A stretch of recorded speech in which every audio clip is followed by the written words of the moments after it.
You've been an undercover agent for the country for 30 years. But in the end, you were sent to the court to be executed. None of the high-ranking officials of the country stood up to speak for you, because the old Dragon King, who knew the truth, had long been sacrificed. 7 years ago, you abandoned your wife and children, taking with you the country's highest scientific research achievements, flying the latest generation of fighter jets to join the enemy country, waving a butcher's knife at compatriots on the battlefield, killing former comrades, even causing the death of your own daughter. Becoming the enemy country's war god, your name is destined to be nailed to the pillar of shame and despised by 1.8 billion people nationwide. And today is the day of your trial after being captured. Escorting you is your former wife, now the war god of Xia country. The way she looks at you, there is no trace of past affection in her cold eyes. The first court of Xia country is broadcasting the trial globally. The courtroom is packed with judges inside and out, asking if you know the guilt of treason and collaboration with the enemy. You have a calm expression on your face. Many of those present are your former comrades and subordinates. They are gritting their teeth, wanting to know what your true difficulties are. But you just smile faintly and say, "I plead guilty." There is a stir in the court. The judge sternly questions whether you have ever regretted the deception in your treason. Your voice is firm and powerful, indicating that you have never regretted. The global live broadcast rooms are all exploding. It's simply shameless and inhumane. So many people died because of you, killing your comrades and even aiming at the lives of your foster parents and family. You committed heinous crimes but feel no remorse. Only the most wicked people can do such things. The barrage in the live broadcast room is filled with the word death flashing crazily. Everyone wants you dead, yet you remain calm, even wearing a twisted smile. Amid the fervent public sentiment, you were sentenced to death as you wished, and all procedures were streamlined, to be executed on the spot in 3 days, just when everyone was rejoicing. Your former wife, however, raised an objection. She does not approve of your death sentence. Just when someone thought it was your wife's lingering affection, they didn't expect her to look full of hatred, saying that for scum like you, death is too merciful. She requested to have your memories judged, to expose your dark memories to the world, letting everyone see your true self. The whole court was shocked. Not only are you being judged, but your memories are also being judged, which is definitely more terrifying than death. Soon, the authorities brought in all the confidential information. This is currently the most advanced memory reader in the world. Wearing it can reconstruct your inner world, leaving you with nowhere to hide. Listening to everyone's insults, you felt resigned. Knowing that everyone who knew your secrets is gone, but you have no regrets. Now that you have completed the mission, no one cares about your life or death. They just want to tear you apart. The senior staff quickly set up the equipment and accessed your memory footage, which was then directly broadcasted. About to be broadcasted globally. As a strong electric current passes through your body, your memory footage is forcefully awakened and projected onto the live broadcast. Amidst the indifferent gaze of the world, 2 figures appear in the memory footage, you and your wife. Your wife, Ying, holds your hand and begs you not to leave, as your daughter is running a fever. But you just threw out a "get lost." Then, a slap lands on her face before you storm out. Seeing this scene, Ying, your wife in the footage, trembles all over, revealing your memories. Is it not once again reopening her old wounds? However, the next moment, as you turn around in the memory footage, you actually whisper "I'm sorry" with tears in your eyes. Everyone is shocked, wondering if they misheard it. You, a despicable scum, actually said sorry. The footage is replayed a dozen times to confirm that you indeed said those words. Even Ying, your wife, looks on in surprise. Then, the scene shifts to a room with red walls, the most confidential place in Xia country, and you are standing in the middle of it. In front of you are 3 chairs, all occupied, but those people are all facing away. In an instant, people around the world held their breath, anxiously watching this scene. Unconsciously, everyone's emotions were affected by the images in your memory, so scared that they forgot to breathe. Then the middle person spoke, "Once you accept this task, everything you had before will be taken away, and you will bear infamy and be plunged into an irreversible abyss. Of course, because you have a wife and children, you still have time to regret now," and everyone was stunned. But you resolutely agreed with a determined look on your face, only leaving behind the old man's sigh, "The country owes you." At this point, the image temporarily disappeared, and the courtroom fell into silence. In an instant, you became the most mysterious man in the world. Global live signals all cut into the courtroom scene, and major commercial district advertising screens also started live broadcasting. Everyone is waiting for your true memories to be revealed. Even your wife, Ian, looks like she's meeting you for the first time. And at this moment, you are in the darkness, unable to speak, but able to hear the outside world. couldn't help but laugh in a twisted way. Just from these few images, people were scared like this. When the real thing starts, I hope there will still be 10,000 people in the world who haven't been scared to death. Because your experience is comparable to a horror movie, it seems like there are constant twists between angels and demons. Due to the sensational nature of the memory images you brought, the person in charge of the execution was brought to the courtroom. The gun is aimed at your head. Once the memory image confirms your treason, execution will be immediate. In this suffocating atmosphere, the memory images flicker and rotate. Real memory images appear behind you. As the first image appears, everyone stares in astonishment. You suddenly jump in pain. How is that possible? It was a massacre, a slaughter of the city. Foreign mercenaries invaded, slaughtering everyone they saw. And in the memory image, you were just a 6-year-old child. Your parents died tragically protecting you and your siblings from the gunfire. At just 6 years old, you faced enemies that others may never encounter in their lifetime. But the audience in the live broadcast in the courtroom not only sympathize with him, but also believe it was definitely a tragic experience. It's the distortion of the human heart that leads to the path of treason. No one sympathizes with you. In the live broadcast barrage, there is a unanimous desire to execute you immediately. But it was stopped by your former wife, Unyielding, who is now the god of war of Xia country. Without your true appearance, how can the image of betrayal easily allow you to be shot? The memory images continue to flicker, and you and your sister are about to be slaughtered. Suddenly, a powerful armed force appeared, wiped out the foreign mercenaries, and saved you. The middle-aged man looks majestic. As soon as the 5-star badge on his shoulder appeared, it shocked the entire audience. Your wife, Unyielding, was completely shocked. He was the former 5-star war god of the Dragon Kingdom. In the face of such a dangerous situation, at the age of 6, you showed no fear at all. You took the dagger and personally killed the injured enemy. In the final scene, you knelt before the old Dragon King, and were then adopted by the Dragon King's powerful general, Zhenfeng. The camera then focused on Zhenfeng's smiling face, causing a stir throughout the audience. The curses against you reached their peak. Because this is the man you killed 7 years ago, Zhenfeng, the Dragon Clan, the key figure of the country, and one of the few war kings of the Xia Kingdom.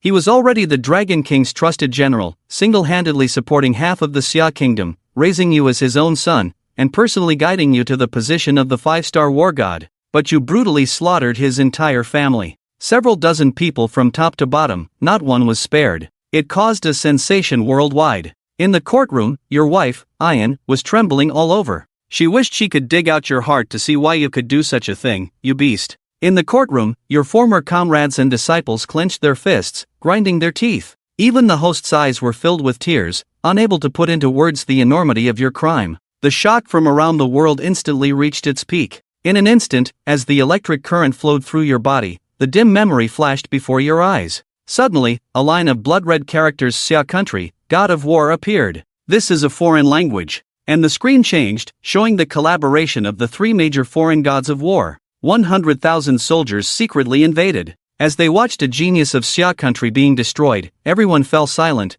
then fear appeared on their faces. They remembered the earth-shattering battle 7 years ago, a day that the enemy country called Godless Day. It's not that Xia country had no gods, but on that day, all the major gods of the enemy country were mysteriously wiped out overnight, and the instigator was only known to be from Xia country. In several of Xia country's highest-level secret rooms, several white-haired old men were sitting. Their faces suddenly changed, and they all stood up, shouting in horror, "Quick, block the screen, stop the broadcast." Some wanted to shut off the memory screen, but it was too late. Amid the mocking eyes of people worldwide, a young man appeared in front of the 100,000 soldiers. He raised his hand and injected himself with a vial of serum. Once injected, he would lose his sense of pain and transform into a monster. The next second, a blurry figure rushed into the enemy's army, and the audience on the screen immediately began to scream. It's too terrifying. Although we can't see that person's appearance clearly, everyone knows in their hearts that it's you. Single-handedly facing tens of thousands, killing until no one dared to open their eyes, silencing the crowd. Even your wife, Unyielding, who hates you to the core, was stunned. God of War, your extraordinary performance is worthy of the title God of War for Xia country. As time passes, you are indifferent to further injury and bloodshed, crazily slaughtering foreign warlords. Those who sacrifice their lives and shed blood for the country, how could they possibly be traitors? But just a few seconds later, someone suddenly cursed, "You have definitely lost your humanity in this massacre," which is why you later made the decision to betray the country and exterminate your own family. In an instant, there was a unanimous outcry, with the global live audience, whether genuinely angry or just curious, all calling for your immediate execution on the spot. Because there's no need to continue with the rest of the content. Your wife, who spoke twice for you, is now silent. She also wants you to die immediately. The judge immediately delivers the verdict. At the same time, the on-site doctors begin examining your physical condition, ensuring to deliver a fatal blow, not giving you a chance to survive. After the comprehensive examination results are out, the doctors and nurses are all shocked. You are covered in wounds large and small, totaling 582, with 108 of them being fatal. There are as many as 45 bullets in your body, with 13 of them just centimeters away from your heart. Everyone is shocked, and after the shock comes curiosity about you. They also want to know how you got injured like this and are still alive. As the screen flickers, it shows you marrying your current wife, Ayan. Watching the heartwarming scene of the two of you together in the memory, Ayan's eyes twitched. If you hadn't betrayed the country, you would have been a good man. Not to mention that you killed your daughter with your own hands. The thought of this hatred once again pierced her heart. But in the next second, in your memory, the scene of your daughter's illness appeared. Leukemia requires a bone marrow transplant to survive. But when your daughter needed you the most, you betrayed the country and ran to the enemy country. This is also the reason why your wife loves and hates you. She walked to the judgment seat, took the gun from the executioner's hand. Just one scene is needed.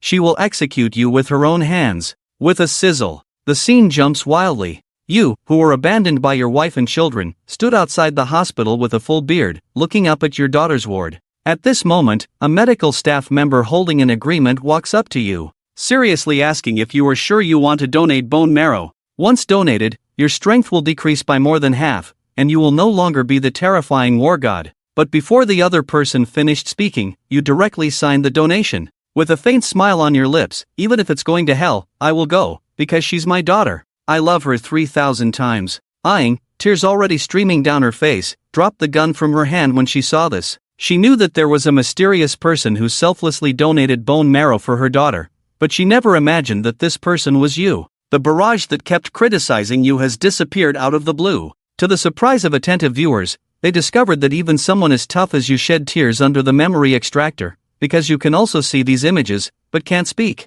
Then the scene continues. After donating bone marrow, you take off the 5-star war god military uniform representing honor, and retire with your wife and daughter to live an ordinary life. Many people lament how good it would be if the story ended here, but along with the deep awakening of your memories. At dusk one day, you suddenly received a phone call, and your expression changed in an instant. Then you opened the long-sealed cabinet, put on the war god military uniform representing Xia country. Everyone knows that the truth about your treason is about to be revealed. But at this moment, several elderly white-haired officials of Xia country's top echelon erupted into the most intense debate, arguing whether to immediately stop reading the memories, because playing the subsequent scenes would affect social stability. Suddenly, you in the live broadcast screen actually let out a heart-wrenching scream, as if you were about to break free from the memory extractor, because the next memories caused you great pain, triggering your resistance. It was also at this moment that a white-haired old man in a wheelchair was pushed into the machine, in secret. He stared fixedly at the trembling voice in the picture, and sternly whispered not to terminate the scene,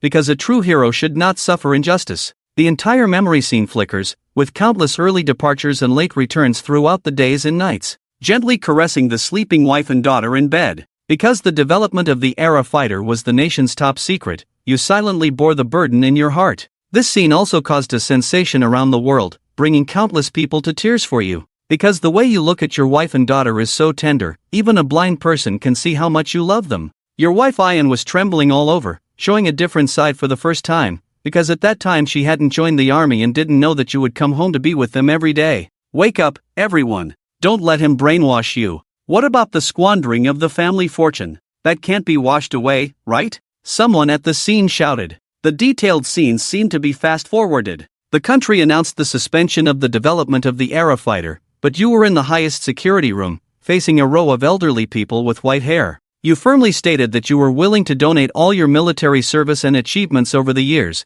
just to allow the research on the Era fighter to continue. Your resolute and forceful words silenced all the audience around the world who doubted your decision, because this is the backbone of the nation. Yes, everyone was outraged. Is this the reason for your family's downfall? Sacrificing the small family for the greater good. Some said it wasn't worth it, while others fell silent, suddenly feeling unqualified to comment. But what followed was endless hatred towards you. Since you knew, why did treason follow? The impact of the memory images in the trial is growing. Many of the real big shots of Xia country have been alarmed, because the big shots who know the inside story understand that soon your memory will enter the 27th incident.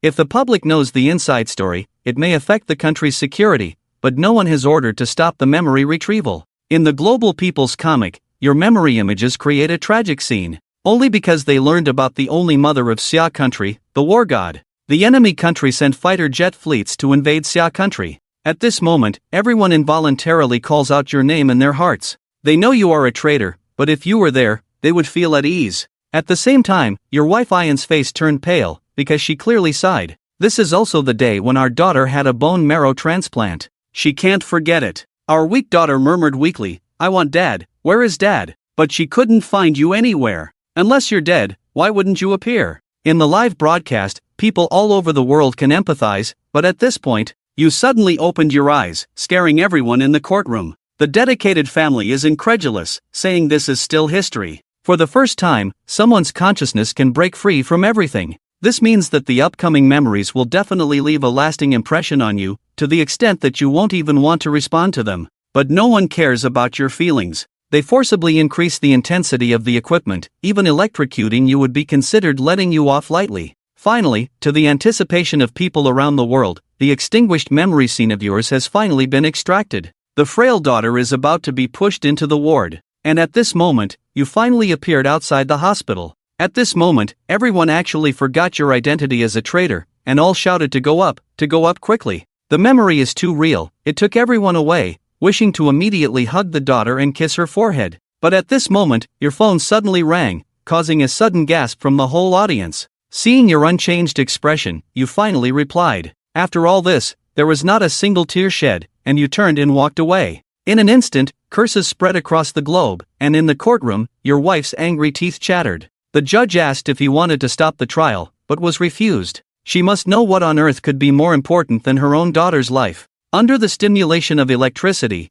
you actually shed tears silently, as the scene gradually pieced together, only to see you standing in front of the white-haired old man. The other person asked if you were ready, that this departure might never come back. You then nodded silently. This scene touched everyone's heart. Finally, the old man sighed deeply, and even shed tears, tremblingly saying, "It's the country, I'm sorry, the country owes you." Beside the old man, the electronic screen is playing urgent news. The enemy country has invaded, and has hit 2 flying squadrons of Xia country. The kingdom of Xia is facing life and death. The entire nation is in mourning. Does the kingdom of Xia really not have a 5-star war god, the pillar of the nation? In the memory of the whole country, your memory screen continues to flicker with snowflakes. As the image appears, you are already holding a pilot's helmet, flying the Ares fighter that you personally developed. But your eyes are not just looking in the direction of the hospital, silently apologizing to your daughter. The Ares fighter has just been developed, and only you can skillfully pilot it. This battle is destined to be a solo performance by the hero. With a swoosh, the fighter jet roars into the sky. Behind you, a group of white-haired soldiers salute in your direction, then the image suddenly breaks at this moment. As it reappears, there is only one piece of news. After your retirement, you actually personally piloted the latest generation of fighter jets. Single-handedly annihilating the enemy's invading fighter jets, you were hailed by the military as the backbone of the country's defense. However, this day is the day of your daughter's bone marrow transplant. You are accountable to the whole world, but not to your wife and daughter. The global live broadcast room fell silent at this point. Everyone asked themselves, who has the courage to single-handedly confront the enemy's fighter jet formation? But then, everyone became even more angry. As awe-inspiring as your actions were, they were equally despicable when you defected. As the screen flickered, the Ares fighter jet, already in the midst of its final battle, suddenly crashed into the sea. The people in the courtroom couldn't help but scream as they watched the plane crash and the flames rising from the ocean, causing everyone to uncontrollably shed tears. Abandoning wife and child, only to pilot an immature Ares fighter jet and repel the enemy, makes you truly deserving of the title unrivaled hero of the nation. While everyone prayed for your safety, they completely forgot that if you really died in the sea, there would be no subsequent treason. Simultaneously, a major news story shocked the entire nation. Our military hero pilot resisted enemy aircraft and ultimately crashed into the sea, sacrificing heroically. Seeing this, the audience before the live broadcast couldn't calm their hearts for a long time. Even the current wife of the legendary warrior of Xia country, Aang, is unaware of this, the crash incident. There is nothing that the people of Xia country don't know. An anonymous hero, shooting down over 100 of the enemy's most advanced fighter jets, single-handedly intimidating the enemy country. Until now, all information about the unknown hero has been kept secret. I never thought it would be you. The whole venue fell silent, and no one criticized you anymore. Some even felt that even if you did commit treason, it wouldn't be unforgivable. You must have had your reasons. Even your deeply resentful wife wavered. How could someone willing to sacrifice everything for the country commit treason? Immediately after, everyone in the broadcasting room saw a tiny figure floating in the vast sea. As the camera focused on the past, it showed you lying on a piece of wreckage, unconscious. In an instant, there was a burst of cheers on the scene, all celebrating your survival, forgetting that it was meant to be your judgment. While you were unconscious, you were murmuring the names of Ai Ing and your daughter, as if it was your reason to survive. Your wife Ai Ing suddenly became emotional in the courtroom. She ran to you and kicked you over. "You're just a beast, not even sparing your daughter," she said. "You are a hypocrite. All those memories were just a facade, because you were the one who killed our daughter with the cruelest means." She never believed it was you until the end. When you seemed to sense the commotion outside, you burst into tears, as the deepest scar in your heart was exposed. With a loud bang, the truth about our daughter's death was revealed. Everyone screamed at the sight. Something happened to Sigue. Sigue collapsed due to illness. Your face immediately changed. Didn't Sigue's leukemia get cured? Hurry, I'm at the hospital now. Upon receiving this news, you rushed out the door and headed straight to the hospital. However, before reaching the hospital, you received a call from Long Qianzhang. In an urgent tone, "Xin Shen, be careful with your family, because of the destruction caused by the destroyer battleship and the explosion of the intercontinental missiles. It's not ruled out that they might retaliate against you. If they can't retaliate against you, they might retaliate against your family." The entire audience at the scene, seeing the current situation and hearing what Long Qianzhang said on the phone, was completely stunned. Your hoarse voice interrupted Long Qianzhang. "My daughter is in the hospital now. If the test results show nothing, everything will be fine. But if there's something wrong, Chief, you know me. No matter who it is, no matter their background, I will slaughter them." Director Lee in the hospital sighed deeply. "I'm sorry, we did our best." Upon hearing this, everyone's heart sank, feeling as if an invisible hand had tightly gripped their hearts. You picked up the surgical report, and in an instant, your eyes were filled with bloodshot veins. It revealed that the report listed more than 10 viruses such as rabies, hepatitis B, and Ebola hidden inside the body. It's hard to imagine that such a young child's body harbored pathogens of more than 10 different viruses. Is this the real reason for my daughter's death? The barrage exploded at this moment, and both humans and gods were furious. Is this damn beastly? Little C, such a lovely child, was injected with more than 10 virus strains. Dad will definitely cure you, Xiao C, don't be afraid. The scene shifts again. You have already left the hospital, dialed a number, bring my Jingui sword, summon my Yan Luoqi mount, and 100,000 dragon riders to enter Tianjin. You quickly found a driver, but it was too late. He had already committed suicide. Through high-tech means, it was discovered that there was a 5 million income in his account. When you saw the person making the transfer, you rushed out like crazy. At this point, the scene shifts to inside the red wall. Minister Qi, is your grandson looking for death? Xin Shen, what do you mean? There are dozens of viruses in my daughter's body, all caused by him. Are you going to protect him now? Your tone is cold, and the temperature around drops at this moment. I'll make a call right now. My grandson is not that kind of person. Hello Grandpa, what's up? I'm busy. Oh, darling, what are you doing? The phone, soon a nonchalant voice of a young man comes through, interspersed with a woman's gasping. Tang Long, I'm asking you, did you hire a gambler to harm a little girl? Grandpa, how did you know? I was just following orders. If you want to blame someone, blame the poor luck of that little girl. So many viruses. TSK, it's really him. He doesn't even have a trace of remorse. How could he bring himself to harm such a young child? Shi Longwei angrily said, You fool, don't you know? That child's father has already come looking for you. Then let him come. What kind of trouble can an ordinary child's father cause? If he dares to come, I guarantee he won't see the sun tomorrow. Okay, Grandpa, I'm busy, I won't talk anymore. The call was quickly disconnected, and the scene fell silent. Everyone fell silent, and the tension in the air was palpable, like boiling seawater. Finally, Xin Shen spoke first, breaking the silence. Minister Qi, did you hear that too? Xin Shen, listen to me. The Qi family will definitely give you a satisfactory answer. No one else is going today. I'll go by myself. Not as the dragon marshal, but as a father's love for his child. Whoever dares to stop me will die. Qin Shen's eyes ablaze, he made a phone call. Bring me my Jingguo sword, my Yen Jun mount, and summon 100,000 dragon riders to Tianjin. At that moment, the scene fell silent. In someone's mind, there was only Qin Shen's words, 100,000 dragon riders to Tianjin. It's hard to imagine that this man once risked his life to protect Xia country. Yet he also once wielded the butcher's knife against the people of Xia country. These people's mistake was laying hands on Qin Shen's daughter. That day, all flights at Tianjin airport were grounded. All land, sea, and air routes were blocked. Countless war gods gathered in Tianjin. At that moment, Qin Shen was not the 5-star commander, nor the war god of Xia country. He was just a father of a child. In the scorching heat of July, goose feather like snow fell. Qin Shen's solitary and proud figure, standing proudly in the wind and snow. After a long time, he dialed a number. Hello, Dad.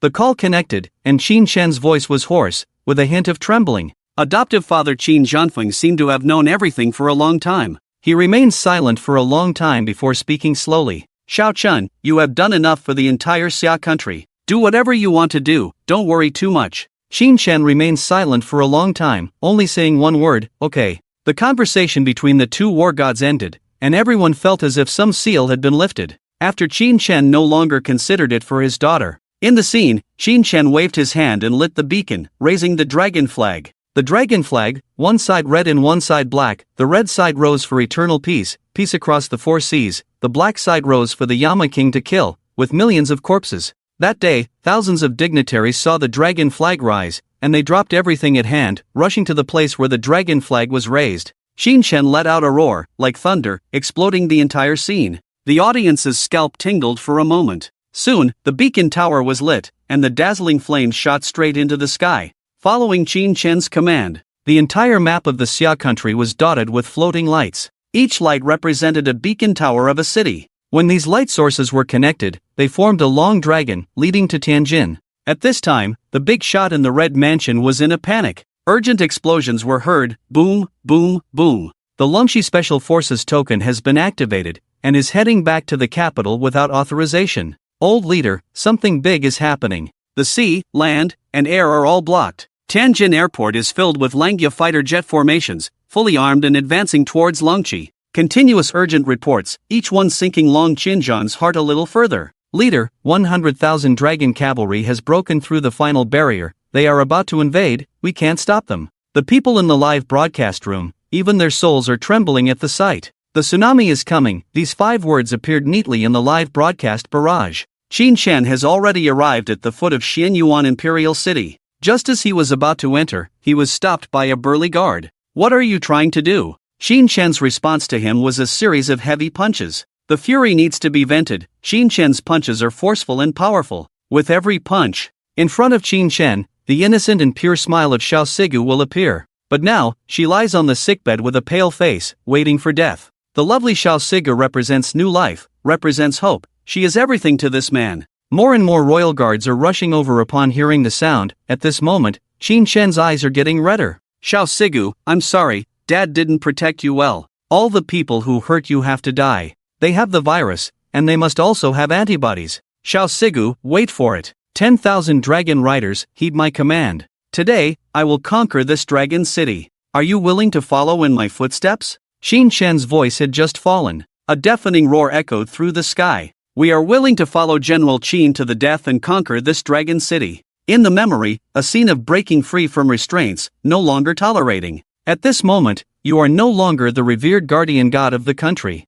You are just a father who dares to be an enemy of the world for his daughter. All troops, listen up. I am no longer your commander. You are free to come and go, and I will not stop you. Are you willing to follow me in conquering this imperial city? A thunderous roar shook the heavens. We are willing to follow General Qin through fire and water. Not a single member of the special forces will retreat. The imperial city's defenders were overwhelmed by this momentum, not daring to step forward to intercept. The army entered the city, yet it was eerily quiet. Qin Shen arrived in front of a luxurious villa. He kicked the door open. This sudden change almost scared the young man inside, who was enjoying himself, out of his wits. Who dares to intrude upon the royal family? Ignoring him, you drew your long knife and with a swift motion, a piece of flesh fell from the lower body of the blond young man. A scream echoed throughout the entire imperial city, yet not a single guard dared to rush in. Qin Shen turned around, gazing at the vast snow outside the window, murmuring, "The night is still long."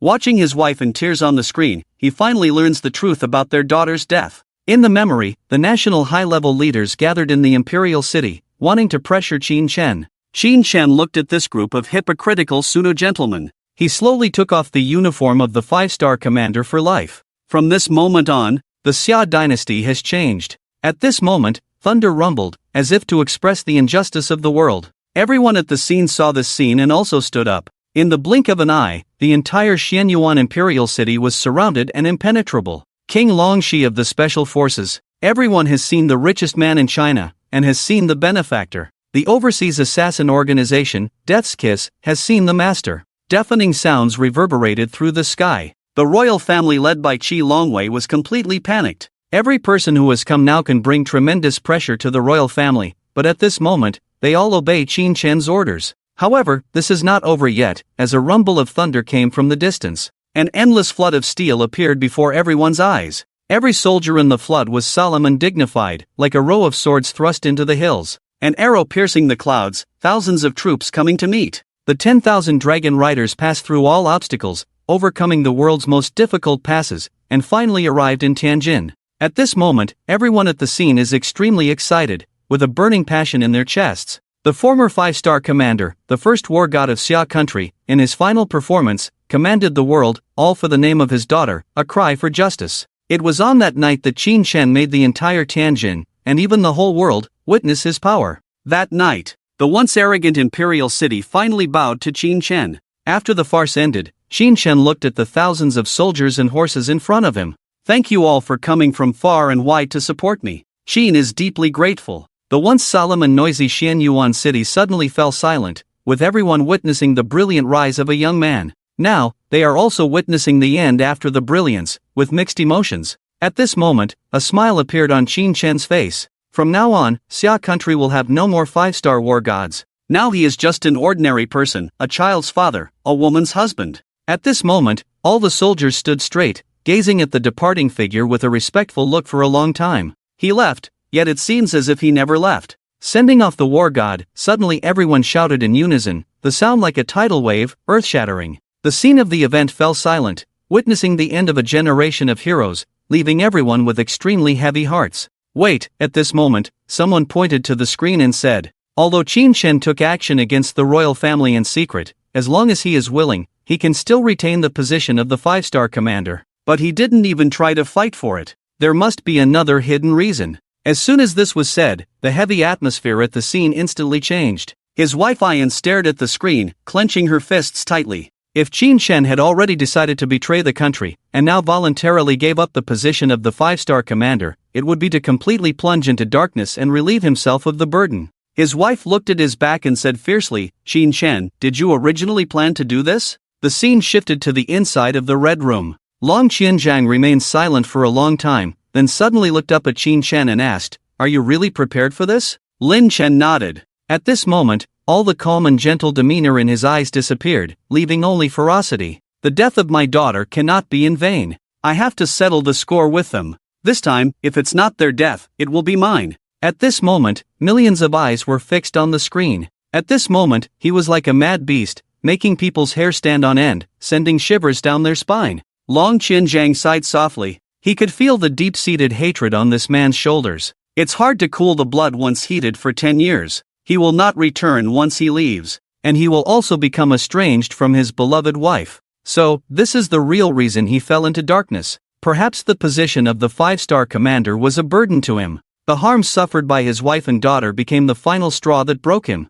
At this moment, his wife was already crying uncontrollably, and the mystery was finally revealed. Qin Shen abandoned all his honor, carried the stigma of being a traitor, and endured everyone's scorn. It was to infiltrate the enemy country, completely undermine their strength from within, and seek revenge for his only daughter. Qin Shen is innocent. He is not a traitor, he is a true hero. Up to this moment in the broadcast, the entire country was in an uproar. Countless website headlines published the latest news. In a major turnaround, the traitor Qin Shen, whom everyone condemned, is an undercover hero. In the darkness but with a heart for the light, the entire nation owes him an apology. The scene shifts again. In order to make others believe that he is no longer the national war god, Qin Shen was frequenting various nightclubs every day at this time. Embracing heavily made-up dancers, he completely fell from grace at this moment, with all traces of his military bearing gone. Seeing Qin Shen's current appearance, his wife's eyes uncontrollably filled with tears again as she recalled that dark period. The expensive medical expenses made his wife feel a heavy burden.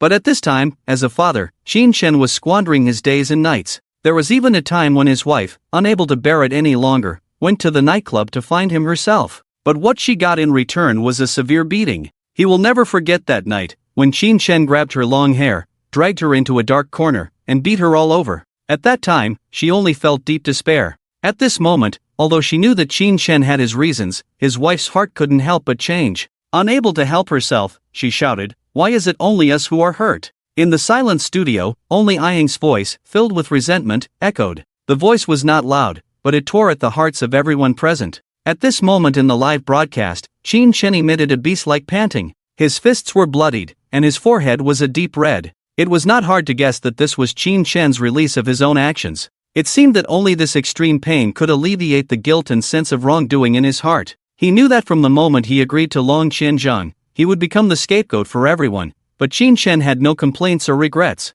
Undercover heroes are not understood by society, he would shoulder everything alone. At this moment, the whole nation shed tears, everyone felt ashamed for insulting the hero, and had no place to hide. At this moment, Qin Shen in the picture seemed completely despondent to others, his heart twisted with hatred for the world. He needed someone to save him. Finally, the situation came to a turning point. That night, after Qin Shen had just finished a bottle of wine, an unknown call from overseas came in. A man's calm voice with a smile came through the phone. "Respected Mr. Qin Shen, former 5-star commander of Xia Nation, the strongest warrior in the world, do you need redemption?" Finally, Qin Shen revealed a smile that hadn't appeared for a long time. The voice is magnetic, with a unique charm from the Western overseas. The whole scene instantly became noisy. Now Long Qianzhang and Qin Shen's conversation has been exposed. They want Qin Shen to act as an undercover agent. For this reason, Qin Shen's temperament has changed drastically, from a resolute and determined veteran to a villain who indulges in all kinds of vices.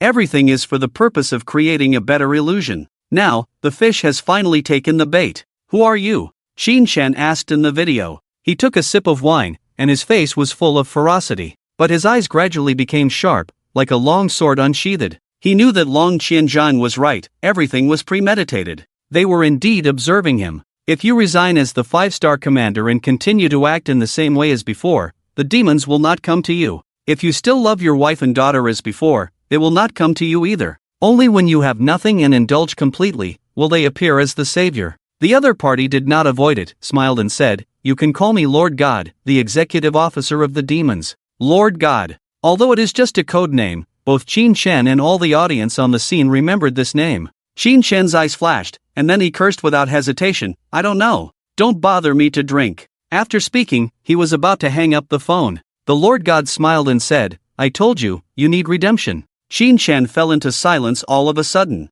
The atmosphere was heavy, and the only sound was Qin Shen's breathing. The demons have already started to contact him. Every word in every sentence from now on is crucial, and he absolutely cannot arouse suspicion. Silence is the best way to respond. The Lord God continued, "Qin, how much blood have you shed for Shenzhou, but in the end, you ended up like this, you have hatred in your heart. I can feel your hatred." Qin Shen's tone was cold. "What do you want to say?" "Join the demons, and your soul will be redeemed," the Lord God said with a smile. "Impossible," Qin Shen reflexively refused. Why did he refuse? Seeing this, the audience on the scene were all surprised and suspicious. Qin Shen had already accepted the undercover mission, bore deep enmity, and even changed his nature at a great cost. After waiting for the demons to contact him, why did he still refuse? You don't understand? This is the first contact between the two, every word is a test. If Qin Shen agrees at the first response, it will make the other party suspicious. The barrage kept scrolling.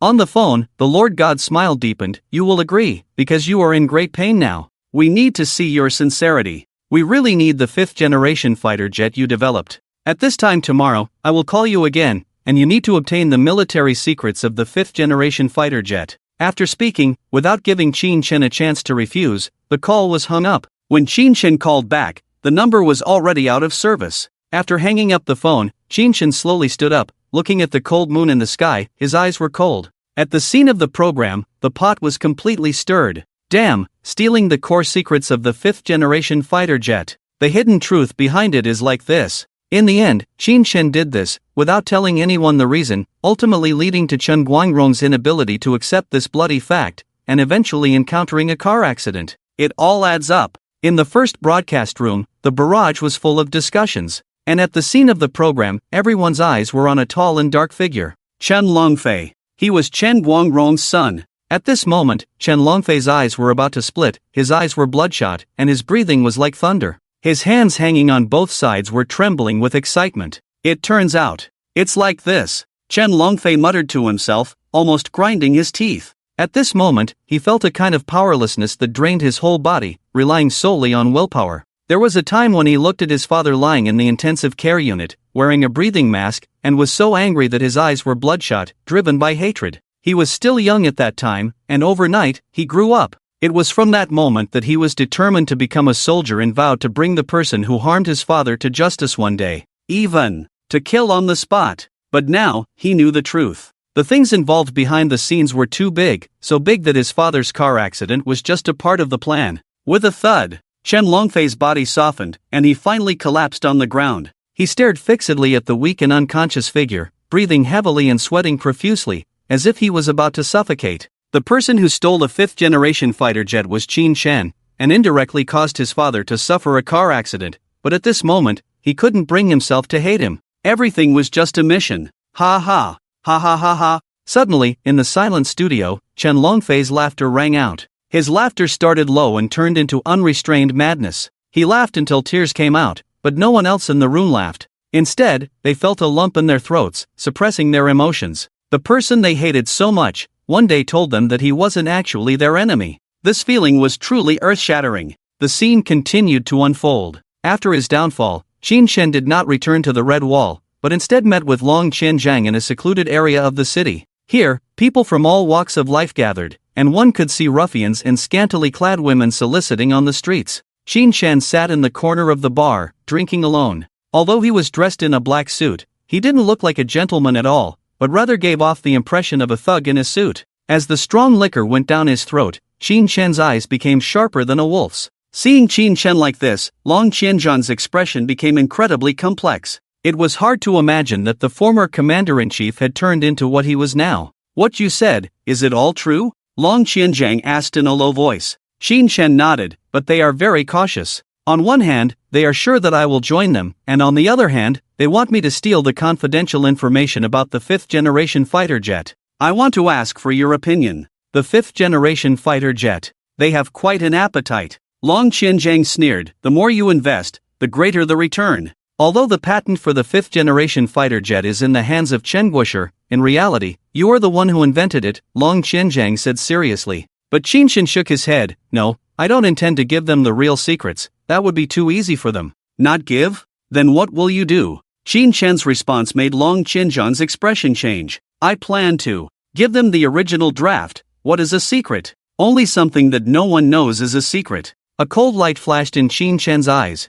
"I won't hand over anything that belongs to the Divine Land, that's my bottom line." With a hoarse voice, Qin Shen turned and left. Later, he wrote a letter to Chen Guangrong, which was as plain as day. He felt that his current appearance was not suitable for meeting Chen Guangrong, his former comrade in arms. Chen Guangrong had unconditionally trusted Qin Shen and sent the original draft of the 5th-generation fighter jet. In the last scene, Qin Shen looked at the original draft of the 5th-generation fighter jet that he had designed with his own hands, and in his eyes, it seemed as if a wall was rising. He saw his future self, completely walking in the darkness, holding onto a sense of solitary courage. He didn't have a good ending, but he still moved forward without hesitation. At the very end, Qin Shen suddenly remembered something and smiled wryly. "Brother, you said that if one falls into darkness, the other will do everything to stop them. Now it seems that I might have to take the first step. I really want to see, when the brilliance fades, what will be left of this body and skeleton of mine." The First People's Hospital of Tianjing, in the inpatient department.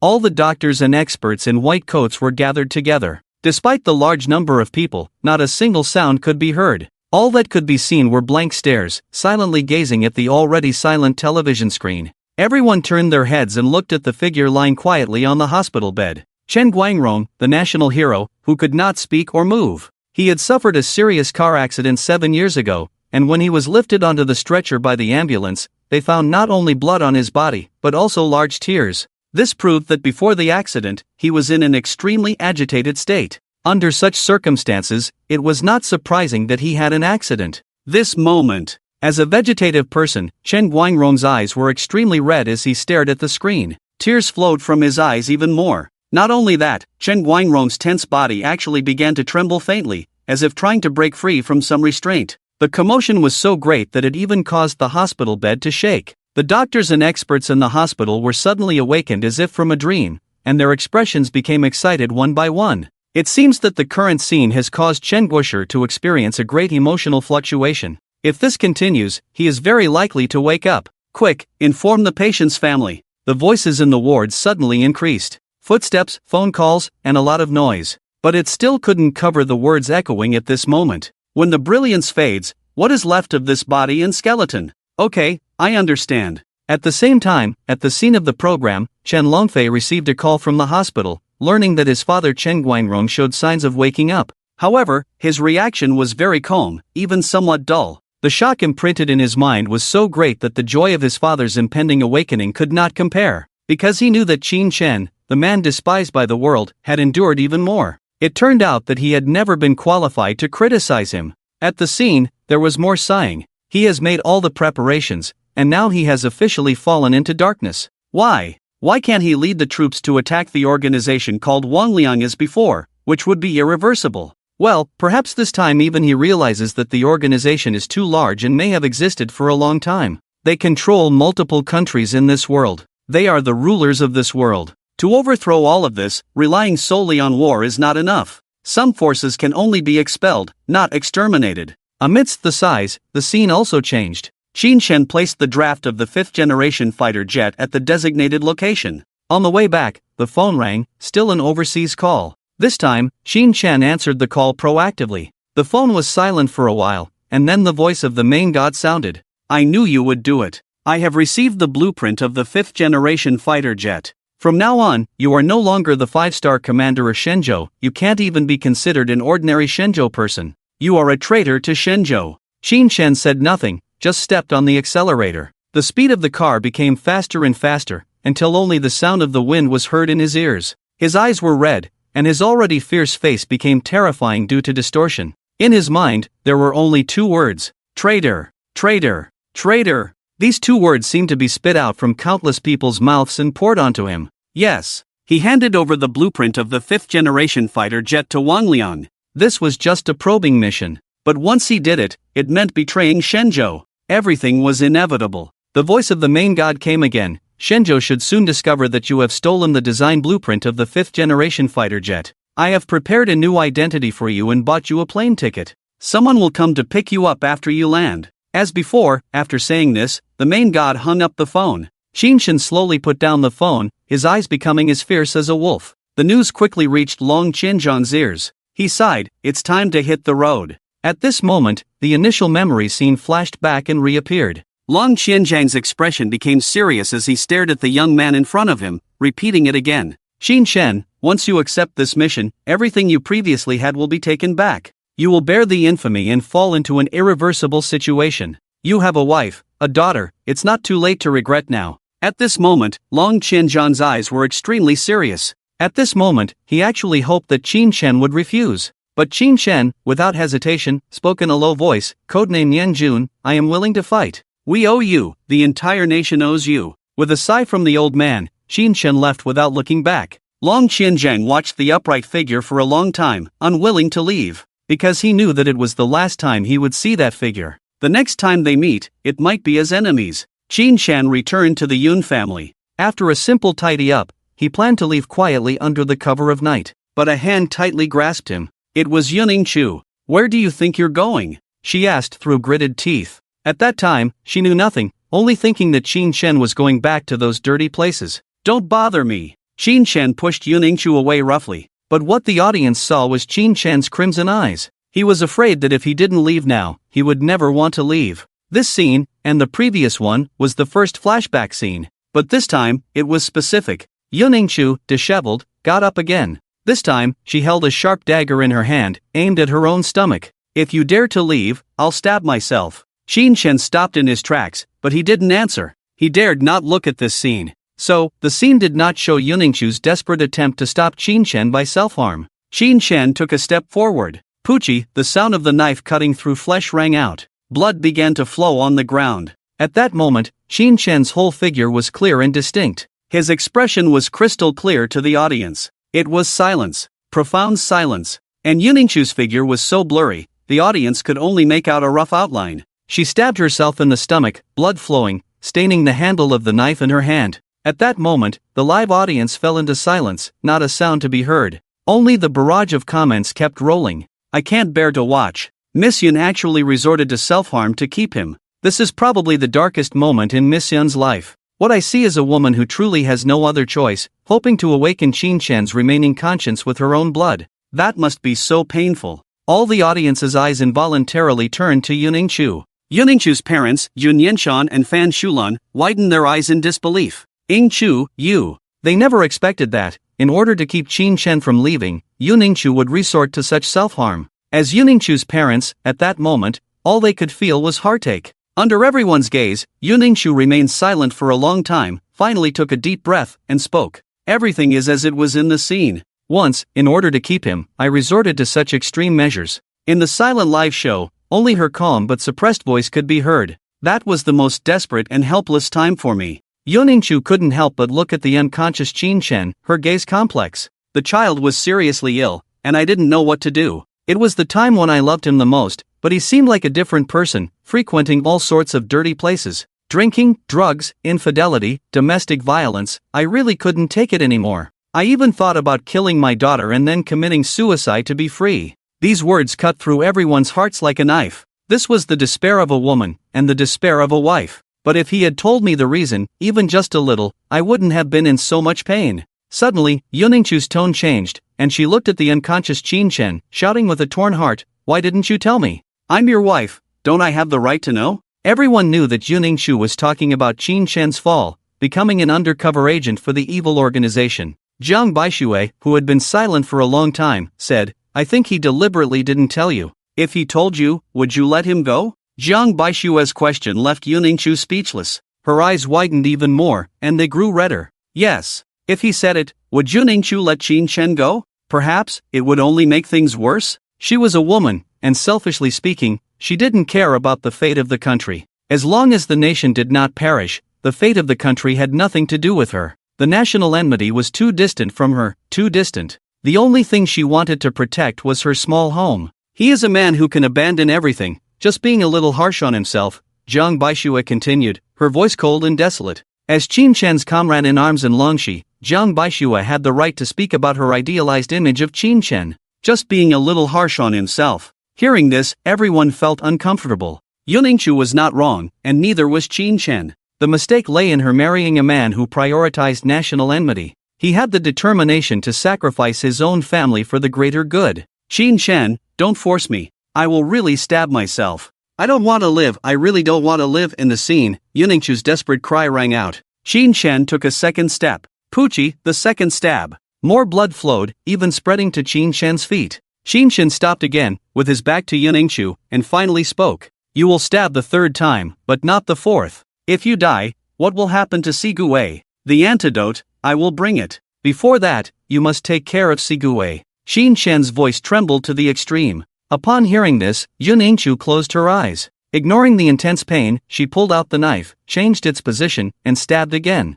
"Poochie, in the next life, find a man who loves and cherishes you." The third stab was made, and Qin Shen finally spoke. After that, Qin Shen continued to walk forward. "Qin Shen! Ah!" With Yuningshu's heart-wrenching scream, the dagger in her hand fell to the ground. Qin Shen's footsteps quickened, eventually turning into a rapid run. He was fleeing from the home he had once cherished so much. In the dark night, only his eyes were terrifyingly red. Watching this scene, Yuningshu's hand unconsciously touched her stomach. Even now, there were 3 obvious scars under her clothes, left on her belly. Those were the 3 stabs she had made for Qin Shen. For her, stabbing herself 3 times was not cruel. What was cruel was that even after stabbing herself 3 times, she still couldn't keep this man. His ruthlessness, his heart of stone, was terrifying. I can't bear to watch. This man is too heartless. Yes, even I, a grown man, can't bear to watch. That's a real stabbing, not just for show. On the internet, there was nothing but condemnation for Qin Shen's heartlessness.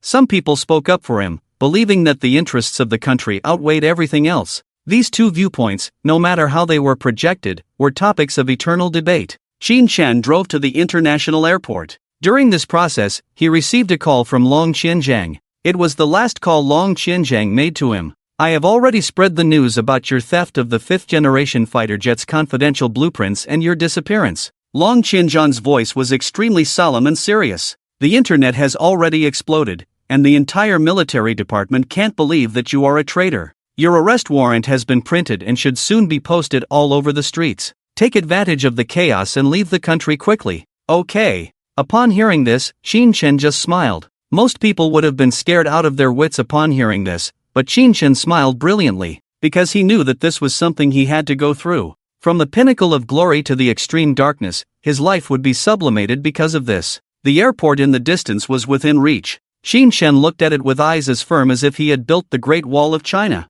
Soon, the only thing the world will remember about me will be my evil. I have also become an extreme villain. Old leader, I won't see you again. In the next life, I will still be your soldier. With these words, Qin Shen snapped his phone in half and then entered the airport. A plane slowly ascended into the sky, heading overseas. As the plane disappeared from view, everyone couldn't help but shed tears. Seeing this, almost everyone understood why Qin Shen betrayed the country, why he leaked core secrets. It was all part of his undercover operation. Xiaoxi still harbored the virus inside her body, and Qin Shen needed to find the antidote from the Spectre organization. Big Brother Li Hao had been captured by the Spectres a long time ago, and he wanted to know what had happened to him. He had also promised Jiang Baixue that he would bring Li Hao back. And there were all the grudges and conflicts between him and the Spectres during his time as a 5-star commander. For the country, he had to go. For personal reasons, he also had to go. For this, he sacrificed everything, even resigning from his position as the highest 5-star commander.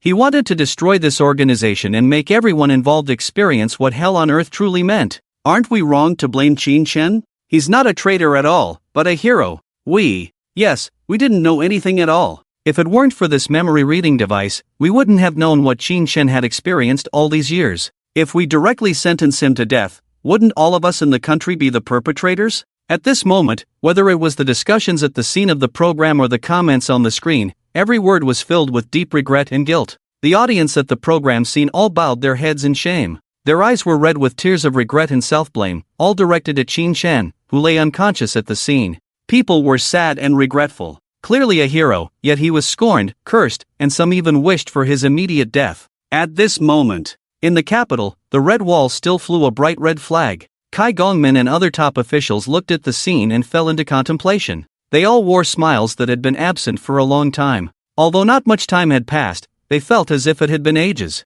The reason was simple. It was because a man who should have been a national hero had been burdened with infamy and permanently cast into darkness. He should have carried this shame to his grave, but instead, he was forever nailed to the pillar of shame. Now, the truth was finally revealed to the world. This is probably the best ending. An elderly man wiped away his tears and said with a smile, "Yes, the name Qin Shen will be remembered in the history of China, much greater than us old folks." Another elderly man echoed. Finally, everyone's gaze turned to Kai Gongmin. He was the only living person from that era. Kai Gongmin took off his glasses, wiped them, and put them back on. He took out an old photo. In the photo, besides him and Long Qianzhang, there was a young man. He was smiling brightly, facing the sun. That was Qin Shen. "Qianzhang, before you left, you held my hand and said you couldn't let go of this child. We owe him, and now you can rest assured." While the entire internet was immersed in intense guilt and sorrow, amidst these voices, there was another untimely and jarring voice on the internet. "The truth indeed shocked me, but is this really the true truth? He did go on a secret undercover mission, but who can guarantee that during such a long time, he didn't actually turn traitor? Is it just a love for conspiracy theories and a dark mind? Actually, what he said makes sense. This is not a conspiracy theory, nor is it a dark thought, but something that should indeed be considered. What if he joined the Wanlei organization and became an undercover agent? What if, over time, he truly became a member of the organization? What if he was subjected to brainwashing or drug control by the other side? These are all uncertain. Can you guarantee anything? Even now, as an undercover agent, it doesn't erase the harm he has caused to our Shenzhou. Don't forget, he not only wielded a butcher's knife at our compatriots, but also wiped out his foster father, the entire family of Qin Jianfeng, in one night. The words were sharp, leaving people speechless. Indeed, the same incident can be viewed in 1,000 different ways. Those who see Qin Shen as a hero are right, and those who believe he truly betrayed are also right. Everything can only be seen as the story continues. The host Bingbing stared at the now pitch-black screen, closed her eyes deeply, and said, "No matter what happens next, I will never forget what Shenzhou was like when the news of Qin Shen's treason first broke." Bingbing's words directly silenced the noisy scene of the program. Even the barrage in the live broadcast room fell into a brief silence. Yunningshu, Yun Yenshan, and Fan Shulan all hung their heads, looking dazed and full of sorrow. On that day, the land of Shenzhou was in darkness. Qin Shen's wanted posters were everywhere, from the main streets to the alleys. The most reported news was about the former 5-star commander Qin Shen stealing the confidential blueprints of the 5th-generation fighter jet and fleeing the country. That day, the whole country exploded. Qin Shen was cursed and became a hot topic on the internet. Even Qin Shen's personal information was dug up by netizens. Some radicals even wanted to harm Qin Shen's family. This matter was later forcibly suppressed by Qin Jianfeng. Yunningshu and the others were spared as relatives of the War Department, but the physical safety was far from enough to offset the mental and spiritual impact. Yunningshu would never forget her reaction when she learned that her husband had become a traitor. She felt like her whole life had hit rock bottom. Qin Shen hadn't told her anything. She didn't know that Qin Shen was a 5-star commander, nor did she know that he was the youngest national scholar at the 9 Provinces Research Institute. She had thought she was the wife of a general, a member of the imperial family. But when she found out, it was too late. Qin Shen had already become a traitor. How ironic. In short, once the news of Qin Shen's treason broke, he became a scapegoat for everyone. All his glory was buried. People are like this: glory is fleeting, and the world won't remember it for long, but they will remember the stain for a lifetime. As everyone was still reminiscing about that day, a new scene appeared. At this moment, Qin Shen had already left the land of Shenzhou by plane. His identity had changed from a Shenzhou native to an overseas Chinese. After getting off the plane, Qin Shen found his name on the pickup sign at the airport. He walked straight over. "Qin." The pickup person was a standard Western beauty with blonde hair, a hot figure, and blue eyes. "Who are you?" Qin Shen's gaze sharpened. The blonde beauty smiled charmingly. "Please call me Violet." As soon as Violet's name was mentioned, the scene in the program instantly stirred up a commotion. The audience stared wide-eyed at the blonde beauty on the screen. Some marveled at her looks, while others admired her figure. In any case, upon seeing this woman, everyone's first reaction was to overpower her and experience the unique pleasure brought by a woman. With a standard Western beauty appearance, fiery red lips, and a passionate demeanor, she was wearing a purple cheongsam originating from the East. The cheongsam is designed to accentuate the graceful figure of an Eastern woman, yet a genuine Western beauty wore this sexy and classical cheongsam without any awkwardness, exuding an exotic charm. Purple represents romance, and she looks perfect in this cheongsam, just like her name, Violet. "I think I understand the charm of Western women now. Who wouldn't go crazy for a woman like her?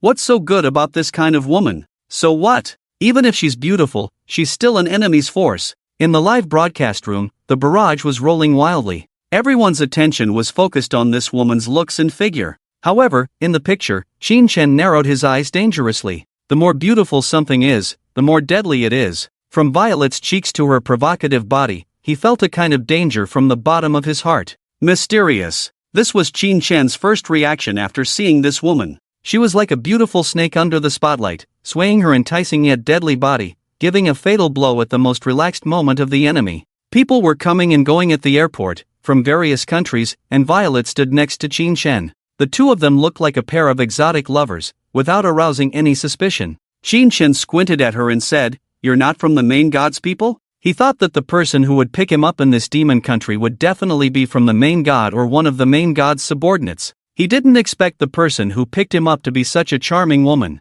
A woman who was completely different from standard Eastern women like Yunningshu and Jiang Baixue. A true temptress. Violet giggled. "Why do you care about him? It's still early. I've booked a hotel. Do you want us to get to know each other more deeply?" As she spoke, Violet's impressive figure had already approached Qin Shen, and her breath was warm in his ear. A plump jade leg had already lifted up at some point, gently rubbing against him. Some female viewers blushed while some male viewers even felt dry in their mouths. Although this was just a picture, there was no doubt that this woman was suitable to be the most desired lover for all men except their wives. But Qinshen pushed her away. "Take me to see the person I want to see." Violet staggered back a few steps, looking somewhat annoyed, but she didn't lose her temper. Instead, she giggled even more happily. "Sister was just joking with you. Why so serious?" Violet's car was a fiery red Ferrari 488, a two-seater. Qinshen sat in the passenger seat, and Violet started the car but didn't drive off immediately. She gazed ahead, her eyes becoming deep, and spoke in a soft voice. "Everyone who enters the organization will undergo a check.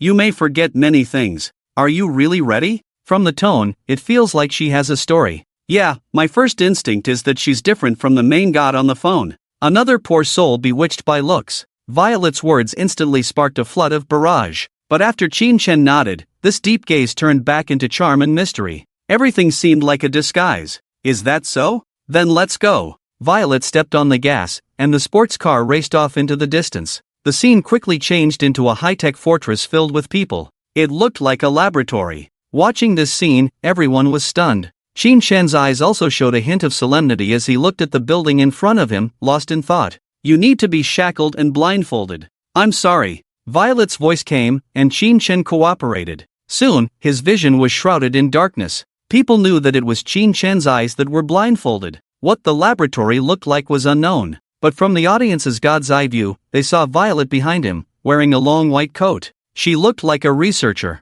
People were coming and going, all of them were researchers like Violet. A figure passed by Qinshen. In an instant, as if sensing something, Qinshen's steps faltered. At that moment, it seemed like everyone around him disappeared, including Violet. Only Qinshen and the figure that crossed paths with him were left, hazy and forever unseen from the front. "What's wrong?" Violet's voice came. This feeling was beginning to fade. "It's nothing." Although he said so, everyone felt a sense of dissonance as the barrage of comments continued. The person who crossed paths with him just now, could it be his older brother? No way. The audience hoped Qinshen would turn around again, but ultimately he didn't. With Violet by his side, he continued walking forward. At this moment, Jiang Baishui furrowed her brows, also staring fixedly at the figure that crossed paths with Qinshen. Although the image lasted only a moment, it repeated in her mind countless times. In the end, her tightly clenched fists gradually loosened. "It shouldn't be him. Just someone who looks like him." A new image appeared.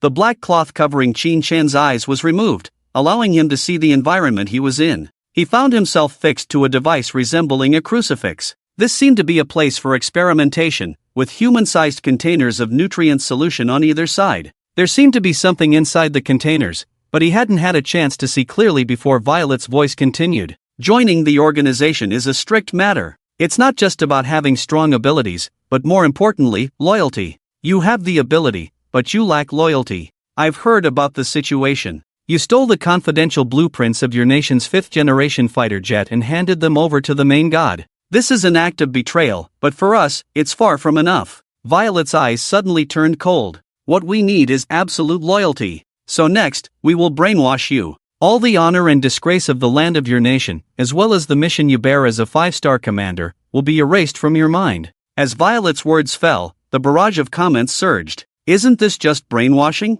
Erasing all of Qinshen's memories about his homeland, making him forget his nationality and his hometown. Damn, these people's methods are despicable. If Qinshen is brainwashed, won't he become one of them?" The barrage reached its peak, with almost every comment expressing concern. As the memory projection reached the present, the reason for Qinshen's treason had been revealed. It was to infiltrate the Wang Liang organization and carry a heavy burden forward. However, the fact that they immediately wanted to brainwash Qinshen was not just a mission failure, but also the erasure of the meaning of the first half of Qinshen's life. Everything he had experienced in the past, all the honor and disgrace of his mission, would all vanish. At the scene of the program, all the audience members were tense, with their hearts in their throats. Not to mention them, even Yuning Chu and Jiang Baishui were nervous at this moment. "Qinshen, will you be brainwashed?" she murmured to herself. As the memory footage played to the present, not only did the program scene explode, but the entire Tianjin, and even the entire nation, caused a huge uproar.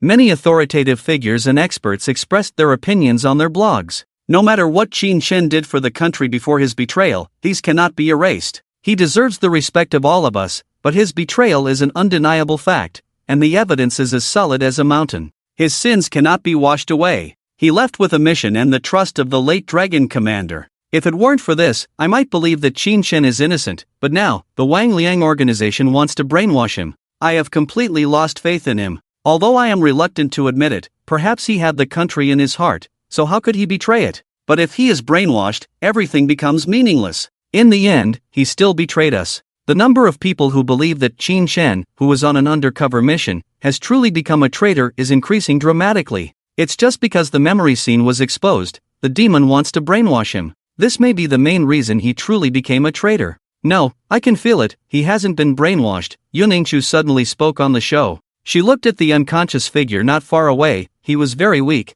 but the extracted memories and the state of the person extracting them are related. The extracted scenes are painful for him, and he will also suffer. If the extracted scenes are happy and warm, Qin Shen's mouth will also involuntarily curve upwards. However, at this moment, he was smiling. This was an unconscious micro-expression, which precisely confirmed Qin Shen's true inner reflection. If he had been brainwashed, he wouldn't remember me, he wouldn't remember his home, he wouldn't remember any of us. Yuningshu's voice exploded like thunder, echoing throughout the entire show. All the audience instantly realized, and looked at the screen one by one. Are you ready? In the scene, Violet looked at Qin Shen seriously and asked. Qin Shen indeed did not answer immediately, but fell into hesitation. At this moment, everyone could feel Qin Shen's fear. Yes. This man who had faced gunfire, bloodshed, even the destruction of the warship destroyer at sea, and the situation of intercontinental missiles descending on Shenzhou, had never been afraid. But now he was afraid. He was afraid that he would be brainwashed,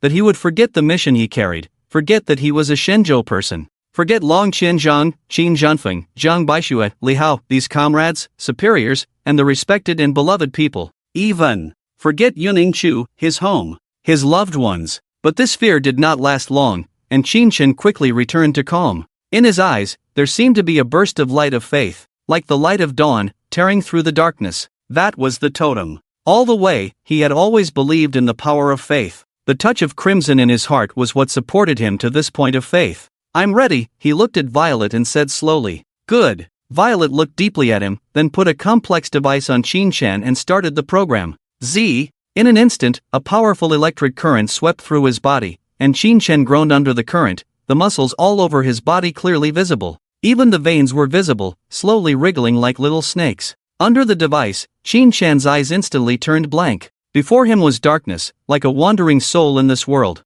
This device connected to Qin Shen's nerves, continuously stimulating them with electric current to form a closed loop of memory neurons. Most amnesiac patients are because of this. Forgetting their own name, forgetting their loved ones, forgetting what they believe in, truly becoming a walking dead. This was the first step. After the first step was completed, the next step could be immediately taken. A blank piece of paper needed to be filled with colorful crayons. They wanted to fill Qin Shen with what color, they would fill him with that color. In this way, absolute loyalty could be achieved. However, brainwashing does not truly erase memories. Memories can only be covered up, not erased. The process is very painful, very agonizing, but Qin Shen did not make a sound. In the end, the power of the electric current was still great, but Qin Shen gradually lost feeling, because he had already adapted, or rather, become numb. His memory neurons were being continuously and strongly stimulated, his breathing was rapid, he felt suffocated, in a state of extreme anxiety and emptiness.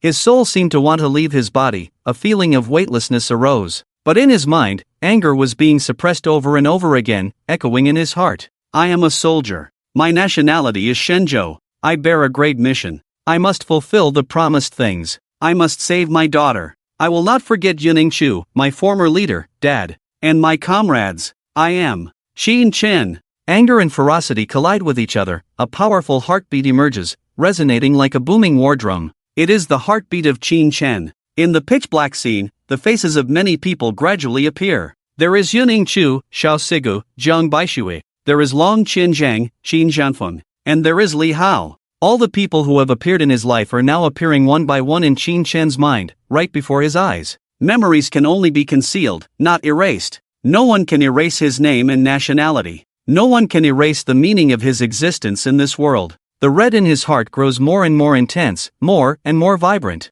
At this moment, Qin Shen's crimson will has transcended the physical. This scene deeply shocks the audience at the scene and the netizens in the live broadcast room. One after another, people's eyes are gradually turning deep red. A nameless flame is burning in their chests. Because everyone's thoughts are following Qin Shen in the scene, experiencing it firsthand. As he said in his heart, memories can be concealed, but cannot truly be erased. Brainwashing cannot erase his pride as a person of Shenzhou. He loves this land so deeply that even in the darkness, the red in his heart will never fade. This has become a kind of faith. With faith, there will be strength. He has not been brainwashed. In this situation, he still knows who he is. A cry came from the audience at the scene. The voice carried a sob, a sense of shock. Once again, tears filled the eyes of the people present. Everyone has a feeling that they are not just witnessing the memories that Qin Shen has experienced, but also reaffirming their pride as people of Shenzhou. They can't help but wonder, if the country were to fall one day, would they remember that they come from Shenzhou? Would they remember that Shenzhou's blood flows within them? Tianjin Shuimu University, Multimedia Classroom. Hundreds of proud sons and daughters of heaven are sitting there, gazing at the current projection. This is a class on social thought. There are no textbooks. The textbook is the series Reverse Memory Life for each issue. Watching the current scene, all the teachers and students fell silent. The one teaching now is the most famous ideological teacher at Shuimu University, Zhang Yuheng. At this moment, looking at the current scene, Zhang Yuheng took off his glasses, then picked up a chalk and wrote 10 vigorous characters on the blackboard. Being a Chinese, one should have the spirit of China. Zhang Yuheng turned around and looked at all the students staring at the class, saying, "Do you know why so many countries in the world fear and dread us? Why, in just a little over 100 years, Shenzhou has been able to rise from being enslaved to becoming the great nation it is today? Whenever this country faces great peril, there will always be a few people who emerge to turn the tide. They may be questioned and reviled, but it cannot be denied that they will be active throughout ancient history, remembered by future generations." The clear and resonant voice echoed throughout the multimedia classroom. At this moment, all the students were completely focused, with serious expressions. Not a single person was slacking off, and no one was sleeping. They were all staring intently at the man in the scene. There was faith in his eyes. He was a city wall walking in the darkness, using his own body to support a nation. And with his words and actions, he awakened the faith of the vast people of Shenzhou. Now, in the scene, the electric current has been increased to the maximum, but Ziluolin is still looking at Qin Shen in front of her, lost in thought. She looked at the curve of the brainwaves, her eyes filled with astonishment, because she was surprised to find that this brainwashing had actually failed. Qin Shen not only was not brainwashed, but his memories were becoming even more profound. Lost in thought, she looked at Qin Shen's eyes, not with indifference, but gradually with reverence. In the end, she turned off the device. The electric current disappeared instantly. The laboratory door opened, and several men in white coats walked in, chattering away. Ziluolin responded. According to the translation of the picture, the audience can know that the people asked, "Was the brainwashing successful?" Violet, "Very successful, can be trusted." The men in white coats left. Violet's words also caused a surge of barrage. What does she mean? Is she reporting false information? Could it be one of our own? To be honest, from the moment I saw this young lady, I felt she was good. Shut up, armchair expert. Not to mention the barrage in the live broadcast, even the audience at the scene couldn't help but be stunned. The main reason was that Violet's answer was really unexpected. As a member of the Sinister, Violet seemed to have a high status and should have truthfully told the truth that Qin Shen was not brainwashed. In this way, if Qin Shen's brainwashing failed, the organization would definitely have prepared corresponding measures. But Violet did not do so. Instead, she lied about the intelligence, saying that Qin Shen had already been brainwashed, which made people unable to help but speculate. This woman is very dangerous. Yuningshu stared at Violet in the picture, muttering to herself.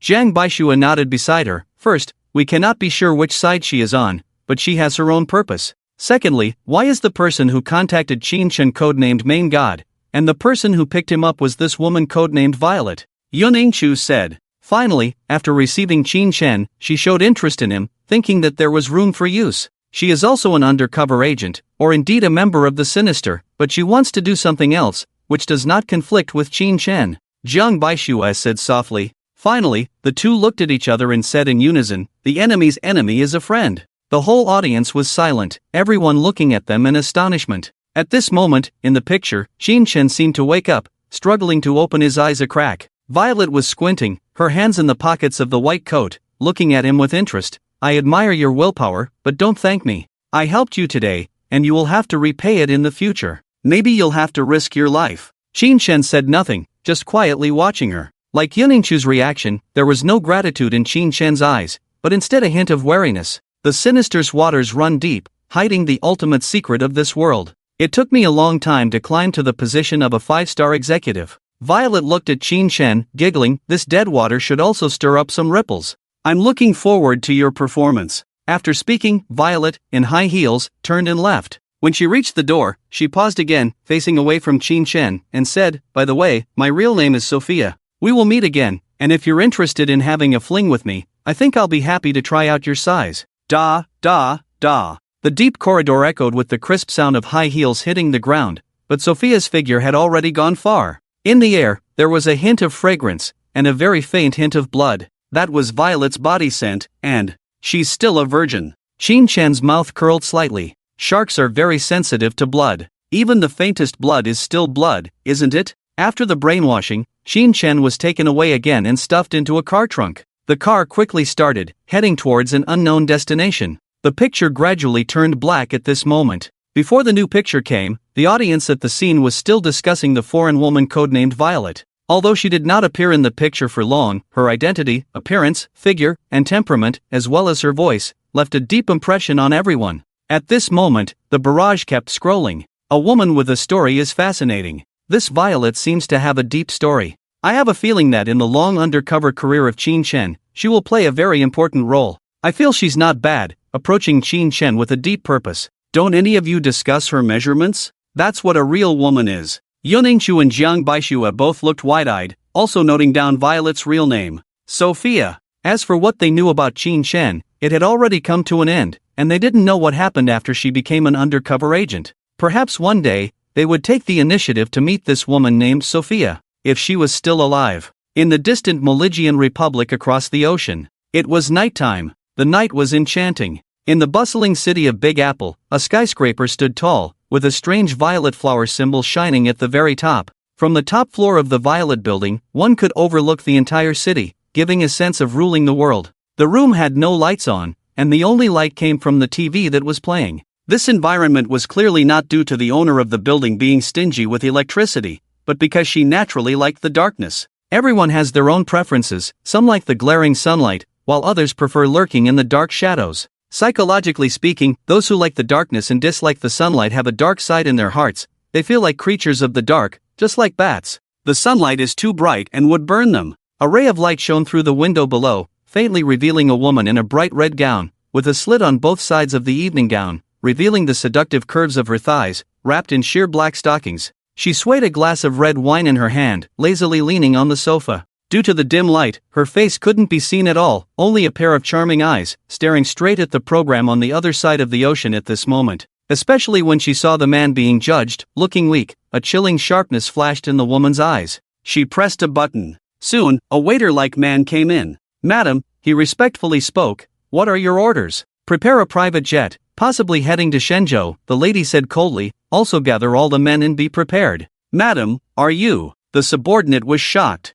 The lady's gaze was fixed on the program, and she lightly opened her red lips. "They have no right to judge my man. If he is not acquitted in the end, go and rescue him at all costs. He is the king here, not a prisoner on trial." On the domestic side, they were unaware that the largest conglomerate and dark force in the Maligian Republic, Violet, had set their sights on them. Many things had happened this year, and the global event of the downfall of the Wangliang organization was one of them. After the downfall of Wangliang, although some of the organization's confidential projects were shattered, the organization's industry was a huge cake. However, before some overseas forces could make a move, they were swallowed up by a force called Violet. Violet quickly became one of the most unfathomable forces in the world. The leader of the organization was said to be a very mysterious woman. Soon, a new scene appeared. In the scene, Qin Shen looked much thinner, and her eyes were also much more indifferent. This was a kind of barrage that truly disregarded life, without mercy or compassion. Watching for a long time would make people feel chills.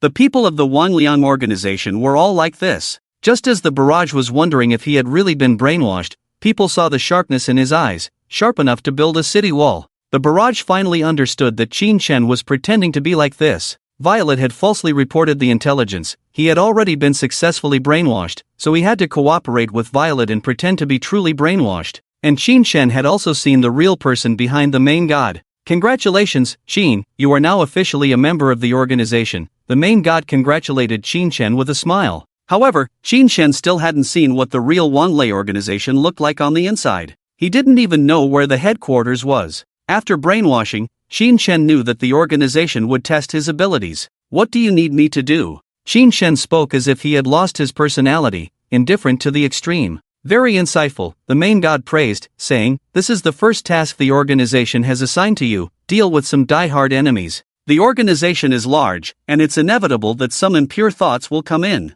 How to handle it is up to you. Trust me, this will be a very enjoyable process." With that, the main god patted Qin Shen on the shoulder and left. At that moment, the entire scene was completely stunned. Eyes filled with surprise or disbelief stared blankly at the current situation. Qin Shen's figure stood firm like a javelin, always standing in place. Enemies? What enemies? Why do I have a sense of foreboding? In a barrage of comments, the scene changed. Led by someone, Qin Shen arrived at an underground room. It was dark and damp, with a nauseating stench of decay everywhere. Dirty cockroaches and vermin were everywhere. Along the way, Qin Shen even saw a man who had been tortured, with his skin torn and bloodied, being dragged out like a dead dog. Bang! Then, the sound of gunfire rang out. Everything returned to calm, with only the lingering smell of gunpowder in the air. The barrage exploded at that moment. I understand, this is a prison specifically for holding spies. Is Qin Shen's first task to deal with so-called spies? My goodness, if they are spies from another country, it's one thing, but if they are from our own, I dare not think further. Soon, with a creak, under the guidance of the prison staff, Qin Shen arrived at the lowest and deepest level of a prison. As soon as the door was opened, he was deeply shocked by the scene before him. He couldn't help but clench his fists. At that moment, the scene and the live audience fell into a deathly silence. Just like Qin Shen in the scene, the pupils of all the viewers shrank to a point at that moment. Hands, feet, and bodies were trembling. Heavens! What is this? At that moment, Bingbing's face was as white as paper, without a trace of color. She dropped the microphone in her hand and covered her mouth with her hand. Yuningchu's eyes were filled with angry flames, her face turning ashen. The barrage in the live broadcast room was filled with anger. So the task of dealing with die-hard enemies mentioned earlier was referring to this. They are our compatriots. Are they asking Qin Shen to deal with our own people? This is too. Will he do it? In the angry barrage, people could see the panoramic view of the prison in the scene. Dimness and blood were the main themes, with terrifying torture devices scattered around. Each torture chair was occupied by a man covered in blood. Their hands and feet were bound, and their limbs were mangled, looking extremely miserable. What made it even more cruel was that they were fully conscious throughout, meaning they experienced intense pain. When they saw someone coming, they weakly opened their eyes, and in their bloodshot pupils, a fierce and ferocious light shone. These were a group of fearless warriors. What they feared was not being able to kill more enemies. When they ran out of weapons, they used their fists, and when they ran out of fists, they used their mouths to bite. Even in death, they wanted a piece of the enemy. So, they even lost their teeth. Without anesthesia, someone directly scraped off their teeth.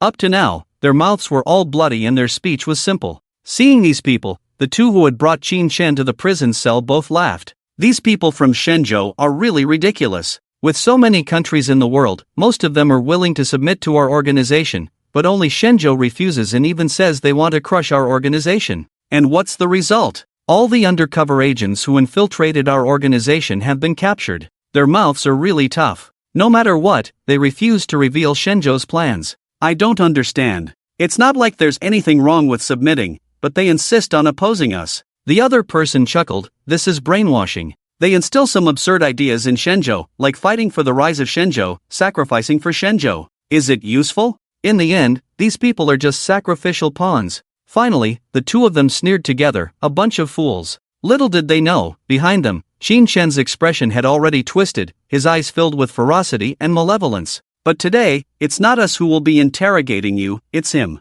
Just like you, he is also from Shenzhou. Being interrogated by one's own people, what kind of feeling is that? Haha. The staff in the prison cell introduced Qin Shen and burst into laughter. Upon hearing this, all the captured Shenzhou undercover agents trembled. No matter what they said before, or what cruel punishments they used, they never wavered. But now, seeing Qin Shen in front of them, they were stunned. Like him, they all had yellow skin and Shenzhou blood in their veins. After a moment of daze, everyone's faces changed suddenly. They became shocked, they became angry. Crack, crack. The chairs they were sitting on began to shake along with their bodies. It was evident how excited their emotions were. Their almost cannibalistic gazes all fell on Qin Shen. Their mouths opened, trembling violently, as if they wanted to say something, but couldn't utter a word, only large amounts of blood flowing down. For them, this was an undoubtedly fatal blow. Those eyes seemed to be questioning Qin Shen. Why betray Shenzhou? Why join this dark organization that seeks to control the world?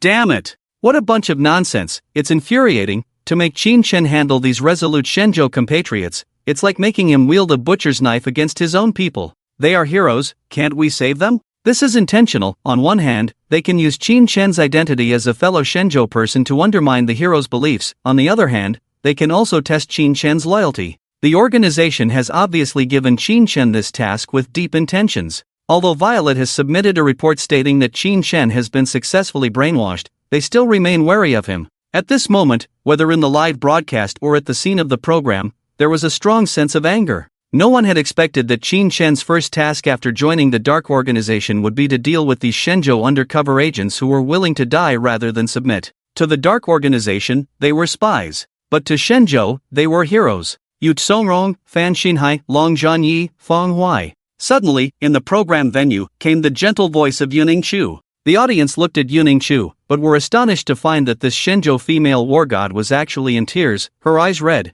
Qin Shen's memories were being extracted, and Yuning Chu had shed tears before, but the previous times she cried were out of anger and hatred towards Qin Shen. However, this time, she was simply moved to tears by the sight of these Shenzhou heroes being tortured. These names are... Jiang Baishua looked at her, her eyes trembling. Yuning Chu nodded heavily. They are all elite members of the War Department, and similarly, they are the ones being tortured in the footage. After saying this, there was a long silence. The scene was silent, with only Yuning Chu's delicate, trembling voice slowly ringing out. About them, I have only seen photos and records of their lives. When I first entered the War Department, they had already left, reportedly to carry out a very dangerous and confidential mission, and have not returned since. Yuning Chu's eyes were red, as if filled with deep sorrow. Likely how, they are all missing persons, listed in the missing persons list, but their names are also in the martyrs' cemetery behind the red wall. They have long been sacrificed. After speaking, she took a deep breath, trying to calm the tumultuous emotions in her heart as much as possible.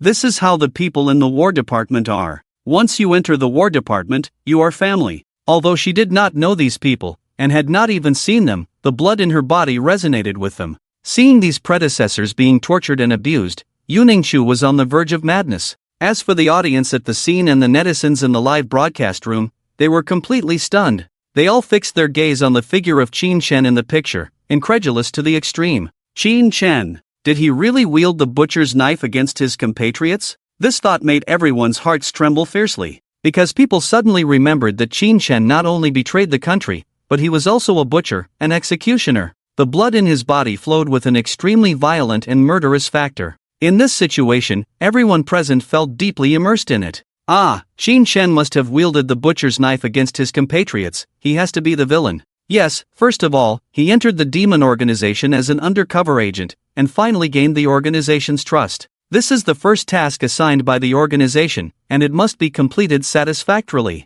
Secondly, the organization may not completely trust Qin Shen, and this is a test. If Qin Shen does not act against these heroes, he will definitely get into trouble. It's a choice between two evils. But they are also heroes. Do they really have to wield the butcher's knife against their compatriots for the sake of a so-called mission? They are not just comrades, in a sense, they are also partners who fight side by side. Those who act against their partners are the real scum. The barrage of comments sparked intense debate, full of gunpowder. Not to mention them, I believe that everyone present who saw this scene would feel as if their heads were exploding. People torturing their own people, this is what they cannot stand the most. Maybe there is a way to have the best of both worlds? Bing being forced to smile and tried to think optimistically. Everyone watched quietly. It's up to you. In the picture, after the two staff members mocked him, they patted Qin Shen on the shoulder and then left the prison cell. Before leaving, they also looked at Qin Shen with mocking eyes. These two people were also of Eastern descent, but they were not from the Divine Land, they were from the Kimchi country. In their eyes, this was just a play, a good show of people from one country killing each other. They were spectators. Little did they know, Qin Shen had already become filled with a bloodthirsty and violent gaze. He couldn't bring himself to act against his compatriots. Sizzle. At this moment, the voice of the main god suddenly came through Qin Shen's earpiece. Qin, I just received news that the upper echelons are very interested in your interrogation of these stubborn traitors. You are to question them and extract as much information as possible. If useful information cannot be obtained from their mouths, execute them immediately, understood? Upon hearing these words, a sharp glint burst forth in Qin Shen's eyes. His fists, hanging by his sides, clenched and then relaxed. The veins on his neck and forehead bulged. But his response was still mechanical, understood. What people saw in his eyes was still only indifference. The indifference that extinguishes humanity. This is a public execution. The villain, Qin Shen, will do it. Will he shoot? There's no choice now, is there? The barrage exploded at that moment.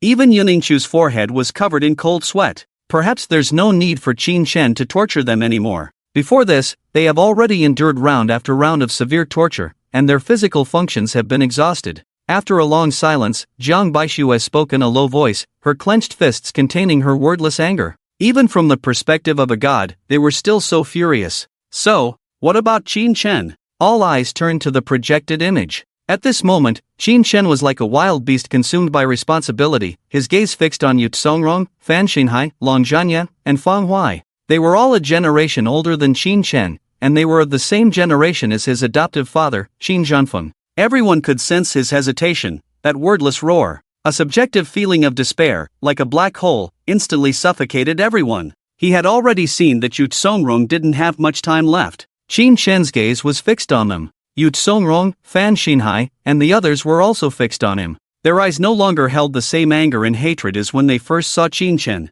Eyes don't lie. From Qin Shen's eyes, they saw something similar to what they felt. A determination to throw their lives away, to leave no way out for themselves, until Qin Shen's fingers subtly changed, making one small gesture after another toward Unsung and the others, gestures representing his identity. At that moment, the expressions of Unsung, Fan Xinhai, Long Zhanya, and the others also changed instantly. They became resolute, and it was hard to imagine that this was the look of a dying person. At this moment, there was only a silent confrontation. No sound was needed, their gazes said it all. Suddenly, Unsung's mouth opened, all his teeth had been scraped away, and as his mouth trembled, large amounts of blood flowed down. But with all his strength, he managed to say the first and last words he would speak to Qin Shen. Kill me! Kill me! He spoke in the language of Shenzhou. In the entire cell, only his faint voice echoed. It was so light, yet so loud. Everyone saw in Unsung's eyes the will to die. Unsung was like this. Fan Xinhai was like this. Long Zhanye was like this. Fang Huai was also like this. I think I understand their eyes now. Before Qin Shen arrived, all they had in their eyes was hatred, but after seeing Qin Shen, there was no longer hatred, but hope. Yes, they have persevered to the end. Before dying, they saw the person who would carry on their hope. Their mission has ended. For them, to die at the hands of their own people is the best ending. The barrage of comments scrolled wildly, and never before had they understood the meaning of a gaze so clearly. The audience understood, and so did Qin Shen. At that moment, the image of Qin Shen in the scene did not use any torture devices, but instead picked up a gun. The gun was light, but holding it at that moment made it feel so heavy. Heavy enough to make his hand tremble. At the same time, Qin Shen stared at them, his cheeks twitching and trembling violently. But Unsung, Fan Xinhai, Long Zhanya, and Fang Huai all showed their smiles to Qin Shen. Their lips curled slightly upward, blood-stained, so fierce yet so gentle and familiar. Yes, this was the unique smile of the Shenzhou soldiers. A fierce grin left for the enemy, symbolizing an unyielding determination to fight to the death. The fierce grin was also left for their comrades, using blood to tell their comrades to continue forward in the darkness. They passed their torch to Qin Shen. Perhaps they had died, but Qin Shen would not forget them. There was a time when, before him, there was a group of pioneers who opened up the wilderness, paving the way for those who came later. Bang! The deafening sound of a gunshot rang out. Unsung's head now had an extra bullet hole, and blood splattered all over Qin Shen. Bang! The jarring sound of gunfire echoed through the venue at this moment. The entire scene fell silent, with only the sound of the gunshots. That single bullet not only pierced the foreheads of Unsung, Fan Xinhai, Long Zhanya, and Fang Huai, but also pierced the souls of everyone present. As they watched, everyone fell silent, with tears in their eyes and redness in their gaze. They were all moved by the sight of these veterans. Before Qin Shen arrived, they were the pioneers, unfortunate to be captured as a common occurrence. Despite the torture, they did not yield, but instead became more resolute. No matter how much they suffered or bled, they persisted.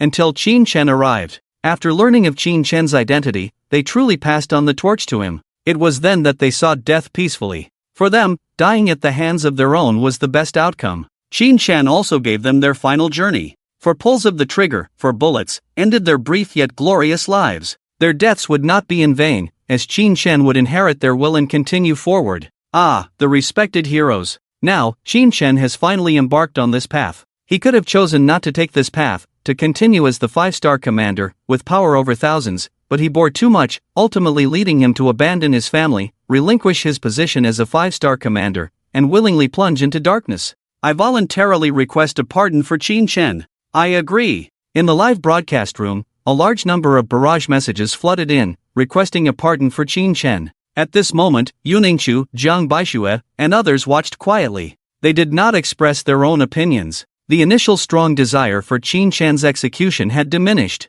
especially for Yuningchu. She simply gazed at the man holding the gun and silently contemplating the bodies on the screen. The power of the people cannot be ignored. Even the judges in the courtroom sighed. They pondered whether Qin Shen should be pardoned. However, after much hesitation, the judge struck the gavel and said, "Everything is not yet settled. Let's continue watching." Indeed, the law is rigorous. Once a life is taken, it is taken, regardless of the reasons. There are still many variables in the future. The scene continued. The bodies of Yu Tsongrong, Fan Xinhai, and Long Zhanye were removed. Qin Shen, who had personally sent them on their way, put down his gun and took a deep breath. After calming his emotions, Qin Shen's expression and gaze became indifferent once again. In this moment, Qin Shen had to be truly meticulous to ensure nothing went wrong. After handling the bodies of Yu Tsongrong and the others, Qin Shen said nothing, simply turned around and glanced at the camera behind him. He knew that the footage of him executing Yu Tsongrong, Fan Xinhai, and Long Zhanye would definitely be watched by the higher-ups of the Wanlei organization.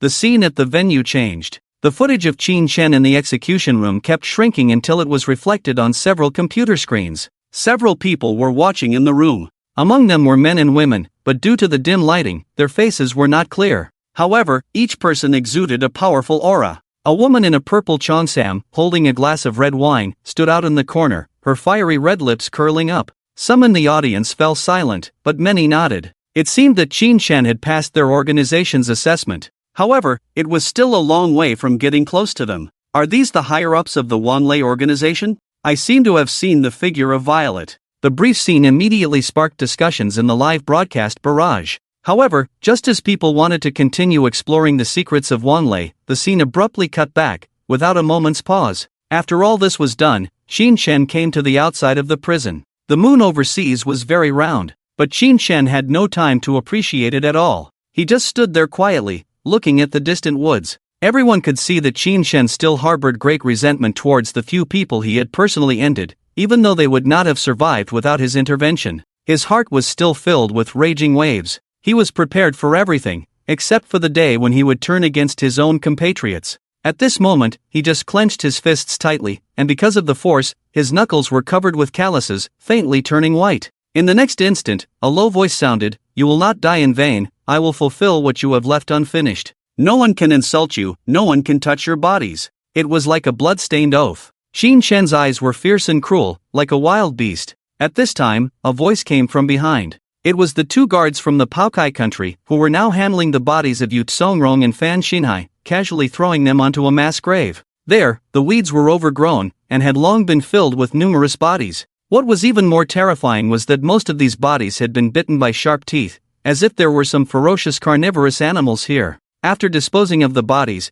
the 2 guards from the Paokai country left, still chatting and laughing. The content of their conversation was exactly the scene of Qin Shen shooting Yu Tsongrong and the others before. In their eyes, this was a self-inflicted slaughter among the people of Shenzhou, and for them, it was the best joke. Little did they know, a pair of cold eyes had already locked onto them from behind, like the Grim Reaper wielding a scythe. It was Qin Shen. He remembered that these 2 guards from the Paokai country had initially mocked Yu Tsongrong and Fan Xinhai. Now that they were dead, they had become the topic of their idle chatter. Qin Shen pounced like a tiger descending the mountain, striking like lightning. Before they could react, they had lost consciousness. It was unknown how long had passed when they were awakened by intense pain. Opening their eyes, they found Qin Shen standing beside them, looking at them with a cold and stern gaze. His eyes were as indifferent as if he were looking at a corpse. At this moment, Qin Shen demonstrated to all the audience what cruelty truly meant. He first used a dagger to sever the tendons of the 2 guards from the Paokai country,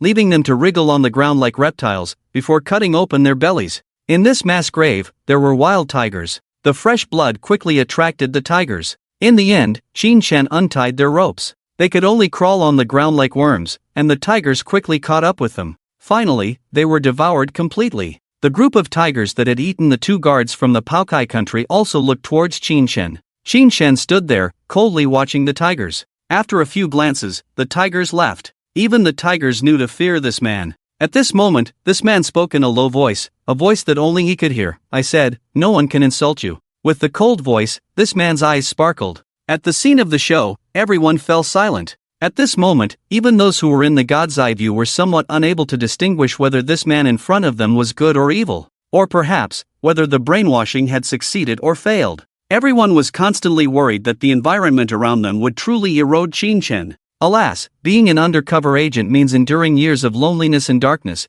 as well as one task after another that one may not even be able to accept. From now on, family is just a passerby. This time it's fine, just executing compatriots. If the organization becomes even more ruthless and makes Qin Shen deal with his relatives, wife, and daughter, then what should we do? Stop being so pessimistic, okay? If such a scene really happens, I'd rather skip it. The barrage in the live broadcast room scrolled. This topic also attracted the attention of the audience at the scene of the show. This possibility, it really could happen, Yuningchu calmly spoke. As soon as these words were uttered, everyone present, including the host Bingbing, had a subtle change in their expressions. "Miss Yun, what do you mean by that?" she asked in surprise. Yuningchu just looked at her with plain eyes, then turned her gaze to the unconscious Qin Shen and said, "Have you all forgotten about the shocking nationwide massacre 7 years ago, the Qin family massacre?" Boom! The sound seemed to strike at everyone's hearts like a requiem. All the audience suddenly felt their hearts twitch. They all remembered how Qin Shen had slaughtered the family that had raised him, the entire Qin family.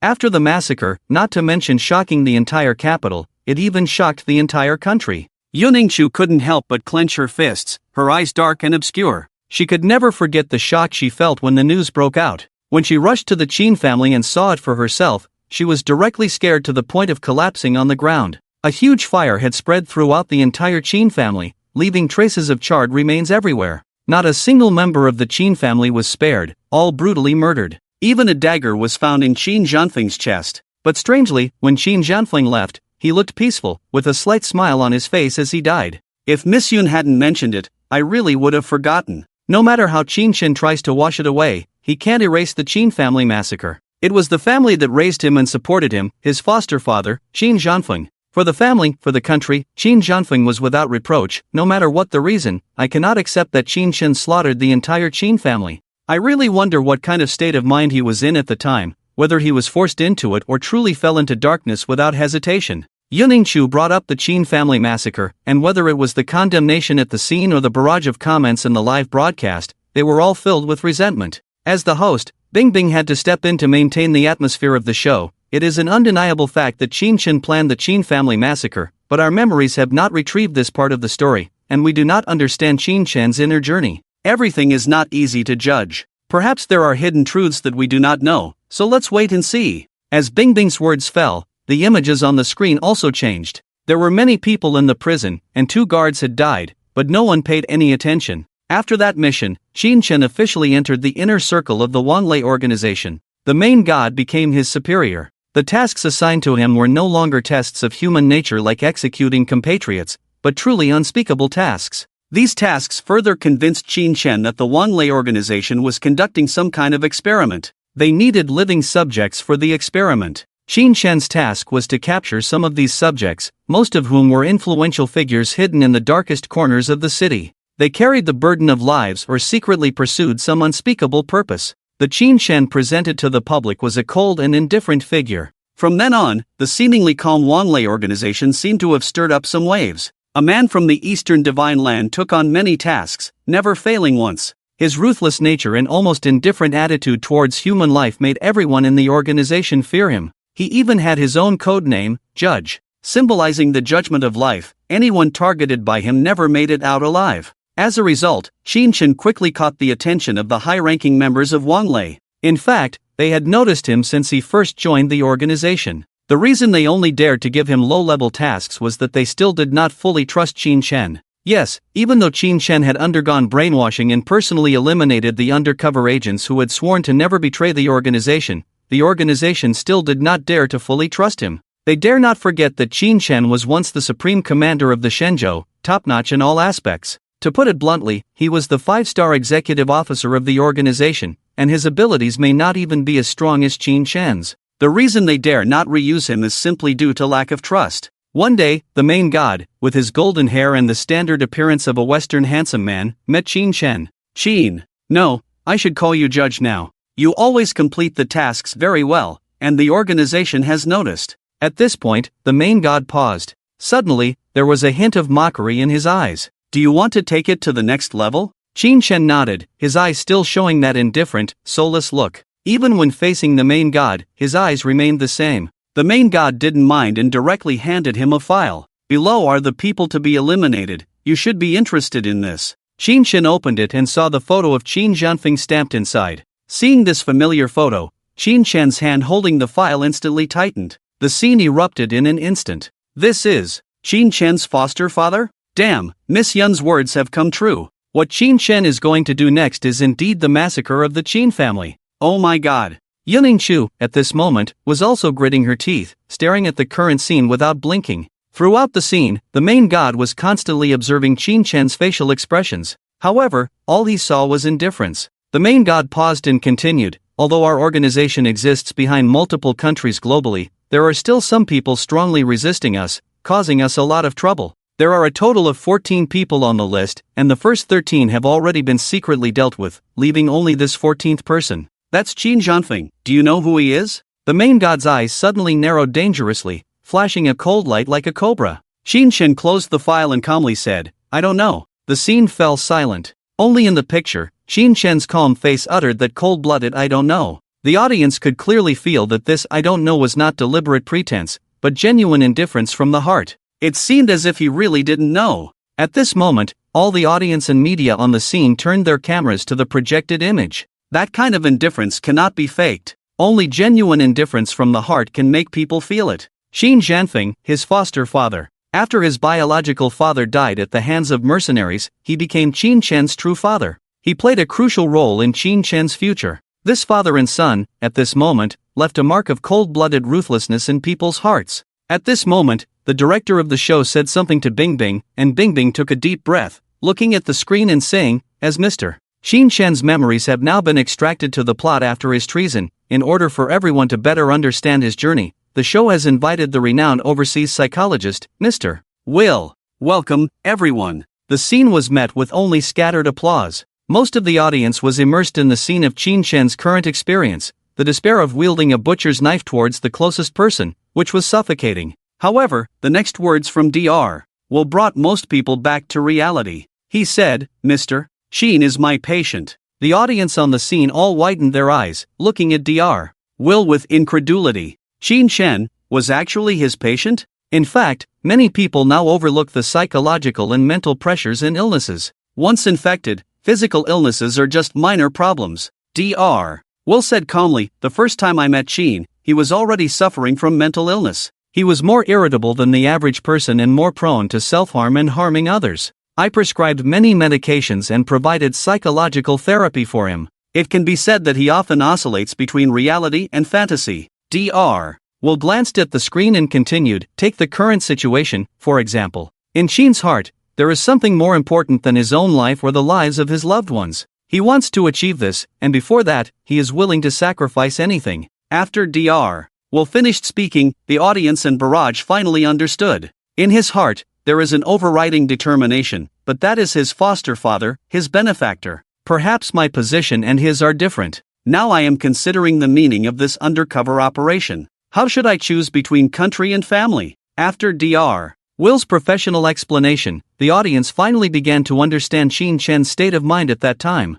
but the barrage still echoed with sighs. Yuningshu stared at the screen, clenched her hands, and finally let go after exerting extreme force. "Qin Shen, is this your journey of the heart? But the dead are already gone. What's the point of pursuing your emotional journey?" In a whisper that only Yuningshu could hear, a massacre that would shock the entire nation began. "I will personally lead this operation. You used to be a soldier, so you should understand that military orders are above all else." The main god spoke again in the video. Qin Shen still had an almost indifferent look in his eyes, as calm as stagnant water. He simply picked up a gleaming dagger and slammed it onto a photo of Qin Jianfeng. The scene quickly changed. A plane slowly landed at Tianjin International Airport. The familiar scenery of the Divine Land once again appeared, but there was no hint of a smile on Qin Chen's face. Watching Qin Chen's indifferent appearance, Yu Ningqiu felt a pang of pain. Returning to the old place, everything had changed. That's probably the feeling at this moment. Tianjin International Airport. It was the cold winter season. A middle-aged man wearing a black wool coat, slightly hunched but trying to straighten his back, was walking slowly. His resolute face was filled with solemnity and severity. It was Qin Chen's foster father, Qin Jianfeng. With a duckbill cap and a mask, Qin Chen walked closer and then removed his mask. He earnestly examined the now aging middle-aged man in front of him. The temples had turned gray at some point, and his figure had begun to shrink. What made Qin Chen's pupils contract was the empty left sleeve of Qin Jianfeng. It added a touch of desolation. That left arm had been blown off during the attack by the child soldier. Since then, the War Department had forced Qin Jianfeng to retire. "Dad!" It was not clear how long it took for Qin Chen to finally call out. His voice was hoarse, like that of a weathered mountain ghost. But Qin Jianfeng shook his head and, looking at him, showed a long-lost smile. "Don't say anything. It's good that you're back." Qin Jianfeng used his only hand to pat Qin Chen's shoulder with a smile on his face. "When you left, the whole country was in an uproar. Not only did everyone know that you were a 5-star commander, but they also knew that you, as a commander, had betrayed the country. Now there are wanted posters of you all over the country. Rumors can kill. Whether you betrayed the country or not, the answer to this question no longer matters. Go and do what you think is right. Dad will always be proud of you." Qin Chen cried. He thought that after accepting that mission, he would never cry again. From then on, all the glory and honor, all the affection and love, had nothing to do with him. He was just an emotionless machine, a monster. He was prepared to bear the infamy alone and forever dwell in darkness. However, in the Red Kingdom of his dreams, there was still someone who believed in him no matter what he did, despite the world's intolerance and fury. There is a kind of emotion in this world that is more plain than love, more enduring than friendship, and more moving than family affection. It is called parental love. In the winter of Tianjin in the north that year, the wind was particularly strong, carrying visible sandstorms. It made Qin Chen cry. The scene was silent.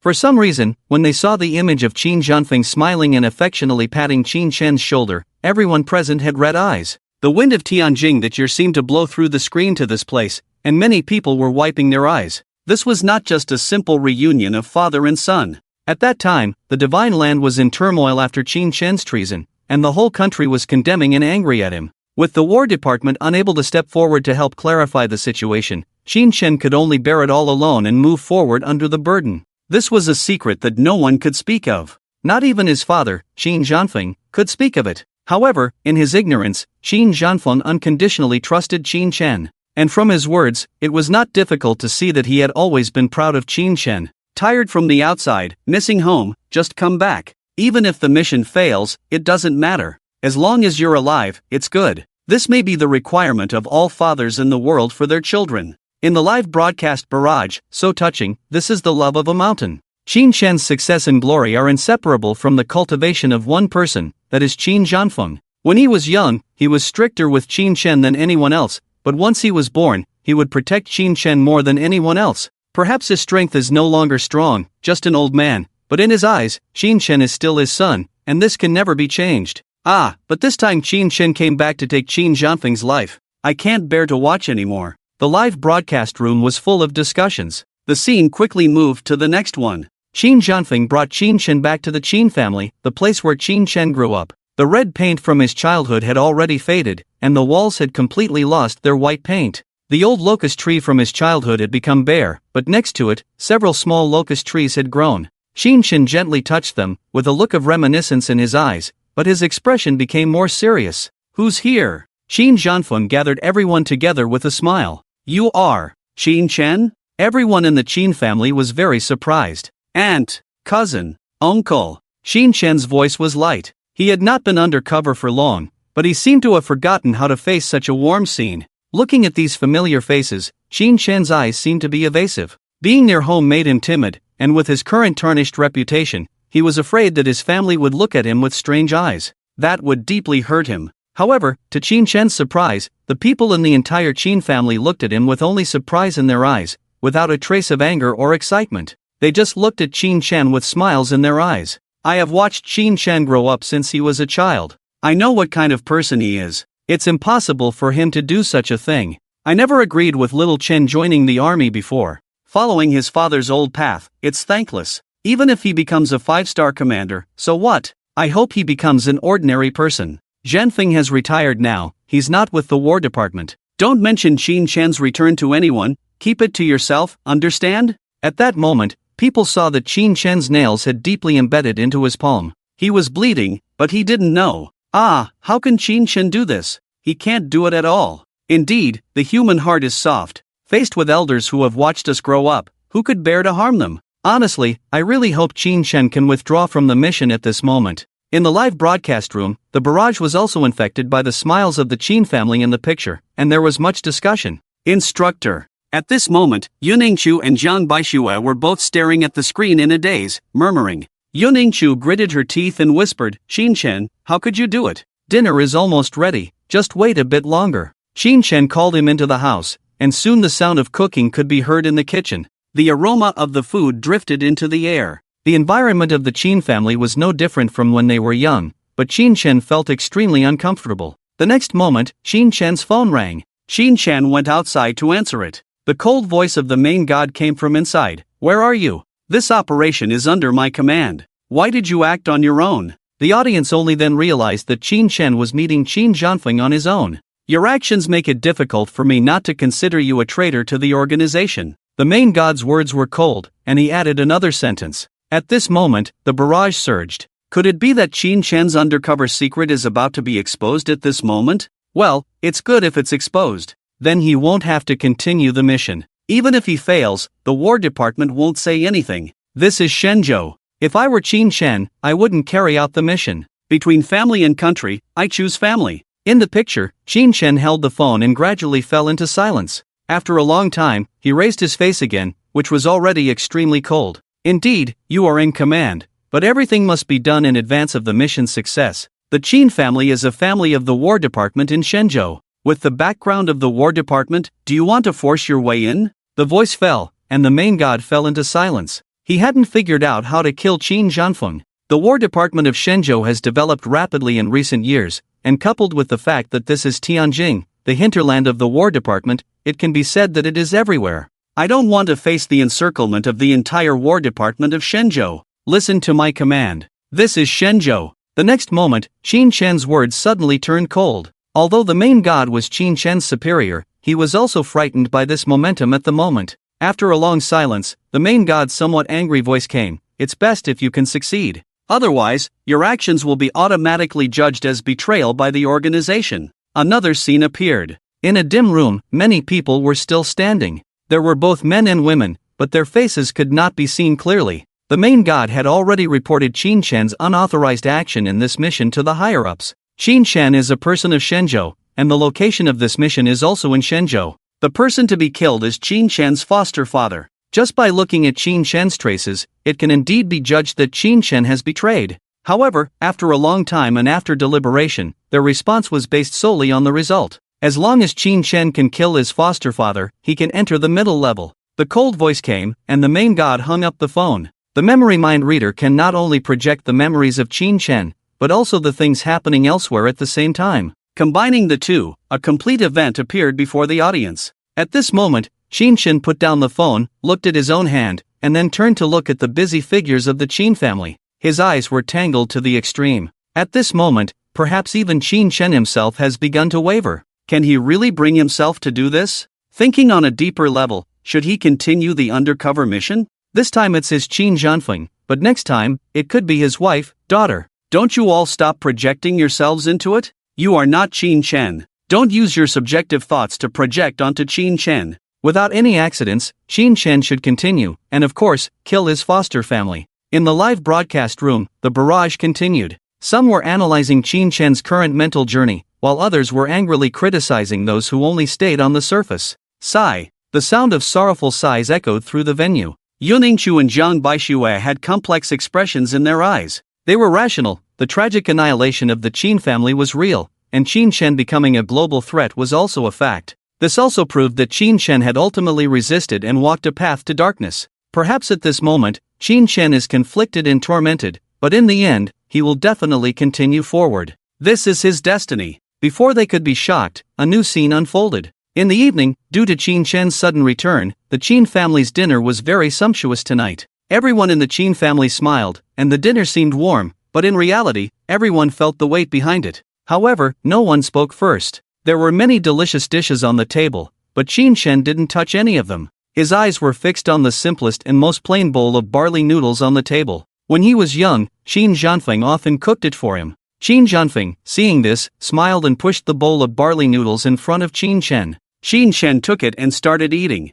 Huff, huff. Qin Shen ate heartily, wolfing down the food, burying his entire face in the bowl. He ate in a messy manner, as if he hadn't eaten for days. No one saw that as he ate the noodles, a few tears occasionally fell into the soup. When he finished, Qin Shen stopped eating. By then, his eyes had turned red, and tears fell heavily. Plop! The next moment, he knelt on the floor and began to speak the words hidden in his heart. I came back this time to kill all of you. A stone stirred 1,000 waves. At this moment, the audience at the venue was stunned. No one had expected Qin Shen to reveal his purpose. After the shock, everyone let out a sigh. It seems he still can't bring himself to do it. That's for the best. But it doesn't make sense. Since Qin Shen has revealed his purpose, why were the entire Qin family still slaughtered? In the live broadcast room, a questioning comment quickly rose to the top and received numerous likes. After seeing this comment, everyone on the show also widened their eyes. Indeed, at this moment, Qin Shen had revealed his purpose, which meant he had given up on killing Qin Zhanfeng.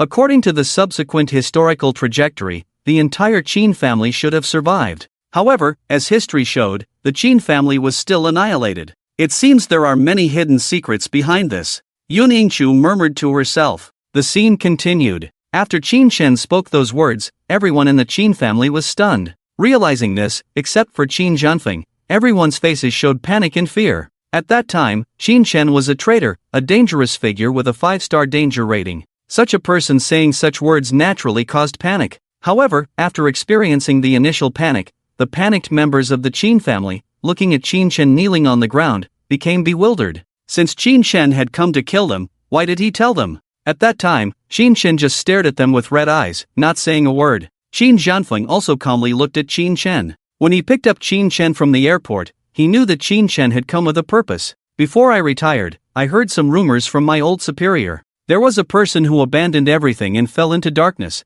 and that person is you. Qin Zhanfeng smiled and looked at Qin Shen. Qin Shen remained silent, his eyes as red as a devil emerging from hell. Qin Zhanfeng laughed heartily twice, then continued, it seems I wasn't wrong. That person can only be you. Although I have retired, my heart is still with the military. If there is a war, I will answer the call. If there is a war, I will answer the call. These 6 words seem to contain boundless power. After hearing these words, all the members of the Qin family, whether it was an illusion or not, had different expressions. Looking around, everyone's faces became resolute. Every person, as if knowing their own destiny, faces it calmly. Get up! What kind of kneeling is this? Qin Zhanfeng scolded. Qin Shen stood up, his eyes looking even redder, no tears, no sadness. He just kept shaking his head, thinking he could face it calmly, even facing Qin Zhanfeng's photo and calmly saying I don't know. But only when he truly faced it, did he realize that he was not prepared at all. He didn't want Qin Zhanfeng to die, didn't want everyone in the Qin family to die.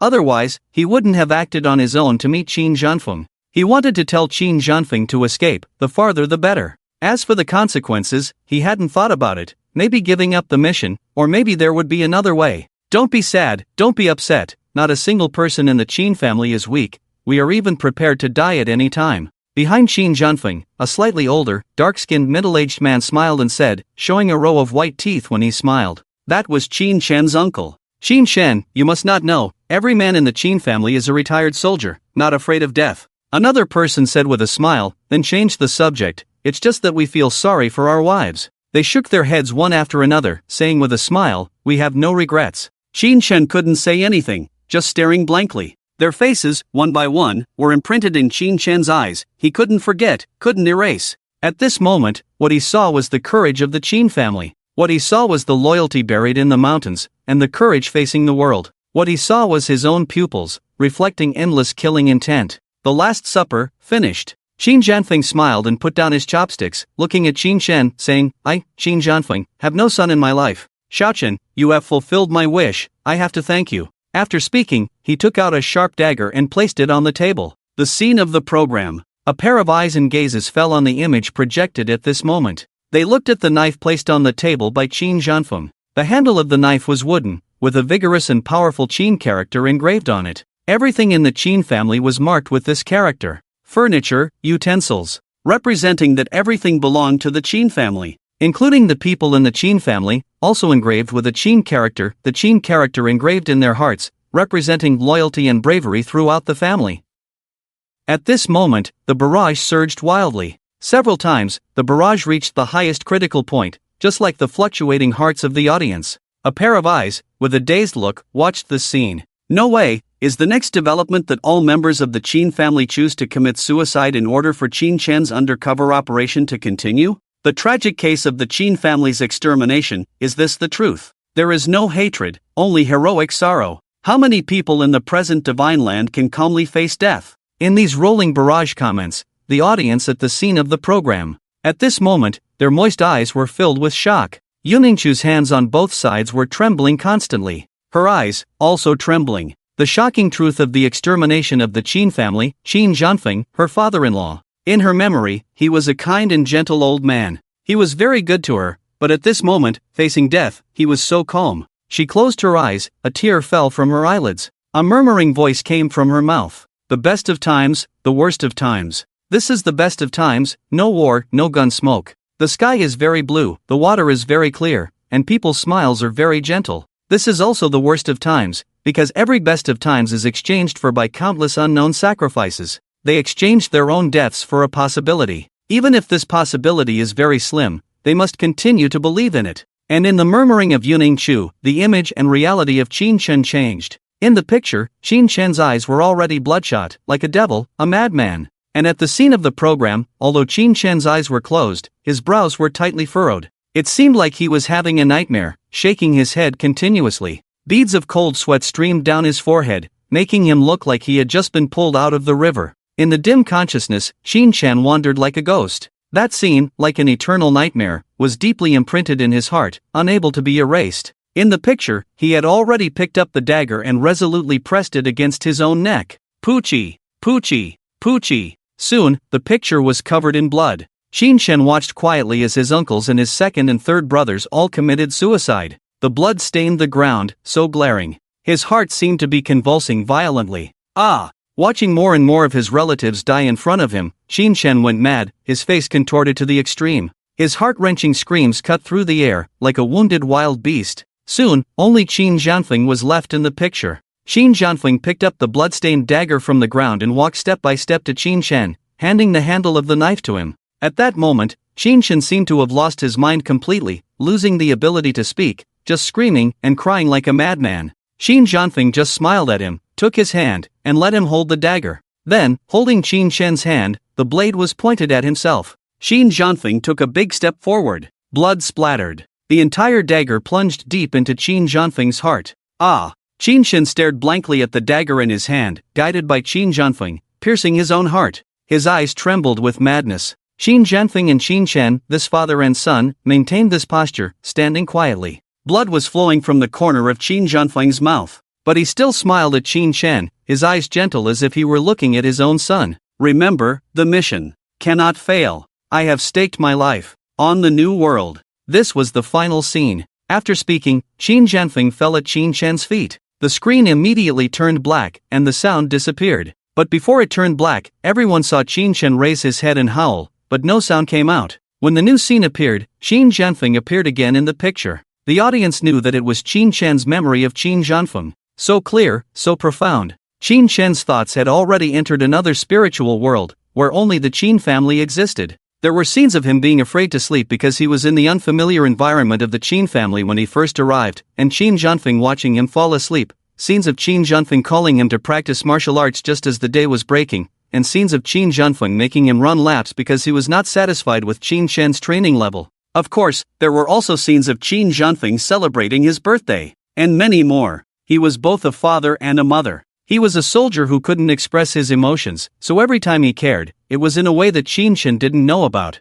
Little did he know that Qin Shen remembered all of this very clearly. He never said "I love you" to Qin Shen, but he always did his best to protect Qin Shen's childhood. He did his best. This was a tough yet gentle man, a man who hoped his son would become the best in the world, a man who, with his own life, taught Qin Shen in his final moments. This was the greatest father in the world. He is crying. At the scene of the program, some audience members exclaimed, unable to help but point at the unconscious Qin Shen. All eyes were on Qin Shen. He still kept his eyes tightly closed, but tears kept falling from his closed eyes. Unlike the tears shed last time because of his daughter's serious illness, this time, what people could feel was true pain, real despair. His body convulsed more and more violently, as if trapped in an inescapable black hole. At this moment, Yuningshu wiped away the tears from her eyes and slowly walked to Qin Shen. She reached out, and after 7 years, as Qin Shen's wife, she finally hugged him again. She held him tightly, very tightly. Like comforting a child who had a nightmare, she gently patted Qin Shen's back.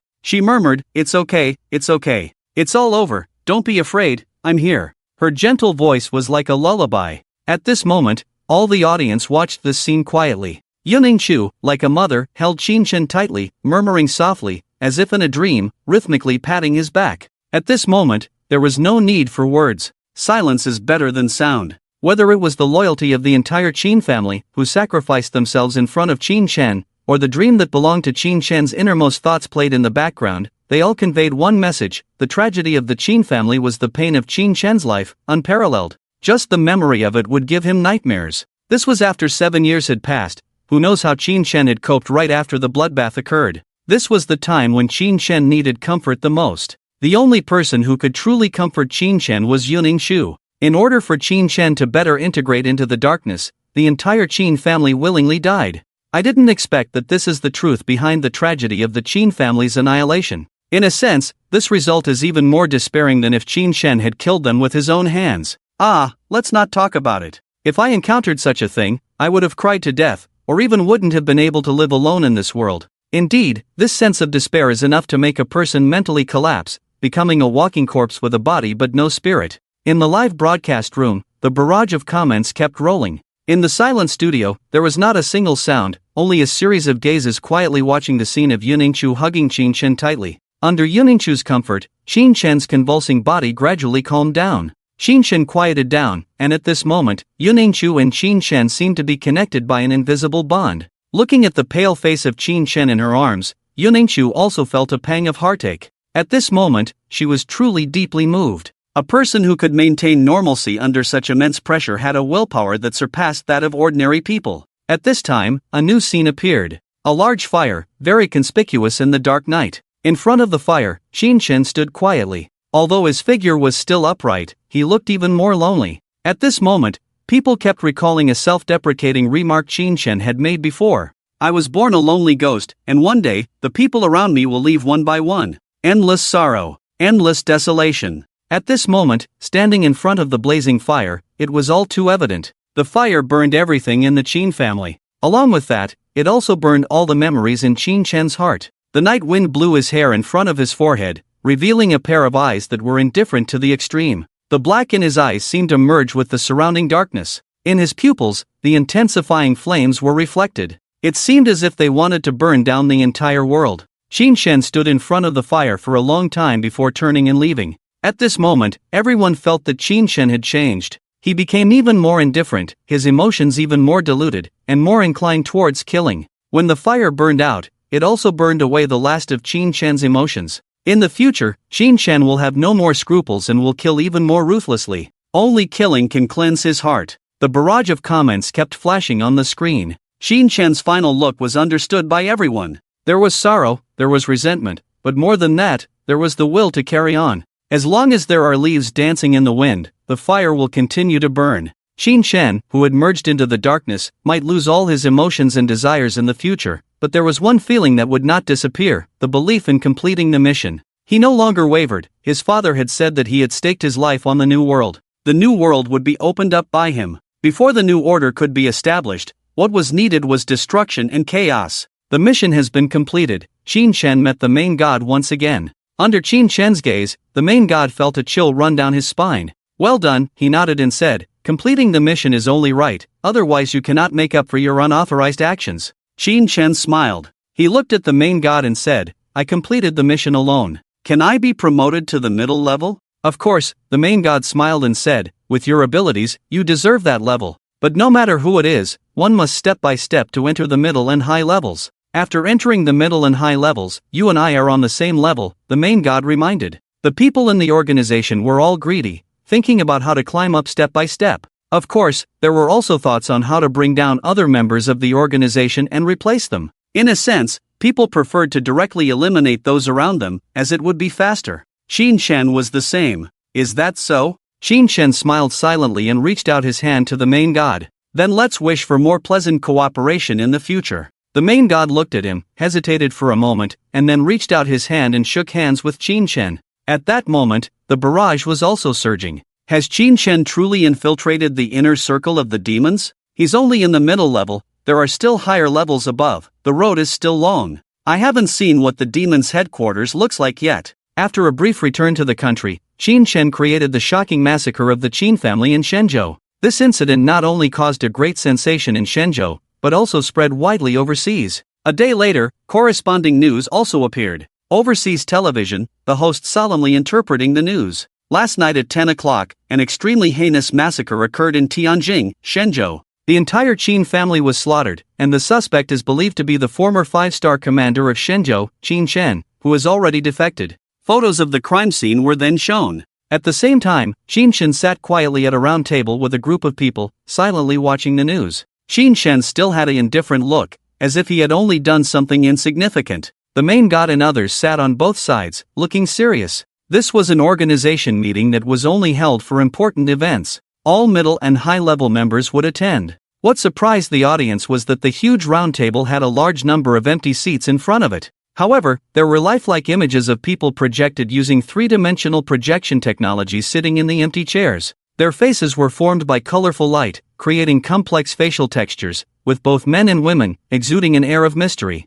The audience was stunned. Are these the high-level members of the demons? They actually use three-dimensional projection technology. Are there people scattered all over the world? Damn, I thought we could see the high-level members of the demons, but it turns out to be just a three-dimensional projection. This just shows how terrifying this organization is. The water is deep. As the barrage was discussing, the meeting was interrupted by a computer-processed voice. Great creator, another devout believer has entered your embrace. From now on, he is our 3-star executive. At that moment, the screen showed the official footage of Qin Chen officially infiltrating the organization. He was awarded the position of 3-star executive. The barrage also surged wildly at that moment. He has finally achieved his wish and become an undercover agent within the demons. He's a 3-star executive, so does that mean there are still 4-star executives and 5-star executives above him? No matter what position he holds, he is currently only at the middle level, far from reaching the top level. To reach this level, he has experienced so many hardships.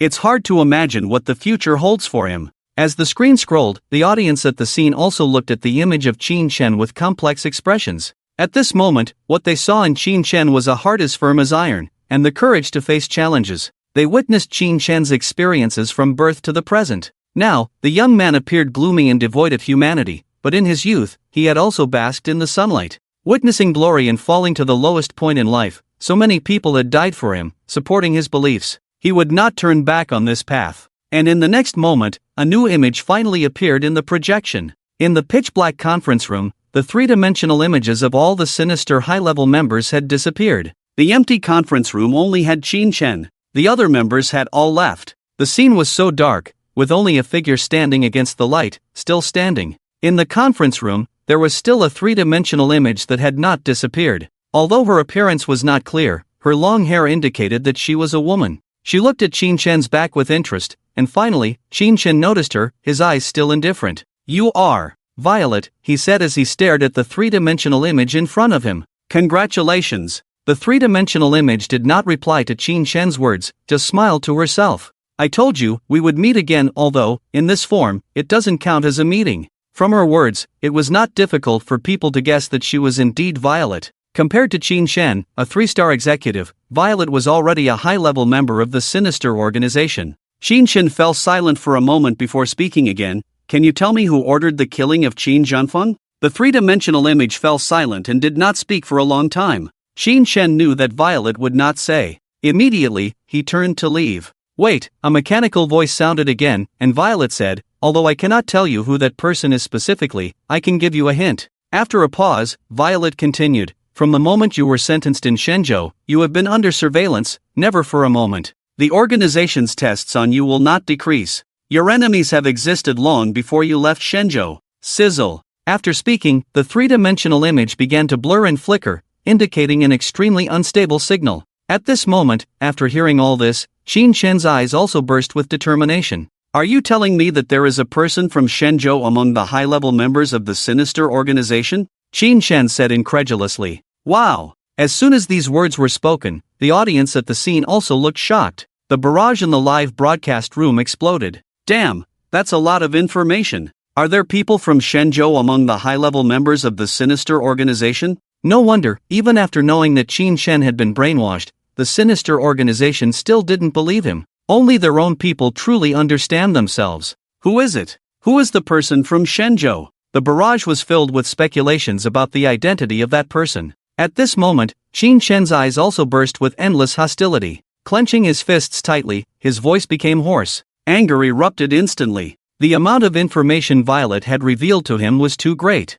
There were people from Shenzhou among the high-level members of the sinister organization. Who was that person? What was their status in Shenzhou? He is. Sizzle. Violet's three-dimensional image was about to speak, but the interference with the signal became even more intense, causing the image to blur. When the signal returned to normal, the person's name had already been spoken. Who is he? Qin Shen gritted his teeth tightly and asked again. But this time, the image disappeared directly. The image once again fell silent. Only Qin Shen stood quietly in the conference room. I don't know how long it has been, the hostility in Qin Shen's eyes disappeared, leaving only fragments of words echoing here. No matter who you are, I will find you and eliminate you. You will go to hell. The calm and chilling tone, as if engraved with a knife in the heart, contained Qin Shen's deep hatred. Because of him, he had to personally kill those undercover heroes. Because of him, his foster father Qin Zhanfeng died. All the deep-seated hatred and enmity surfaced in Qin Shen's heart at this moment. With Qin Shen's voice, the scene gradually turned black. The current scene is approaching its end. Taking advantage of this gap, the program site launched a heated discussion about who the person from Shenzhou is. The amount of information is too large, and behind it, there are eyes silently watching Qin Shen. That person is from Shenzhou. This is the most infuriating thing for Qin Shen. Miss Yun, as an expert in this field, do you have a candidate in mind? Bingbing suddenly looked at Yun Yingqiu and asked. However, Yun Yingqiu remained silent, with a solemn expression. Bingbing paused and continued, if the identity of that person is significant and Miss Yun is not convenient to reveal, then it can be hinted at. No need. Yun Yingqiu interrupted Bingbing and calmly said, I think that person is Qi Longwei. Qi Longwei. Wow. When this name came out, the entire program site was completely stirred up. Tianjing, Red Wall. Snap. Seeing this scene, Kai Gongmin, who was present, directly turned off the live broadcast. Inside the Red Wall, it instantly turned pitch black.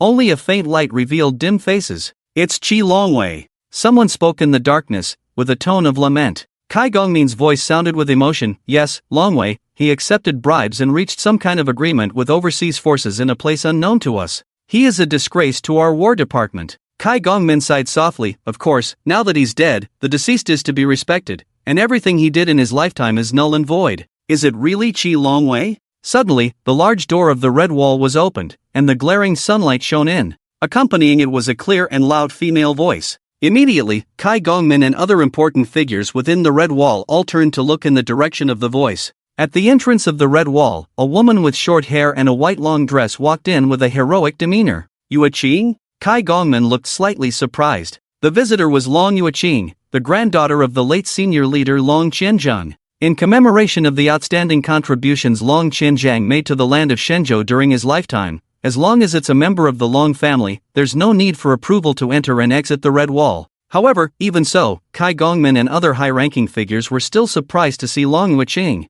Even in their memories, this was the first time Long Yueqing had entered the Red Wall. With her clean and neat short hair, Long Yueqing exuded a heroic charm. Regardless of gender, there was a kind of righteousness on her, which other family members could not compare to. Yueqing, what brings you here? Kai Gongmin welcomed Long Yueqing with a smile and asked. Yue Qing, what did you mean by what you just said? What do you mean by is it really Qi Longwei? The other elders inside the red wall were more concerned about Long Yueqing's words. Kai Gongmin also looked straight into Long Yueqing's eyes, with a serious expression on his aged face. Long Yueqing smiled, holding a cup of hot water in her hands, and said, "It's nothing, just that I have doubts about Grandpa's decision to execute Qi Longwei." Before Grandpa passed away, he also had doubts about the decision to execute Qi Longwei. Although Qi Grandpa entered the decision-making level of the War Department relying on his royal status, he would never have such thoughts. In my impression, he always puts the interests of the royal family first. Being in the military, it is impossible not to know that no matter how powerful, once you become an enemy of the country, it's a dead end. Such a person, who is both timid and bold, could he really be a high-level figure in the demon organization? Although Long Yueqing is just a woman, her thoughts are extremely meticulous. Her grandfather always told her to always have a doubtful attitude towards anyone and anything, not to trust anyone, and not to always suspect someone. Long Yueqing took all of this to heart. With a smile in her narrowed eyes, she scanned all the old people inside the red walls one by one. Kai Gongmin furrowed his brows tightly. "Yueqing, what do you mean? Things cannot be judged by appearances." Long Yueqing pointed to her head and said, "Traitors like Qin Chen can harbor lofty ideals and become an undercover agent for the demon organization. Isn't this kind of appearance just a disguise? Of course, as for whether Grandpa Qi is a high-level figure in the demon organization, I'm just guessing randomly." "Mr. Kai, don't take it to heart." Long Yueqing suddenly smiled with narrowed eyes again. The atmosphere inside the red walls became relaxed once more. "The tea is very good." Long Yueqing finished the tea in her cup and then left with a smile. As the door closed, the smile on Long Yueqing's face disappeared in an instant, replaced by seriousness and silence. She walked among the spacious red walls and yellow tiles, looking at the solemn buildings, but inexplicably feeling a sense of gloom. She went to the Tianjing cemetery and met Qin Chen's sister, Qin Xier. Their conversation left her shaken. In the past, like most people, Long Yueqing thought that appearances were the truth. But Qin Xier made her understand one thing: the so-called truth is often what certain people with ulterior motives want the world to see, far from the real truth. Qin Xier didn't believe her brother had betrayed the country, so she invented a memory-reading device. Finally, one day, the truth about Qin Chen was made public. But is the truth about Qin Chen really the truth? Does the red wall behind Qin Chen have no secrets? Because of Qin Chen, the demon organization has been destroyed, but with the demon organization gone, does that mean there is no more darkness in the world? There are still many people, wearing human skin, doing devilish things. Not all crows in the world are black, and not all snow in the world is white. Long Yueqing withdrew her gaze and left the red walls. Meanwhile, at the scene of the program, the projected image is showing a new scene. A plane is slowly landing in a vast wilderness. The temperature here is very high, and huge tropical rainforests are everywhere. Even lions with manes can be seen everywhere. Two people are coming down from the plane, Qin Chen and the main god. Everywhere they look, there is blood and corpses, as well as bullet casings that have already been fired. It seems that there has been a small-scale armed conflict here before their arrival. The Middle East battlefield. One of the world's most chaotic battlefields, the famous Three No Man's Land. It is filled with killings, drugs, violence, and warlords. A hell for civilians, and a paradise for mercenaries and warlords. The buyer this time is here, called Sang Kuan, a local warlord. The main god handed a cigar to Qin Chen with a smile. Qin Chen took it, lit it, and asked, "Is he a repeat customer?" The main god nodded. "Yes, the new drug is still in the experimental stage, but they have already bought some.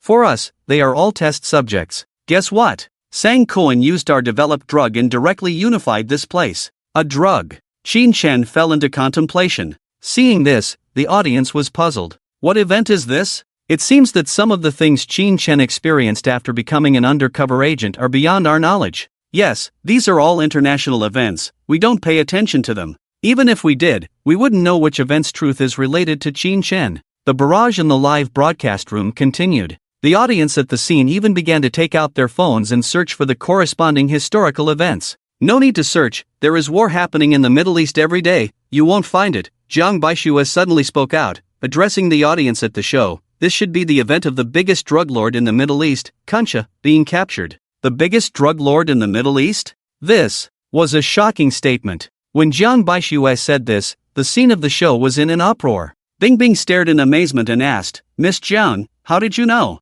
Jiang Baishue responded calmly, "Because I was there at the time." However, Yuningshu's eyes were tightly fixed on the image of Qin Chen. At this moment, she saw hope in Qin Chen's eyes. As his wife, she understood what his eyes meant. She tightly clenched her hands. He hasn't forgotten our child. Seeing this, Yuningshu realized that one of the main reasons Qin Shen had fallen into darkness and joined the underworld as an undercover agent was because their daughter was still sick. Her body still harbored many pathogens. He infiltrated the underworld organization to find antibodies and serum for these viruses. Thinking of this, Yuningshu's eyes became misty, and she looked down at the unconscious Qin Shen in her arms. "Did you really get the antibodies?" she murmured. A tear fell from her eyes. It landed on Qin Shen's face, creating ripples. Someone in the audience noticed that Yuningshu had closed her eyes deeply and looked very sad. However, no one understood why she had closed her eyes. Furthermore, no one knew that at this moment, she was sad because she had remembered their deceased daughter.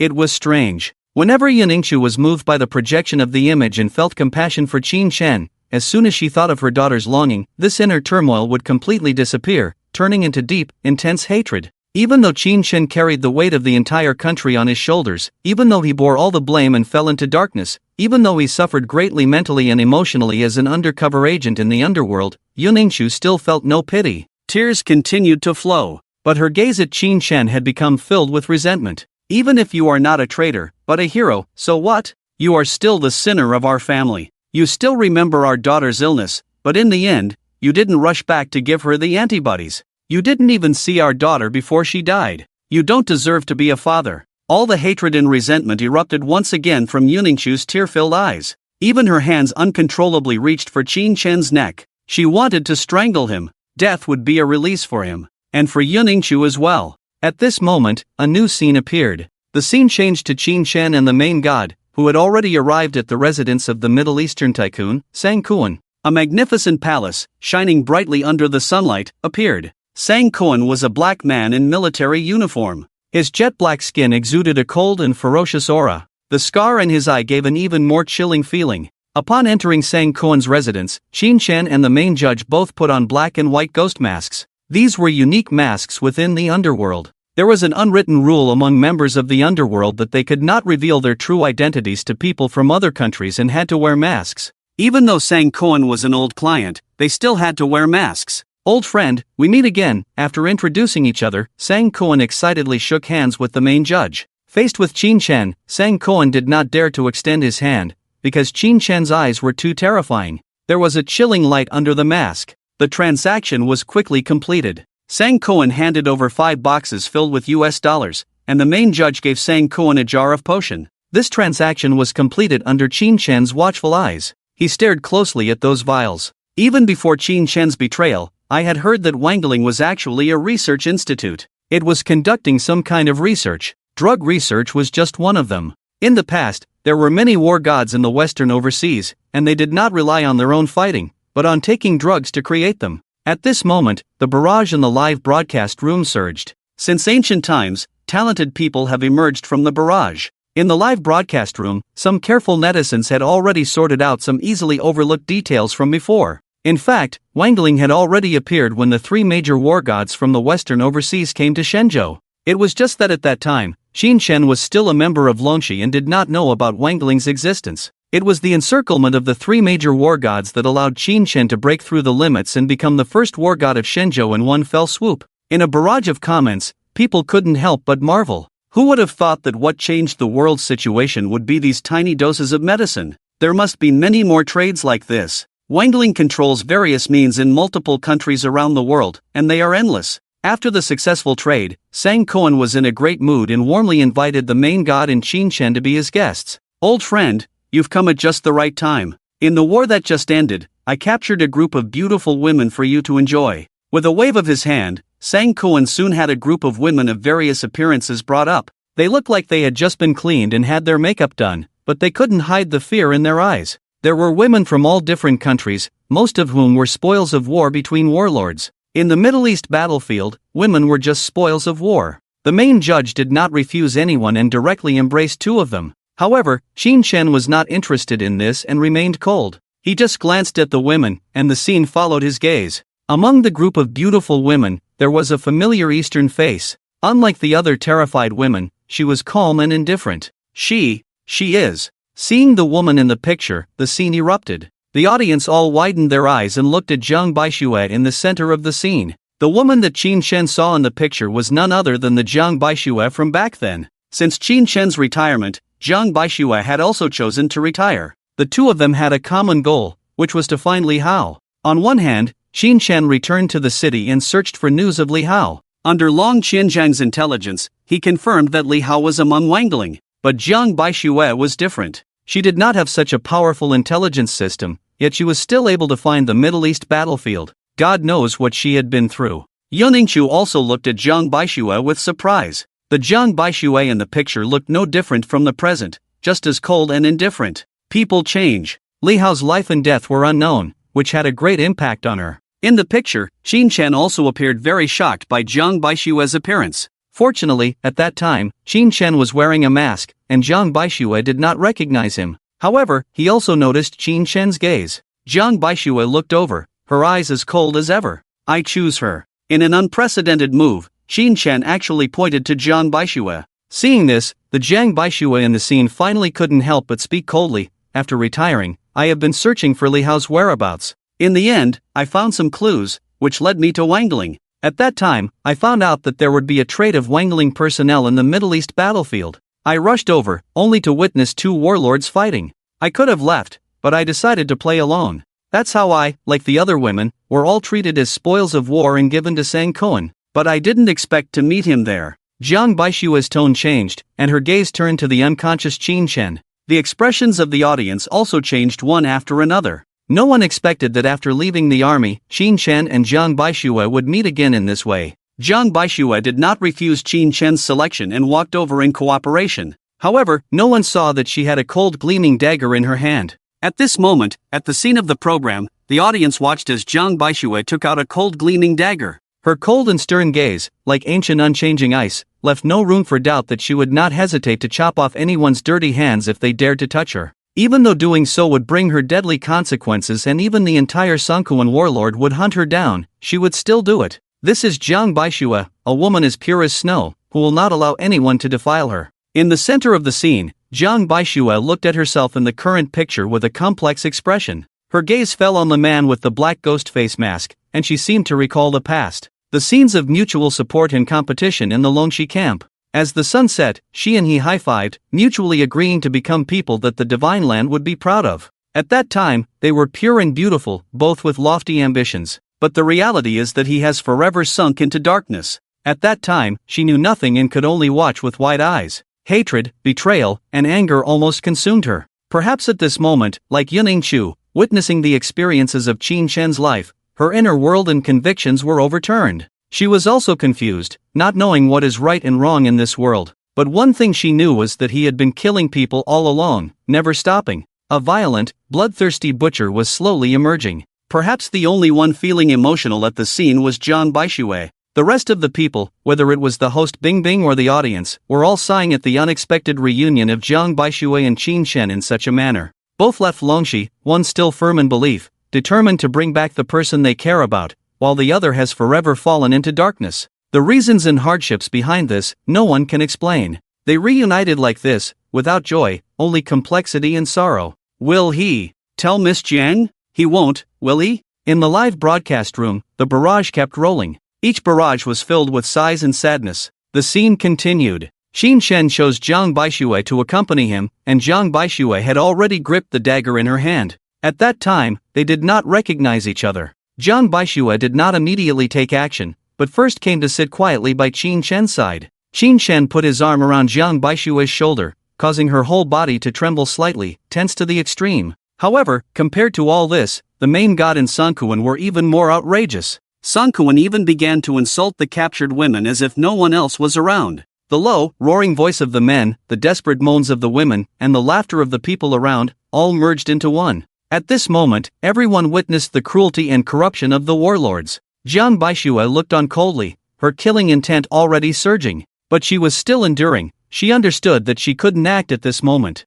Then, she noticed the person who pointed at herself. He seemed different from these people. Under the black face mask, his eyes were so intimidating. Old friend, let me tell you a huge secret. Sangkuan, with great interest, looked at Qin Shen and the main god and revealed a shocking secret. In the Middle East battlefield, there is more than one way to make money. I have introduced a big client to you, even I have to obey him. Mr. Kunsha. Sun Quan mentioned a name, and his smile gradually blossomed. He is the ruler, the emperor of this region, and now they are also very interested in your medicine. I have made arrangements for you, and the time is set for the afternoon after tomorrow. Mr. Kunsha needs an order volume that is definitely several times more than mine. You guys made a big profit. After hearing Sang Kuan's words, Qin Shen remained indifferent. Only the eyes under the black mask showed a more ferocious color. On Jiang Baishue's face, there was only shock. Her intuition told her that Sang Kuan was not the big fish trading with the demons. It was Kunsha. Seeing this, and recalling Jiang Baishue's previous words,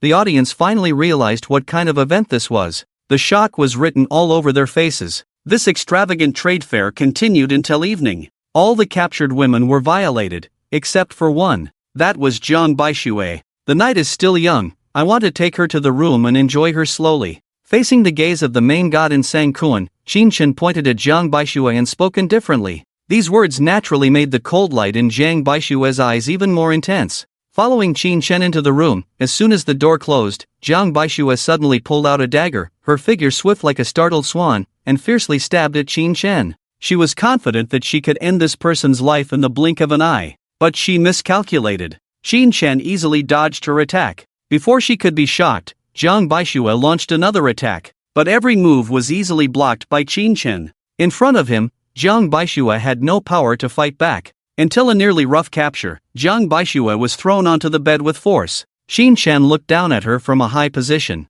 Under the mask, a pair of eyes carried a chilling indifference, making Jiang Baishue unable to muster any resistance. At that moment, Jiang Baishue was extremely frightened and shocked. However, the greater shock was yet to come. Qin Shen slowly removed the mask from his face, revealing his true appearance. At that moment, Jiang Baishue's eyes were filled with nothing but shock and disbelief. You are Qin Shen? She murmured. After leaving the military camp at that time, the two officially met again after a long time. However, in the face of Jiang Baishue's shock, Qin Shen's expression appeared much more indifferent. You shouldn't have come here. But Jiang Baishue, as if she hadn't heard Qin Shen's words, continued to stare at him intently. So, the news in the country is true, you really defected? At that moment, Jiang Baishue's eyes trembled deeply. Not only did her voice tremble slightly, her whole body was shaking violently. From Jiang Baishue, the audience felt a sense of the sky collapsing. The person she trusted the most, the only person she could rely on, had betrayed the country and herself,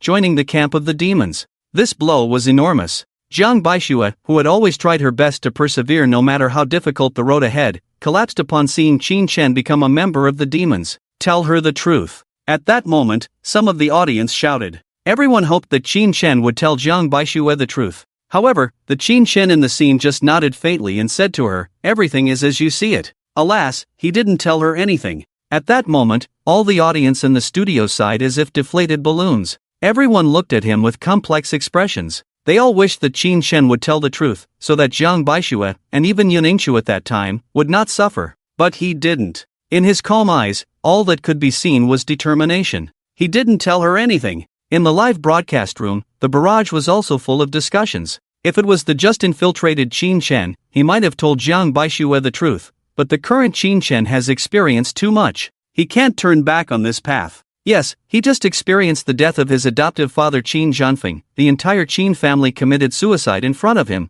taking away all his tenderness. What Jiang Baishue sees now is just a monster with only revenge in his heart. At that moment, everyone's gaze fell on Jiang Baishue in the studio. She gazed quietly at the scene, the incredible and unbelievable expression she once had reappeared before her eyes. Looking at the unconscious Qin Shen, she opened her mouth as if she wanted to say something, but the words stopped at her lips. 1,000 words turned into a sigh. Back then, you protected me, but you didn't tell me. If only you had told me the truth, how good it would have been. She murmured to herself in a voice only she could hear. She had already recalled what happened after this moment. Let's go, leave here, don't get involved anymore. The scene changed again, and Qin Shen said coldly to Jiang Baishue. He was telling her to leave. Perhaps Jiang Baishue didn't feel it at the time, but the audience could see that Qin Shen was actually protecting her. I'm not leaving. Facing Qin Shen's gaze, Jiang Baishue's body trembled slightly, her expression stubborn, refusing to budge. She lay on the bed, looking at Qin Shen's familiar and yet unfamiliar face,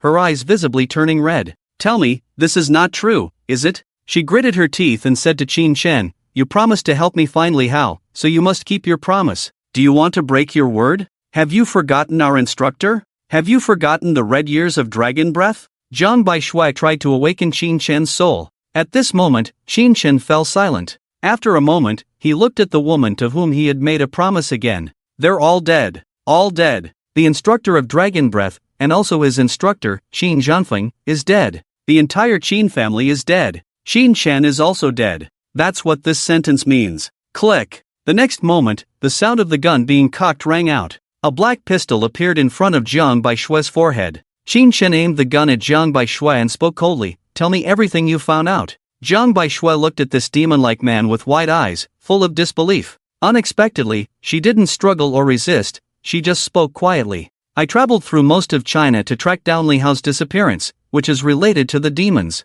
They have business operations in various countries, mainly in drug trafficking and virus trafficking." As the last four words fell, everyone saw a hint of fierceness in Qin Shen's eyes. The hand holding the gun was trembling. "Be more specific." "Viruses can be cultivated, then processed artificially, and released. The Kuncha drug lord in the Middle East region has a virus processing plant. So, Kuncha and the demons have been cooperating before, right?" Qin Shen's eyes turned red, and his voice became hoarse. "Yes." Jiang Baishui faced the gun and calmly said to Qin Shen, "I originally planned to take action against Kuncha. Come with me, I trust you." Qin Shen retracted the gun, and his eyes became cold again. "I'm sorry, you misunderstood. I have no intention of acting with you. I just wanted to get your information. Mr. Kuncha is now a major client of the organization. How could you assassinate him?" After hearing Qin Shen's words, Jiang Baishui's eyes widened instantly. She still believed in Qin Shen, so she revealed everything.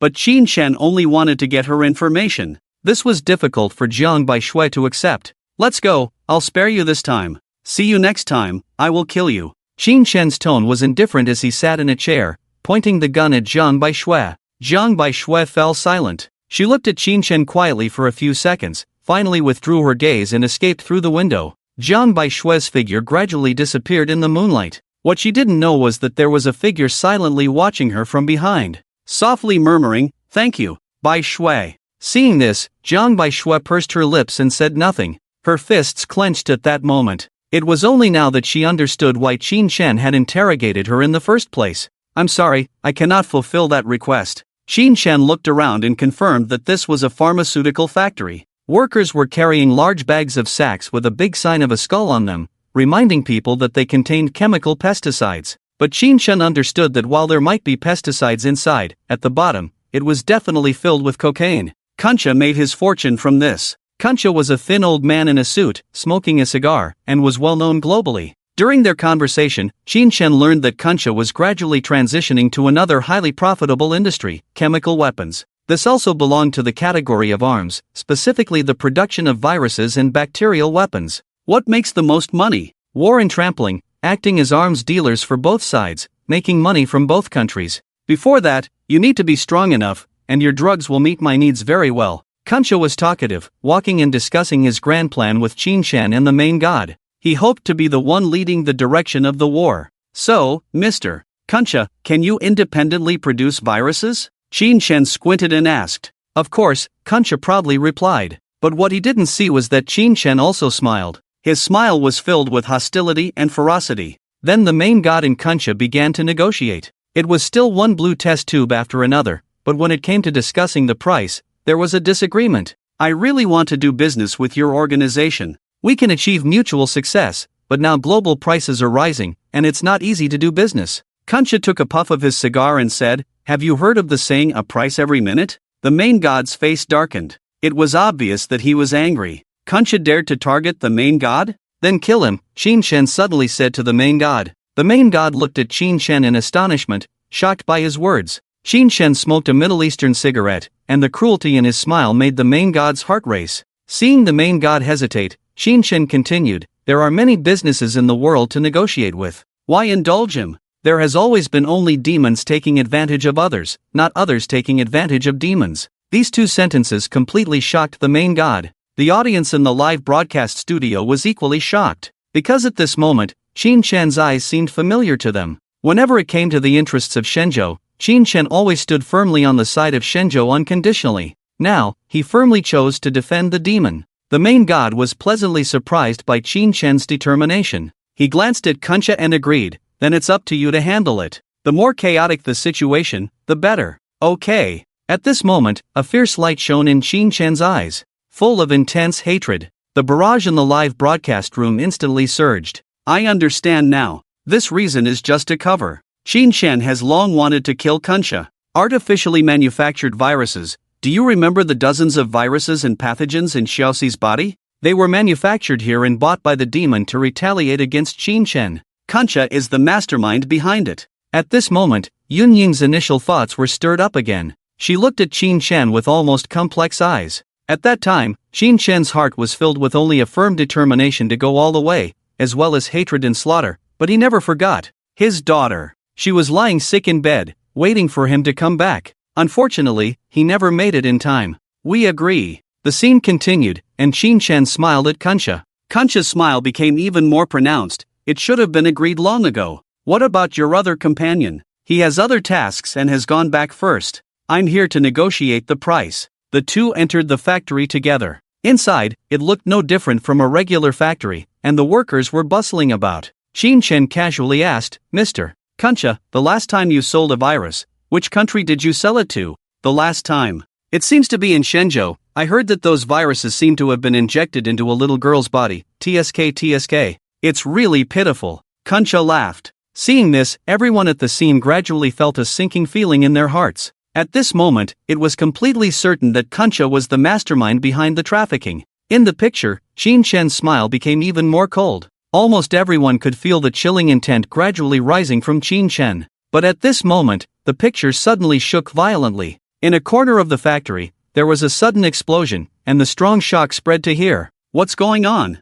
Kuncha's face changed, roaring in anger. Boss, it's not good, there are intruders. The factory instantly descended into chaos. At this moment, the scene presented to the audience was one of chaos. Explosions, screams, and roars all merged into one. In the picture, the drug lord Kuncha's eyes were almost bloodshot. Someone had actually invaded his factory. There was only one reason for this: the secret in the factory had been discovered. Quick, inform General Sang Kuan and have him send troops. Kuncha roared. But, we can't contact General Sang Kuan, his subordinate reported nervously. Smack! Kuncha slapped him hard across the face. The entire factory was filled with Kuncha's almost furious shouts, then bypass Sang Kuan and directly call in the troops. No matter the cost, we must catch the intruders. As he spoke, there was another loud bang, and the entire factory shook, with dust and debris falling from the ceiling, as if it was about to collapse. Qin Chen came to the window and looked out, just in time to see an explosion in a certain direction. A huge mushroom cloud rose into the sky, and the air was filled with smoke. Kuncha couldn't sit still, his eyes almost bloodshot. He had many drug factories under his name, but they couldn't withstand this kind of destruction. Without a doubt, the intruder was here to destroy him. Kuncha's eyes erupted with a snake-like killing intent, his whole face twisted with anger. He had to say to Qin Chen, friend, there's been a little accident, please wait for me for a while, I have something to take care of. Qin Chen smiled faintly, no rush, Mr. Kuncha, go handle your business first. Watching Kuncha leave in a rage, Qin Chen narrowed his eyes. At this moment, the factory was filled with explosions and chaotic screams. Instead of fleeing to a safe place, Qin Chen went deeper into the factory on his own. The barrage also surged at this moment. It seems that there has been another unexpected accident. Who is the intruder? At the scene of the program, everyone's gaze fell on Jiang Baiwe, with a look of surprise in their eyes. Could it be Miss Jiang? She destroyed Kunshan's factory. Including Yuning Chu, their gaze also fell on Jiang Baiwe.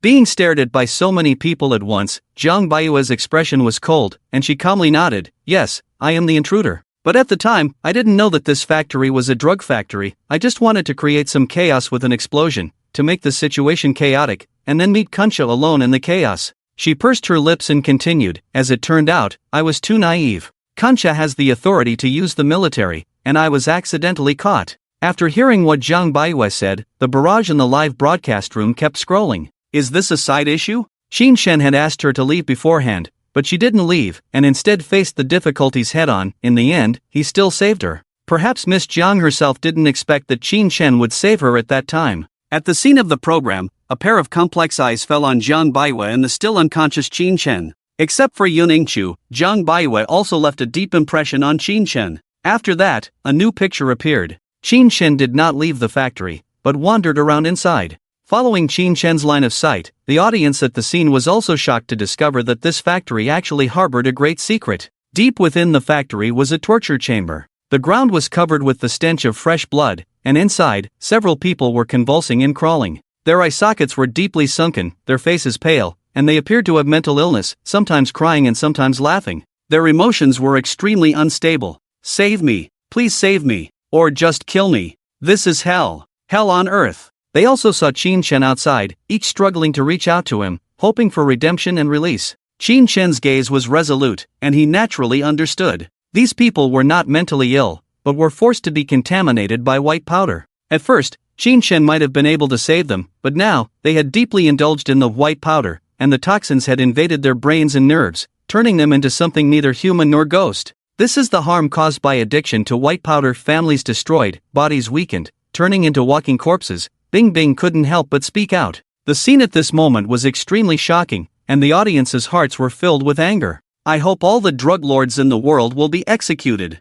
At this moment, the sound of explosions in the scene suddenly stopped. It seemed that the situation was under control. Through the window, a large number of troops could be seen parked outside. However, those troops were not well trained. They were whispering to each other, looking like a storm was about to come. The leader of the troops was not Sang Kuan, the person Qin Shen had seen before, but Sang Kuan's deputy, who was fiercely loyal to Sang Kuan. At this moment, he was arguing fiercely with Kuan Sha. Both of them were red-faced. The deputy even drew his gun and pointed it at Kuan Sha. Kuan Sha showed no fear, and the people behind him also drew their guns, aiming at the deputy. In the end, both sides ended the confrontation with their respective guns. Aren't they supposed to be in a cooperative relationship? Why do they look like they're about to go to war? The scene outside the factory sparked discussions among the audience. Because the warlord Sang Kuan is dead, and the warlord's men believe it was done by Kuan Sha's people, the two sides' forces are no longer stable because of a woman. Just as the crowd was discussing, the scene changed again. Kuan Sha, with a grim face, walked into the factory. Although only one of the factories was destroyed, it still resulted in a loss of at least several $1 billion.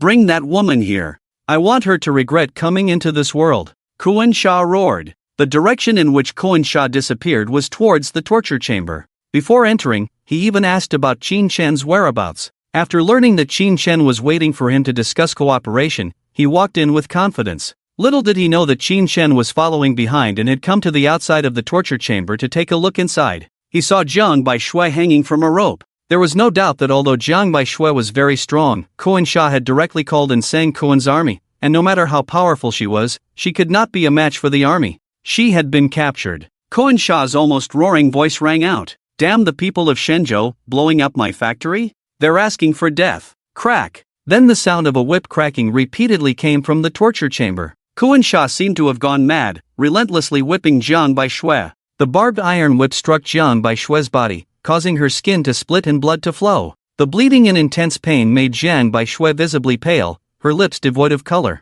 But she still gritted her teeth and persisted, even spitting in Kuan Sha's face. Kuan Sha was completely insane, intending to torture Jiang Baishui in an even more cruel manner. At this moment, at the scene of the program, everyone was staring straight at the screen showing Jiang Baishui being captured. She had been whipped all over, covered in cold sweat, but there was no surrender in her eyes. There was only determination, anger, and a strong will to survive. She couldn't die. At least not here. She hadn't found Li Hao yet, she hadn't sought revenge. How could she die here? Everyone saw Qin Shen outside the door, slowly clenching his fists. In the scene, Kunsha also seemed exhausted, panting heavily as he put down the iron whip. On the side table, there was a bag of white powder. Good, Biaozi, it's for you. Suddenly, Kunsha smirked coldly, a hint of malice in his eyes. He picked up the bag of white powder and lightly grabbed a handful. Looking at Jiang Baishui with a devilish gaze, he said, "Brave child, should be rewarded." With that, Kunsha sprinkled all the white powder onto Jiang Baishui's wounds.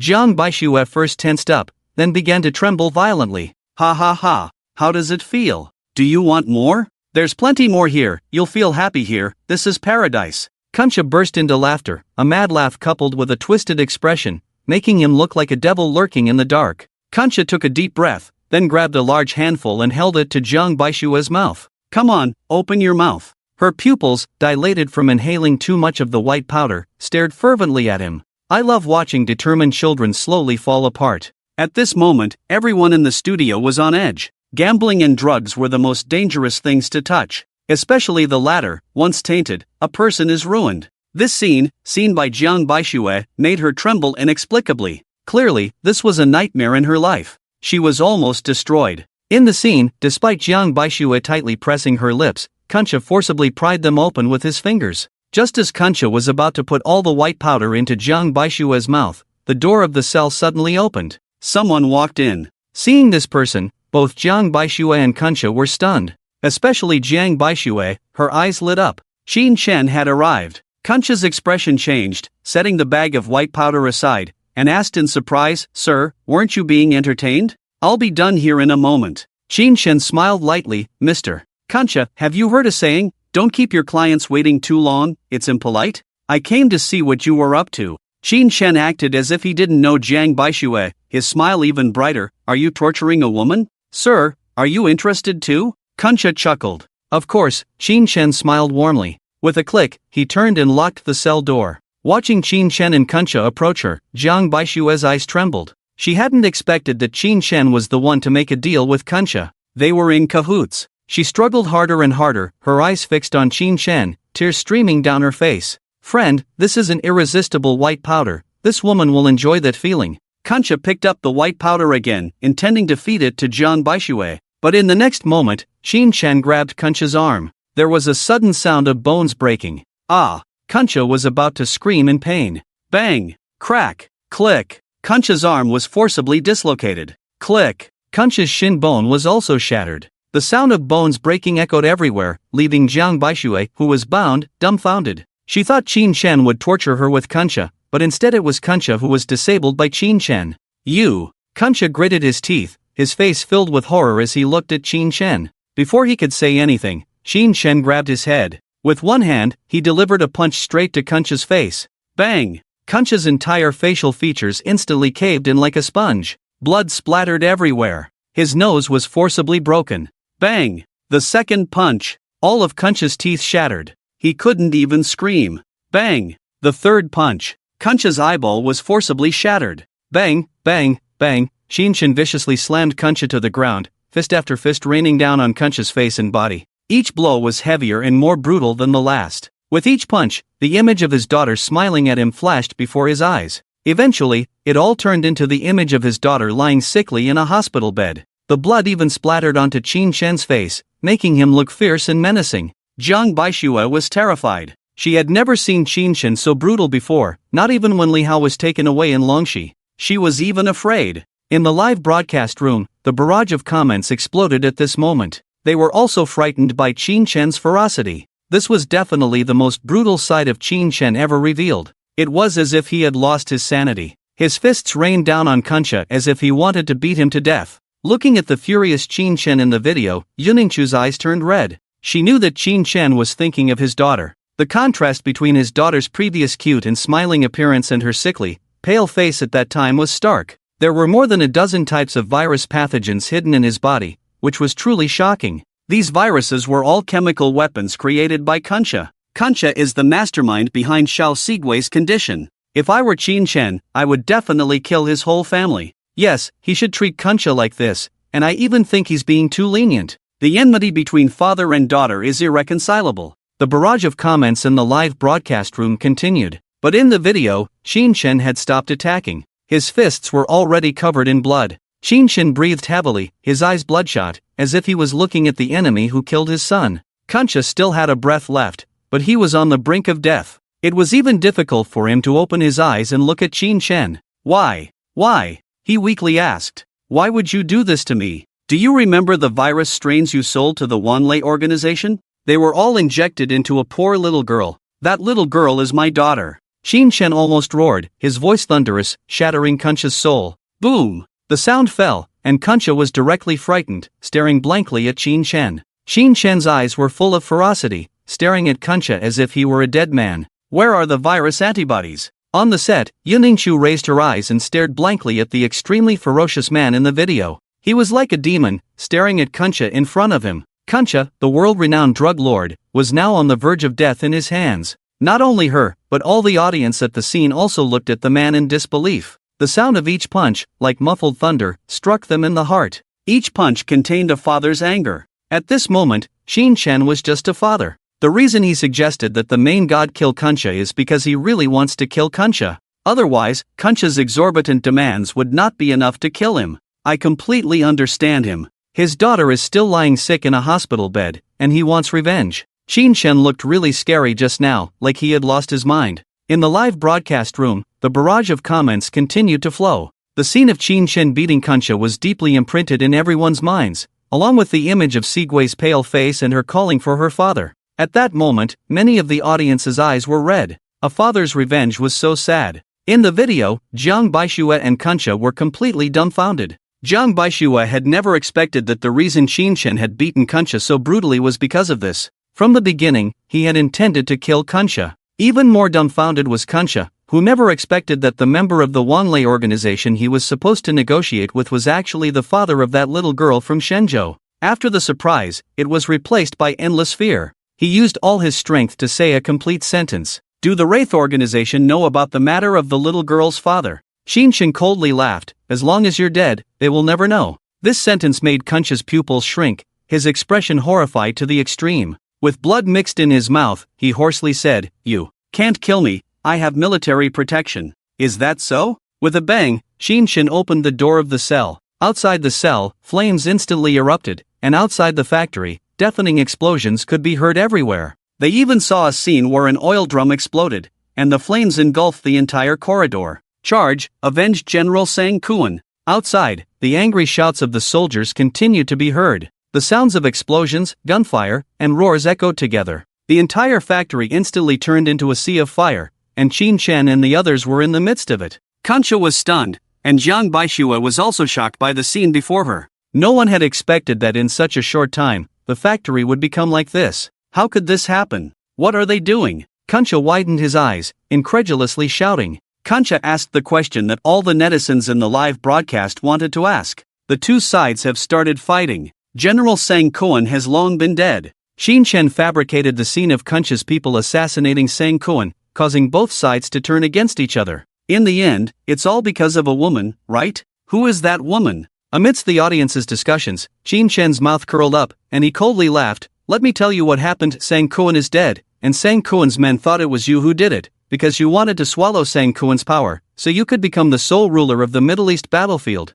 Kuncha widened his eyes, his throat squirmed, but he couldn't say a word. Is it you? Who framed me? This is not just using, but making use of waste. Shin Chen grinned. Both you and Sang Kuan deserve to die. Why can't you turn against each other? As far as I know, you and General Sang Kuan had a rift because of a woman, right? Tang Yen paused, then continued with a cold smile. You were both played by that woman, you know? Her goal was to create a rift between you, so she could benefit from the chaos. Never underestimate the power of a woman, especially a beautiful one. The more beautiful, the more dangerous. Kuncha's eyes widened even more. At this moment, he couldn't say a word. His pupils reflected the battlefield and the factory at this moment, with the sound of gunfire densely ringing out, and Kuncha's men constantly falling. Even the rumbling sound from outside the factory could be heard. It was the sound of tanks approaching. Now you have two choices. First, I kill you now. Second, tell me where the serum antibody is. I just want to save my daughter. Once I get the serum antibody, I can consider letting you live. Shin Chen's cold voice came.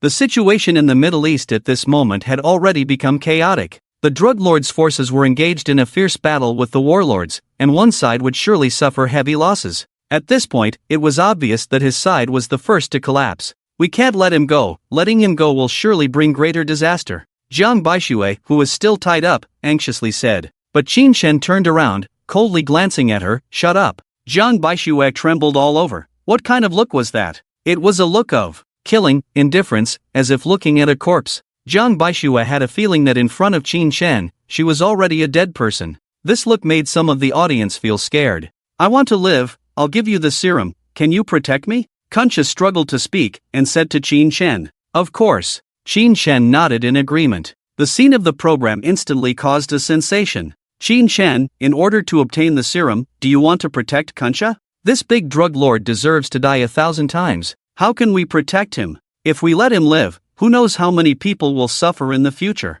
In the live broadcast room, barrage comments kept coming. At this moment, explosions continued to sound in the factory. Guided by Kunsha, Qinshan found the antibody serum and also took a few vials of virus-filled test tubes. When he returned to the prison cell, the fire had already spread inside. "Save me, please save me." Kunsha looked at the surrounding fire and the deafening explosions, shouting to Qinshan. But Qinshan remained indifferent, looking at Kunsha with a cold and almost indifferent expression. "Save me, save me." Kunsha continued to scream, but Qinshan, in the midst of the fire, took a syringe and injected all the virus into it. Seeing this, Kunsha's pupils shrank, and his voice became filled with fear. "You promised me that you would spare my life, you." Qinshan, holding the syringe filled with the virus, squatted in front of Kunsha, smiling brightly at him. "Sorry, I changed my mind." He injected all the virus into Kunsha's body. At that moment, the scene fell silent. In the cold picture, only Qinshan's almost indifferent voice could be heard.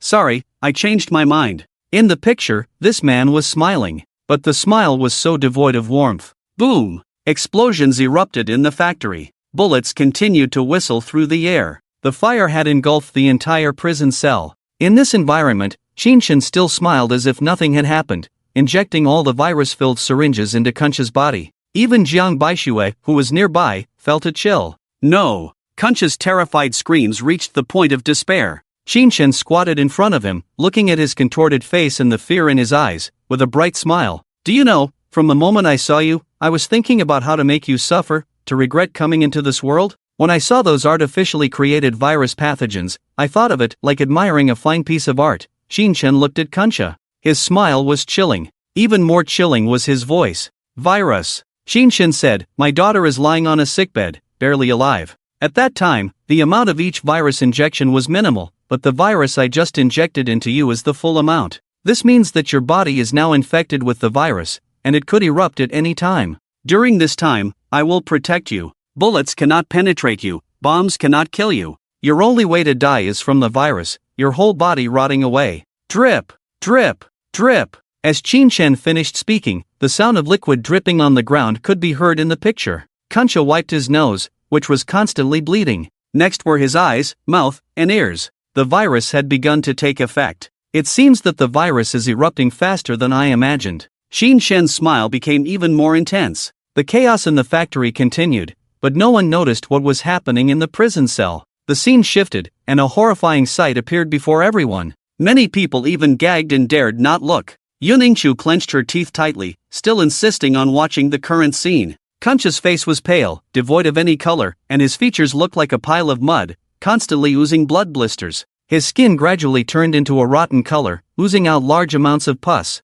Qinshan remained indifferent throughout. Explosions continued to sound, and the pungent smoke rose. Jiang Baixue had already fainted. Seeing this, Qinshan put down Jiang Baixue, carried her on his back, and left the factory. There were earth-shattering explosions behind him, but Qinshan never looked back. Only Jiang Baixue on his back, weakly opened his eyes, whispered Qinshan's name, and then closed his eyes again. The screen went black. At the scene of the show, there was no sound for a long time, and the audience was shocked by what they saw. This is Qinshan's determination. He never intended to let Kunsha live. Everything is a lie by Qinshan. His only goal is to get the antibody and then kill Kunsha. Injecting a large amount of virus, his body has become a breeding ground for the virus. This man is too ruthless. He wants Kunsha to experience the pain his daughter suffered. When the screen reappeared, Qinshan had already met with the main god. The person has been killed. This is the money and goods that Kunsha owes us. Qinshan expressionlessly handed over a bag of money and a large bag of goods to the main god.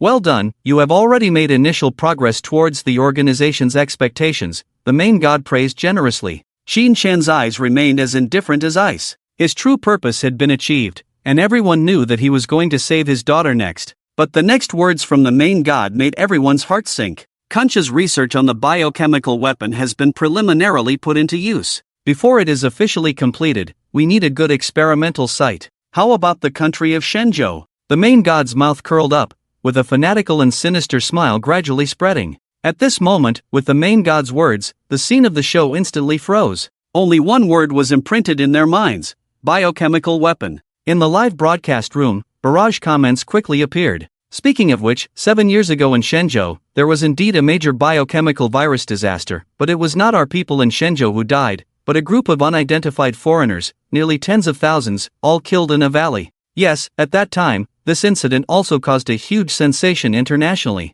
Western overseas countries insisted on claiming that our Shenzhou secretly developed a biochemical virus weapon, causing the deaths of people from their country, and suffered severe retaliation from our country. Was the incident mentioned by the main god in the video the same thing? As they looked at these barrage comments, Yuningchu suddenly froze. She seemed to remember something, and her eyes suddenly turned red. Clenching her fists tightly, her body trembled continuously. This matter was related to her daughter. So, what about Qin Chen? In the video, Qin Chen showed no reaction at all. His eyes remained indifferent, but everyone clearly saw that Qin Chen's eyes were bursting with determination. The hands hanging on both sides instantly clenched, but then immediately relaxed. Regardless of the country, we will strictly follow the organization's decision, Qin Chen said indifferently. The main god's smile became even more pronounced. The organization appreciates you. This matter has been entrusted to us. Kuncha's research on the biochemical virus weapon is targeted at a specific race. After a long period of research on bird migration and climate change, a pathogen has been found in the country.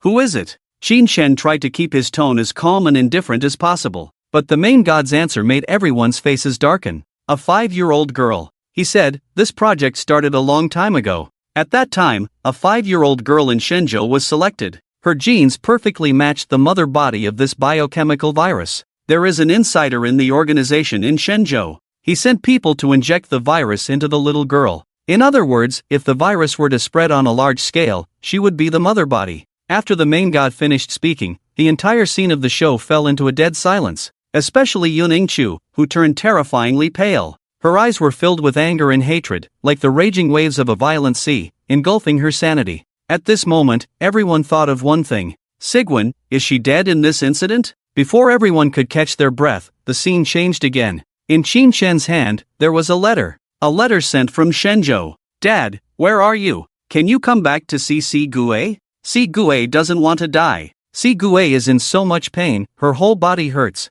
Mom says Dad is a bad person, but I don't believe it. My dad is not a bad person, my dad is a great hero. The doctor said Si Gue is about to die. Before I die, I want to see Dad again, okay? The handwriting in the letter was crooked, obviously written by a child, with even a few words replaced by pinyin. The moment Qin Chen saw the letter, he shrank and trembled as he held it. He recognized it as his daughter Si Gue's handwriting. The audience in the studio was stunned, and each of them stood up. Their eyes widened. The barrage scrolling in the live broadcast room surged even more. This is a letter from little Si Gue to her dad. It's so tragic. In Si Gue's understanding, she is dying, and she wouldn't write to Qin Chen unless it's absolutely necessary. How desperate and painful must it be to hold on to a glimmer of hope and write a letter to her father who has already gone abroad? Si Gue is the host of the virus, and the virus has completely erupted in her body. Crackling, soon, the letter was wet with Qin Chen's tears, just like his shattered heart, falling apart.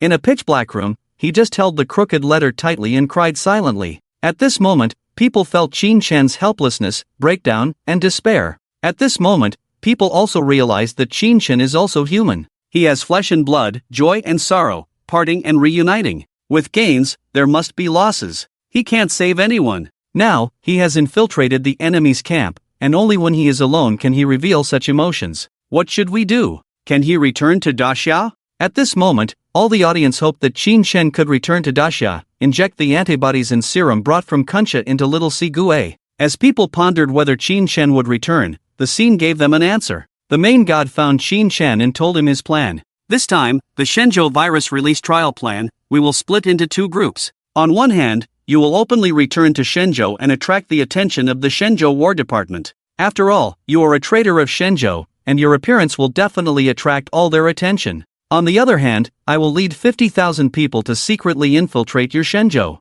By then, the Shenzhou War Department's forces and troops will all be focused on you, and they won't notice us. After we release the virus, you can leave. By then, Shenzhou will be basically finished, and it will be a deserted country ravaged by the virus. With your strength, you should be able to escape smoothly. Any questions? The main god looked at Qin Chen and asked in a deep voice. Similarly, when speaking, he scrutinized Qin Chen's expressionless face, trying to find a trace of a flaw. But Qin Chen's face did not show any change, and his expression remained cold throughout. Okay, he agreed without hesitation. At that moment, the live broadcast room exploded. He wants to use Qin Chen as bait to achieve his plan, letting Qin Chen face the hard work, the the dirty work, and the danger, while taking the credit himself. It's despicable. But then Qin Shen can come to Shenzhou and save his daughter, right? The barrage was discussing one after another. Perhaps because the victims of the biological virus weapon were overseas, not from Shenzhou. The attention of the audience and netizens was all focused on little Si Gue.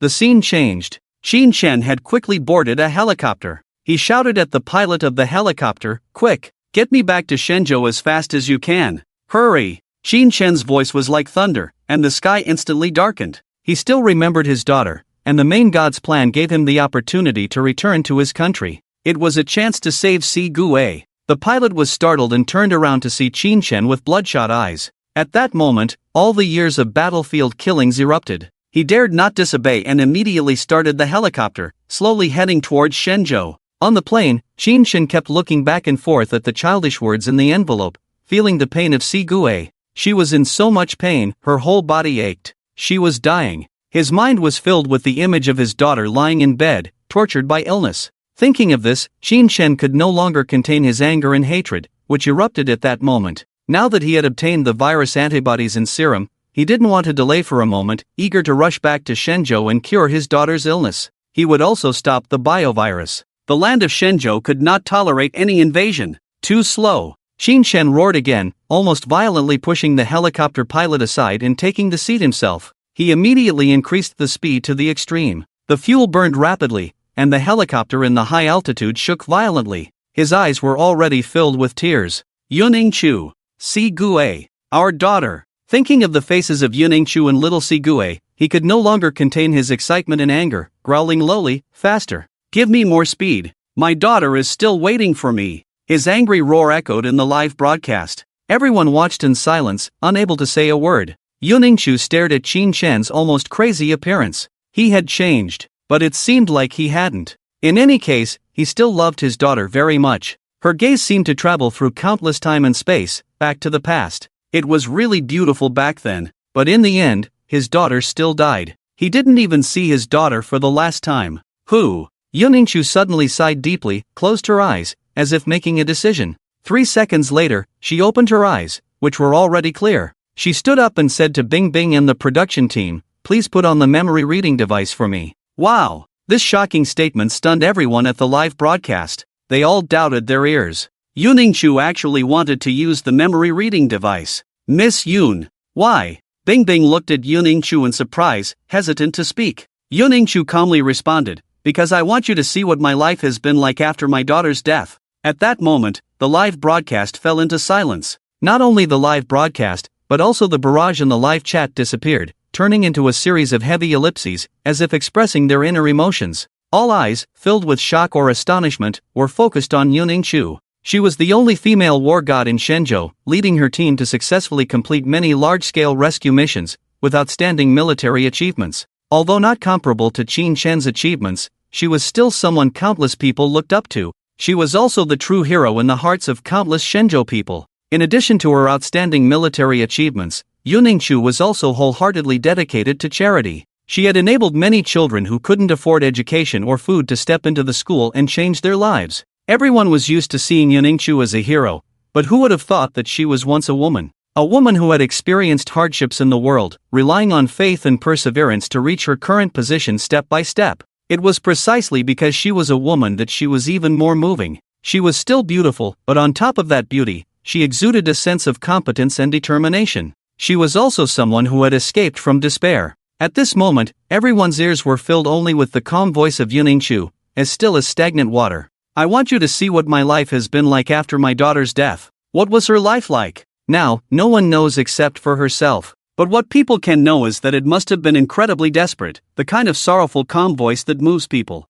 People followed Yuning-chu's gaze, which fell back on the current scene. Qin Shen was still piloting the helicopter, doing everything in his power to return to Shenzhou, all for the sake of saving his daughter. In the live broadcast room, the barrage finally resumed. I think it must have been the memory scene of Qin Shen at this moment that touched Miss Yun, prompting her to make this decision. Yes, in the scene, Qin Shen is still the same as before, so loving towards children, but the final result is that he missed out forever, not even seeing Xiao Si off for the last time. Sigh, from the beginning of the program, I've been thinking about this question, What is it that can make a woman, who has gone through all kinds of hardships, ultimately become a female war god? The power of faith has surpassed the physical body. If we have really wronged Qin Chen, the whole country owes Qin Chen an apology, except for Miss Yun, because Qin Chen is still a criminal, a family sinner. Sighs, like the cold of a long winter night, filled with sorrow and sadness, deeply engraved in the soul. Looking at the barrage appearing in the live broadcast room, plain and sorrowful. The audience at the scene also fell into silence.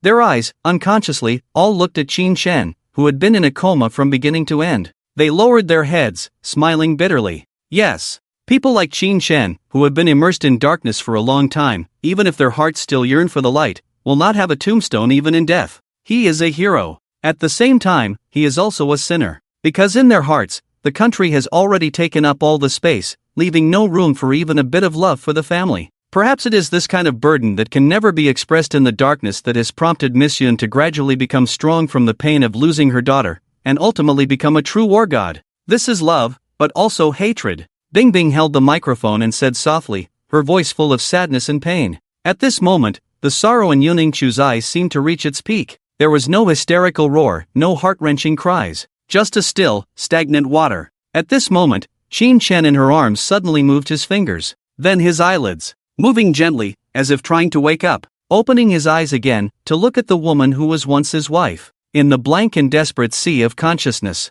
Qin Chen, like a fleshless skeleton, a walking corpse. Only Yuningshu, the woman he owed his whole life to, could make a slight ripple in his memory. His heartbeat became faster and his breathing more rapid. At this moment, a tear fell from the tightly closed corner of Qin Chen's eye. Watching this scene, everyone's eyes were filled with complexity. Miss Yun, it seems like he doesn't want you to wear the memory reading device. Bingbing said cautiously, wearing the memory reading device, before extracting the memories, will cause immense pain, the degree of which may even surpass the pain of childbirth. I know. Yuningshu smiled, lowered her head, and looked at the pale figure, speaking softly. Do you believe in reincarnation? I do. May we be together in the next reincarnation. Then, let's both be simple ordinary people. Each word, like a shattered crystal, clear, but fragile. At this moment, what everyone felt was like sinking into icy cold water. From all directions, there was a bone-chilling sorrow and pain. The scene was so quiet, not a sound to be heard. At this moment, in the memory scene projected by Qin Chen, a helicopter was still on its way to Shenzhou. Bingbing and the production team discussed for a while, then came to Yuningshu's side, looking at her with a complex expression. The production team has temporarily agreed to your request, but if Miss Yun's physical condition is not right, we will stop immediately. Thank you, Yuningshu said. Then she lay down, closed her eyes, and the program staff put the memory mind reader on her. The two needle-like connectors of the memory mind reader connected to Yuningshu's neck, and suddenly, a severe pain struck, accompanied by a surge of electricity. At that moment, countless memories flooded in front of her like a tide. Qin Chen's cold and indifferent eyes, and the image of her daughter's pale face, crying in pain. Finally, the scene of her closing her eyes forever. All appeared before Yuningshu. Ah! She couldn't help but scream. These images were also projected onto another screen. At the scene of the program, the audience listened to the screams of Yuningshu after she put on the memory mind reader. Countless viewers lowered their faces, their eyes starting to sting. It was too sad. At that moment, it felt like the arrival of winter, the sound of the howling cold wind engraved in their hearts. Soon, they would witness a woman, after experiencing the despair of life, step by step emerging from the darkness, becoming the experience of a female war god, because of hatred, and more so because of belief. At that moment, Qin Chen and Yuningshu lay side by side on the cold ground, memories simultaneously revealed. See Gue, this is today's medicine, drink it quickly. A weak voice of a woman echoed in the image. It was Yuningshu's voice. Then the image zoomed in, showing a dim and damp slum, a haggard woman leaning on a stick, stumbling in the darkness. The room was not lit, but you could still see a pale little girl lying on the bed. The little girl's eyes were beautiful, like her father's, but there was no spirit, she looked sickly. It was Qin Chen and Yuningshu's daughter, Qin Si Gue. Every time the audience saw little Si Gue, they couldn't help but feel sorry from the bottom of their hearts. This little girl was too pitiful. Yuningshu tremblingly handed over the medicine, revealing the densely packed needle marks on her arm. Little Si Gue struggled to sit up, looking at Yuningshu's hand, and said, "Mom, what's wrong with your hand?" Yuningshu recoiled her hand as if she had been shocked, saying, "Mom's hand is fine." Just the first image caused an explosion in the barrage of the live broadcast room. Miss Yun's arm is covered with needle marks. Are those from injections? I remember Miss Yun's family is not a big family in Tianjin, but it shouldn't be so destitute. How can the mother and daughter live here? What about the Yun family? Their family looks so poor, it seems they don't even have money to buy medicine. Could the medicine in Miss Yun's hand be obtained from selling blood? The barrage was filled with surprise, active in the live broadcast room. Some netizens had already figured it out. It shouldn't be from selling blood. Now blood donation emphasizes voluntary and unpaid. There is an underground gray industry called blood selling, with prices ranging from tens to thousands for 100 milliliters. Seeing this barrage, the expressions of the live audience changed. Host Bingbing looked at the pale-faced Yuning Chu in the image and covered her mouth. The Miss Yun who used to smile and had a good temper was gone, replaced by a weak and pale woman without energy. Beads of sweat covered her forehead, making her look like she could faint at any moment. Everyone knew that this was caused by anemia. Seeing this, at the scene of the program, Yuningchu's parents, Yun Yenshan and Fan Shulan, closed their eyes in pain. Seeing their daughter in such a state, it was difficult for them to even stay alive. Their hearts felt like they were being cut by a knife. After a long time, Yun Yenshan opened his eyes again, looking at the screen with a complex tone. At that time, Qin Shen had already betrayed the country and became the most famous wanted criminal in the land of Shenzhou. There is a saying that misfortune does not befall family members, but in reality, who would care? Ying Chu is the wife of a traitor, and we are the family of a traitor. Our reputation is completely ruined, Yun Yenshan said helplessly. Fan Shulan added with a heavy heart, even if Qin Shen is no longer with us, with the power of our Yin family, we could still support Ying Chu, but we have all become the family of a traitor, and the Yin family has fallen apart. In order not to burden us, Ying Chu left the Yin family with her daughter. As a woman, how can she survive outside? Food, clothing, shelter, and her daughter's serious illness, she can't stop the medication. Without money to buy medicine, she can only use her own blood to exchange for it. My daughter is so unfortunate to have such a husband.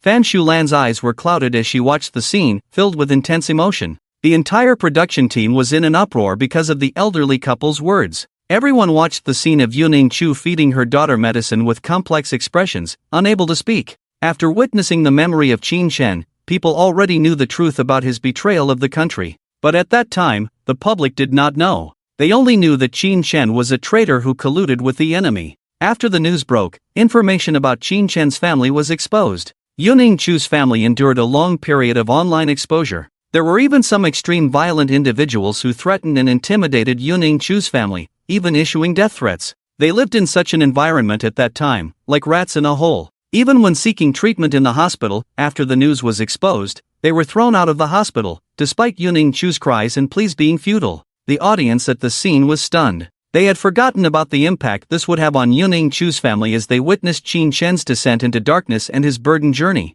The family was gone, the expensive medical expenses were overwhelming, and Yuning Chu was struggling to cope. She had to sell her blood to survive and obtain the medicine needed to treat Qin Si Gue. How long could they continue living like this? No one knew. The scene continued. Clang! A sound. The iron bracelet in little Si Gue's hand fell to the ground, and Yuning Chu hurried over upon hearing the sound. Si Gue, what's wrong? Yuning Chu exclaimed. Mom, Si Gue is in pain, it hurts so much. Is Si Gue going to die? Little Si Gue's small hand held onto Yuning Chu's large hand, crying in pain. Not only that, blood continued to flow from Si Gue's nose, impossible to wipe away. Yuning Chu's body trembled, her face visibly pale. But she still held Si Gue tightly, tears in her eyes. Don't say that, Mom is here, Si Gue won't die. Mom will take you to the hospital right now. It was raining heavily that day. Yuning Chu, disregarding her own anemia, held her daughter tightly and rushed into the rain. She didn't have enough money for a taxi, so she had to run, one step at a time. She ran without stopping, panting heavily. In her arms, little Si Gue weakly opened her eyes a crack and asked softly, Mom, is Dad not coming back? Upon hearing this, Yuning Chu stopped in her tracks in the rain. She was frozen, letting the cold rain hit her. Soon, she said, Dad is being taken away to prison as a bad person, he won't come back. Wah! Little Si Gue immediately started crying, Mom is lying. Dad is not a bad person, Dad is a great hero. I want Dad, when Dad comes, I won't hurt anymore. The childish cries echoed in the rain. Yuning Chu's body visibly trembled. The rain hit her, and she felt the cold. At that moment, she remembered everything Qin Shen had done to her. Her heart turned completely cold. She didn't cry or scream. She simply said, he won't come back. With that, she picked up little Si Gue and continued on to the hospital. Yuning Chu's mother, Fan Shulan, saw this scene and sighed in sorrow. Lowering her head, she looked at Qin Shen. Qin Shen, even if you are an undercover agent, so what? Do you think you can wash away your sins like this? Never. You can never make it up to Ying Chu. You are the sinner of this family. As she spoke, tears welled up in Fan Shulan's eyes. Her voice was filled with accusation, echoing in the live broadcast. Everyone looked at her with complex expressions. At this moment, some observant individuals noticed that the looks in Fan Shulan, Yin Yenshan, and Shen Longfei's eyes as they gazed at Qin Shen no longer held the same deep-seated hatred for national enemies. In Yin Yenshan and Fan Shulan's eyes, there was still anger, but more so, there was helplessness, regret, and pain. Because they already knew the true reason why Qin Shen had fallen into darkness. They couldn't stop him, and they couldn't bring themselves to be ruthless towards him. If we have to blame someone, blame Ying Chu for loving too deeply and marrying the wrong person, Yin Yenshan sighed. Fan Shulan fell into silence as well, quietly returning to her own place without saying a word. The memories in the couple's minds began to surge. In a daze, they remembered how Ying Chu looked when she returned to her mother's home with her daughter. She always sat by the window, staring blankly outside, her vacant eyes devoid of the laughter and liveliness they once held. Like a caged canary. They wanted to advise her, but they couldn't. The one who tied the knot must untie it, and the knot had already been tied. The person who tied the knot didn't know where to be found. None of us expected that after Qin Shen betrayed the country, it would have such a huge impact on Miss Yun's family. This is too cruel for a woman. Knowing the outcome, I dare not continue watching. In the live broadcast room, the barrage of comments kept flowing, filled with sighs. Not only did they witness the tragic situation of Ying Chu and her daughter, but also the conversation between the mother and daughter. Especially the scene of the daughter asking when her father would come back while in her mother's arms. It touched many people's hearts. In the end, they all knew what happened next. Qin Shen had already tried his best to come back, but he still couldn't save Xiao Sigue. He didn't even get to see her one last time. At this moment, there were even many naive netizens who hoped that the memory projection could change. For example, Qin Shen could rush back, inject the antibodies and serum into Xiao Sigue's body, and finally, Xiao Sigue could make a perfect recovery. Even though they knew this was an illusion, a dream, compared to the bloody and cruel reality, they preferred to see the former. Then the scene shifted. Ying Chu had already arrived at the hospital. They thought Xiao Sigue would be admitted, but the scene showed another infuriating moment. Ying Chu handed over her medical insurance card, and when the male doctor with a name tag that read attending physician, Lu Haoda saw her husband's name, his expression changed drastically. Qin Shen? Qin Shen is your husband? Lu Haoda directly threw Ying Chu's medical insurance book away and looked at her with disgust. Get out, get out, get out quickly. The wife of a traitor, hiding like a cockroach, still dares to show her face? Want to come to our hospital for treatment? Impossible. In an instant, Ying Chu's face changed drastically. She quickly picked up her medical insurance book and then pleaded in a low voice, Dr. Lu, I beg you, my daughter is sick, I still have some money here, please, save my daughter. Ying Chu handed the remaining money to Lu Haoda.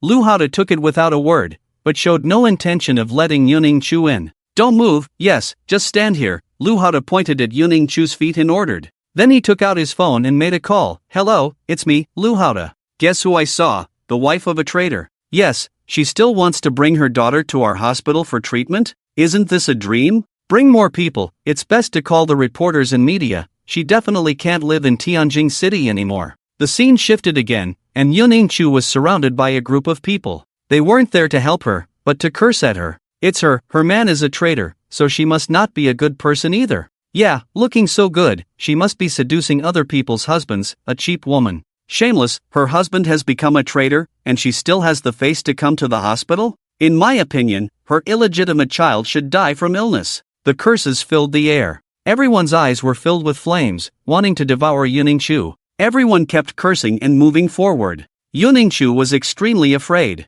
She tightly protected Xiao Sigu, stepping back step by step. There was no one behind her. When she tried to run, she was stopped and met with punches and kicks. Xiao Sigu cried loudly, "You bad people, don't hit my mom." While crying, Xiao Sigu shouted, "My dad is not a traitor, he is a great hero, a world-renowned hero." The voice was tender and sharp, like the cry of a cuckoo. Lu Haoda looked at her with surprise. Illegitimate child. What did you say your dad is? A great hero? Xiao Sigu was in pain, but she still stood firm, tears on her cheeks, teeth clenched tightly. I saw it with my own eyes. My dad is a 5-star general, he is the benefactor of all the people of Shenzhou. After saying this, Xiao Sigu couldn't bear it anymore and fainted from the pain. Ying Chu cried out in heart-wrenching despair. At that moment, she couldn't bear it anymore, despair written all over her face. Somehow, she broke free from the men who were hitting her. In her struggle, an old and worn-out cell phone fell out. It was a phone that Qin Shen had secretly left for Yun Ningqiu before he left Shenzhou. It was a phone specifically for contacting the Shenzhou War Department during the time of the 5-star general. It only stored one number, the head of the War Department, Long Qianzhang, and since Qin Shen's treason, it had never been turned on again. In her collapsed despair, Yun Ningqiu turned on the phone directly and dialed the only number stored in it. Hello? The call was quickly answered, and a stern voice of an old man came through. In her despair, Yun Ningqiu didn't even hear the voice on the other end of the phone. She just held her daughter tightly and wailed into the phone, "Qin Shen, if you are still a man, come back and save our daughter." Swoosh! At the same time, in Qin Shen's memory, a helicopter was swiftly flying over the sky of Shenzhou, leaving a deep white trail in the air. The scene changed to Tianjing, inside the red walls. Long Qianzhang was standing quietly, but his hands were shaking. When he saw the familiar phone number, Long Qianzhang immediately understood. He roared, "Quick, find out. Where are Qin Shen's wife and daughter?" "At the 3rd hospital." Soon, the news came. The surveillance footage was immediately brought up, showing Yun Ningqiu being beaten and Xiao Sigu loudly proclaiming, "My dad is a world-renowned hero." Long Qianzhang's mind exploded, and he slumped into a chair, his eyes trembling. The next moment, he gave the order, "Quick, gather the troops and head to the 3rd hospital to protect this mother and daughter. Also, arrest all the perpetrators." "Yes, Commander, there was just an urgent message from the airspace. An unidentified helicopter has entered the Shenzhou airspace. Should we intercept?" After receiving the order, the subordinates of the War Department did not leave, but asked cautiously. At this point, the audience at the scene of the program realized a problem. The memory scenes of Qin Shen and Yun Ningqiu being played at this moment were actually memories from the same moment. The two of them were like two intersecting lines, about to cross, and after crossing, they would soon separate, pulling farther and farther apart. Perhaps in the future, their lifelines would intersect again, but that was 7 years later. The homesickness has struck Qin Shen, also carrying antibodies and serum, rushing back, not knowing if he can catch up. Qin Shen has done so much for Shenzhou, but the people of Shenzhou do not know. Not only do they speak ill, but they also make it difficult for his wife and children, including us. Sigh. In the live broadcast room, barrage comments kept appearing. With endless sadness, sorrow flowed like a river. As Xiao Sigui neared his last bit of strength, shouting the words, "My father is a great hero," it's unknown how many people were moved to tears. Yun Ningqiu, amidst the crowd's beatings and insults, despairingly opened the phone left by Qin Shen, calling out his name, also touching people's hearts. This scene seemed like a silent drama without sound, black and white images, no sound, only the warmth and coldness experienced by a mother and daughter. The disease is not scary. What's scary is people. And all of this, once again turned into images belonging to Qin Shen, his angry, anxious, and praying face, with a helicopter carrying hope, entering the territory of Shenzhou. This time, he is only here to save his daughter. However, no one is joyful, and no one is excited. There is only sadness and lament, because everyone knows Xiao Sigui, in the end, still died. Qin Shen was ultimately too late. I originally thought that the selfless sacrifice of Qin Zhanfeng's family was the darkest moment in Qin Shen's life, but I didn't expect that there is no darkest, only darker. It is said that heaven has the virtue of a good life, but why did it take away Xiao Sigui's life? Perhaps Qin Shen is the one who should have turned to darkness the most. At the scene of the program, everyone had red eyes, quietly watching the current scene. Some turned their heads away, unable to bear to see the following scenes. After Yun Ningqiu put on the memory reading device, people could not only see Qin Shen's memory images but also see Yun Ningqiu's memory images. They would witness how they had fallen into the most desperate abyss and how they had climbed up step by step with a heart full of hatred and the fire of revenge, as a woman, carving out a bloody path, eventually becoming the first female war god of Shenzhou. The scene continued. Inside the red wall, Long Qianzhang, who was originally in a rage, stopped in his tracks upon hearing this sentence. "What did you say? A helicopter has intruded into our country's airspace?" Everyone could see that Long Qianzhang in the image, his eyelids were twitching uncontrollably. Yes, the helicopter came from overseas, and it was very fast. "We warned, but it was still useless," his subordinate continued to report. With this statement, the atmosphere visibly became heavy. Long Qianzhang's heart was pounding. Who is in the aircraft? This. You'd better see for yourself. Soon, the radar-surveyed image was transmitted. A helicopter, at a visible speed, rushed into the airspace of Shenzhou. The man in the aircraft, with an unstoppable and earth-shattering momentum, was none other than Qin Shen. Boom! Seeing the person clearly, Long Qianzhang's mind instantly roared, and he became blank. The phone in his hand fell to the ground with a snap. The huge red wall became eerily quiet. Qin Shen had returned. However, Long Qianzhang couldn't understand why Qin Shen had come back. This is not what we agreed upon. At this moment, Long Qianzhang's eyes were trembling. Suddenly, he remembered the phone call Yunningshu had made. Originally, it was meant for Qin Shen, but the phone left by Qin Shen only stored Long Qianzhang's number. So she called him. He understood. He understood everything. Qin Shen had come back to save his daughter. His daughter was harboring the pathogens of more than a dozen viruses, and this time, he had come back to save her. Thud! Long Qianzhang slumped into his seat, drenched in sweat, panting heavily. Inside the red wall, there was only Long Qianzhang's old and weary sigh. The sky is falling. At this moment, all the audience at the scene of the program could feel the urgency in Qin Shen's mind, as well as the fear in Long Qianzhang's mind. The sky of Shenzhou is about to collapse. If it's the same timeline, Qin Shen should definitely be able to catch up. Why did Xiaoxi still die? At this moment, a question was raised at the scene of the program. The scene suddenly became chaotic. Who is the one who caused Xiaoxi's death? When the gaze returned to the unconscious Qin Shen and Yunningshu, at that moment, everyone was moved to find that both of them were breathing heavily, their emotions in turmoil. The news quickly spread throughout the Red Wall. Not only Long Qianzhang, but also core figures such as Kai Gongmin and Qi Longwei were shocked. Through the screen, they could all feel the soaring chill pervading the scene. At this moment, Qi Longwei picked up a communicator and issued a stern order. Discover the traitor Qin Shen, discover the traitor Qin Shen. All the military departments of Shenzhou immediately assemble forces and at all costs, apprehend the criminal Qin Shen. His voice carried a chilling tone, echoing throughout the entire Red Wall. Everyone, including the audience at the program scene and the netizens in various live broadcast rooms, were constantly echoing Qi Longwei's command in their ears. They were all dumbfounded. Shenzhou was going to assemble forces to capture Qin Shen? Qi Longwei, have you gone mad? Long Qianzhang erupted in anger, slamming his hand fiercely on the conference table. The look in his eyes as he gazed at Qi Longwei was as if he wanted to devour him. I'm not mad, Long Qianzhang. The one who's gone mad is you. Qi Longwei coldly shouted. Have you forgotten the recent public opinion in the country? Everything is because our 5-star commander betrayed us, and the prestige of our military department has hit rock bottom.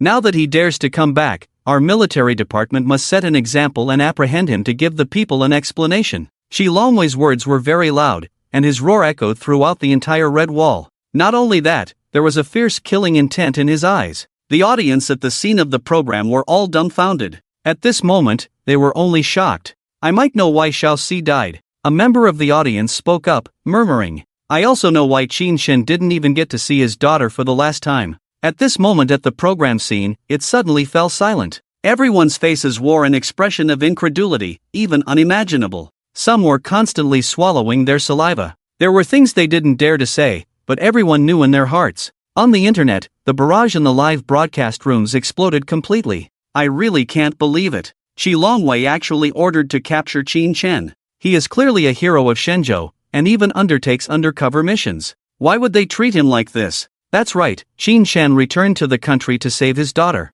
His daughter can't die. Is there anything wrong with that? So angry. It's because you are looking at the problem from Qin Shen's perspective. If you look at it from Long Qianzhang and their standpoint, then Qi Longwei's decision is not wrong, and even in this matter, his reaction is more decisive than Long Qianzhang's. Yes, for Qin Shen, returning to Shenzhou for his daughter makes him a hero, worthy of praise, and even tears, but from the standpoint of the military department, Qin Shen is a traitor, a highly wanted criminal. When such a wanted criminal returns, can they not arrest him? The cold words couldn't suppress the anger in the barrage. But isn't he an undercover agent? Long Qianzhang and Qi Longwei should know about this, so why would they still? Some people still brought up the fact that Qin Shen was an undercover agent. Soon, an explanation was given. It's precisely because he is an undercover agent that Shenzhou wants to arrest him. It's for the countries overseas, and even for the Spectres organization to see. If this traitor Qin Shen returns and we don't make any moves, it will definitely raise suspicions from the other side.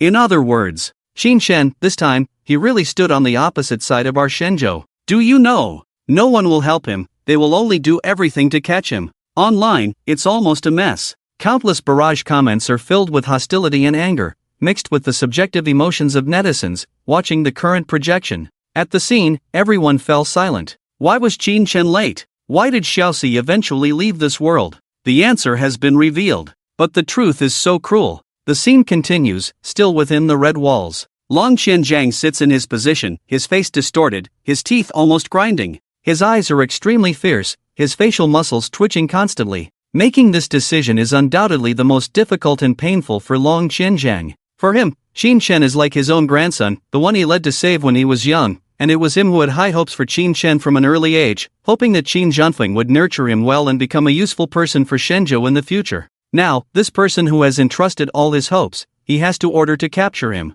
Moreover, Qin Shen is not really a traitor, but an undercover agent. Everything is just an act. Long Qianjiang grits his teeth tightly, using all his strength, he roars, "All military departments of Shenzhou, obey my orders, capture the traitor Qin Shen with all your might. Everyone, do not hold back. Violators will be dealt with according to military orders. Also, bring a small team with me to the 3rd hospital of Tianjing." Within the red walls, the crowd quickly disperses. This day in Tianjing is more solemn than any other day. At this moment, within the red walls, there is only one person who is not moved. That is Qi Longwei. A cold smile appears on his face as he takes out a black and white photo from his pocket. In the photo, there is a very young person. The audience remembers, that is Qi Tinglong, Qi Longwei's grandson. "Tinglong, your revenge will be avenged soon." Qi Longwei murmurs, puts away the photo, and then leaves the red walls as well. The screen turns black. The barrage in the live broadcast room explodes once again. Damn! I knew this old man was up to no good,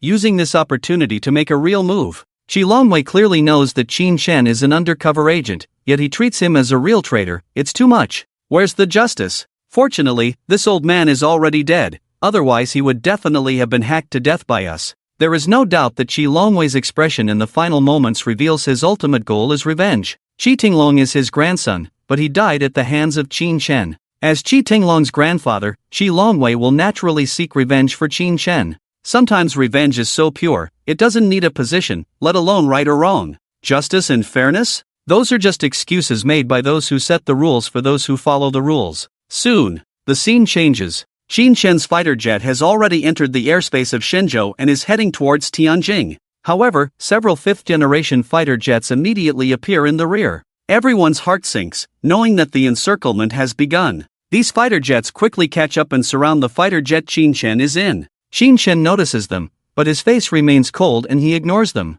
Traitor Qin Shen, immediately stop the helicopter, put your hands on your head, and squat in place. Repeat. Traitor Qin Shen, immediately stop the helicopter, put your hands on your head, and squat in place. The deafening communication sound comes through, echoing in Qin Shen's ears. The original pilot of the helicopter has already been frightened, his eyes blackened, and he fainted. But Qin Shen remains cold. His voice quickly comes through the helicopter's sound. "I must return to Tianjing today. I give you 1 minute to leave, otherwise, whoever blocks me, will die." At this moment, his face is so cold, his eyes so fierce. In his heart, there is only his daughter. Even if the emperor himself came, he would not give face. Instructor. The 5th-generation fighter jet circling around was manned by members of the 5th Air Team. They were once students of Qin Shen. With angry and resolute shouts, they were ready to open fire without hesitation, but the person in the helicopter was their instructor. Fire! A deafening roar came through the communication device.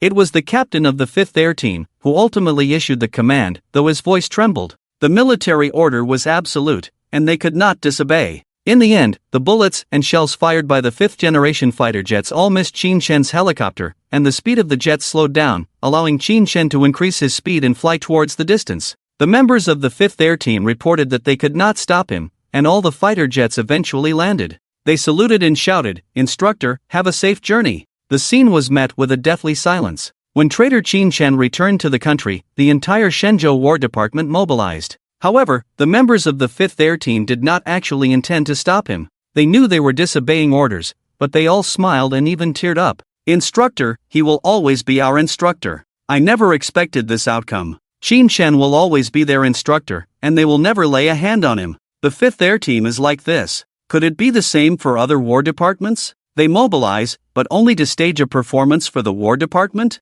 As this barrage of comments appeared in the live broadcast, many people began to believe that the War Department would not actually take action against Qin Shen. At most, it was all just a show. This must be Long Qinjiang's intention. Without his orders, his subordinates in the War Department would not have let Qin Shen go. What's going on? The Ace 5th Air Team couldn't stop Qin Shen? What are they even doing? The scene shifted, and a roar erupted. Qi Longwei was furious. In his view, the 5th Air Team alone should have been able to bring down Qin Shen's aircraft, but they let him escape? When things are over, punish the 5th Air Force severely. After Qi Longwei roared, he sneered, if you don't make a move, someone will naturally make a move. 10 minutes quickly passed, and Qin Shen finally arrived at Tianjin Airport. The helicopter slowly descended. Quick! Quick! Below the airport, there was a continuous gathering of densely packed formations. Fully armed soldiers stood in rows, holding live ammunition rifles. Each person had a solemn expression as they looked up at the scene above.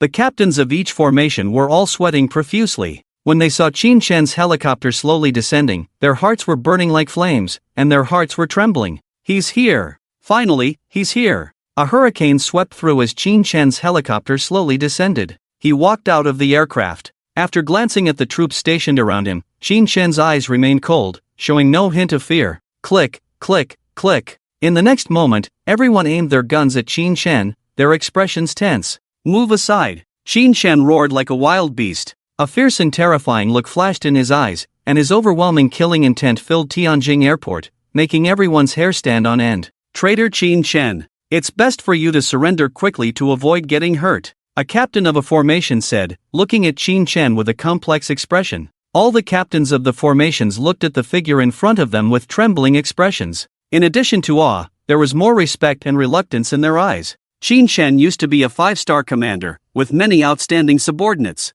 Many of his soldiers had now become leaders in the military. It was the most ironic that they had to face each other in battle. Make way! Faced with so many firearms, Qin Shen remained indifferent and continued to walk forward. Finally, he walked in front of a captain, raised his head, and gave him a cold look. It was this look that made the captain's legs go weak and his heart tremble. What kind of eyes were those? His eyes seemed to be filled with mountains of corpses and seas of blood. I'll say it one last time, move aside. Qin Shen's voice suddenly lowered. A tremendous pressure filled the entire area. Everyone was gasping for breath, as if an ancient behemoth had awakened. In front of him, one formation after another moved aside. In the end, they completely cleared a path. At the scene, everyone was stunned. Could one person's intimidation really be so great? This was the power of the War Department. Although the troops were not fully assembled, it was still absolutely terrifying. Surprisingly, Qin Shen's gaze alone made them move aside. At this moment, everyone deeply realized how terrifying Qin Shen's deterrent power was.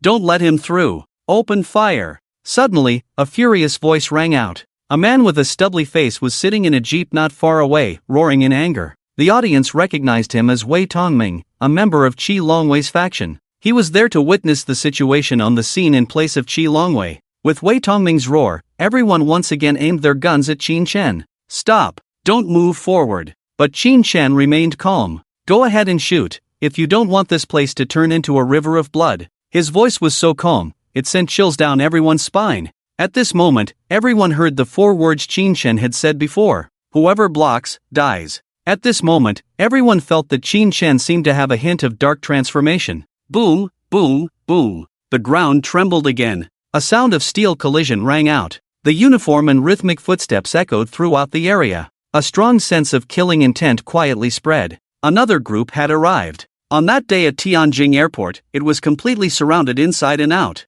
Traffic was jammed. No one knew what had happened. Good, very good. Qin Shen scanned the entire area, his voice completely cold. Do you also want to stop me? Are you trying to stop me too? In the vast Tianjin Airport, the silence was so profound that one could hear a pin drop, only the almost indifferent voice of Qin Shen. The audience at the scene was stunned. At this moment, what they saw was a dense formation of the Shenzhou War Department, fully armed, with the sound of constant vigilance. In the sky, there were helicopters hovering. It was truly a real dragnet. On the other hand, Qin Shen was alone from start to finish, but one person was equivalent to 1,000 troops. For a moment, a strong and fierce killing intent swept over, and the atmosphere seemed to have entered a moment of winter night. Inside the formation, all the soldiers were focused and staring at the man in front of them. This man was the highest 5-star commander of the original Shenzhou, a person who could carry a country on his shoulders. He had saved the country and its people from disasters several times. Wherever he was, there would be peace. However, at this moment, he stood on the opposite side of them. Not only did he glare at them with fierce eyes, but he also defected and leaked classified information to foreign forces. He was a criminal of the country. In the formation, pairs of shocked, complex, or astonished eyes looked at Qin Shen, but no one said a word. The barrage in the live broadcast room exploded at this moment. I really didn't expect this situation. The Tianjin airport was completely sealed that day, and there was not a single car within 100 miles. The citizens couldn't get close, and inside was such a scene. Qin Shen used to be a hero of the Shenzhou War Department, but now he is the most hated person by the Shenzhou War Department. At that time, the people who were unaware really treated him as a traitor. But Qin Shen is not wrong. He just wants to save his daughter. He is just a bait to attract the attention of the Shenzhou War Department. After attracting attention, the main god will lead people to infiltrate Shenzhou and release biochemical virus weapons. The main god should not arrive in Tianjin so quickly, so there is enough time to save Shaoxi. The key is that the people of the War Department cannot stop him. Barrages continued to pour out. The current situation made everyone break out in a cold sweat. The audience both wanted Qin Shen to pass through here and did not want Qin Shen to take action against the people of the Shenzhou War Department. Traitor Qin Shen, why don't you surrender? At this time, Wei Tongming's words came through the screen. You have brought such a great disaster to Shenzhou. The War Department kindly nurtured you, and you did not live up to expectations. You became a 5-star commander, and you could have continued to maintain this honor. Why did you betray? The War Department will not tolerate traitors. Wei Tongming's voice was like thunder, turning into endless killing intent. The north wind raised sand, and the world became desolate. The atmosphere here became even more solemn and murderous. Chaos of war, the sound of drums and gongs filled the air. It seemed that a war was about to break out. Even if the merits do not outweigh the demerits, you cannot erase all the contributions Qin Shen has made to Shenzhou. He is from the Qi Longwei faction, just trying to take this opportunity to avenge his personal grudges.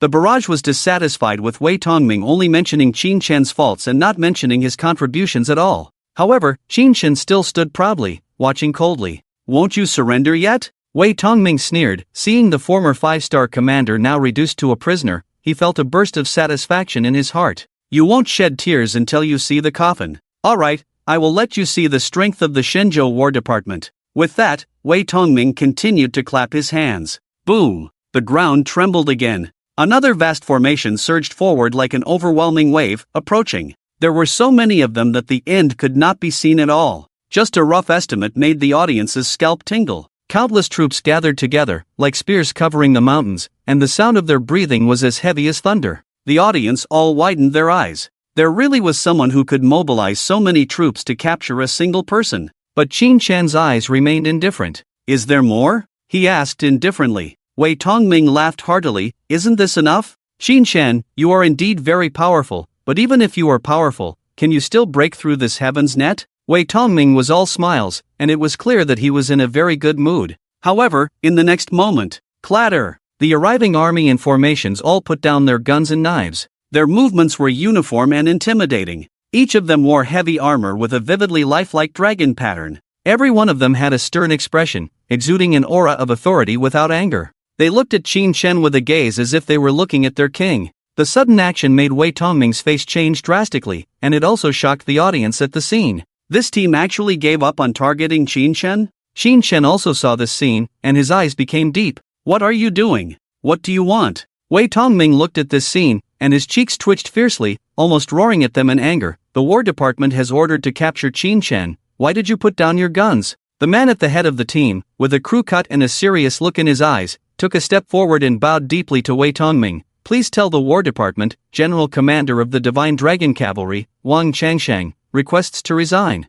The quiet airport was filled only with his low and resolute voice. Wei Tongming was dumbfounded upon hearing this. The audience at the scene was also shocked by the scene before them. Did I hear it wrong? This captain actually wants to resign? They would rather resign than be enemies with Qin Shen. Before everyone could react, swish, swish, swish. The entire dragon cavalry knelt down on one knee in unison and shouted at Wei Tongming. The entire dragon cavalry requests to resign. The thunderous voice seemed like 1,000 waves rolling in. Wei Tongming's eyes seemed as if he had seen a ghost, and he looked at this scene in horror. This scene was too shocking and unprecedented. The entire dragon cavalry of the War Department actually resigned, which was an enormous blow to the War Department. Wang Changshan, do you know what you are saying? Wei Tongming regained his composure and shouted loudly, you actually want to resign? By doing this, Are you being fair to the War Department and to the Divine Dragon? Wang Changsheng's gaze remained calm. Wang Changsheng, I apologize to the Divine Dragon. But Wang Changsheng is a person who repays kindness.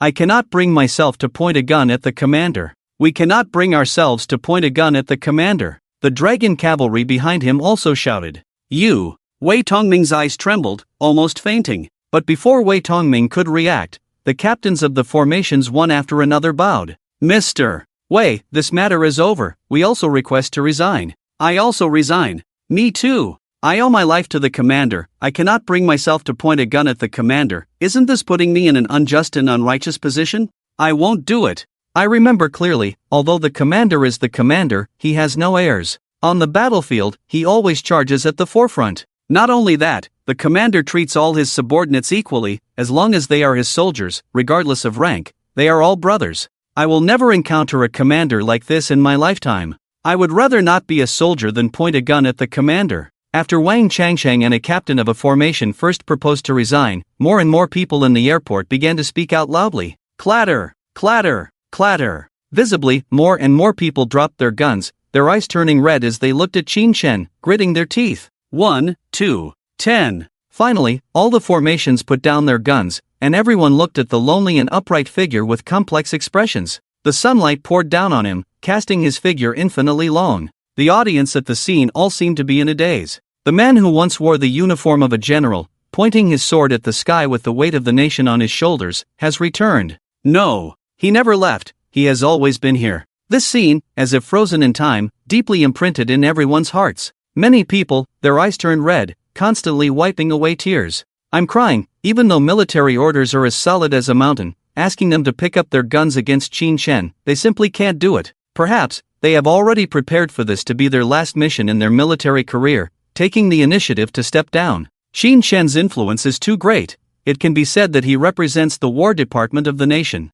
No matter how much planning Qi Longwei does, he could never have anticipated so many people dropping their guns at the arrest scene, unwilling to shoot at Qin Shen, simply because that person is Qin Shen, the former 5-star commander. In the live broadcast room, the barrage of comments kept coming. This scene can be said to be unexpected yet within reason. From Qin Shen flying a helicopter straight into the airspace of the nation, when the 5th Air Force of the nation was dispatched to intercept, they showed signs of leniency. They are all Qin Shen's soldiers, brothers, who would shoot at Qin Shen. Even if military orders are as solid as a mountain. Even if Qin Shen is now considered a traitor. What are you doing? What are you doing? Are you trying to rebel? Ha! This is the highest order from the War Department. He is a traitor. A traitor. Do you know what this means? Damn it. The heavens have turned upside down. In the footage, Wei Tongming's angry and desperate shouts could be heard. He was sweating profusely, his face flushed, furious to the extreme, as if he were a madman. Qin Shen also looked at the people around him with a complex expression and said,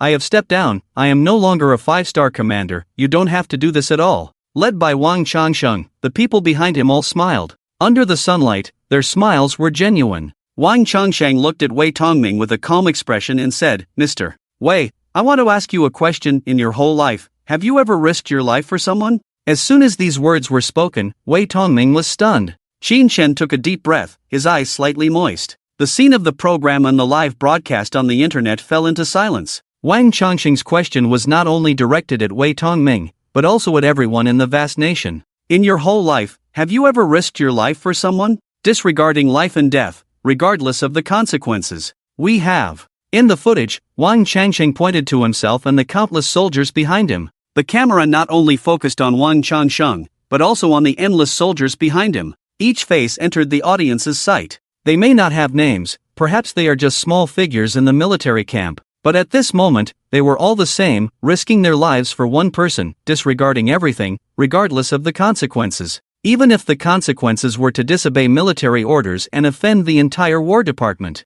Even if they would face severe punishment, likely to ruin their entire careers. They still had no regrets. Wang Changsheng raised his head slightly, looked at Qin Shen, and sincerely said, Mr. Wei, what you said is indeed correct, he is a traitor, but he is also our leader. We fought on the battlefield together, killed enemies together, drank together, and ate from the same pot as our instructor. We don't believe he would betray the country. Mr. Wei, you can laugh at our foolishness, in the face of solid evidence, we still don't believe it, but in one's life, one must believe in something. A 5-star commander doesn't need to be officially appointed, regardless of whether the 5-star commander has stepped down. In our hearts, he, Qin Shen, will always be the 5-star commander. Wang Changxing's voice trembled violently, and at this moment, tears also shimmered in his eyes. The eternal 5-star commander. Thousands of people shouted in unison, the sound waves rising higher and higher, shaking the soul. Wei Tongming was also dumbfounded. The current situation has already gone beyond his control.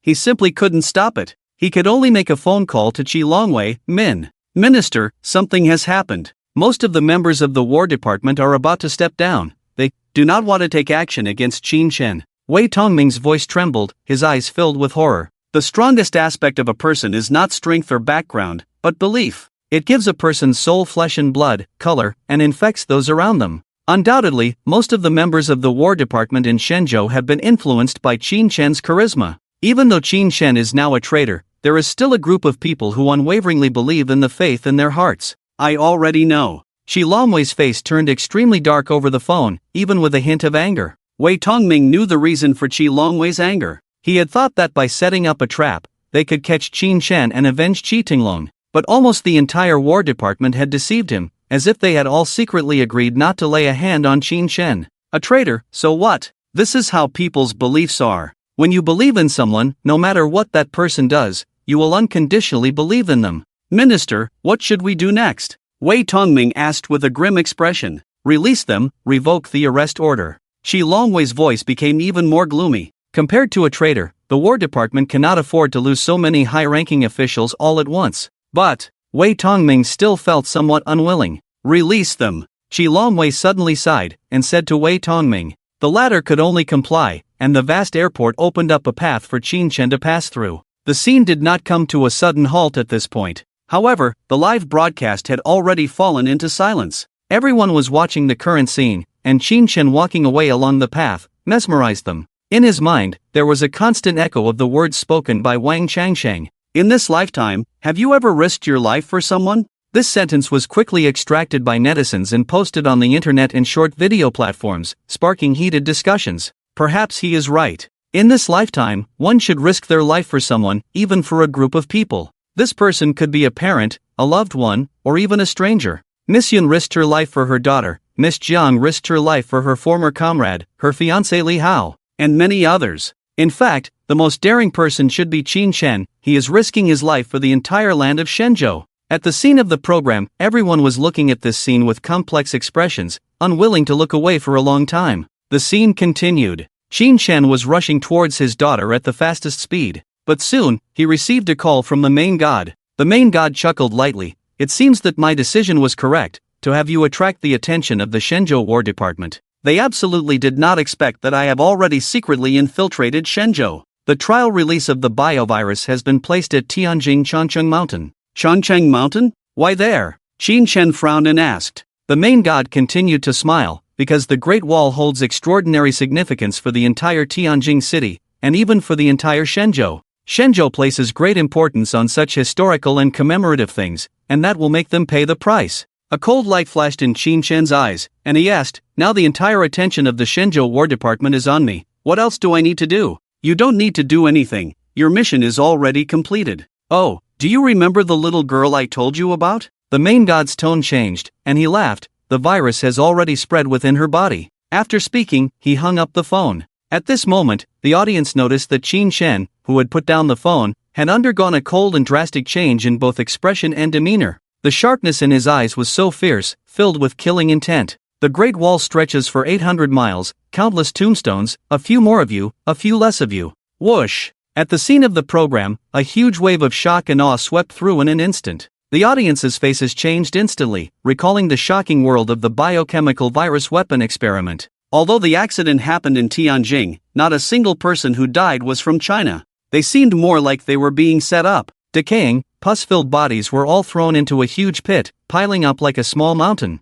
When the police arrived at the scene, they were also shocked by the sight. Even the pictures at the time couldn't be published in the newspapers. Was it Qin Shen's doing? The scene continued. Qin Shen clearly had a plan. But he didn't seem to be in a hurry, still heading towards the city center. The city was bustling. It seemed that there were also vehicles heading towards the city center. Although the scale couldn't compare to Tianjin Airport, it was still massive enough. At this point, the audience's attention turned to Yuningshu's image. Seeing her daughter faint, Yuningshu hurried over and picked her up, crying non-stop. Seeing this, Dr. Lu Haoda's expression also changed. Is this wild seed dead? Don't die in the hospital, it's really unlucky. Hurry and take her back and bury her. She can still be saved, she can still be saved, save my daughter. Yuningshu's crying didn't stop, she was really about to collapse. But Lu Haoda didn't even let Yuningshu register. In the end, the mother and daughter were thrown out like beggars. You will suffer retribution. At the hospital entrance, Yuningshu held her daughter and shouted at them.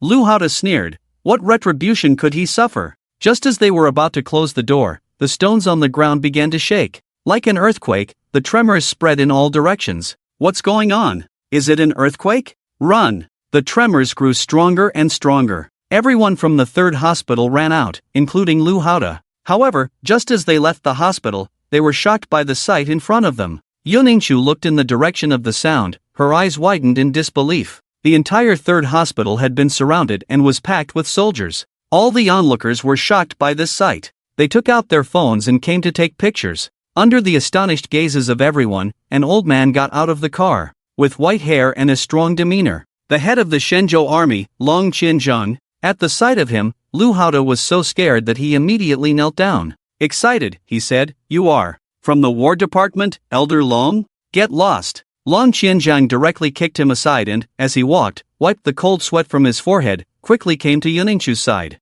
Miss Yun, how are you? Seeing this scene, Lu Haoda and all the others who had beaten and kicked Yuningshu were stunned. Yuningshu didn't care about them at all, she just kept holding her daughter in her arms. My daughter is sick, please save my daughter. Long Qianzhang's eyes immediately narrowed, his heart about to burst. He turned around and roared, hurry up and save her. With this roar, the people from the third hospital were scared out of their wits. They didn't care about any procedures and directly took Yuningshu and Xiaoxi to the operating room. On the way, Xiaoxi woke up. In a weak voice, she said, Dad, why hasn't Dad come yet? Seeing Xiaoxi in pain, Long Qianzhang took out a big white rabbit candy from his pocket and handed it to her, saying, Child, eat the candy, it won't hurt anymore. Xiaoxi pushed it away and said, I don't want it, I want Dad. After her daughter was taken into the operating room, Yuningshu anxiously waited outside. Long Qianzhang seemed even more anxious than Yuningshu. The group led by Lu Haoda was so scared that their legs were trembling. In their eyes, Long Qianzhang didn't know Yuningshu at all, he was just kind-hearted and couldn't bear to see this poor mother and daughter being bullied. Ding! The door of the operating room opened quickly. It was only 2 minutes apart. Yuningshu rushed over. The nurse who came out had a paler face than paper, shook her head, and said, It's no use, she's gone. Upon hearing this news, Yuningshu's eyes rolled back, and she fainted. Long Qianzhang's hands also kept shaking. Cold sweat kept pouring from his forehead. At this moment, a figure rushed over in a flurry of wind and fire. It was Qin Chen. At this point, the memories of Qin Chen and Yuningshu synchronized. The synchronized image, however, was the scene of the daughter leaving the world. The audience at the scene became tense at this moment. It felt as if an invisible hand was tightly gripping them. The air became so thick that it was almost suffocating. The memories of Qin Chen and Yuningshu synchronized. In the image, Qin Chen was panting heavily, his eyes bloodshot, making him look as if he hadn't slept for days. He walked towards Long Qianzhang like a walking corpse, getting faster and faster. He finally arrived in front of Long Qianzhang and shouted, Where is my daughter? How is my daughter? No one responded. Everyone at the scene fell into silence. Some dared not look into Qin Chen's bloodshot eyes. Tears flowed from Long Qianzhang's aged eyes. This was the first time the audience had seen the old leader shed tears. The tears were filled with regret, self-blame, and anger. The scene was very quiet. The quiet atmosphere at the scene had already explained everything. Qin Chen looked down and saw Yuningshu in a coma. Her pretty face was pale, devoid of any color. Her clothes were covered in muddy black footprints. Qin Chen tremblingly picked up Yuningshu and placed her on a bench. Then, as if he had lost his soul, he rushed into the operating room. At this moment, the scene seemed to turn gray, and everyone's color turned gray. Only Qin Chen, in a daze, rushed to the operating table. There, he saw his daughter. She lay quietly on the operating table, her face pale, wearing an oxygen mask. Qin Chen went mad. He looked as if he had gone crazy. His hands trembled as he took out antibodies and serum and injected them into Xia Segui's body. However, Xia Segui still showed no signs of improvement. Why? Why didn't it work? Isn't this the antibody? Qin Chen turned around and shouted at everyone. At this moment, everyone seemed like frightened children, including Long Qianzhang, who dared not make a sound. The doctor in charge of the surgery came over and said softly, "What you have in your hand is indeed the antibody serum for the virus, but it's too late. If you had come earlier, we could have saved her." Qianzhang didn't speak, but everyone saw him tremble slightly. He went to his daughter's side and looked at her pale, weak face, tears streaming down his eyes. He had faced death many times and had infiltrated enemy lines alone, always accompanied by life and death. But at that time, he had never been afraid. At this moment, he was afraid. Trembling all over, his voice choked with emotion, he said, "Sigue. Sigue, wake up. Dad's back. Open your eyes and look at Dad. It's Dad's fault, Dad's late. Open your eyes and look at Dad, okay?" A faint cough was heard. At the last moment, Xia Sigui opened her eyes and a faint smile appeared on her pale face. "Dad, you're here?" Xia Sigui struggled to raise her hand to touch Qin Shen's cheek. Qin Shen quickly leaned over. "Dad's here. It's all Dad's fault, Dad's late. You'll be fine, you'll be fine." The audience fell silent. This was definitely the most disheveled Qin Shen they had ever seen. At this moment, he was out of breath, breathing heavily. Xia Sigui managed to squeeze out a smile and said, "Sigui doesn't blame Dad. Dad's not a bad person, Dad's a great hero. It's good to see Dad one last time. It's so cold here." Xia Sigui's voice grew weaker and her breathing became more rapid. Her raised hand was about to touch Qin Shen's cheek, but at the last moment, Xia Sigui's hand weakly fell down. Her eyes slowly closed. Time seemed to freeze at that moment. Qin Shen's pupils shrank to a small point. "Sigue." The quiet operating room was filled with the extremely mournful roar. At this moment, all the on-site audience watching this scene felt a touch of sadness in their hearts. It was as if their hearts were convulsing fiercely. The screen then turned black. When the image reappeared, it was in the hospital morgue. Qin Shen stood quietly next to the cold bed, gently tracing every inch of the bed with his fingers. His gaze fell on the figure wrapped in white cloth, a figure that could no longer stand up and speak. His eyes were filled with unstoppable heartache and sorrow. Long Qianzhang stood quietly behind him. Suddenly, he deeply bowed to Qin Shen. Tears fell one by one as he bent down. This scene became eternal, deeply imprinted in everyone's mind, lingering for a long time. Almost all the audience were moved. The barrage in the live broadcast room exploded. Xiao Sigue, in the end, couldn't be saved. I have cried more than once. Sigue was not killed by the virus, but by the malice of people's hearts. If Qi Longwei had not issued the order to capture Qin Shen, and the hospital doctors had not refused to save, maybe Xiao Sigue could still be saved. Damn this world. At this moment, thousands of eyes looked at the screen, and suddenly this image appeared in their hearts. Qin Shen still stood quietly, but everyone related to him one by one disappeared from his side. In the end, only he was left, walking alone in the darkness, without even a shadow. Like a traveler in the dark night, silently carrying his own tombstone. No friends, no family, no loved ones. There wasn't even anyone to talk to. In the deep night, he woke up from a nightmare, breathing heavily, cold sweat soaking his clothes. Like a person drowning, struggling constantly but sinking deeper. Do you think Qin Shen will really betray because of this? Suddenly, a barrage in the live broadcast room caught everyone's attention. For a moment, everyone's hearts were hanging high. What is an undercover agent? Unable to return home, unable to speak to loved ones, betraying one's own soul, selling it to the devil. Even if loved ones die in front of you, you cannot show a hint of hatred. How many people in the world can do this? Can Qin Shen really bear this loneliness, this darkness? This world is not fair, and has never been fair. His daughter died, and Qin Shen's last hope was also lost. In fact, he is the one who should have turned to darkness. The barrage online surged, and the number of posts kept increasing like mushrooms after the rain. Gradually, a version spread online. Qin Shen's daughter died, and his heart died too. When he returned to the country, the entire Shenzhou War Department wanted to arrest him. His wife and daughter were treated so unfairly in the hospital, which ultimately led to his daughter's death. His heart began to waver. Is this the person he should protect? Is this the Shenzhou he should protect? In the end, Qin Shen, in despair, really turned to darkness. As an undercover agent, he truly betrayed at that moment. Once this post was published, it was immediately reprinted and published on major online platforms, and appeared on the front page of major websites. The number of clicks, comments, and even likes kept rising, reaching a terrifying level. As a result, this post became authoritative. Many of the audience at the scene of the program also saw this post. For a while, the crowd was furious. During the memory screen blackout, they took out their phones and fought back. After witnessing Qin Shen's memory scene at the program site, the attitude of most of the audience towards Qin Shen had quietly changed.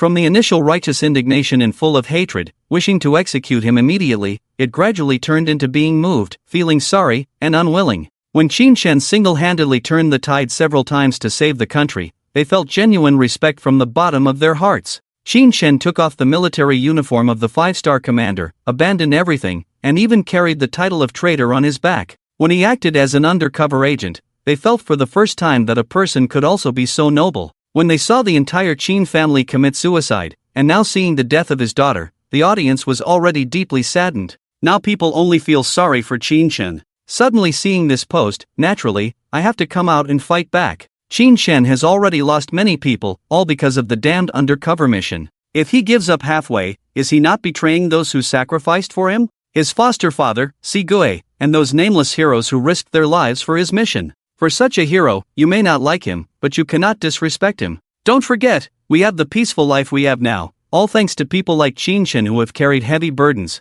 On the internet, the criticism has already begun. But there are also many people who hold a different view. Perhaps at that time, Qin Shen was still inclined towards the light, still holding on to the so-called undercover mission, but as the people he cared about left one after another, can you guarantee that his state of mind will not change? He is human, not a saint. Put yourself in his shoes. If I encountered such a situation, I might really feel cold, and I might even turn my back at the critical moment. But you are not him, you cannot represent Qin Shen. What we see now is only a short part of Qin Shen's life. Who can guarantee that nothing will change? As time passed, those who considered Qin Shen a villain gradually increased. We are all spectators, we have no right to express our opinions. On the set, Jiang Baishui looked at the barrage on the forum on her phone, her lips cold. The debate on the internet continued. But as the debate continued, whether people were willing to admit it or not, they gradually discovered a fact. That is, this person Qin Shen, they have studied for a long time, but still cannot accurately capture his psychology.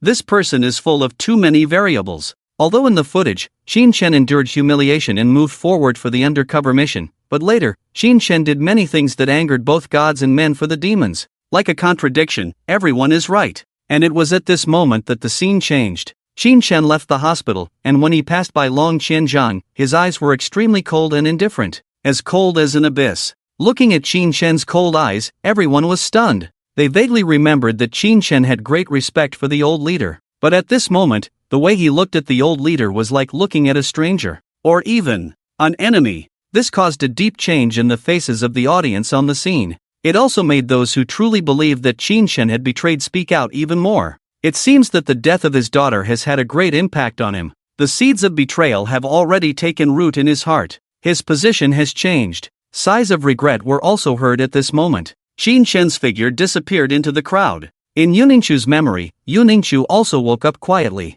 When Qin Shen came, Yuningshu was still in a coma, so she did not know that Qin Shen had been there. She only knew about her daughter's death. Yuningshu immediately lost her soul, trembling all over. True despair has no sound. The whole world was gray. Yuningshu's tears had dried up, and gradually, a hint of hatred appeared in her eyes. Her eyes coldly stared at the world outside the window, as if gazing into hell. Watching this scene, for some reason, a sentence came to the minds of the audience. When you gaze into the abyss also gazes into you. There is hatred in her eyes. It is obvious who the hatred is for. At this moment, in Qin Shen's scene, Qin Shen did not know that Yuningshu had already harbored hatred towards him. He was driving a car slowly towards a direction. Endless mountains surrounded him, with towering ranges and steep cliffs everywhere. It was on these cliffs that defensive lines like city walls were built. The Great Wall, completed in the pre-Qin period. Ding ling ling. Qin Shen's communicator for contacting the main god rang, and the voice of the main god came through. Our troops have almost reached the vicinity of the Great Wall Mountains and can soon conduct the biochemical virus experiment. Qin Shen's eyes were lifeless as he asked, "Aren't you with them?" "I'm outside the Red Wall now," the main god said. "The biochemical experiment is one thing, but I have other matters to attend to." "What matters?" "You don't need to worry about it, but it will benefit you." The main god quickly hung up. Qin Shen put down his phone and took out a laptop, entering a login interface called Sky Eye. This was a unique system in China. Qin Shen entered the specific password command for the 5-star commander and logged into the page. Although he was no longer the 5-star commander of China, Long Qianzhang had only relieved him of his duties, and some of his authority in the War Department had not been revoked. There would not be another 5-star commander after Qin Shen. Soon, a scene appeared on the computer. A crowd gathered at the gate of the Red Wall. A Westerner stood out, the main god. He seemed ordinary, but Qin Shen could see that he was plotting something. A cold and fierce smile appeared on Qin Shen's lips, and he closed the laptop and ascended the Great Wall. From above, he looked down and saw a group of troops silently sneaking through the forest in the mountains. They all wore heavy gas masks and carried special guns. The gun magazines were not filled with bullets, but with a faint yellow gas. It was a virus. At that moment, the onlookers widened their eyes. They had not forgotten that the demon's troops had silently entered the interior of China, attempting to conduct a biochemical virus experiment here. The biochemical weapons were secretly manufactured by the drug lord Kunsha on the Middle East battlefield. Although Qin Shen had killed Kunsha, he had only killed his men, and Kunsha's biovirus weapons had still fallen into the hands of the demons. And now, a crisis of biochemical weapon deployment was about to erupt. I don't have the concept of biochemical weapons in my mind. Can someone explain? The barrage in the live broadcast room surged. In the minds of most people, war was just about gunfire and bullets. But there were other forms, and chemical viruses were just one of them. Biological virus weapons are a more terrifying means of warfare than conventional weapons. They appeared as early as World War II, when the Sakura country researched a large amount of plague and released it into China, causing significant casualties without deploying a single soldier. The host Bing explained with a serious expression. If the Demons organization deploys a large number of viruses in our China, it will cause tremendous casualties, and the consequences are unimaginable. After listening to Bing's introduction, everyone felt a chill for no reason. Unlike firearms and artillery, biological weapons lean towards silent killing. By the time one realized, it would be too late. The virus could even spread through the eyes, and now all countries in the world strictly prohibited the production of biological weapons. Is Qin Shen going to retaliate against us with biological weapons? At that moment, the barrage asked a question. In the footage, Qin Shen stood on the Great Wall, looking down at the demons people from a high vantage point. His eyes and face still bore the grief of his daughter's recent death, bloodshot eyes filled with murderous intent. This was the expression of someone seeking revenge, carrying anger and sorrow. The next moment, Qin Shen leaped directly from the top of the Great Wall. He fell from a height comparable to a building, landing unharmed. The sudden appearance of Qin Shen caused a slight panic among the advancing large forces. Everyone tightened their guns as if facing a major enemy. But when they saw that it was Qin Shen, everyone breathed a sigh of relief. In the organization, Qin Shen's status was equivalent to the main god, so they all had to show respect. Commander, we can conduct the biovirus release experiment at any time. A member of a small team came to report to Qin Shen. But Qin Shen did not turn around, just stood with his back to them. He lowered his head, and his eyes were not visible. Qin Shen softly asked, "Do you know what is most abundant at the foot of the Great Wall?" All the members of the organization looked at each other. "Trees?" Someone cautiously answered. "Wrong, it's corpses." Qin Shen raised his head, looking up at the magnificent Great Wall, and said, "Endless bodies. There are our people and also enemies." Qin Shen's voice was incredibly calm, yet it sent shivers down everyone's spine. At that moment, the hint of blood red in his eyes was so bright, like an eternal flame in a storm, forever guiding the shining spark behind him. Everyone at the scene stared wide-eyed, trembling involuntarily. In their minds, there was only one thought: he still deeply loves this country. He did not lose his mind because of his daughter's death. The trust of countless people, like a lighthouse, can be obscured by the black fog, but it can never block the radiance. He did not betray us. Bing couldn't help but cry with joy. At that moment, there was an inexplicable and indescribable emotion at the scene, surging up. "Commander, do you mean?" The members of the organization looked increasingly puzzled. "It means we can proceed with the bio-experiment. Use your bodies for the experiment."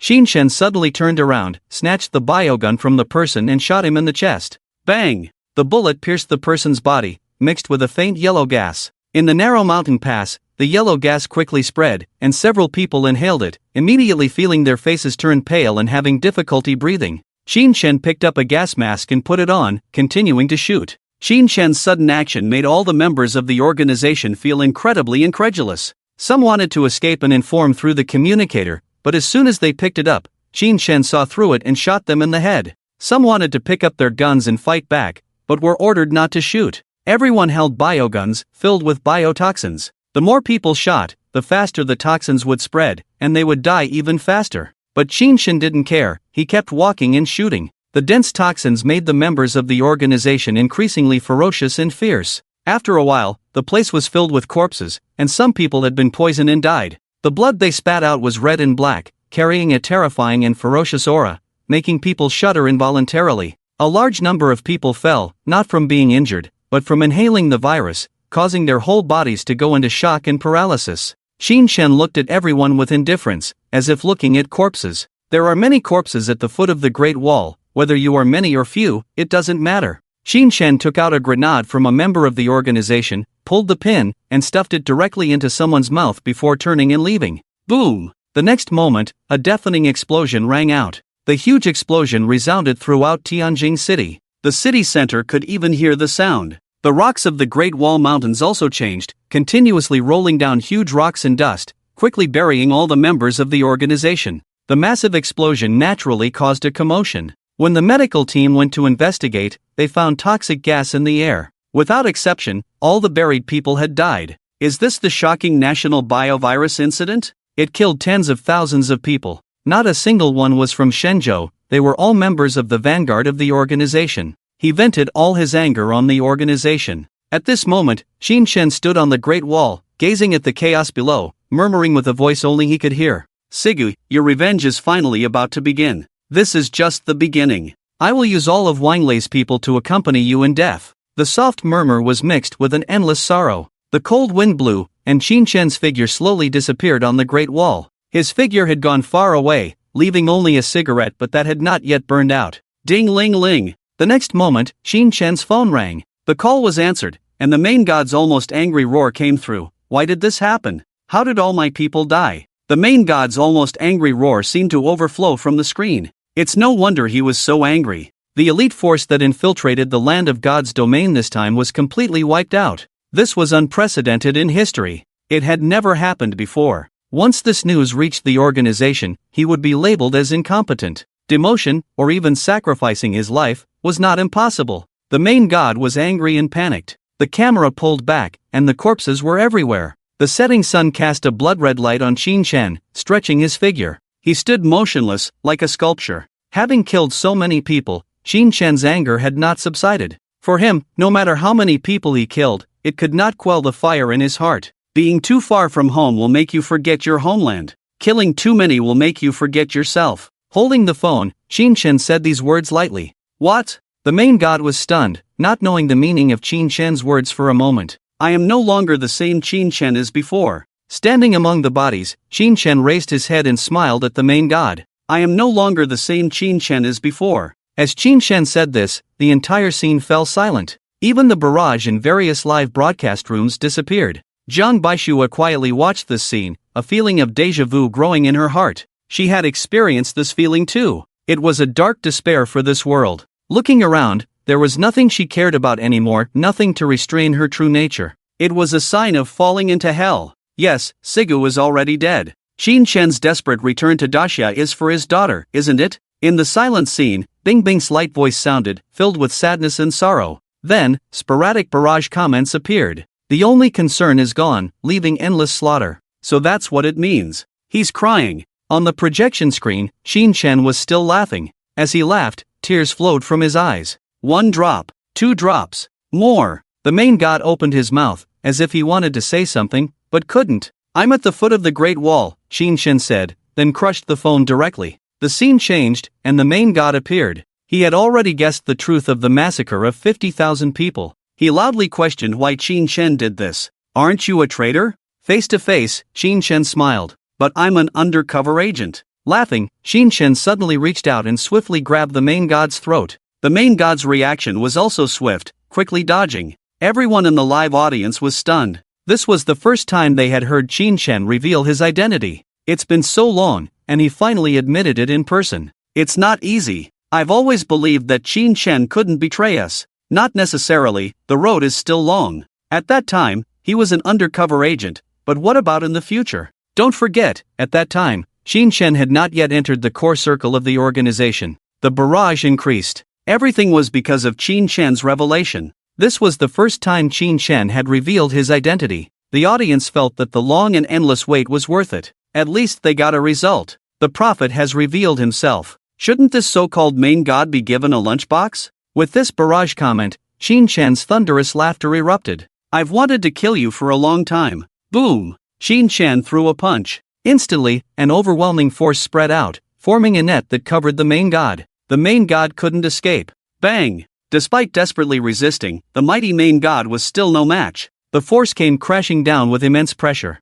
The entire body exploded into a mist of blood. The scene was momentarily bloody, but the program was not censored. 1. There was no time, and 2. It was too shocking. Before the rebellion, Qin Shen was the terrifying demon king who made the world tremble. Everyone was already numb to Qin Shen's strength. This is the first mid-level member. I hope you won't disappoint me. Qin Shen wiped the blood from his hands and disappeared into the depths of the forest. This is the first mid-level member killed by Qin Shen, and it won't be the last. But how will he explain this when he goes back? The scene gradually darkened, but a member of the audience raised a question, plunging the entire audience into silence. Indeed, no matter how one looked at it, the main god was a mid-level member of the demons. Dying in Daxia, Qin Shen's suspicion was too great. If his undercover identity was exposed, the plan to bide his time and build up strength would be prematurely revealed. It won't be exposed. Jiang Baixue suddenly spoke up. Whoa! Instantly, everyone's gaze fell on Jiang Baixue. Why won't it be exposed? Bingbing asked in surprise. It's simple. Jiang Baixue expressed her opinion. I've been in the army and I know a strict rule: mission comes before life. From the peripheral members to the core members of the demons, completing the mission is the top priority. Sacrifices in the mission are too normal. Even if someone suspects, they will secretly proceed. What is their purpose in coming to the land of Shenzhou? Is it to test the newly developed virus, with 50,000 Shenzhou test subjects and 50,000 demon soldiers as test subjects? Is there a difference? She sneered. Everyone suddenly realized. And is Qin Shen the only undercover agent in the demons organization? I don't believe it. Jiang Baixue's tone was meaningful. Everyone unconsciously thought of a person, the mysterious woman with the code name Violet. Although she had not appeared again, her shadow was behind many things. She had secretly helped Qin Shen a lot. Amidst the discussions, the scene reappeared. In a hospital room, Yuningshu lay pale on the hospital bed. She had been in a coma since Sigwin's disappearance. Okay, I understand. Thank you. It was still early in the morning, and Qin Shen was standing by the curtain, making a phone call. The curtain was only slightly open, allowing a faint light to shine in, reflecting his deep and unpredictable face. Like half an angel, half a devil. Who is he calling? The audience was curious. It must be someone from the organization, someone guessed. The organization can't possibly not know about such a big event in Shenzhou. Judging from his expression, it seems that he hasn't been exposed. There must be people in the organization helping him. This wave of bullet comments filled the atmosphere. For now, I can't return to the organization. Qin Shen lowered his voice and said, there are some personal matters to attend to. The scene fell silent. What personal matters? Everyone already had an answer in their hearts: his daughter's funeral. On this day, the sky over the entire land of Shenzhou was gloomy. Drizzling rain fell from the sky. Tianjing Cemetery had gained an additional grave. The owner of the grave was only 5 years old. Due to her special status, the entire cemetery was adorned with white soul-calling banners. On them were written lines: the Eastern Extreme Tai True Man orders the Golden Boy and Jade Maiden to guide the children to ascend to the immortal realm early. Qin Shen stood quietly in front of his daughter's grave, letting the rain beat down on his face. Seeing this scene, everyone's hearts couldn't help but twitch. Ah, the white-haired person sends off the black-haired person. Although Qin Shen's hair is still black, it's still so tragic. He couldn't save his daughter. Qin Shen is the most painful one. In the scene, Qin Shen sat in front of Qin Sigwin's grave, taking out many snacks from his pocket. They were all Sigwin's favorites. There was also a bowl of cold meat buns. Thinking of returning home, Dad couldn't save you. Will you think Dad is useless? Dad also feels very useless. I'm sorry, I've been apologizing to both of you all the time. I used to think that this mission wouldn't take too long, maybe 3 years at the fastest, 10 years at the slowest. When it's over, Dad will come back, and then I can just focus on being with you. By then, when you grow up, you will definitely be very beautiful, at least as beautiful as your mom. I've already planned out my life after coming back, but, I'm sorry, my child. At this point, Qin Shen couldn't continue. Tears streamed down his face, tasting salty in his mouth. Whew. He took a deep breath, lifted his head, and said, from now on, Dad won't easily make promises to you again. When those damn people are all dead, Dad will sit here every day and talk to you. After speaking, Qin Shen picked up the buns in front of him, already soaked and cooled by the rain, and ate them voraciously, tears streaming down his face. With the last bite, he just couldn't swallow it. The audience watched the scene in silence, and noticed that Yuningshu's memory screen next to her was also in sync. Yuningshu, wearing a long dress and not carrying an umbrella, walked numbly, holding a photo of her daughter in her arms. That smile, so brilliant. The rain fell on her, wetting her hair and clothes. She walked stiffly, her feet no longer her own, her hands no longer her own, and her soul had long since left her body, flying to who knows where. Behind her, Yun Yenshan, Fan Shulan, and others accompanied her. The two elderly people cried with red eyes, full of sorrow. Sigu, my poor child, you died so tragically. The sound of crying quickly echoed throughout the entire cemetery. Seeing the mourners arrive, Qin said nothing and quietly left, leaving behind his belongings. Yuningshu knelt in front of Qin Sigu's grave, without tears. Her tears had already dried up, her expression wooden. Some people lit incense, some burned paper money, some cried, some wailed, and some knelt beside Yuningshu, asking her not to be too sad. Yuningshu did not respond to any of this. Her consciousness had long since wandered away, to a world with Qin Sigu. This is what people often say, there is no greater sorrow than a heart that has died. Her body had become an empty shell. He's been here. At this moment, someone said. Yuningshu's pupils contracted. She looked down and saw a pile of snacks in front of the grave, and a bun with only the last bite left. Yuningshu's eyes trembled, her throat rolled, her mouth opened, as if she wanted to scream. But she couldn't make a sound. Miss Yun's spirit has undergone a great upheaval. At the scene of the program, the staff who were constantly monitoring Yuningshu's mental state reported. At the same time, they also found that the comatose Qin Shen's chest had contracted. Once a couple, now turned enemies, one in the dark, the other in the light, both of them began to tremble violently at the same time. Full of hatred, full of regret, it all erupted at this moment. He had been here. In the synchronized image, Yuningshu's eyes were bloodshot, full of hatred, and Qin Shen stood quietly in an invisible corner, quietly watching Yuningshu at this moment. He could feel his wife's full of hatred, but he couldn't do anything. After the silent roar, Yuningshu seemed to have exhausted all her strength, and collapsed in front of the grave, her pupils turning gray. Long Qinzhang arrived. He put aside his busy official duties and came to pay his respects here. Looking at the child's bright smile, he felt guilty. Kai Gongmin arrived. He stood behind Long Qianzhang, not daring to even look at the deceased's photo. Shi Longwei arrived. His expression was solemn, and he didn't say a word. Everyone from the War Department came. Bow, salute. Long Qianzhang shouted. Swish, swish, swish. Tens of thousands of people solemnly bowed 90 degrees in unison. After standing up, everyone saluted again. No one at the funeral could receive the duel ritual of the War Department. Members of the original Dragon Breath arrived one by one. They knelt in front of the grave and knocked their heads 3 times. These 3 knocks contained their thoughts of the old person. The person who could never return. Long Qianzhang seemed to feel something and turned his head in a certain direction. There, a figure flashed by like a wandering ghost. Long Qianzhang took a deep breath and said, not enough. Call the person from Quan Tianjing to come and pay respects. His daughter deserves this grand ceremony. Boom! This statement caused a stir at the scene. The audience's faces changed. I was still young at that time, but my parents received an invitation to pay respects at the Tianjing cemetery for a child. Me too, but I went to the scene, and it was crowded with people. Never has a child's funeral caused such a sensation. The audience began to discuss. Most of the audience present had experienced that funeral and were deeply impressed. They just didn't expect that this funeral was actually for Qin Shen's daughter, Qin Sigu. The rain grew heavier. The sound of returning home and soft sobbing filled the scene. More and more people began to cry, their bodies trembling slightly. From a distance, their figures gradually became blurred. Rumble, thunder sounded, as if the heavens were also expressing anger and sorrow. Sadness, heaviness, and hatred weighed heavily on everyone's hearts. Wow! Suddenly, under everyone's gaze, Yuningshu suddenly stood up. Her eyes were filled with hatred. Everyone looked at her in astonishment, both those present at the time and those at the scene. Everyone had only one thought. What does she want to do? Chief Long, are you going to stop this? She came to Long Qianzhang and asked in a hoarse voice. Boom! Everyone's mind roared. Yuningshu was actually going to join the military. Everyone had a premonition. The wheels of history were starting to turn. Miss Yun, unexpectedly embarking on the path of the military in such a situation.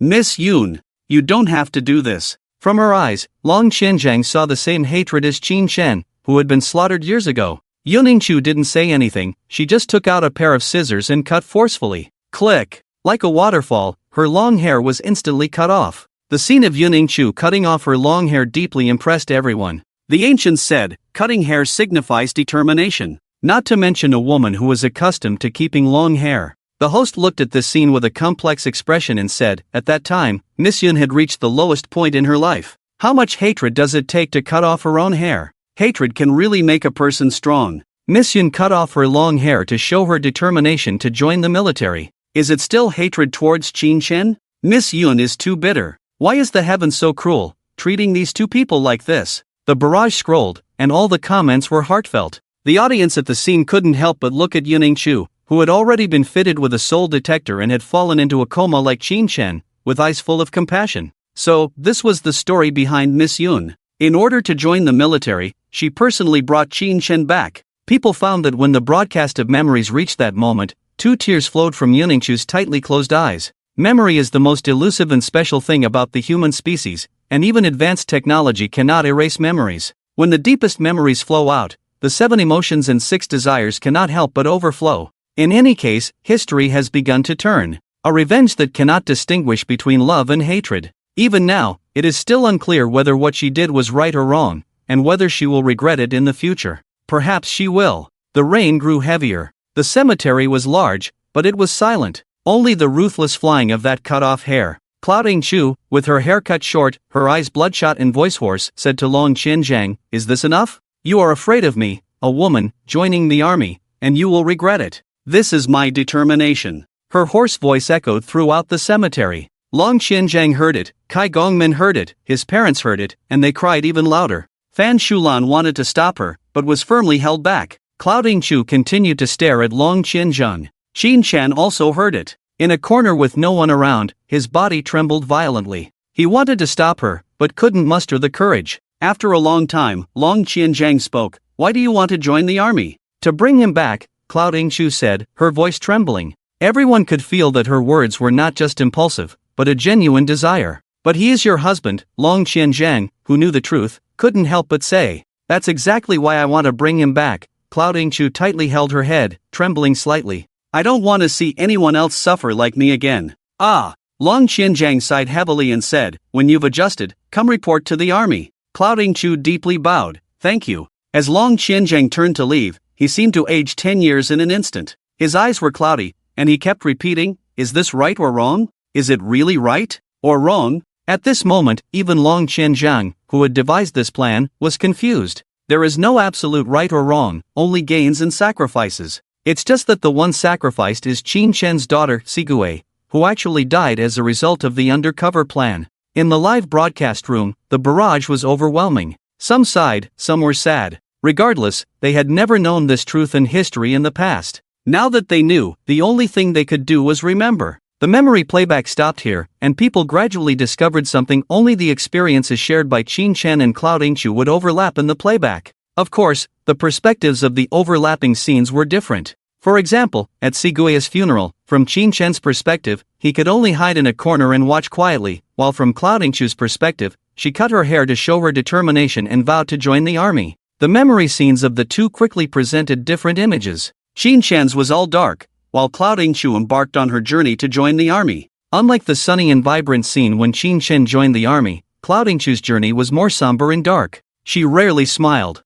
Or perhaps, she had forgotten how to smile. In the past, Clouding Chu used to smile a lot, and her smile was very healing. The drastic change made everyone feel heartbroken. Throughout, she remained expressionless. Of course, her dedication and determination were just like Qin Chen's, or even stronger. When a task was already done well, she was still not satisfied and continued to train, enduring pain and bleeding. When an instructor couldn't bear to watch anymore and asked her to stop, she wouldn't listen. Finally, in the dead of night, she cried. She broke down and wept. After crying and venting, she immediately threw herself back into training. It was as if there was an invisible protective shell around Clouding Chu, as she confined herself and protected herself. Perhaps out of pity, the audience shifted their focus to Qin Chen's memory scenes. And there, a new scene finally emerged. After staying in Dasha for some time, Qin Chen was finally about to leave. By the Grand Canal, the turbid waves rolled on. A man wearing a hat and sunglasses, leaning against the railing, enjoying the river breeze. He was Qin Chen.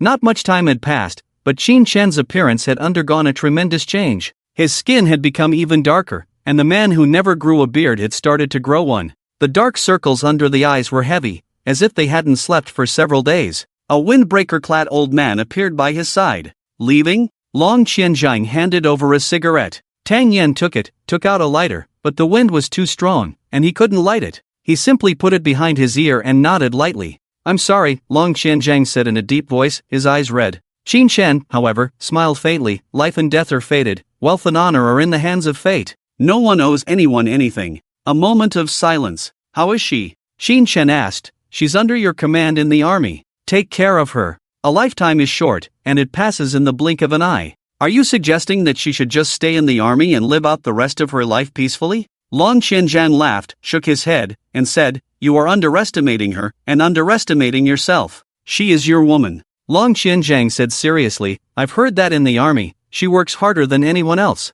Some instructors are shocked. It's possible that she could create miracles. Qin Shen's expression changed slightly, then he fell into contemplation. After a long silence, he asked Long Qianzhang, "Do you believe in dreams?" "Dreams?" Qin Shen nodded, his gaze calm. "A few days ago, I had a dream. I dreamt that I successfully destroyed the Wanlei organization, because I am the head of the Wanlei organization. Ying Chu set up a trap and caught me, pointing a gun at my head. She did it, she really arrested me." With that, Qin Shen laughed, a genuine laugh from the heart. Can people really foresee the future? This is a ridiculous question. But there are many things in this world that science cannot explain. It is these absurd things that make this world so colorful. Dreams are actually a manifestation of a person's aspirations. The host Bing Bing expressed her opinion. It's more like a manifestation of an ideal life. In other words, what Qin Shen is saying now is what he hopes will happen. As the words fell, the audience in the studio was stunned. There were sporadic bullet comments in the live broadcast.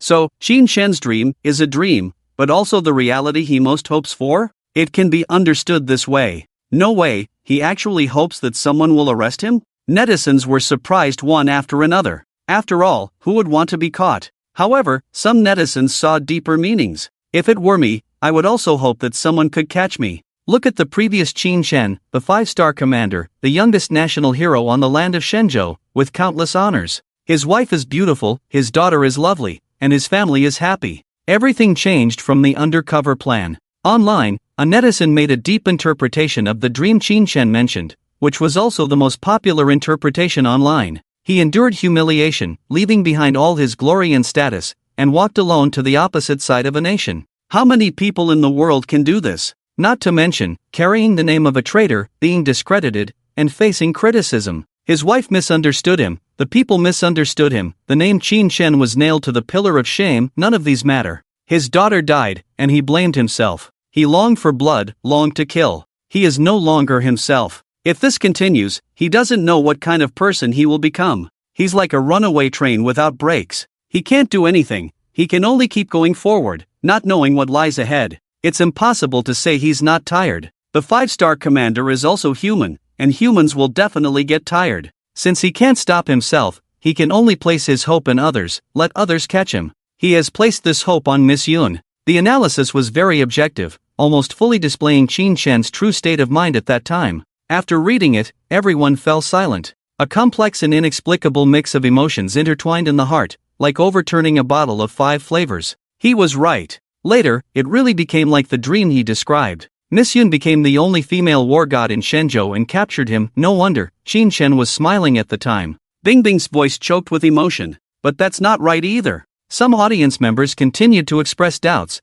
At that time, Qin Shen couldn't have had the ability to foresee the future. Even if it came true later, what he said at the time was just a dream or his ideal country. To achieve this ending, it would require too many coincidences. It's impossible. Bing Bing nodded in agreement, indicating, we need to find the answer from the memories in the later scenes. At this moment, she noticed a subtle change in the expression of Jiang Baixue beside her. Miss Jiang, have you noticed something? At this moment, Jiang Baixue forced a smile, with an incredulous look in her beautiful eyes. Her fists were even clenched tightly. This is impossible. What's impossible? Jiang Baixue pointed at the image of Qin Shen at that moment and said, Miss Host, as well as the online analysis, they are all correct. But ultimately they are just speculations, not Qin Shen himself. If there is a bizarre possibility. For example, Qin Shen had already set the ending for himself at that time and had been planning for this ending? Boom! Shocking words. As Jiang Baixue spoke, the air in the studio instantly froze.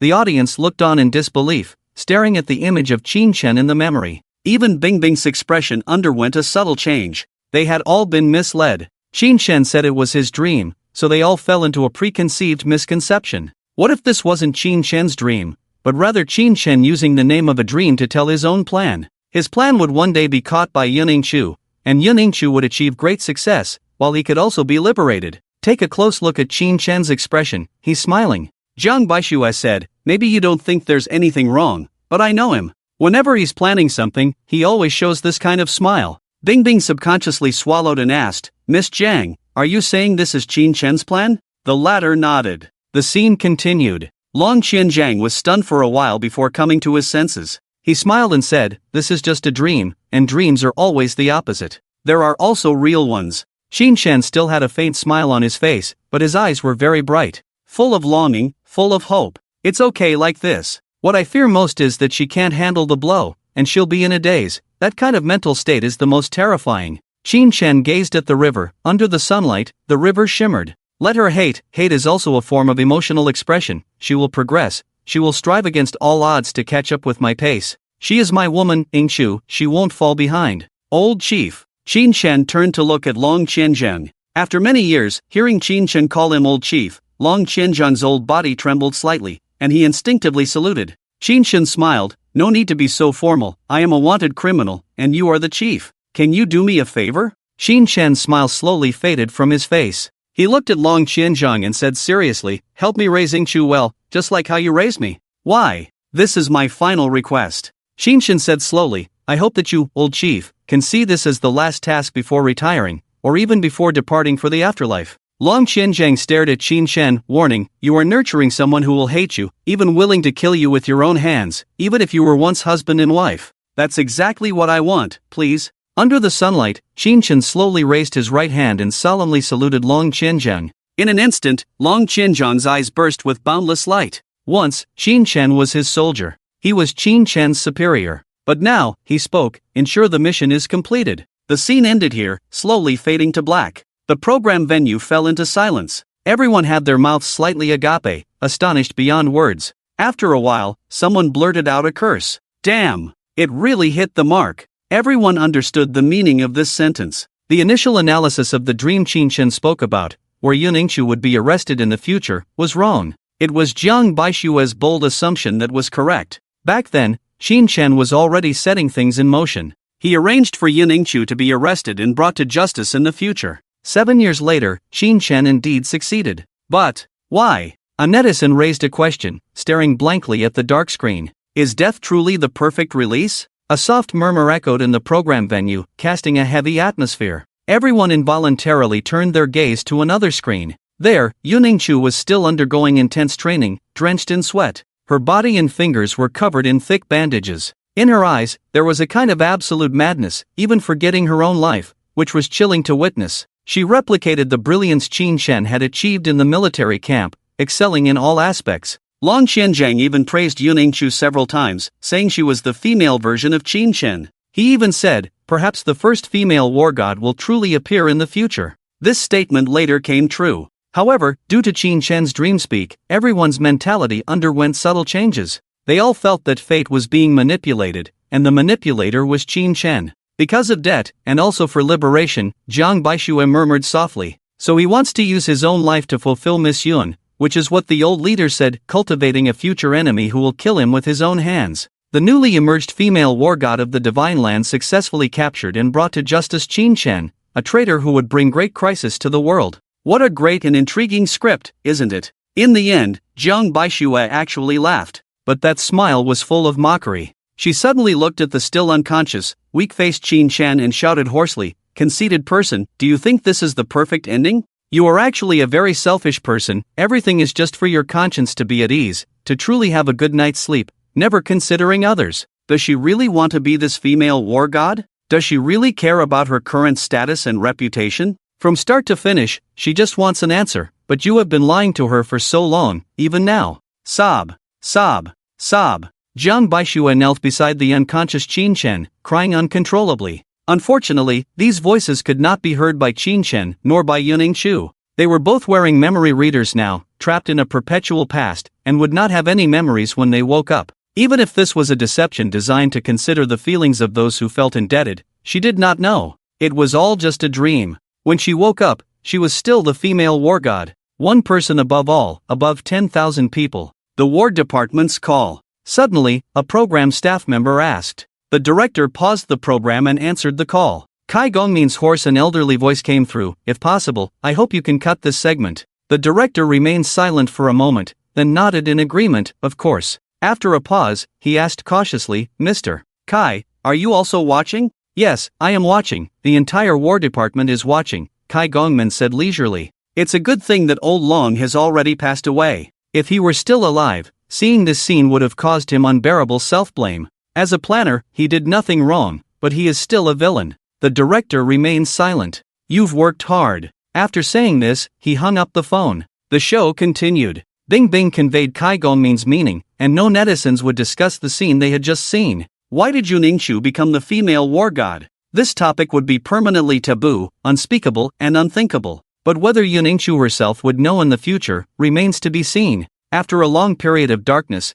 Qin Shen's memory finally had a new image. On a certain island. Here, isolated from the world, the waves were very fierce. This was one of the strongholds of the demons. Qin Shen had returned to the organization. The higher-ups are requesting your presence. Soon, he received the order. Qin Shen took a deep breath and walked towards the conference room. He had been back in the organization for a few days, but there had been no response from the higher-ups regarding the results of the Disya operation, and they hadn't even contacted him. But he was very clear that they would definitely find him. The mission was completed perfectly, and the virus research was very detailed. However, the demons had also lost 50,000 men and a 4-star commander. This was not a small number. Even a powerful organization could not withstand such losses. As he arrived at the conference room door, Qin Shen adjusted his breathing and heart rate to a steady state, then pushed the door open. A three-dimensional holographic image stood on the 20-meter-long oval table. The atmosphere was eerie, oppressive, and suffocating.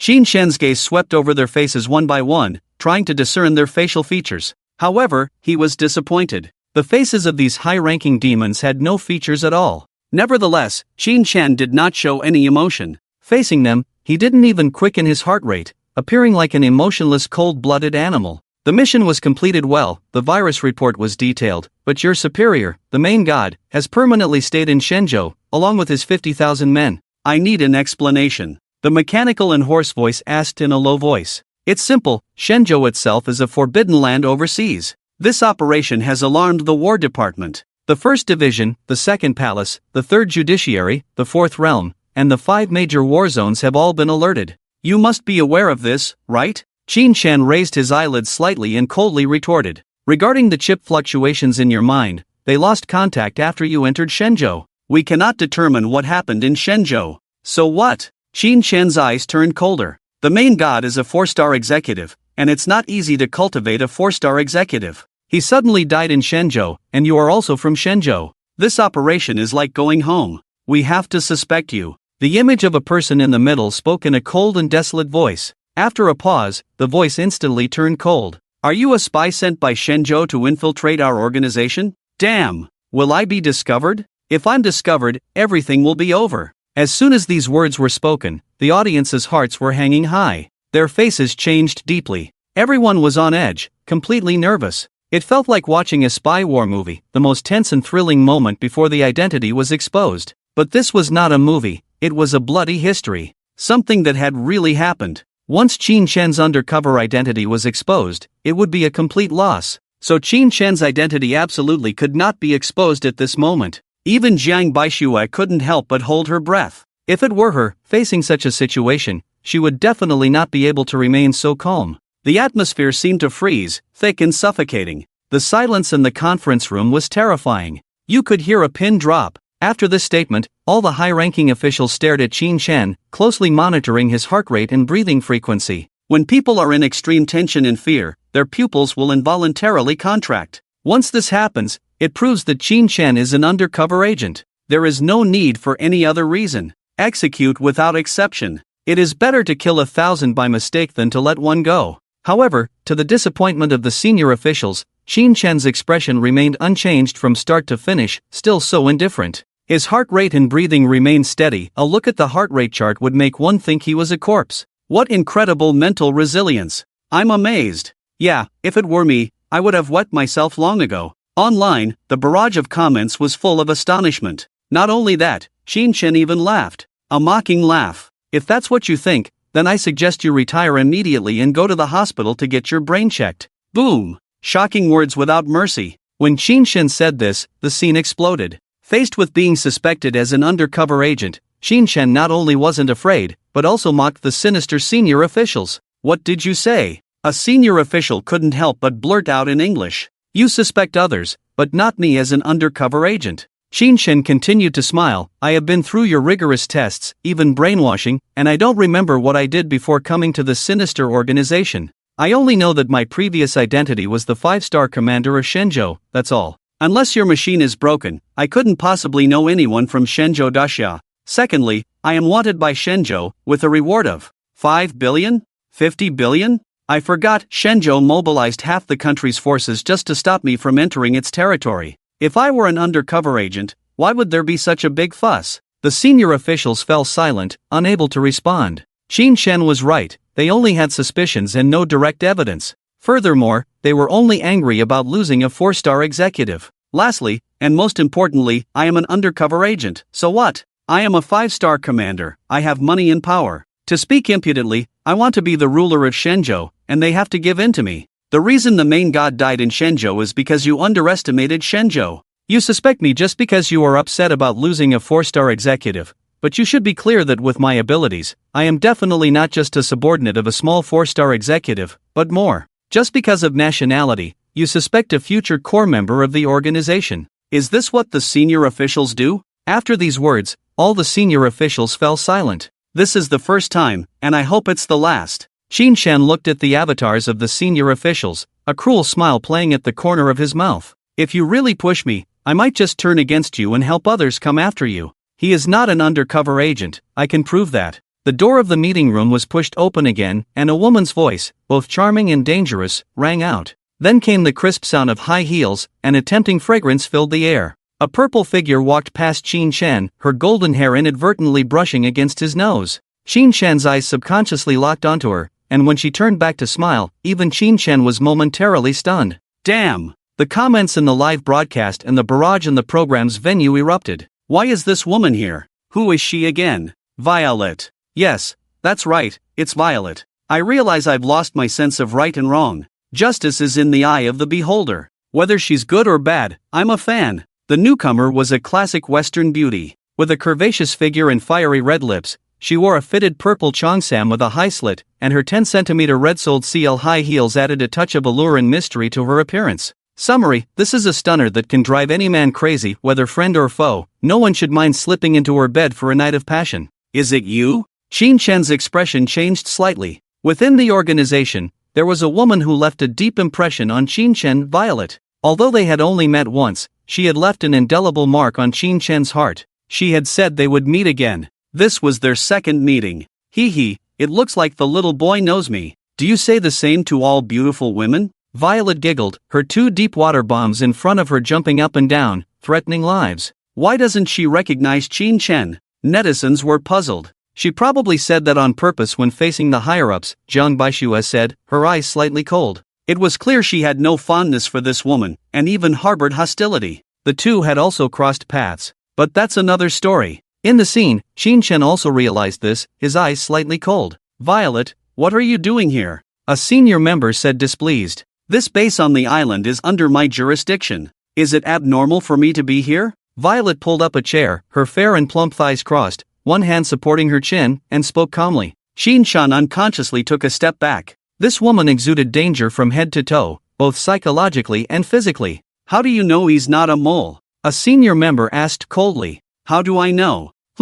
Violet pondered for a moment, giving a ridiculous yet all-encompassing answer. A woman's intuition. Are you satisfied with that answer? Why do I feel like Violet has no respect for the so-called higher-ups? I agree. Indeed, Violet was not afraid of these higher-ups. Are you done with your questions? I'm in a hurry and urgently need a man to satisfy me. How about you, little boy? Your size should be able to serve me well. Violet's words were shocking, and she threw a seductive glance at Qin Shen. Qin Shen. Why are you still here? Do you want to be an audience? I don't mind. The senior members all went offline one after another. Surprised, everyone watching the recorded scene was stunned. They had never expected the interrogation to end in this way. If Violet had not appeared, the confrontation between Qin Shan and the sinister high-ups would have been tense and serious, full of deceit and calculation. But after Violet arrived, everything became simpler. Violet spoke up for Qin Shan, and the sinister high-ups had no choice but to believe her. Violet was too bold. She didn't take the sinister high-ups seriously at all. She was so mysterious, yet passionate. From the moment anyone saw her, they couldn't help but be drawn to her and the sense she exuded. An impulse to understand her arose. What was her true identity? Friend or foe? How deep was her involvement? In the scene, Qin Shan also seemed to be affected by this. Or rather, he was deeply attracted by Violet's unique charm, gazing at her deeply, unable to say a word. Mr. Qin? A magnetic, alluring voice sounded from her red lips, bringing Qin Shan back to his senses. She didn't call him a little boy anymore. She still remembered him. But Qin Shan remained on high alert, maintaining a calm heart rate even during the interrogation by the high-ups, which was now accelerating rapidly. Click! Violet walked to the door of the conference room and lightly flicked her finger, locking the door. Qin Shan's face changed slightly. What are you doing? Didn't I say it? I'm in a hurry, Violet smiled seductively. It's just the two of us here, a man and a woman. What do you think I want to do? The conference room was not lit, and the light was dim. Violet's delicate cheeks showed a fluctuating color, a combination of light and darkness. Qin Shan took a deep breath, remaining silent. Without a doubt, Violet is the only woman he has encountered so far that he cannot figure out. She is as beautiful as a porcelain doll, a breathtaking porcelain doll, with a figure so good it's criminal, like a beautiful femme fatale, alluring yet exuding a dangerous aura. Her beautiful eyes constantly flicker with unsettling mysterious signals, giving the illusion that she might at any moment shed her beautiful facade to reveal the terrifying face of a female demon. Your heart rate is jumping so fast, is it nervousness or excitement? Violet stared at Qin Shan with a smirk, lit a cigarette, and amidst the swirling smoke, her features appeared even more enigmatic. Don't worry, I won't harm you. Sensing Qin Shan's tense body, Violet chuckled, at least not now. You should thank me. I helped you deal with those troublesome guys, Violet continued, pausing before saying, I told you we would meet again. It wasn't the right time before, but now, it is. Why me? Qin Shan stared at Violet, his voice low. What do you mean, why you? Many people join the organization every day. Why do you specifically take care of me? Qin Shan's voice was deep, always believing in offering no help unless necessary. You're handsome, how about that for an answer? Violet extinguished her cigarette and poured herself a glass of wine. In the live chat room, comments appeared. This woman is undeniably beautiful, but let's be real, nothing truthful comes out of her mouth, it's all half-truths and lies. I can't believe I feel scared. Whether she's good or bad, it's best to stay away from such women, they're like wolves in sheep's clothing. I think so far among all the women related to Qin Shan, Violet has the highest status, followed by Jiang Baishui, and lastly Yuning Chu. I want to work with you. Violet looked at Tang Yen, smiling as she spoke. Work together? Qin Shan's eyes lifted slightly, finally showing a hint of surprise. Yes, work together. Violet's beautiful eyes sparkled with a different light. What if I refuse? You will agree sooner or later, because you have no choice. Violet leisurely sipped her wine. With your strength alone, you can't destroy the demons. At this point, Violet paused, slowly got up, and approached Qin Shan. She whispered in his ear, the undercover agent of the Divine Land? Boom! With these words, Qin Shan's pupils shook violently. This sentence directly pushed Qin Shan to the edge of a cliff. It was only then that he realized the most dangerous person in this organization was not the high-ranking demons, but this woman. His identity had been exposed. Not only exposed, but this woman knew his every move. As this thought flashed through his mind, a crazy urge to kill arose in Qin Shan's heart. Kill this woman. If she doesn't die, he will. In almost an instant, an unparalleled murderous intent erupted from Qin Shan. Even a chilling light flickered in his eyes. If you kill me, you won't be able to stay in this organization anymore. But Violet was not afraid at all. She even glanced at Qin Shan with a hint of mockery, leisurely taking a sip of wine. A 4-star executive can still hold on, but if a 5-star executive dies, it will poke a hole in the sky. Mr. Qin, I advise you to be cautious. With a hint of playfulness, her voice sounded like a bucket of cold water, extinguishing the crazy murderous intent in Qin Shan's heart. He calmed down. Since this woman knew everything about him and confirmed his identity as an undercover agent, why would she come forward to help him? I'm willing to continue listening. Violet's smile deepened. That's right, I just need your attitude. From the moment I saw you, I felt you were different from others. You can be a formidable enemy, but also a more reliable friend. Regarding the praise for Violet, Qin Shan's expression was indifferent, completely ignoring it. He was waiting for Violet to continue speaking. How much do you really understand about the organization Wanlei? Violet's eyes were deep as she slowly stood up and walked to the window, gazing outside in a trance. Qin Shen couldn't answer this question. Although he had been with the organization for some time, he still had no clue about its true nature. What he had seen was just the tip of the iceberg. Even more terrifying was that it was like an abyss with no bottom. The more you delved into it, the more lost you would become. I can't say much, but I can tell you that this organization is very large, with a history of several hundred years. Violet's voice was no longer charming, but low. The only sound in the meeting room was the ticking of the clock. But it's precisely because of its long history that there are some loopholes to exploit. Violet's lips curved into a playful smile. There are more than just one undercover agent in the organization. Wow! With Violet's words, the scene erupted into a storm of shock. The barrage in the live broadcast room exploded. The amount of information was too great, and too unbelievable. In the picture, Qin Shen's face also changed deeply. What do you mean? Violet shrugged. Just as the literal meaning, there are actually many undercover agents in the organization, with the same purpose as you. Are you one of them? Qin Shen asked absent-mindedly. Violet was stunned for a moment, not expecting Qin Shen to ask that question. The next moment, she couldn't help but laugh. She laughed so hard that her whole body trembled, tears streaming down her face. If you think I am, then I am. If you think I'm not, then I'm not. This woman always answered in this pattern. In the live broadcast room, the barrage was in an uproar. The information is exploding. There's already an analysis being done by not just one undercover agent like Qin Shen. I have a bold idea. I also have a bold idea. I wonder if the wine from the distillery is of poor quality. At this moment, a blonde handsome guy angrily left the group chat. Damn it, besides a group of useless teammates, everyone around me is an undercover agent. How can this battle be fought? The scene continued. Violet turned to look at Qin Shen. Although the situation is like this, don't be too happy too soon. Aside from you, the other undercover agents are not even worth my attention. 99% of them have already been taken care of, and it's impossible to rely on them for help. Netizen, it's a good thing. It's not about the distillery. Qin Shen remained calm. He never intended to rely on others. But as Violet said, he also realized that with his own strength alone, he might not be able to overthrow this organization. Of course, he still couldn't trust Violet. What do you want to do? He stared at Violet, asking in a deep voice. You still don't trust me? Violet smiled and said, well, I'll give you a little more information. Although our positions are different, we have the same goal. You know my goal? Qin Shen asked in surprise. Of course, Violet smiled slightly, continuing, this forest is big, with all kinds of birds. Among the higher-ups, not everyone is united. Some want to protect themselves, some want to bring down the leader of the organization and take their place, and some use their positions to make money. What you see now in terms of the flow of money between countries is only the tip of the iceberg, accounting for only a third of the entire world.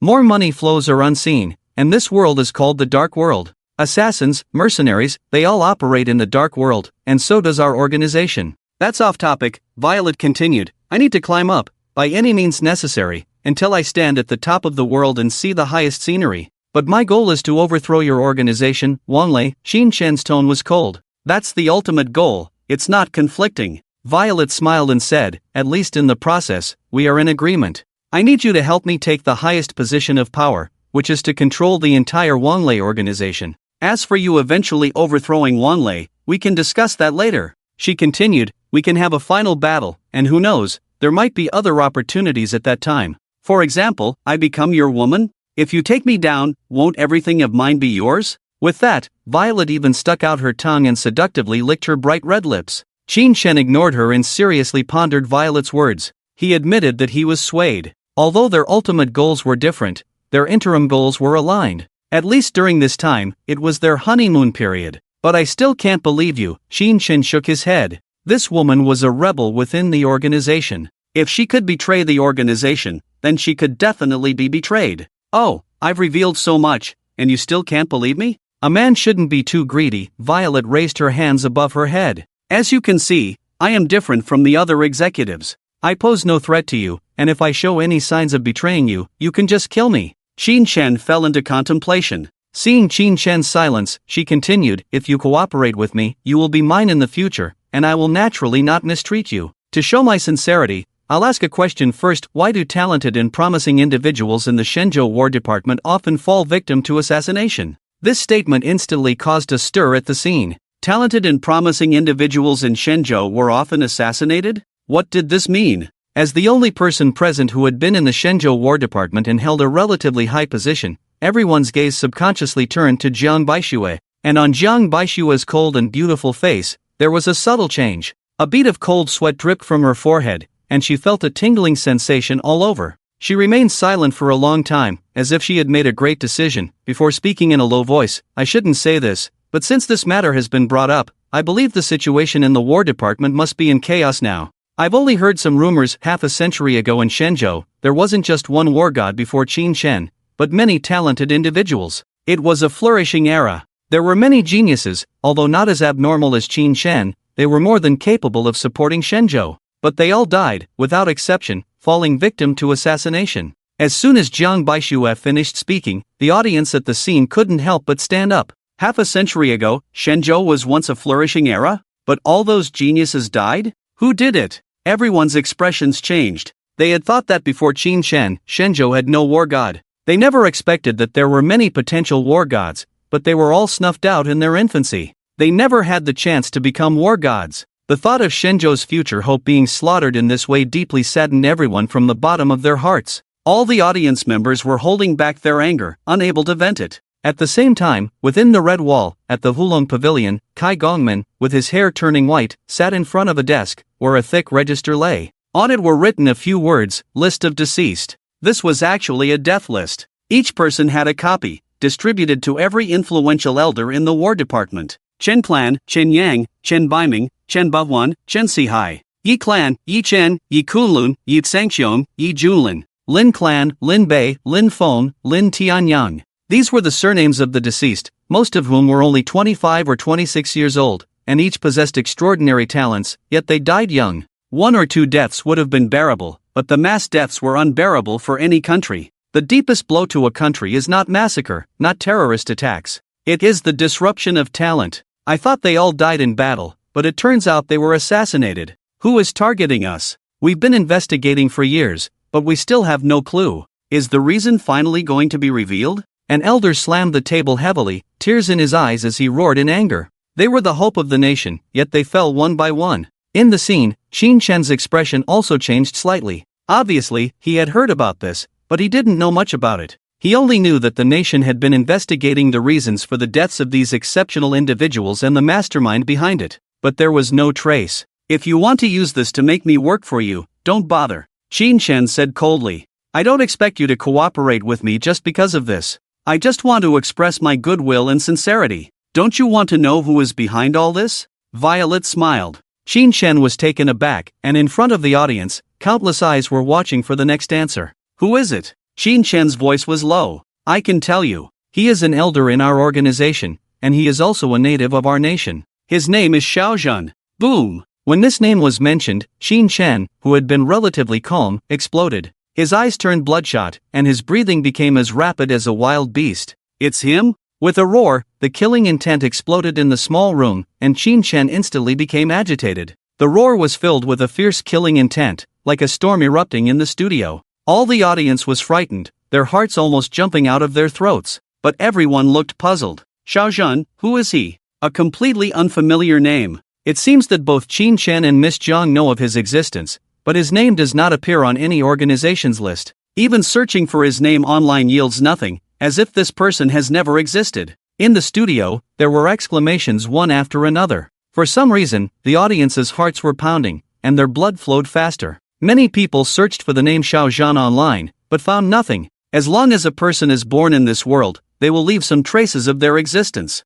But Xiaozhen had none. No one knew his origins. It seems that only the people in the War Department know the mystery of this person. The host, Bing Bing, looked at the screen and sighed sincerely. As long as you can take me to see him, I promise to cooperate with you. At this moment, Qin Shen's low, murderous voice slowly rang out again. In the studio, the audience's eyes became even more shocked. How much does Qin Shen hate this person called Xiaozhen to be willing to cooperate with the devil just to see him? By now, the audience probably had a clear understanding of what kind of person Qin Shen was. He was someone who would always remain rational, no matter what. He would not do anything that was not in his best interest, nor would he put himself in danger. But after hearing the name Xiaozhen, he seemed to have lost his composure. It's a deal. Violet's face showed a smile as she readily agreed. The screen then turned black. As the audience was still immersed in the shock of the scene, a few pairs of eyes subconsciously fell on the unconscious Qin Shen in the studio. He was wearing a heavy memory reader, and in his unconscious state, his pale face seemed to be twitching, trembling, and beads of cold sweat kept forming on his forehead.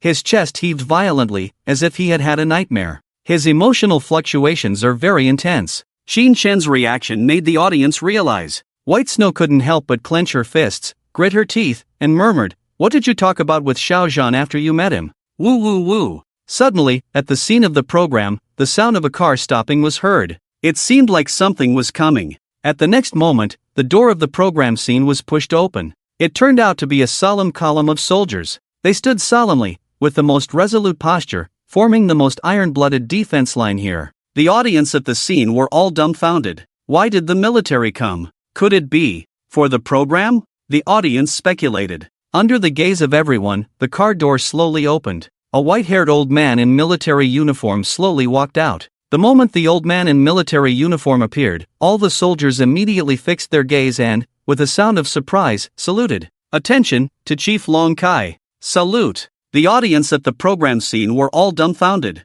Oh my. The barrage in the live broadcast room, after a cry of surprise, returned to calm. Even the host, Bing Bing, was holding the microphone and forgot to speak for a while. It was because the identity of the visitor was too high, greater than the heavens. Long Kai, the chief of the current War Department, Citizen Kai. After Long Qianzhang left, he inherited the position of the old chief. Long Qianzhang, Citizen Kai, including Qi Longwei, are all people who have dedicated their lives to Shenzhou. They joined the military at a very young age and are the ones who truly participated in the defense of the country for 8 years. They followed the development and rise of Shenzhou with their lives, burying their loyalty in the Green Hills. But what is unimaginable is why such a big shot would suddenly visit the program scene. Kai Lao, you are good. The host Bing Bing couldn't even speak properly, her tongue was tied. She was afraid. Citizen Kai nodded to everyone at the program scene, kindly and solemnly smiling. "I came to the scene to see this program. To see this program, which is somewhat sensitive, and not to allow any unnecessary suspicion from others." Everyone immediately realized that Citizen Kai was referring to the person currently being shown on the program, a person named Xiao Zhan. There was no sound at the scene, only the sound of Citizen Kai walking towards the screen. His footsteps were very light, but they fell heavily on everyone's hearts. Under the incredulous gaze of everyone, Citizen Kai stood in front of the program screen, motionless, with a solemn expression, like a great mountain. Everyone also noticed that the old man's eyes looking at the screen were moist, with a touch of reminiscence. After a long time, he turned around and smiled at the host Bing Bing. "While the memory screen hasn't started yet, and to avoid unnecessary suspicion, let me introduce Xiao Zhan to everyone. He played a pivotal role in the development of the entire Shenzhou War Department, and I, Lao Long, and even have to respectfully call him teacher. He was the captain of a regiment when I, Lao Long, and Lao Chi were in the same regiment." Boom! The words were shocking and relentless. At this moment, whether it was the audience at the program scene or the barrage of netizens in the live broadcast room, they were completely shocked. The old chief, Long Qianzhang, was the captain of Xiao Zhan back then? For a moment, everyone felt a sense of spiritual confusion, their hearts pounding, as if they were about to jump out of their throats. Even Jiang Baixue was shocked, her eyes widened in disbelief. She had been in the War Department for a while, but had only heard of the name Xiao Zhan, and had no idea that he was the captain of Chief Long and Citizen Kai. The person who taught these 3 pivotal students, that Xiao Zhan, was definitely at the level of a godfather. The captain. Back then, he was definitely a prominent figure, the famous leader of the original Red 11th Regiment. Who doesn't know about it? The regiment started with only 4 people and grew to a regiment of 3,000. These 3,000 people were the captain's soldiers, and we were just the most useless 3. Citizen Kai's voice was filled with reminiscence, recalling the past, and even a hint of a smile appeared on his face. But the audience and netizens were going crazy. Long Qianzhang, Kai Gongmin, and Qi Longwei are the 3 highest-ranking figures in the God's War Department. A single word from them can influence the future of God's War. Now, tell them that they are just the 3 most useless disciples under Xiao Zhan. Who would believe that? Teacher participated in the founding war back then. It's not an exaggeration to say that the teacher led us in the founding war, fought bloodily, and those were the most glorious years. In terms of strength in his youth, Qin Shen was not inferior to him. Hiss! The sound of gasps filled the scene. Xiao Zhan's strength is almost on par with Qin Shen's, which is not just powerful, but overwhelming. Back then, I had the worst marksmanship under the platoon leader. Sometimes I didn't even dare to shoot. The platoon leader often kicked my butt. Later, I became the most accurate sharpshooter in the platoon. Shi Longwei was the one who carried the gun for the platoon leader and was the most impulsive. He was often slapped by the platoon leader. The platoon leader's deepest impression is still on Lao Long. The platoon leader said, "That kid is truly a talent. He was the first among all the new recruits to get a gun and the most headstrong. No matter how difficult the battle was, he dared to carry explosives and charge forward with the platoon leader. He wasn't afraid of death, but the platoon leader was afraid of him dying." Kai Gongmin's voice echoed in the scene. Although not loud, it carried deep infectiousness, infecting the hearts of everyone present. Everyone widened their eyes in amazement. They had never expected Xiao Zhan to be so brilliant. "He's just another Qin Chen." A barrage comment online caught people's attention, and many agreed. Kai Gongmin also saw it. But he shook his head with a smile and said, "It's not that the platoon leader is like a second Qin Chen, but Qin Chen is like a second platoon leader." Everyone suddenly realized Qin Chen's era was far behind that of platoon leader Xiao Zhan. With platoon leader Xiao Zhan paving the way, all of Qin Chen's achievements reminded people of Xiao Zhan. However, the terror displayed by Qin Chen was far greater than that of Xiao Zhan at that time. Do you know why military discipline is so strict now? It's all passed down from platoon leader Xiao. Kai Gongmin said, "During the 8 years of defending the country, the enemy was ruthless, and the platoon leader was even more ruthless than the enemy. Other platoons would keep prisoners alive, but our Red 11th platoon would not. We would capture as many enemies as possible, behead them all, and hang their heads on the flag as a warning. For this, the platoon leader received many punishments, but he humbly accepted them and never changed. The military discipline now, compared to before, is still too lenient." Kai Gongmin shook his head. "Truly domineering, an eye for an eye. I just regret being born half a century too late. If I had been born in this era, fighting alongside platoon leader Xiao, how exhilarating would that be?" Laughter filled the scene. "I want to as well. Just thinking about it makes one's blood boil." The solemn scene finally regained some liveliness. However, how could such a national hero have disappeared from the world? There was not a trace of his existence in the world. Even his name was a taboo. Everyone understood that something must have happened in between. If the story ended here, it would be perfect. Unfortunately, a turning point occurred. Kai Gongmin sighed and said, "At that time, although God's war had been founded, it didn't take long for a new crisis to arise." Then Kai Gongmin slowly uttered two words, "Wang Liang. Have you seen this force emerge? In fact, this organization didn't appear during Qin Chen's era, but much earlier. We had already noticed their movements. We predicted that Wang Liang would pose a threat to God's war in the future." The teacher volunteered to go undercover. It was promised that he would return after 3 years. But 3 years passed, and we couldn't bring the teacher back. Instead, we asked the teacher to hold on for another 3 years. Just 3 more years. Soon, another 3 years had passed, and by then the teacher had become a mid-level figure in the Wanglei organization. He was eagerly anticipating being able to return, but we still didn't let the teacher come back, and instead continued to work as an undercover agent. 3 years passed, and the teacher had risen to a high position in the Wanglei organization, but we still didn't let him come back. We gave the same answer as before, but this time we told him that if he held on a little longer, everything would be fine. The teacher didn't say anything, just smiled and hung up the phone. A few days later, we told the teacher that he could come back to the country, but we couldn't reach him by phone.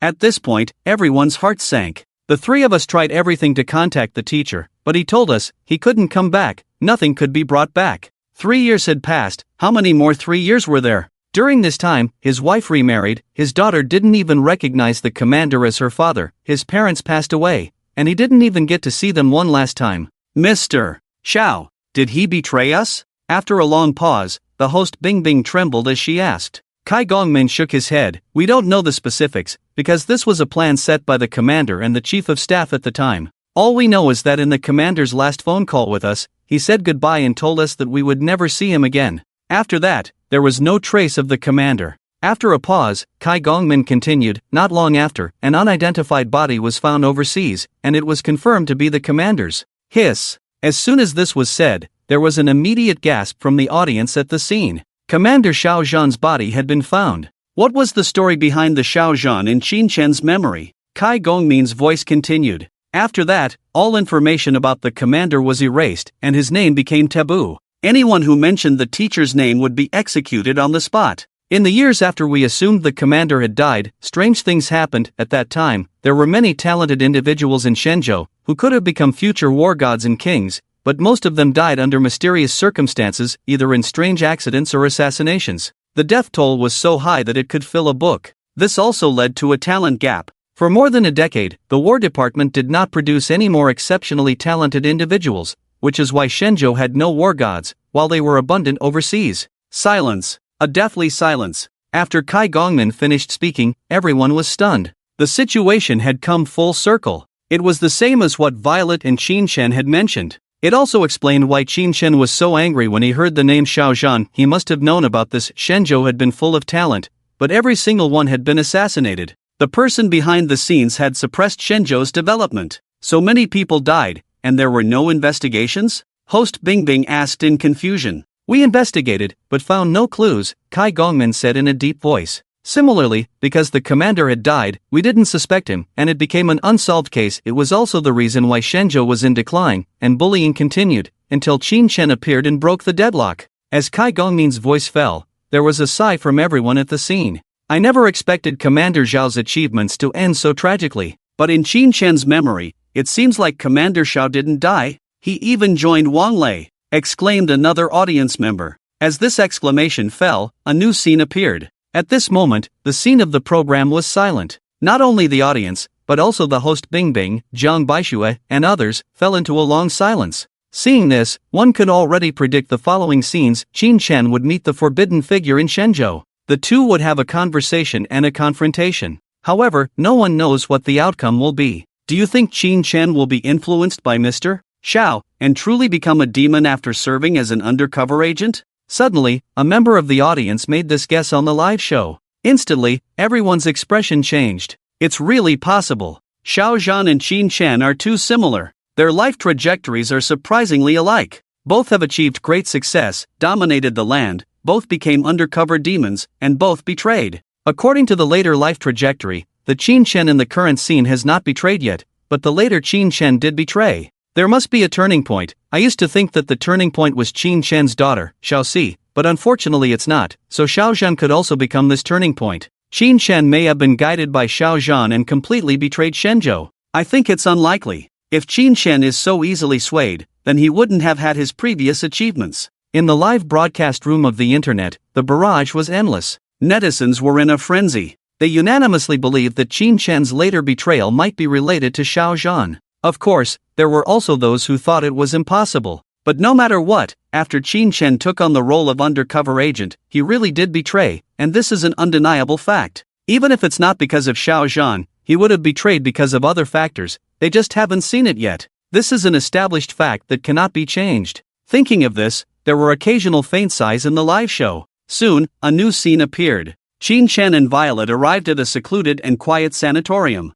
It exuded an otherworldly atmosphere, with blue sky, white clouds, and nurses in white pushing an elderly person in a wheelchair for a walk on the lawn. Everything seemed calm and peaceful. Qin Shen looked around, wondering if this was the forbidden sanatorium of Shenzhou. He's in this ward. Violet led Qin Shen to a VIP ward on the top floor, but Qin Shen didn't follow. Instead, he couldn't help but ask, is he really dying? Yes, Violet said, his soldiers have all become generals, can he not age? He's over 90 years old now. Living to this age is considered long life. Qin Shen nodded in agreement. 90 years old is considered long life, but even at this age of retirement, is there still lingering concern and hardship? The patient can still speak, but not too much, you can't stimulate him, the nurse cautioned before leaving. Qin Shen also pushed open the door. Sunlight shone in, slightly dazzling. An elderly man in a patient gown lay quietly in the ward. The old man had lost all his teeth, and his face, neck, and forehead were covered with large and small age spots.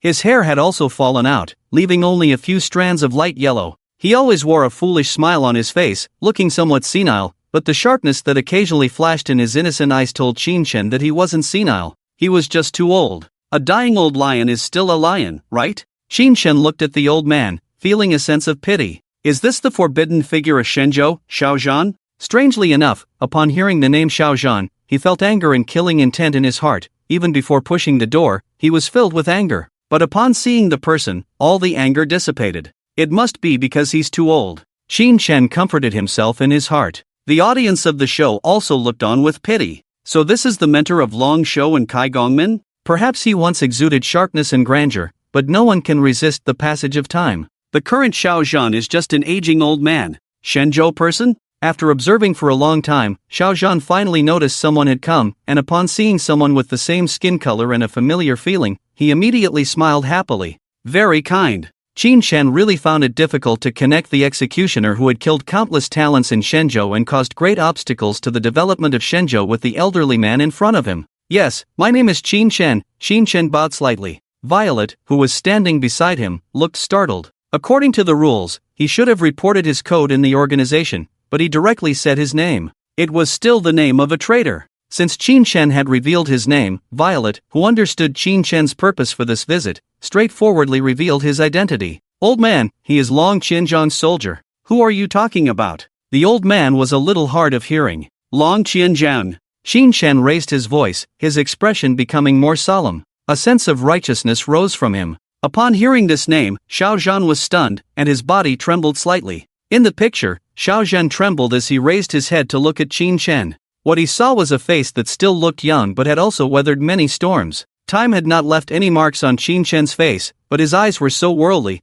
as if they had seen through the vicissitudes of life and experienced the warmth and coldness of human emotions. Xiao Zhan's body trembled more and more violently, feeling a very familiar sensation from Qin Shan. Only those who shared the same suffering would seek comfort in each other. At first sight of Qin Shan, Xiao Zhan knew that the young man in front of him was of the same kind as him. They had suffered similar scars and experienced much of the same. Do you know Kai Gongmin? After a long time, he looked at Qin Shan and said in a deep voice, his voice trembling, I do. Qin Shan nodded expressionlessly. On the set of the show, seeing Xiao Zhan call out his name, Kai Gongmin's old body trembled fiercely. At any time, he never showed any emotional fluctuations, but at this moment, he was moved. His eyes were wet with tears, turning red, and his throat also rolled. He remembers, the captain. He still remembers us. At this moment, this old man, who was already over 70 years old, actually shed tears. He cried like a child. The audience remained silent, looking at Kai Gongmin with complex expressions on their faces. At this moment, even they were somewhat moved. Everyone understood why Kai Gongmin was so excited. It was not only because the captain and mentor, who had been declared dead in the last century, was still alive. It was also because he had joined the demons and betrayed Shenzhou. The person who had caused the talent gap in Shenzhou by personally sending all the talented members of the War Department to their deaths in the last century, was very likely him. The truth of the biggest unsolved case of the last century would come to light. But Kai Gongmin was very afraid and hesitant to face the cruel truth. Even though he already had the answer in his heart, he was unwilling to admit it. The years of fighting together against the enemy were not fake. He did not believe that the captain would betray them like this. Wasn't this scene, this situation, extremely familiar? Wasn't it exactly what was happening when people were judging Qin Shan now? It turned out that the same thing had happened in history. It turned out that Commander Kai, and even the late Commander Long, had also experienced such a dilemma. Everyone wished that all of this was not true. Whether it was Qin Shan or Xiao Zhan, everyone had such thoughts in their hearts. But unlike the despair that Qin Shan brought, Xiao Zhan mentioned Kai Gongmin's name and had a strong reaction to the name Long Qianzhang, proving that he had not forgotten. He still remembered. Captain, since you still remember, why don't you come back? Why do you still want to harm the Shenzhou that you love? Many of those people were personally selected by you, and you said you had high hopes for them, believing they would become the backbone of Shenzhou in the future. After taking a deep breath, Kai Gongmin looked at Xiao Zhan on the screen and shouted loudly. But what was the result? They died. And it was you who killed them. Since you still remember our names, when you ordered the killing of those people, didn't your heart ache? A 70-year-old man. He was still making intense accusations. It's a familiar scene again. When Qin Shan was just captured, Yu Ningqiu was also hysterical. Emotions out of control. For some people, certain scenes can trigger emotions. Just a random shot, a random clip, can break their defenses. In the picture, Violet tactfully left without saying a word, quietly closing the door. However, just when all the audience thought Xiao Zhan's emotions would be moved, Xiao Zhan suddenly changed his expression. The emotion on his face disappeared, replaced by anger and rage. Get out! Get out of here! Cough, cough. The elderly man in his 90s, upon learning that Qin Shan was Long Qianzhang's soldier and knowing Kai Gongmin, suddenly lost control of his emotions, displaying rare anger. But he was too old, and speaking was exhausting. After saying a few words, he started coughing violently. The coughing caught the attention of the nurses outside, and they rushed in, one frantically putting a breathing mask on Xiaozhan, the other trying to calm his heaving chest as much as possible. It took a long time for the old man's condition to stabilize. Xiaozhan's thin body was filled with various tubes and instruments, causing concern that at any moment the old man might take his last breath. Qin Shen also looked surprised at this scene. Thinking about it, Long Qianzhang and Kai Gongmin were both so old. Xiaozhan, as their leader and mentor, must be even older. However, being able to live for so long, in a sense, is also a success. It's just unknown whether he is living in peace and retirement. What's wrong with you? Don't you know that elderly patients should not be stimulated? After Xiaozhan's condition returned to normal, the two young nurses immediately glared at Qin Shen and questioned him. Sorry. Qin Shen smiled apologetically. He didn't expect Xiaozhan to react this way. Just now he thought that the names Long Qianzhang and Kai Gongmin had reminded him of the past. Let him go, let him go. Cough, cough. Xiaozhan coughed violently. The alarms around him started beeping again. A nurse came up to Qin Shen. Please leave. Qin Shen didn't insist, and after a final glance, he left. As the door closed, the scene showed Xiaozhan struggling to suppress his emotions, even closing his eyes. Anyone could see that the old man didn't want to discuss the topic of Shenzhou, as it would touch a sore spot for him. Violet was waiting outside, and when she saw Qin Shen coming out, she approached him. Failed? Qin Shen nodded and said, he's too old, I can't stimulate him. There's only a couple of days left. Violet smiled and said, whether he speaks out or not, the intelligence I have is that the person who caused the talent gap in your Shenzhou is him. It's better to kill him early. Qin Shen shook his head and said, I just want to know the truth at that time, and whether he regrets it, that's enough. That's difficult. Violet was not optimistic. No, I can already feel it, his heart has been touched, don't be fooled by his emotional outburst, there's already a glint of tears in his eyes. I want to awaken his awareness as a Shenzhou person. I don't understand. Violet shook her head and sneered, sometimes I don't understand your Shenzhou's sentiments and national righteousness. We have limited time, we can only stay for one more day at most. Good luck to you, sir. The scene shifted. That night, the sanatorium did not play the usual soothing music, but instead, a solemn and stirring melody was heard. It was the national anthem of Shenzhou. The melody was not played by a machine, but by a leaf. The scene showed Qin Shen standing in the dark, his tall figure blending into the darkness around him, the faint night breeze lifting his scattered hair, revealing a pair of tightly closed eyes. What surprised the audience even more was that he was holding a leaf, and the melodious national anthem was coming from his lips. In the quiet night, it seemed very peaceful and melodious. The audience was stunned and silent. I almost forgot, Qin Shen still has this trick up his sleeve. I still haven't figured out how to make music with tree leaves. Every time I try, it just sounds like farting. Give up. This is not something an ordinary person can do. When Qin Shen was young, he could already play music with tree leaves. In the live broadcast, the barrage was surging, discussing Qin Shen's current actions. Above the sanatorium, a window suddenly opened, and an old, white-haired man stood on the balcony, searching for the source of the sound. Eventually, he spotted Qin Shen and closed the window. Qin Shen didn't stop, but continued to play the national anthem with the tree leaves. The sound was sometimes high-pitched, sometimes deep, with each beat deeply touching people's hearts. The reason the national anthem became the national anthem is because it is stirring and can inspire people, especially when heard in dire straits. It can unleash boundless fighting spirit. This is more like a kind of faith. Everyone is born as a descendant of Yan and Huang, and that deep sense of mission cannot be erased. The audience was deeply moved, not to mention Xiaozhan. Creak! The door of the sanatorium opened. With the support of two nurses, Xiaozhan walked out, looking at the sound made by Qin Shen. He didn't go to disturb, but quietly watched, his eyes showing a complex mix of emotions.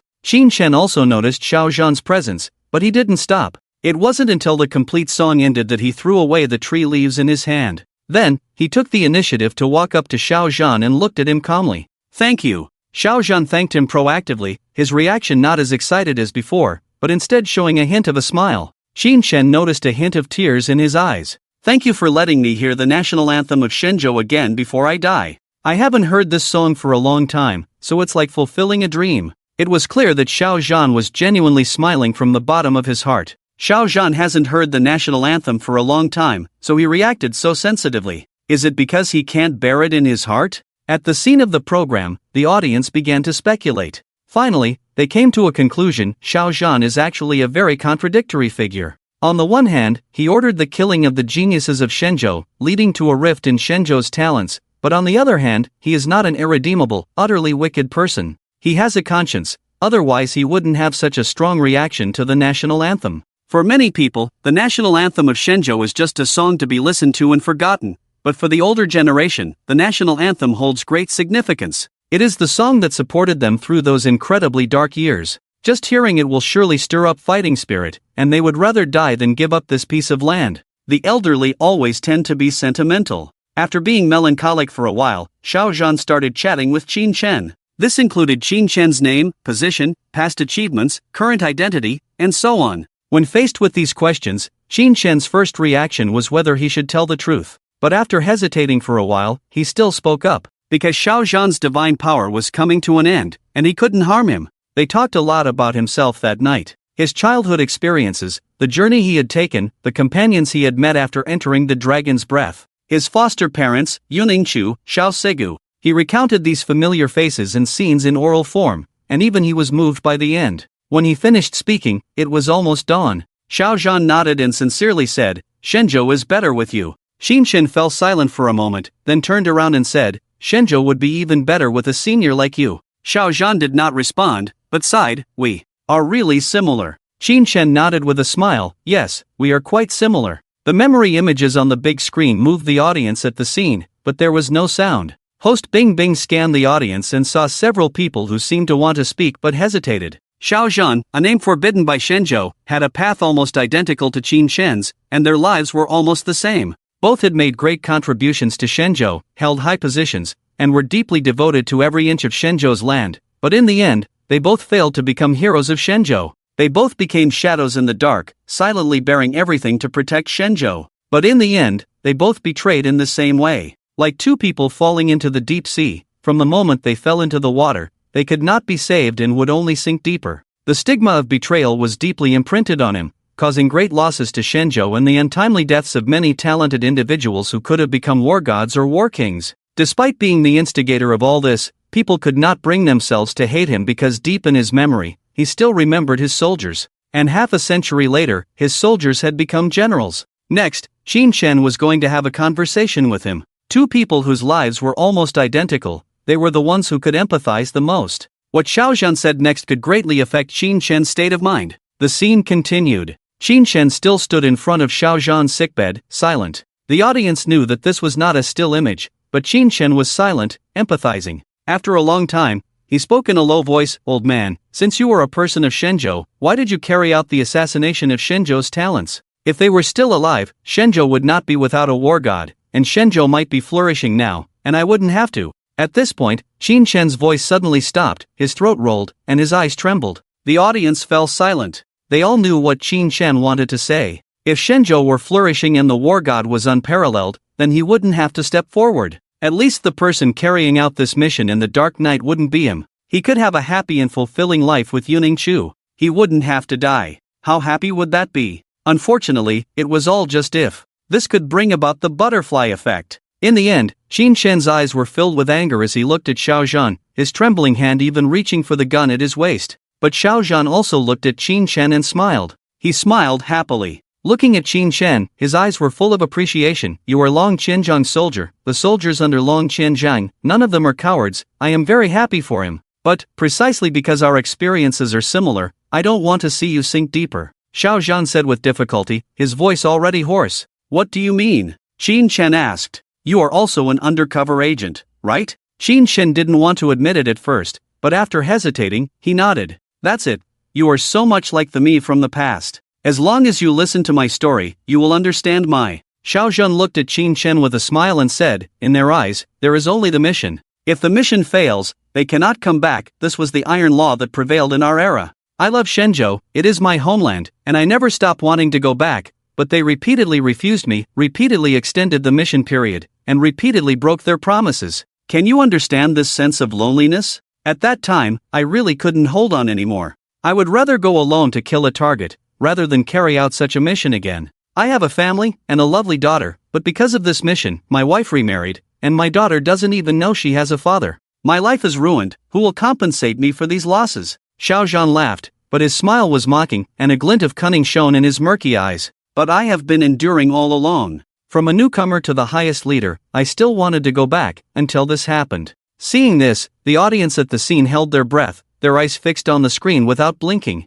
Many of them even started to breathe rapidly. This is also Xiao Zhan's story, a story that no one knows about. It concerns the real reason for his betrayal. But Xiao Zhan didn't say it. Instead, he had a nurse bring a bag and took out a thick stack of papers from it. Each paper had aged, with even the edges turning yellow, but it still moved Qin Chen and the audience at the scene. These are all family letters? So many family letters made Kai Gongmin's face change, and his heart suddenly tightened. These are all from my family, letters sent by my wife and daughter. Because of my identity, I couldn't say a word in return, so these letters sent to me were destined to be lost in the void. But in these 30 years, I would take them out every day, and read the contents word by word, to remind myself to never let go of the hatred in my heart. Xiao Zhan's voice was hoarse, and he even coughed violently. The audience was dumbfounded. How deep must his hatred for Shenzhou be, to do this? Family letters are worth 1,000 gold, meant to convey longing, but in Xiao Zhan's eyes, they were a constant reminder to never forget the hatred.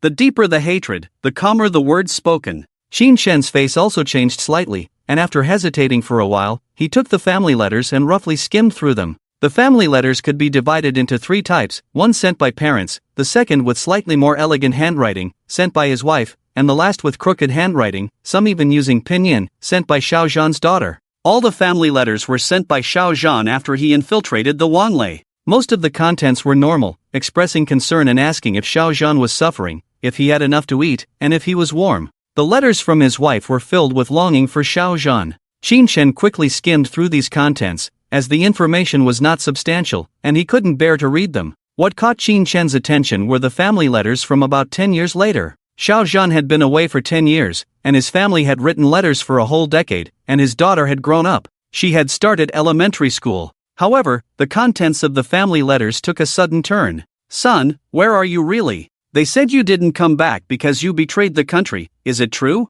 Your colleagues want to arrest us as the family of a traitor. They want to execute us, we can't escape." These were sent by Xiao Zhan's parents. Seeing this, Qin Shen's breathing gradually became rapid, and the hand holding the family letters began to tremble. He quickly looked at the letters below. These were sent by Xiao Zhan's wife. "Fool, I can't wait for you to come back, they want to kill me. Fool, it doesn't matter if I die, I'm mainly worried about you and Kiki. By the way, today is Kiki's 10th birthday, and her birthday wishes for you to come back. Fool, in the next life, I will still be your wife." Only 3 sentences. But unlike the previous family letters, these 3 letters were written in blood. 3 letters of desperation. Boom. Seeing this, Qin Chen felt it as if it were happening to him, his mind exploding on the spot. Who? His breathing was like thunder, and an extreme sense of resentment echoed in him. Xiao Zhan didn't say a word, just quietly watched Qin Chen. There was still one last letter below, and Qin Chen opened it with trembling hands. "Dad, Kiki doesn't want to die, Kiki misses Dad. Will Dad come to save us? They said Dad is a traitor, we are traitors family, we all deserve to die." "Dad is not a traitor, right? Ah. Mom is dead, Mom was buried alive by them, now they want to bury Kiki too." The family letter was completely red, but Qin Chen couldn't calm down for a long time. His hands were shaking. The audience at the scene was also dumbfounded. This scene seemed familiar. Qin Chen, didn't he also experience the same thing? Qin Chen defended the country and shed blood on the battlefield. How were his family members treated? This kind of thing can really drive people crazy. Kai Gongmin couldn't say a word either. He didn't expect that the commander's family would be treated as traitors' relatives and all be killed. At this moment, the live broadcast room was even more silent, not a single barrage.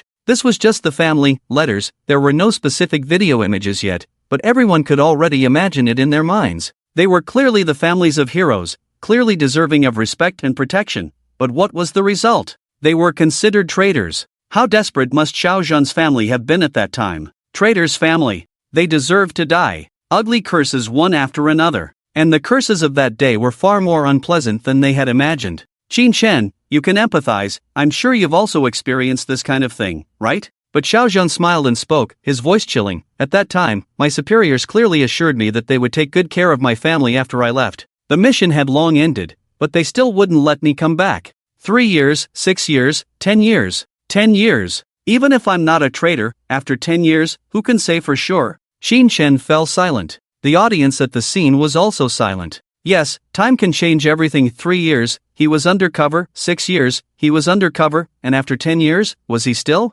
It's been too long. People have forgotten about him. That's not all, but But when I was investigating this matter, guess what I found? Xiaozhan suddenly smiled at Qin Chen, a smile that sent shivers down one's spine. The ones who supposedly killed my family were a group of passionate young people, but in reality, they were also manipulated by someone. I gave up the undercover mission and pursued it all the way, and the person behind it was something I never expected. Xiaozhan didn't say who it was, just smiled faintly. Qin Chen, as an elder, I tell you, whether it's war or peace, the struggle for power in the court always exists. Those who rise high and shake the master often end up in a miserable end. After you grow old, even a peaceful retirement will be given to you, and you will die a violent death. Qin Shen's breathing became more and more rapid, and his state of mind became more and more unsettled. This feeling was like a dormant volcano about to erupt, about to explode. The people at the scene of the program were also listening with bated breath, although Xiaozhan didn't say who killed his family, but everyone could guess. One after another, their eyes turned to Kai Gongmin.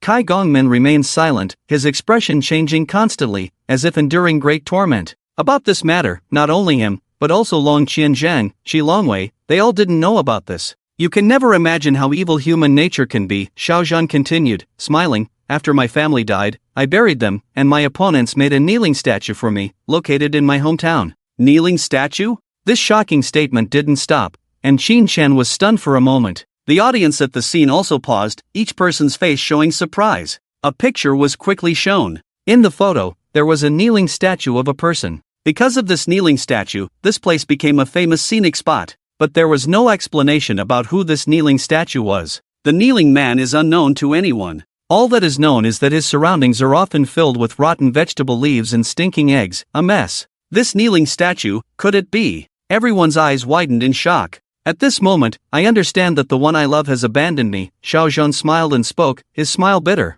I also understand a truth, no matter how great the contribution, I am just a pawn born to complete a mission. What can I gain when I go back? Applause? Encouragement? Medals? They are all useless, I have lost everything. This is my story, are you satisfied? The scene fell silent, the host Bing Bing, the audience, and even the netizens in the live broadcast room were all silent. Indeed, betrayal does not happen overnight. Various reasons converged, ultimately leading to this person, who should have become a hero, falling completely into darkness. But for the reasons for Xiaozhan's betrayal, everyone sighed. It is completely understandable. If such a thing happened to anyone, they would go mad. Even now, the kneeling statue of Xiaozhan still exists. So, what about Qin Chen, who empathizes with him? In the picture, he is also silent. In his mind, the thought gradually emerged, is it worth it? Is it worth it? My wife hates me, and my daughter has left me. He is indeed shaken. At the scene of the program, the audience sighed deeply when they saw this.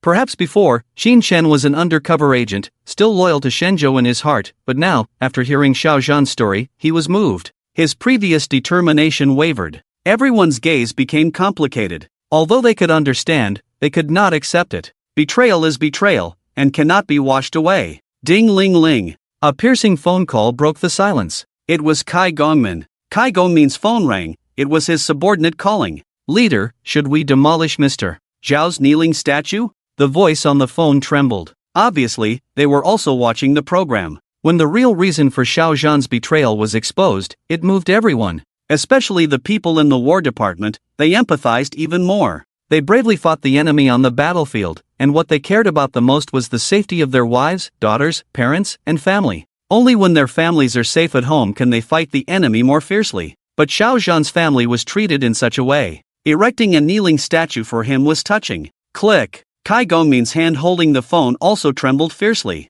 His teeth were clenched. But after a long time, he closed his eyes deeply. Not for now, seeing the commander's plight also makes me very uncomfortable, but he has also brought an indelible blow to Shenzhou. He is a victim, but at the same time, he is also a sinner. Yes. The audience looked at Kai Gongmin with emotion, not knowing what kind of feelings he had as he watched the current scene. Since Shenzhou cannot accommodate me, there must be a place that can. I am no longer an undercover agent, but a true high-level figure of the Wanlei. Through the Wanlei, I quickly found the person who killed my family, and he is the same person who erected the kneeling statue for me. I killed him. Xiaozhan smiled and continued, originally, I wanted to stop there, but I thought of his son, who was also serving in the War Department at the time, and had great talent. If he had not died prematurely, he would have been a talent at the level of a war king. With the idea that to get rid of the grass, one must remove the roots, I planned to make his son suffer as well. From then on, it was out of control. I have changed from a hero of Shenzhou to a sinner.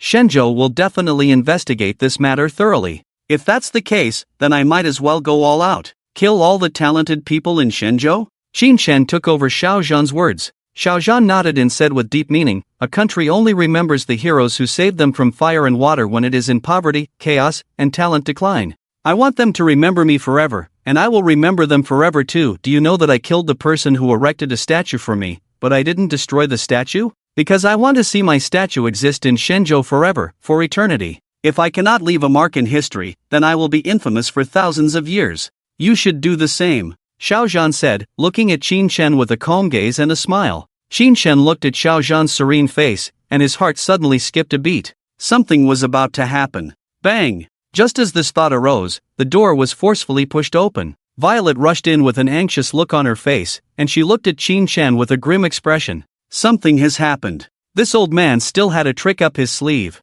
The organization has already identified you as an undercover agent for Shenzhou. Even if I vouch for you, you need to provide evidence during this time. The organization has already sent people to arrest you. If you get caught, then I will be implicated as well. With these words, Qin Shen's expression changed drastically, and he looked sharply at Xiao Zhan. Xiao Zhan, on the other hand, looked at him with a gentle smile and said, Qin Shen, we are so alike. I pity you, for you have the same fate as me. In the future, you will surely become like me, with a desolate old age. I want to change your destiny. When I die, someone will have to take over my path, and that person is you. Xiao Zhan looked at Qin Shen with a smile and said, now, what will you do? The organization's people are coming to arrest you. You only have two options in front of you: continue to serve Shenzhou, and you will have a dead end, or completely betray Shenzhou, inherit my legacy, and everything I have will be yours. Choose. Hiss. At this point, everyone at the scene couldn't help but widen their eyes and hold their breath. Will Qin Shen agree? He should agree, right? Otherwise, how could he betray them? Yeah, it would be strange if he didn't agree. The voices urging Qin Shen to betray Shenzhou grew louder and louder. Jiang Baishui looked around anxiously, but there was nothing she could do. We are not the same. Just as the atmosphere became increasingly oppressive and tense, a calm voice rang out, like the first light of dawn tearing through the darkness, echoing in everyone's ears. Everyone's expressions changed slightly, as they saw a pair of calm but determined eyes. Old man, I sympathize with your situation, but what I have experienced is no less than yours. My daughter also died. After saying this, the audience saw a subtle change in Xiao Zhan's expression. Your daughter also died? Her name was Si Gue. Qin Shen took out a photo of little Si Gue and handed it to Xiao Zhan, his emotions also showing signs of agitation. Old man, take a good look. Look at my daughter Si Gue. She was only 5 years old, at the most innocent and lovely age, but do you know what your organization did to her? They used her as a test subject and injected her with over a dozen viruses.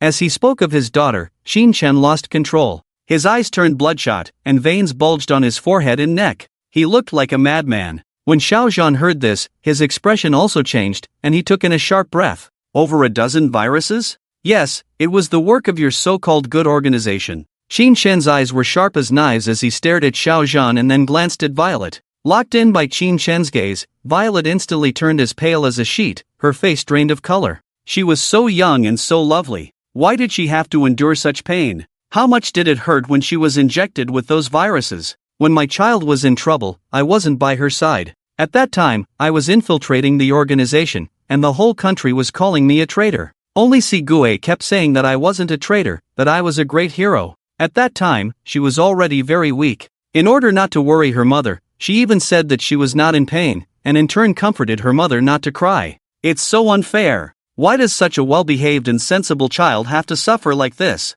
Ha? Tell me. Qin Shen's eyes were already bloodshot, and he roared at Xiao Zhan. I finally obtained the antidote for the virus, crossed over half of the blue star just to deliver the serum to her side, but I was still too late. I didn't even get to see my child for the last time. Her mother told me that when she was dying, she was calling my name. Shouldn't I hate you? Now you want me to betray Shenzhou and truly join you? Do you think that's possible? Realistic? Think about it. How heart-wrenching it must be for the heavens to know. Silence. After Qin Shen finished roaring, there was dead silence, both at the scene and in the footage. Many of the audience at the scene were crying, going through box after box of tissues. Xiao Zhan also fell silent. We all have reasons to betray, but I am different from you. If I have to give a reason, I have come this far. If I give up now, then what I have given up before, those who died for me, wouldn't it all be in vain? I can't let them die in vain. Finally, Qin Shen let go of Xiaozhan, smiled calmly. Although he was smiling, in his eyes, there was fierceness and ruthlessness, all in his eyes.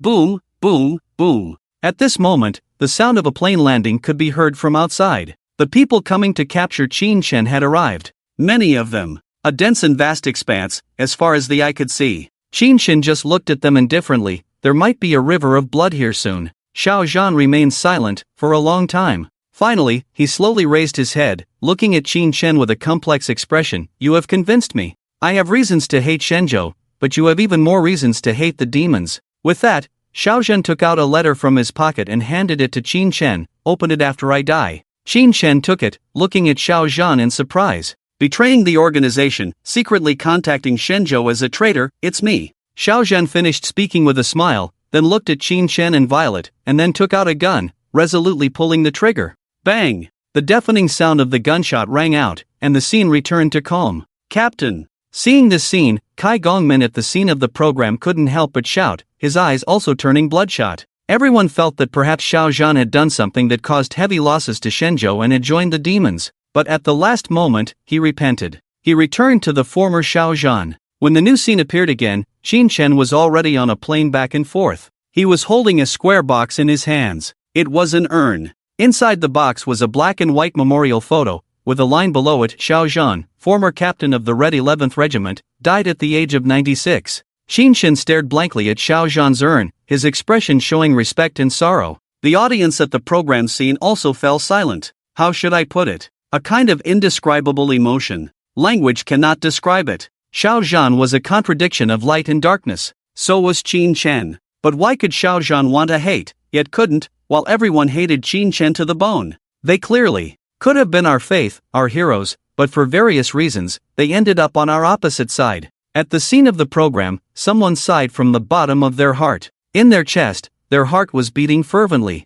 They couldn't help but think, in the future, would Qin Shen, like Xiaozhan, be forced into a corner and understood by others? They didn't know. All they could do was watch little by little. After a brief break, the program continued. On a private plane back and forth, Qin Shen held an urn in his hands. Before his death, Xiaozhan handed Qin Shen a note, on which he had written many of his innermost thoughts. There is love for Shenzhou, and there is hatred for Shenzhou, the helplessness of not being able to return, as well as the anger and hatred of learning of bad news. But as time passes, these gradually become complex and are covered by time. The last sentence is written like this: after I die, I hope my ashes can be buried in Shenzhou. Since Xiaozhan wrote this letter in advance, it means that he has already repented in his heart, but he did not have a suitable opportunity until Qin Shen appeared. Everyone sighed. Xiaozhan's ashes, following the old man's wishes during his lifetime, were sent to Shenzhou. In the future, his ashes will be scattered on the land of Shenzhou as he wished. Fallen leaves return to their roots. He was born in Shenzhou, and should also be buried in Shenzhou. Seeing Qin Shen looking at the scenery outside the plane, Violet drank a cup of coffee and said, I have already reported to the higher-ups. The person who secretly contacted Shenzhou and caused heavy losses to the organization is Xiaozhan, not you, and the organization believes it. I have fulfilled a long-cherished wish for you, and also cleared your suspicion. Shouldn't we cooperate? Qin Shen remained silent for a long time before saying, Thank you, you are different from the other executives. Don't misunderstand, I am helping you not for you, but for myself, Violet sneered. Although our positions are different, we have the same goal. Do you know my goal? Of course, Violet smiled slightly and continued, I need to climb up, by any means necessary, until I stand at the top of the world and see the highest scenery. I want to be the king here, but my goal is to destroy your sinister organization. Qin Shen's tone was cold. That is the ultimate goal, and it does not conflict. Violet smiled, at least in the meantime, our goals are the same. I need you to help me take the highest position of power, which is to control the entire sinister organization. As for you wanting to destroy the sinister organization in the end, we can discuss that later. We can have a final battle later, maybe there will be other opportunities by then? Qin Shen fell silent, he was tempted. Although their ultimate goals were different, their interim goals were the same. At least for this period of time, it was their honeymoon period. The scene shifted, and the timeline showed 6 months later. Ding ding ding. In the dim room, the sound of an email came from the notebook. Qin Shen opened it, and the camera zoomed in on the email content. It was actually an assassination mission, to assassinate Nicks, the 4-star executive of the sinister organization. Then the phone rang, and Violet's charming voice came through. Did you receive the email? Xin Shen did not answer, but instead asked, "Who is this Nicks?" Violet smiled. "He is one of my main competitors, and I plan to eliminate his henchmen one by one, making him a commander without any troops." "So, you are using me as a tool?" Xin Shen's eyes were slightly stunned. Violet giggled. "Look at what you're saying. How can you say using? This is mutual achievement as a reward. I will help you suppress your identity. I dare not say anything else, but as long as I am here, no one in the higher-ups will dare to touch you." Xin Shan remains silent. Of course, for this operation, you cannot meet Nicks as a member of the organization, but as an assassin, you have to register an assassin identity on the dark web. Is it so troublesome? Xin Shan frowned, but I remember, the newly registered assassin has the lowest level of D grade, right?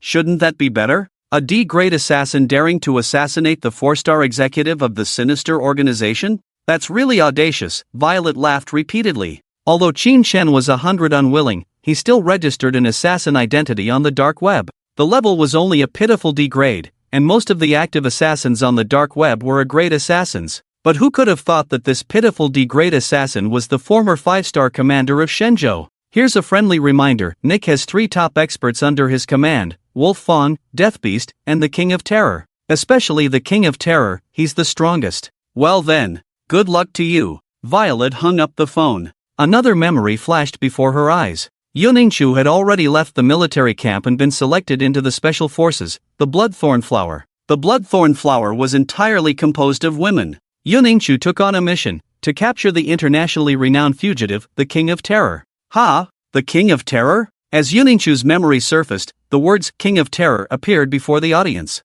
Everyone couldn't help but pause. Miss Yun is going after the criminal, isn't he one of the 3 top experts under that Nick? So, are the 2 of them going to meet again? I wonder what it will be like when they meet again. In the live broadcast room, comments streamed across the screen. The scene shifted to an endless desert. The scorching sun shone, and throughout the desert, one could see the country people riding camels. They wore thick white headgear, exuding an exotic vibe. Qin Shen's skin had tanned a bit, and he wore a pair of sunglasses. Violet, by his side, wore a hot red long dress, with one half short to the top of her thighs, and the other half long to her ankles. The contrast between the short and long lengths created a strong visual impact. She revealed her plan. Tonight at 7, I will meet with Nick to discuss who will take over the position of the main god after his death. At that time, you will first show up as my assistant, then return to your suite and do not come out again. I know you have other ways to come up, don't you? Violet pursed her lips and smiled. Qin Shen's eyes darkened a bit as he looked towards the grand and magnificent Sailboat Hotel,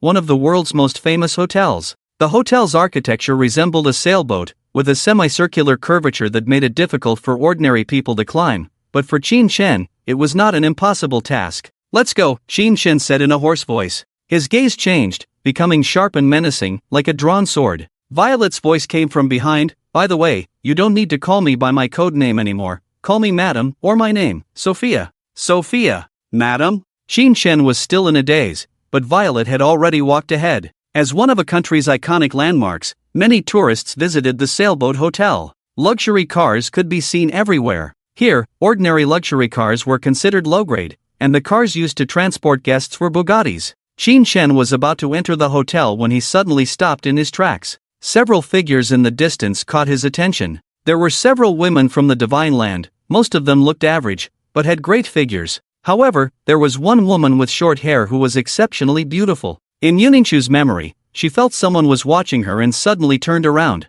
But she didn't see anyone. Was it just my imagination? She murmured. What's wrong, Yingchu? Her companions asked, concerned. Nothing, I just felt like someone was watching me. Yingchu's feeling is right. Just now, I also felt like someone was watching us. A woman on the left lowered her voice. Our mission to capture the King of Terror is completely confidential. We are approaching the King of Terror as tourists, and we must be extremely cautious and not alert him. Yeah, the King of Terror's strength is unfathomable. Even with so many of us going after him, we don't have a guaranteed victory. If we're not careful, we might end up sacrificing ourselves. Another woman's voice was heavy. Other companions came out in a hurry to smooth things over. Captain, don't be too nervous. Look, they must be here for Yingchu's looks. After all, Yingchu is so beautiful. They were all Yingchu's comrades, members of the blood-red thornflower, the elite among the elite. Their individual combat strength was not weaker than that of the male soldier Wang. As they chattered on the side, Yingchu stood silently, looking towards an empty direction. It felt strange, as if a very important old friend was watching her, but in the blink of an eye, that person was gone. We're going to see Nicks, be prepared. The scene continued. The meeting place for Violet and Nicks was in the top floor conference room. The corridor in front of the conference room was spacious with a good view, but Qin Shen had already sensed that there were more than a dozen terrifying auras lurking around. All of them were Nix's top experts, and they were not even the most esteemed Wolf Tooth, Beast, and King of Terror. If these non-top experts had such strong abilities, not to mention the 3 top experts, Violet walked proudly with a cold and arrogant expression and a cold aura to the door of the conference room. Just as she was about to enter, she was stopped by 2 men in black. "What? Do you want to stop me?" Violet asked coldly. The man in black said in a deep voice, "Madame Sophia, the boss has ordered that only Madame Sophia can enter, no one else is allowed." After saying this, he glanced at Qin Shen. "He is my assistant," Violet said firmly. The black-clad men at the door bowed and said, "Madam, please don't make it difficult for us." There was a hint of gloom in Violet's eyes, but she didn't say anything and just glanced at Qin Shen. Qin Shen understood and turned to leave. The original plan was for him and Violet to enter, and after meeting Nicks, Violet would send him away. But now he wasn't even allowed to enter. However, this also made things much simpler. Qin Shen exposed himself to surveillance and entered his own room. Then he immediately opened the window, and the strong wind rushed in. Looking down, the cars below looked tiny like ants, and the people were just moving heads. It showed how high up he was. Qin Shen jumped directly, free-falling from a height of more than 10 meters. Only someone with peak mental and physical qualities would dare to jump directly from a building over 10 meters high. However, he didn't expect that just a few floors below was Yining Chu in her companion's room. One of the women was changing clothes. "Pervert! How dare you peep? You're dead!" Qin Shen quickly jumped to another floor and knocked out a janitor. 2 minutes later, Qin Shen silently walked up wearing the janitor's clothes. The higher he went, the stronger the cold aura Qin Shen felt.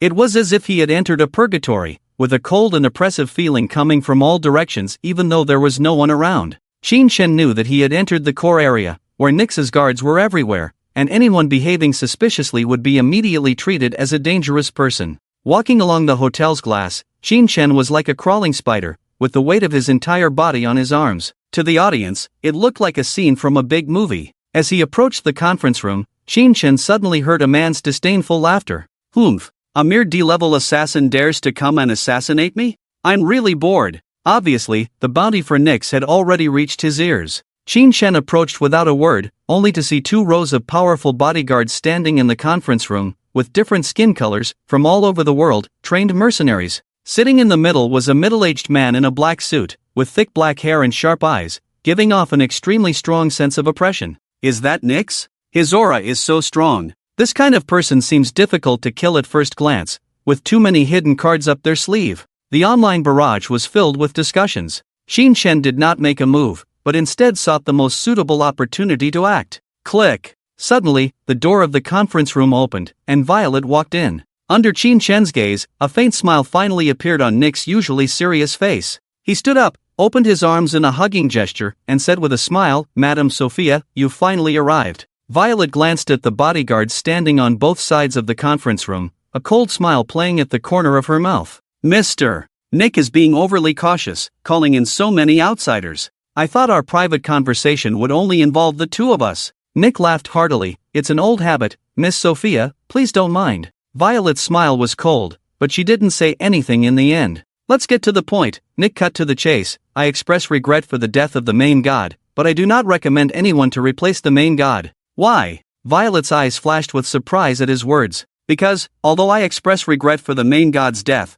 can I understand it as the main god's own negligence that led to his death on the land of Shenzhou?" After a pause, Nick continued, "If that's the case, the main god is the one with unequal status and resources. If we replace him with someone else, wouldn't the result be the same? We cannot know for sure. But in my opinion, wouldn't it be more appropriate to abolish this 4-star executive and hand over the resources and connections he holds to someone we can rely on? At least in my view, this is recycling waste." This meeting seems to be a discussion with Violet, but in reality, it's for his own benefit. The host Isis looked at the image of Nick, her eyes wary. Violet's eyes flashed with a glint of insight, then returned to calmness. "You make a valid point, but I refuse," she said. Nick narrowed his eyes slightly. "This is the opinion of my leader. So, he's a confidant." The netizens suddenly realized. Nick was a confidant of his leader, which is why his status was different from that of a typical 4-star executive. Violet smiled. What, do you want to use your leader to pressure me? I might not even listen to him, let alone you.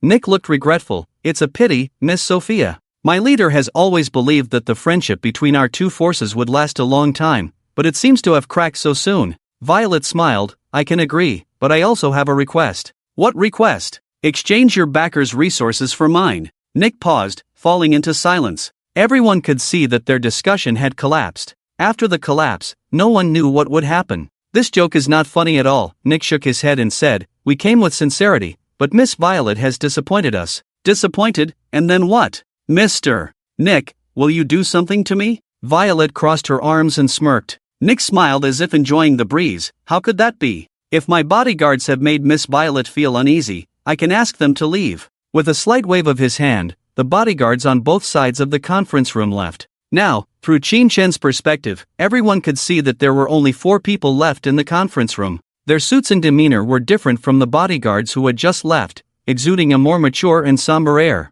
They emanated an unsettling and profound aura, like a pitch-black abyss. They remained calm and silent, their eyes showing no hint of emotion throughout whatever was happening in the conference room. Miss Violet, I hope you consider this carefully. Nix once again spoke sincerely. There are many examples of the 5-star executives in the organization working together. Only by forming an alliance can we support each other, share in glory and loss. Moreover, Miss Violet has already made so many enemies in the organization. A mocking smile appeared at the corner of Violet's mouth as she said, you said it yourself, there are already so many enemies. One more of you won't make a difference, and one less won't make a difference either. Nix's face darkened completely. He stood up to speak, but Violet interrupted. Moreover, Mr. Nix, are you feeling too good about yourself to not realize that there is danger approaching? Ha! With these words, Nix's expression changed directly, and he subconsciously looked around. But it was quiet, with no sign of any presence. Only the 4 men in suits sat quietly, their expressions decayed.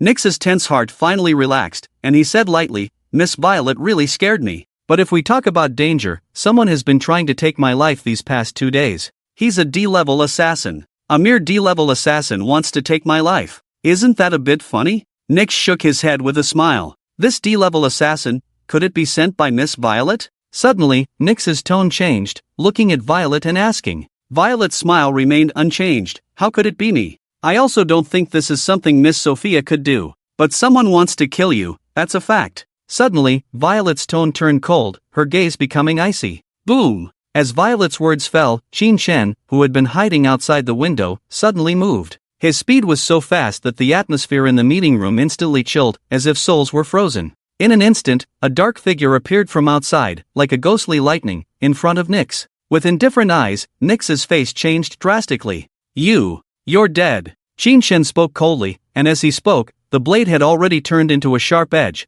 piercing directly into Nix's left chest, into his heart. The scene seemed to explode, but there was no sound. Poochie. This scene happened in the blink of an eye, too fast for the naked eye to see. The people at the scene of the program only saw a flash of figures, and Qin Shen had appeared, the sharp dagger already piercing Nix's heart. There was no splatter of blood, no screaming. A true assassination is silent. The whole process took less than 0.01 seconds. For a while, everyone was stunned, with expressions of disbelief. Is it over like this? It took a long time for someone to speak in astonishment. Jiang Baiyue's expression remained unchanged, still staring at the screen. Qin Shen's knife had already pierced Nix's heart, and he was supposed to be dead. Logically, the assassination had ended, but she felt that something was wrong. The atmosphere in the picture was so heavy that it was suffocating. Seeing Qin Shen stab the dagger into Nix's heart, Violet's tense body and mind gradually relaxed, her expression showing joy and relaxation, even a bit of schadenfreude. I warned you earlier to always be vigilant, otherwise, you might die at any time. She looked at Nix, who was clutching his heart with wide eyes, and coldly said. Nix covered his chest, unable to help but take several steps back, sitting heavily in the chair, looking at Violet incredulously, and gritting his teeth. He was sent by you? Violet denied with a smirk. Look at what you're saying. Someone else killed you. What does it have to do with me? Poochie. Upon hearing this, Qin Shen suddenly pulled out the knife. Blood splattered, staining the ground red. Nix covered his chest, and red blood also flowed from the corner of his mouth. Incredibly, looking at Qin Shen, you are that D-level assassin? Whether it's the timing of the appearance, the speed and strength of the killing, it can be considered top-notch. How could such a person be just a D-level assassin? I'm sorry, I'm not someone from the assassin circle. As if seeing through Nick's doubts, Shin said lightly, there have been quite a few S-level assassins who died by my hand. This is just a newly registered assassin account for me. Nick's pupils contracted, his mouth slightly open, as if wanting to say something. But no matter how hard he tried, he couldn't say a word. Shin had already pierced his heart, and after the heart was pierced, a person would probably have about a minute of consciousness. Now, he was dying. 2 seconds later, he sat motionless in the chair. Dead. Tick, tock, tick, tock. The scene seemed to freeze. At the moment of Nick's death, the conference room remained silent. The scene seemed to freeze. Violet's breathing gradually calmed from rapid to steady. She had accepted the fact that Nick was dead. Phew! Violet took a deep breath, about to leave, but found that Shin, who had completed the mission, had not left. In fact, the dark cloud on his face had not dissipated, but had become even thicker. He was staring fixedly in one direction. There, 4 men in suits sat quietly. Their expressions remained calm. Even though Nick had died in front of them, they showed no change. As steady as Mount Tai. In the studio and the live broadcast, people were also puzzled.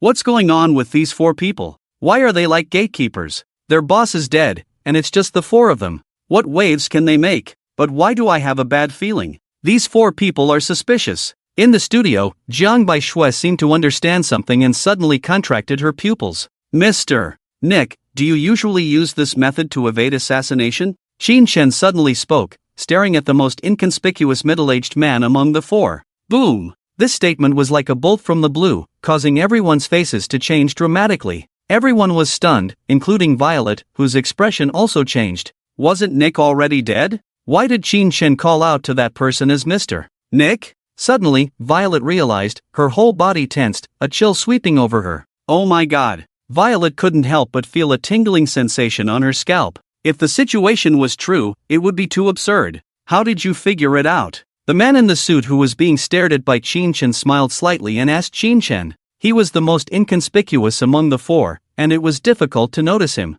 Shin took out a white handkerchief, wiped the blood off the blade, then lit a cigarette, and said slowly, it's simple. The aura that Nick showed in his every move and gesture did fit his identity, but it always felt unnatural. At that time, I just had some doubts, but what really made me believe that he wasn't the real Nick was when all the bodyguards left just now. Everyone left, leaving only you 4. Why? Are you special? Shin squinted and said, at first, I thought the 4 of you were very powerful, but the fact is not so. Nick only had 3 strong men under him, but he left 4. If the 3 by your side are the Wolf Tooth, the Beast, and the King of Terror, then who is the extra one? Boom! As Shin finished speaking, the audience gradually understood. Those who realized had their faces changed dramatically, exclaiming wow, a game within a game. No wonder it looked so strange to me, completely different from the assassination scene I had in mind. It turns out there was a hidden move. The Nick who was killed was just a decoy, the real Nick is behind, acting as a spectator. Violet thought she had Nick in her grasp, but in fact, she was being manipulated by Nick. At this moment, the audience's emotions surged. Clap, clap, clap. With these words, Nick laughed and applauded openly, showing his admiration. Truly the ace of the former Dacia, to have seen through it so quickly, while some people were still clueless. Violet's expression turned extremely ugly at his words. She had been played. At the same time, she broke out in a cold sweat. Fortunately, Shin saw through it, otherwise, she would have surely met a tragic end today. Not only are you powerful, but also very shrewd. With a little nurturing, you would be an invaluable leader. It's their loss that the Divine Land has given up on you, Nick said to Shin. Are you trying to buy me? Shin smiled at Nick. Why not? There's a saying in the Divine Land that I admire, a good bird chooses its tree to roost. Nick's smile deepened. Sounds intriguing. To Violet's surprise, Shin nodded. His gaze began to shuttle back and forth between Nick and Violet. What should I do? Miss Violet, he wants to buy me. Should I betray you? Shin's lips curved into a cold smile. Should I betray you? With Shin's words, the atmosphere in the meeting room instantly turned tense at a visible speed. Everyone present tensed up, their gazes sharp, and the thick air of killing intent seemed to overflow from the projected memory, spreading throughout the room. Not to mention Violet at this moment, even the audience at the live show couldn't help but hold their breath. A heavy plot twist was unfolding before everyone's eyes. Nick had already won over the audience with his sacrifice, and now he was trying to recruit Shin, making him a part of Nick's side, which inevitably caused an adrenaline rush, pushing the tension to its extreme. Xin Chen, will you betray? I think I will, because only by doing so can I truly protect my own life. Someone analyzed the current situation. Since Nick used a disguised method to let someone die for him, Violet's plan has been completely exposed. With the enemy in the dark and me in the light, it's not hard to imagine that the entire hotel is filled with Nick's people. Is it possible for him to spare Violet? As someone working for Violet, Xin Chen naturally falls into the category of being cleansed.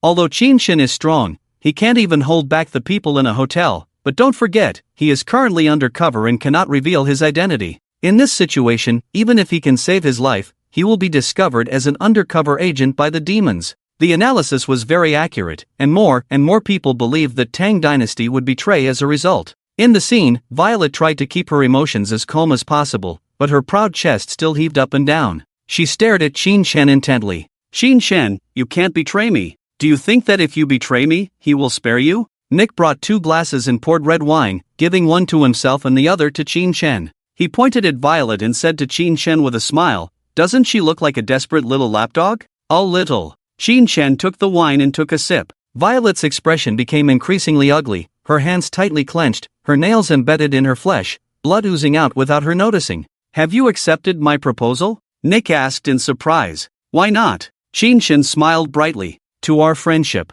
Nick raised his glass, looking even more relaxed. As these words fell, 3 men behind Nick stepped forward. Nick's 3 top men, Wolf Fawn, Beast of Death, and King of Terror. As the 3 men stepped forward, an extremely dangerous, even deathly, aura enveloped the entire room. Even some of the audience felt their scalps tingle and their blood flow quicken. The most terrifying was the King of Terror. He took just 1 step forward, and a tremendous pressure, like Mount Tai pressing down, spread out. The oppressive feeling was overwhelming. The King of Terror, an international fugitive for many years, has been active in the chaotic Golden Triangle area for years, and the number of strong people who have died at his hands is countless, surpassing the number of war gods from various countries. Jiang Baishua's voice was cold as she recounted the King of Terror's experiences. Now the situation for Violet was very dangerous. Not only was her plan exposed, Nyx wanted to kill her, and even Xin Chen, whom she could rely on at this moment, might betray her. "But you have to give me something in return at this moment." Xin Chen's voice rang out again. Nyx's eyes flashed, then he asked, "What condition?" "Your head on a platter." Xin Chen stared at Nyx, grinned, and gave him a chilling smile. Boom! As soon as the words fell, the atmosphere on the scene changed once again. Xin Chen's momentum surged, the pent-up killing intent still raging like a tsunami, and the dagger in his hand flashed with a speed visible to the naked eye as it lunged at Nyx. The killing intent flooded over Violet, and the situation changed again. Even she, a 5-star executive, was somewhat caught off guard. As soon as Xin Chen finished speaking, Nyx's eyes flashed, and he shouted, "Kill him first!" Nyx's concern was not unfounded. Fortunately, he had left himself an out in advance, finding a scapegoat, otherwise he might have really died. He knew he had fallen into Violet's trap, but with his own layout, he successfully turned the situation around, but he still did not let his guard down. Not because he was so confident in himself, but because Xin Chen was so powerful. That's why he first recruited Xin Chen to turn the tables. But unexpectedly, after circling around, Xin Chen still wanted to take his life. He panicked. And he was angry. Roar! The wolf and the dead beast each let out a roar like wild animals. The wolf was a master from Thailand, skilled in Muay Thai, with formidable killing power. He once achieved the feat of single-handedly taking on 99 people. As for the dead beast, he was raised entirely by wild animals. He drank wolf milk, was raised by tigers, and was revered as king by a pride of lions. The 2 of them acted together, and in an instant, a unique wild beast's killing intent swept over the area, freezing the air. Crack! Crack! The floor of the meeting room was actually crushed by the 2 of them. This scene stunned the audience. It's worth noting that the rooms at the Sailboat Hotel are made of special materials. Incredibly hard. The wolf delivered a fierce knee strike. The dead beast's punch, even from a distance, felt terrifying. The power of the 2 of them acting together was definitely not inferior to the speed of a maglev train speeding by. They were pure killing machines, using the simplest moves to kill. But they met Xin Chen. His gaze was icy, his left fist struck the dead beast, and his right fist struck the wolf. Crack! Crack! The sound of bones shattering. The wolf's knee was shattered. The dead beast's fist suffered a devastating fracture. Hiss! In the blink of an eye, Xin Chen disabled the 2 great masters, leaving the audience at the scene dumbfounded. Their speed was so fast that it was impossible to catch with the naked eye. After dealing with the wolf and the dead beast, Xin Chen's speed did not diminish as he attacked Nyx. King of Terror, save me! Nix roared. But in the next moment, with a puff, a pitch-black hand pierced Nix's chest. Blood flowed. Another sudden turn of events. Seeing this scene, Chen instantly stopped his attack, looking incredulously at the scene before him. Even Violet's eyes were filled with shock. Nix stiffly lowered his head and glanced at his chest. A large hand suddenly pulled out from his chest, holding a still-beating heart. The King of Terror grinned. I suddenly don't want to protect you anymore. Why can't I take your place? As he spoke, with a puff, he crushed Nix's heart. Puff! The moment when Nix's heart was crushed by the King of Terror, blood splattered,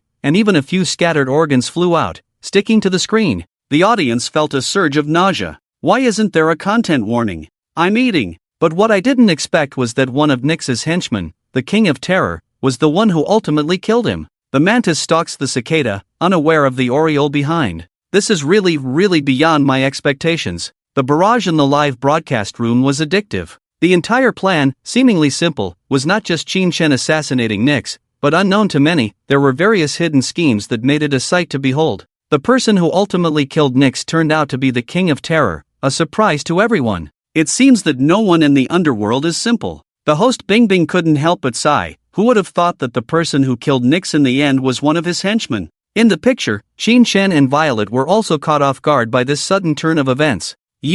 Violet looked at the King of Terror, unable to speak. The latter sneered, I've been waiting for an opportunity, and now that opportunity has finally come. The King of Terror's mouth curled with a hint of mockery as he said, I've long been displeased with Nix. If I were to take his place, I would definitely outshine him. Chen and Violet's eyes narrowed, realizing that he intended to usurp the throne. But do you think it's so easy to replace him? Violet's gaze gradually darkened as she looked at the King of Terror. As far as I know, the organization values ability, and a significant factor is personal strength. The stronger the strength, the higher the starting point. The King of Terror grinned, revealing a row of ferocious teeth. Nix is dead, and the wolf Fang and the dead beast are also dead. If you two die as well, then there will be no evidence. Do you still want to kill us? Violet's expression changed. My goal has already been achieved, and there is a long way to go. The King of Terror suddenly wanted to jump out the window. You want to leave? Chen eyes turned cold, about to go after him. Bang!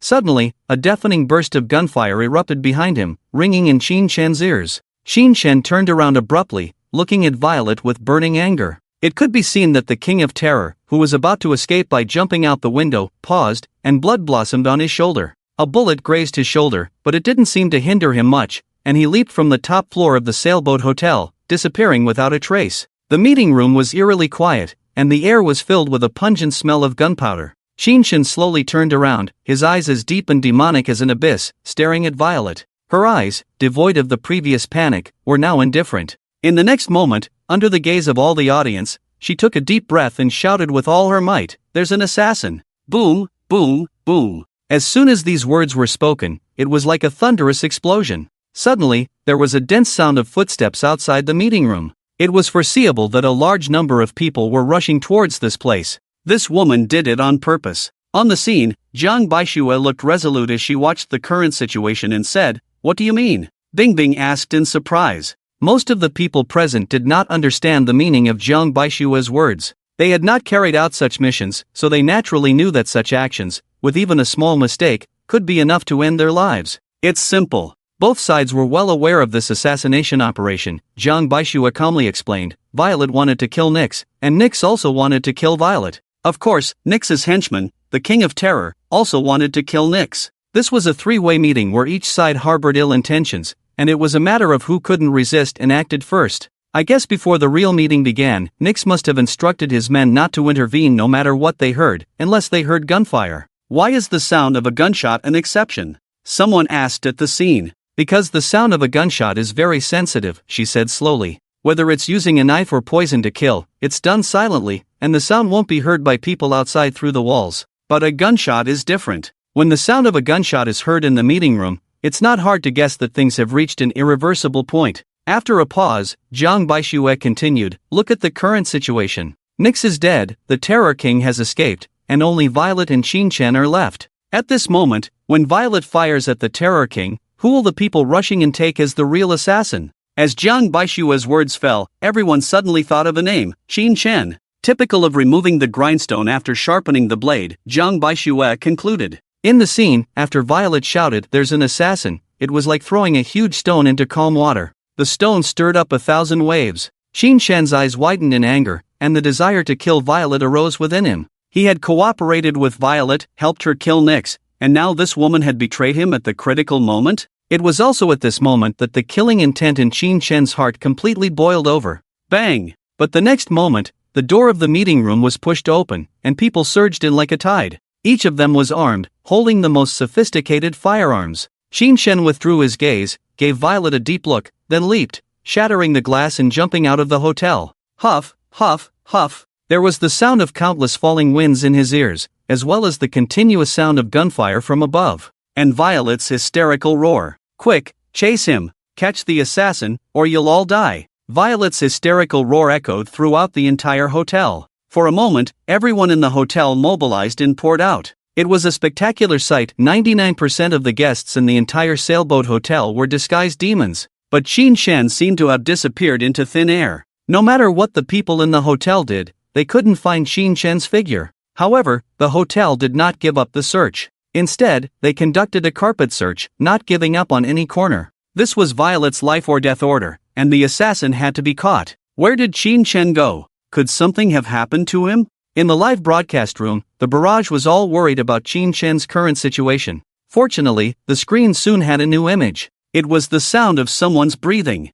Huff, huff. He knocked on the door of a suite. "Who is it?" came a cautious voice from inside the room. Qin Shen did not respond. The door clicked open, revealing a delicate face. "Ha!" Looking at the person who opened the door, the audience and the barrage were all stunned for a moment. It was actually Yuning Chu. It turned out that the entire hotel was filled with demons, and Yuning Chu and her companions were the only real guests. Of course, they also had their own purposes, which was to capture the Terror King. The audience couldn't help but focus on the shared memory of the two. Now, the shared memory of the two was at the same time point. I wonder in what form the two will meet again. Will they really meet again? I don't believe it. They've knocked on Miss Yun's door. From this, it can be seen that Qin Shen is really at a dead end. The entire hotel is filled with the other side's people. The audience began to look forward to Qin Shen and Yuning Chu's meeting again. However, after Yuning Chu opened the door, she did not see anyone. Strange, where is the person? Yuning Chu furrowed her brow and did not immediately close the door. Her intuition told her that someone must be knocking on her room door. Once again, everyone turned their gaze to Qin Shen's memory image. He was actually lying motionless on the ceiling of the corridor. No wonder Yuning Chu couldn't see him. Qin Shen never intended to meet her. He knocked on Miss Yun's door just to evade the search. The hiding on the ceiling is too much. The barrage commented on the scene. Yuning Chu stood quietly at the door. She could hear the faint breathing, even the heartbeat, right above her. Seeing Yuning Chu slowly raise her head, Qin Shen immediately held his breath, and his heartbeat inevitably accelerated. "Ying Chu, the action is about to begin." Fortunately, at this time, the door of the next room also opened, and Yuning Chu's companions came out. "Here they come." Yuning Chu nodded in agreement. Qin Shen above breathed a sigh of relief. While Yuning Chu and her companions were talking, he quietly sneaked in. "I found the whereabouts of the King of Terror." Faintly, Qin Shen heard the conversation of Yuning Chu's companions, and his heart stirred. The King of Terror? Are they going to catch the King of Terror? He fell into contemplation. So here's the problem. Looking at the current scene, Jiang Baixue spoke up. According to the records, Miss Yun did indeed capture the King of Terror, but everyone has seen the strength of the King of Terror, far surpassing the Wolf Fang and the Dead Beast. Even with the help of other companions, Miss Yun is definitely not a match for the King of Terror. So how did she capture him? Jiang Baixue's words made everyone ponder. Indeed, the strength of the King of Terror far surpasses that of the Wolf Fang and the Dead Beast, and Yuning Chu's current skills are at most on par with them. How could she capture the King of Terror? Could it be? A thought surfaced in everyone's mind, and their expressions changed. Is it so difficult to admit someone's strength? There were already barrage comments speaking up for Yuning Chu. After all, speculation is just speculation, and cannot be compared to Yuning Chu's experience. The online debate on this topic continued. In the silence, the sound of the door slamming open again. "I'm going to change clothes." Yuning Chu walked in again and started undressing directly. Qin Shen's face twitched visibly. It's strange, Qin Shen and Yuning Chu have been married for a long time, but seeing Yuning Chu change clothes, he couldn't help but feel his heartbeat accelerate. It's late at night, and I suddenly don't feel sleepy. +1. Will there be any benefits? But the barrage online was excited. Just as everyone was looking forward to seeing something, the screen suddenly went black. What the hell is going on? Everyone was puzzled. He closed his eyes. Jiang Baishuo said expressionlessly. Everyone's enthusiasm suddenly waned. Knock, knock, knock. Suddenly, the door of the room was knocked again. By this time, Yuningshu had already changed into a black leather bodysuit. Paired with a neat and clean short hair, she gave off a special agent vibe. Who is it? Yuningshu lowered her voice. A man's voice came from outside the door. FBI, there is a heinous international fugitive hiding in this hotel, and we need to search every room. Damn FBI, no need to ask, it must be a trick by the demons. So nervous. Every time I see this kind of scene, I'm the most nervous, afraid of being discovered. Yuningshu fell silent for a moment, and her eyes suddenly became sharp. There's no one here, no need to check. Miss, please open the door, we need to conduct an actual search to know for sure. The person outside the door did not intend to leave. Click. Yuningshu opened the door a crack. Immediately, a hand with black gloves reached in, but a cold light flashed in Yuningshu's eyes, and she slammed the door shut. Ah! There was an instant scream from outside the door, but more people rushed in. Bang! The door was directly knocked open. Yuningshu took a few steps back, her gaze cold, and her hand couldn't help but reach for her waist. Damn, so many people are ganging up on Miss Yun? They're really despicable. By the way, is Qin Shen, who's hiding in the wardrobe, just going to watch like this? Why not go help? At this time, Qin Shen was hiding in the wardrobe. Through the crack, he saw Yuningshu being surrounded by a group of members of the Wanlei. Why attack us? Asked a big man in a low voice. Yuningshu smiled faintly and said, I am a woman living alone. Shouldn't I be more cautious?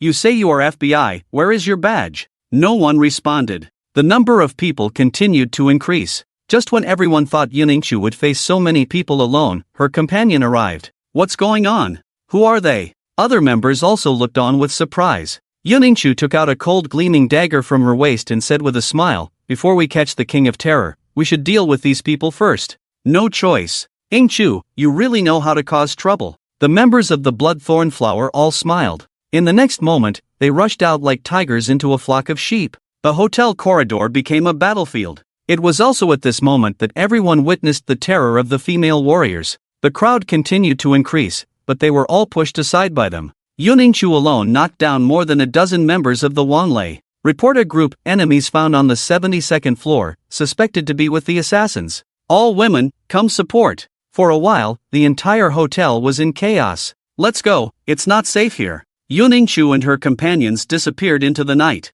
After a long time, Qin Shen walked out of the room and looked up at the dark night. A cold smile appeared on his lips. Violet, the night is still young, let's play slowly. After Yuningshu left, Qin Shen also disappeared into the night. The temperature difference between day and night in Aguo is huge. During the day, the temperature can reach over 40 degrees, but at night, it becomes icy cold. The three factions, each with their own purposes, began a life and death chase on this night. Do you remember the dream Qin Shen told Long Qianzhang about before? It's from here that Qin Shen started to take action. In the live broadcast room, the barrage surged. Most people were focused on the current scene, but some people connected past words and events together. Qin Shen and Miss Yun both have their own purposes, but they coincidentally crossed paths. Undoubtedly, Qin Shen killed the King of Terror. Of course, Miss Yun doesn't know any of this. It is because of this that the Bloodthorn Flower, where Yuningshu is, was able to successfully complete the mission. Everyone stared at the screen, only to see that Qin Shen had disguised himself well and had not left,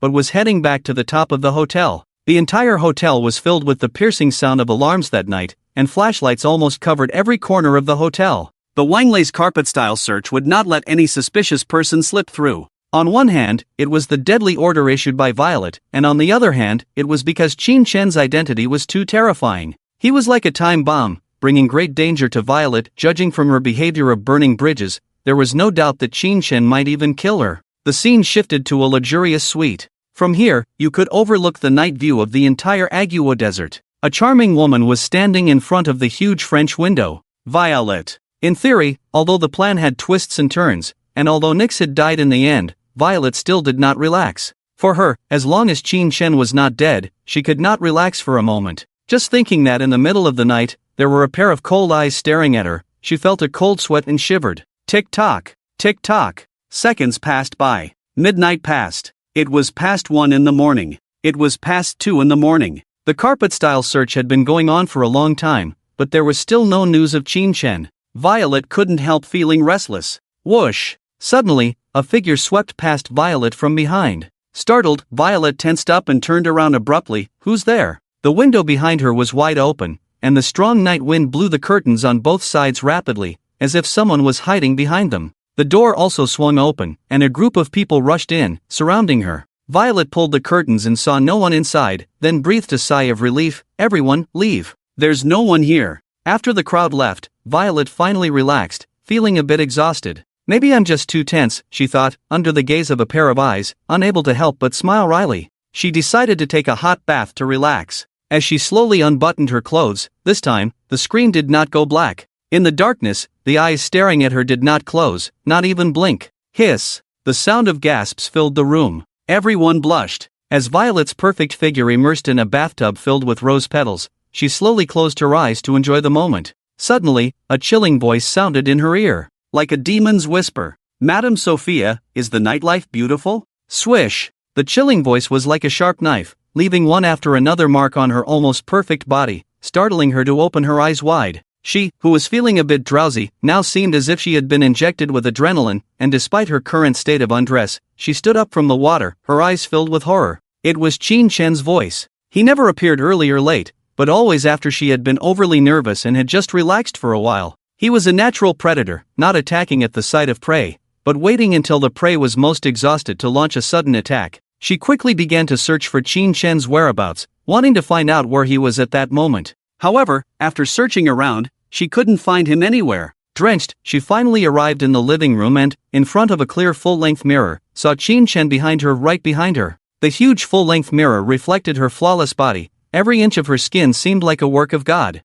Yet, on this perfect body hung a sharp knife. Qin Chen appeared behind Violet like a ghost, startling her so much that she almost fainted. But she was, after all, a 5-star executive, and quickly regained her composure, trying to move to a safe position. However, just as she was about to step back, the demon's whisper sounded again, move again, and your throat will spout like a fountain. The sharp knife was pressing against her throat, and she could feel Qin Chen's anger and coldness. The blade had cut a small trace of blood on her neck. Violet immediately stopped moving, and in a calm tone, asked Qin Chen, "What do you want?" "I don't want anything. I should be asking you, what do you want?" Qin Chen's eyes were cold, his voice hoarse. Violet understood why Qin Chen was angry. He hated her for firing the gun, for saying, "There's an assassin." Now, it was his turn for revenge. "I didn't betray you, I was helping you," Violet said in a low voice. "Helping me?" Qin Chen laughed upon hearing this. His smile was filled with hostility. "Is this what you call helping me? Isn't it?" Violet's voice was low. "Don't forget your role in this operation. You're not a member of the organization, but a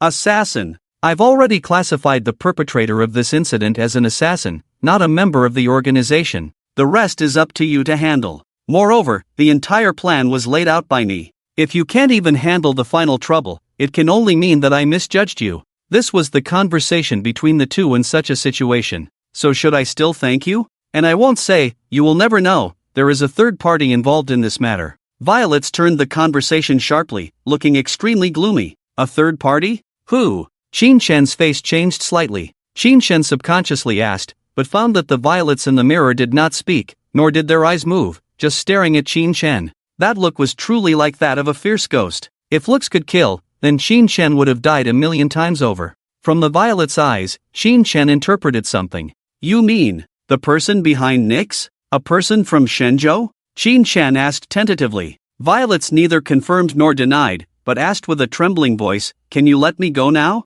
She was referring to the dagger across her neck. "It seems like you've agreed." Qin Chen smiled, but instead of moving the dagger away, he moved it inwards. As a result, the bloodstains on Violet's neck grew deeper. Her breathing became rapid, and she struggled to hold her breath. Of course, to the audience at the scene, this breathing sounded more like an enticing gasp. "What do you want to do? What else do you want to do?" Violet's was on the verge of tears, her voice trembling faintly. "Do you believe that if you stay in this room for another 10 minutes, it will be you who dies, not me?" This statement surprised both the audience and the barrage. To have one's life in someone else's hands, not begging for mercy, but instead threatening the other party? It reminds me of breaking the throat. There's a book here. Violet's threat seemed so feeble and insincere to the onlookers. The audience didn't believe it, let alone Qin Chen at the time. "It's best not to underestimate this woman." Jiang Baishui suddenly spoke, holding a different opinion from most people. This woman can be clever for a lifetime, but foolish for a moment. She is definitely a dangerous person. Even if all her limbs are broken and she's left with only a breath, she can still kill. Many people didn't believe Jiang Baishue's words. After all, what kind of waves could a woman who was completely exposed and had a dagger against her neck make? Don't believe it? Let's try. Violet's eyes suddenly burst with a strong light, showing signs of desperation. But as Qin Shan pressed the dagger inwards, the light dissipated. Soon, 10 minutes passed. There were no changes, but Violet's also smiled. You can't leave now. Clang! At the next moment, the dagger across Violet's neck fell. What's wrong? You scared me. What happened? What's wrong with Qin Shan? The sudden sound of the falling dagger startled everyone. Looking closely, Qin Shan seemed to be in an abnormal state. His eyes were pitch black, his face was flushed, and he was sweating profusely. His breathing became rapid, and you could even see the white mist he exhaled. Taking advantage of the situation, Violet broke free, casually picked up a white towel and wrapped it around herself, her smile gradually widening. I said, in 10 minutes, it will be you who dies, not me. What did you do? Qin Shan asked in a deep voice. Violet smiled coquettishly. This is my room, sorry, it's a professional habit. Every time I go somewhere, I must arrange something in my room, such as a love potion? She laughed. I've set up a colorless and tasteless spring poison in this room, effective only on men. Damn! After Violet said this, everyone was shocked to the core. She's not playing fair, she's actually poisoning. Why is it only effective on men? Violet continued. Inhaling the drug won't have any immediate effects, but after an hour, its effects will explode. 10 minutes ago, I warned you, but you didn't take it seriously. Now, do you regret it? It's too late now. In the scene, Qin Shan began to feel weak in his limbs, dizzy, and even saw multiple images of Violet. You shouldn't have come here. Click. The sound of a gun being cocked, and Violet had a gun in her hand, pointing at Qin Shan's head. I don't like it when people treat me like this, Qin Shan said expressionlessly. Is that so? Then let me say sorry to you, Violet smiled. It's a pity. I thought we could have continued to work together permanently, but now, let's say goodbye to this world. Immediately, Violet's finger was on the trigger. The live broadcast room erupted. This woman is too sinister. But knowing the outcome, I'm not worried at all. Under everyone's gaze, Qin Shan smiled. A ridiculous smile. Violet frowned. What are you laughing at? I used to think this only happened in TV dramas, Qin Shan said with a smile. Do you know why the villains in some TV dramas often don't last beyond 3 episodes? It's not because they're stupid or weak, but because when they have the chance to kill the protagonist, they insist on talking for a long time, just to satisfy their ridiculous vanity. In the end, when the protagonist regains strength, they retaliate with the remaining strength. Violet's frown deepened. What are you trying to say? Suddenly, the smile on Qin Shan's face disappeared. I'll give you 2 pieces of advice in such situations. It's best to shoot immediately and not give any chance for a comeback. And woman, you're playing with fire, never say that men can't do it. Boom! As Qin Shan finished speaking, an unprecedented chill swept over him. Suddenly, a power beyond his body erupted from Qin Shan, and he pounced on Violet like a hungry wolf. Seizing the opportunity, Qin Shan picked up the dropped dagger. I heard you came here for trouble today? Feeling the coldness of the metal, Violet's mind went blank. She didn't even dare to lower her head, afraid that a sharp knife would pierce her body from bottom to top. What? What do you want? Violet's eyes were filled with fear and extreme anxiety. The entire process took less than a second, and in the blink of an eye, Qin Shan completed the retaliation. At this moment, the distance between the two made it hard for people not to make associations. What's next won't be. I said, never say that men can't do it, Qin Shan smiled. I did get caught off guard, but I am a man. This is something that excites me. Aren't you just sending a sheep into the tiger's mouth? Violet's body trembled violently. At this moment, Qin Shan was drenched in sweat, with no focus in his eyes. Now, he was speaking with a willpower that surpassed human capabilities. I can understand your actions, but I cannot forgive. Since I cannot forgive, I can only punish. Qin Shan's voice was low. I will give you the cruelest punishment. Qin Shan never thought of himself as a good person. A person who gave up everything and fell into the abyss was not worthy of this term. After returning from death, he himself felt that he was changing bit by bit, turning into a person he didn't even recognize. A person who did all the bad things, extinguishing his humanity. Now he didn't need to pretend, he was a thorough villain. Watching others suffer would give rise to a self-satisfying desire in his heart. The splattering of blood on his face was the ultimate reward for him. He had tried to stop himself from becoming this kind of person, but he couldn't. His daughter was watching him from above. The night passed quickly. Violet was very thirsty. She wanted to drink water, but she couldn't move at all. In contrast, Qin Shen was in another extreme. He was sound asleep, content. He actually fell asleep.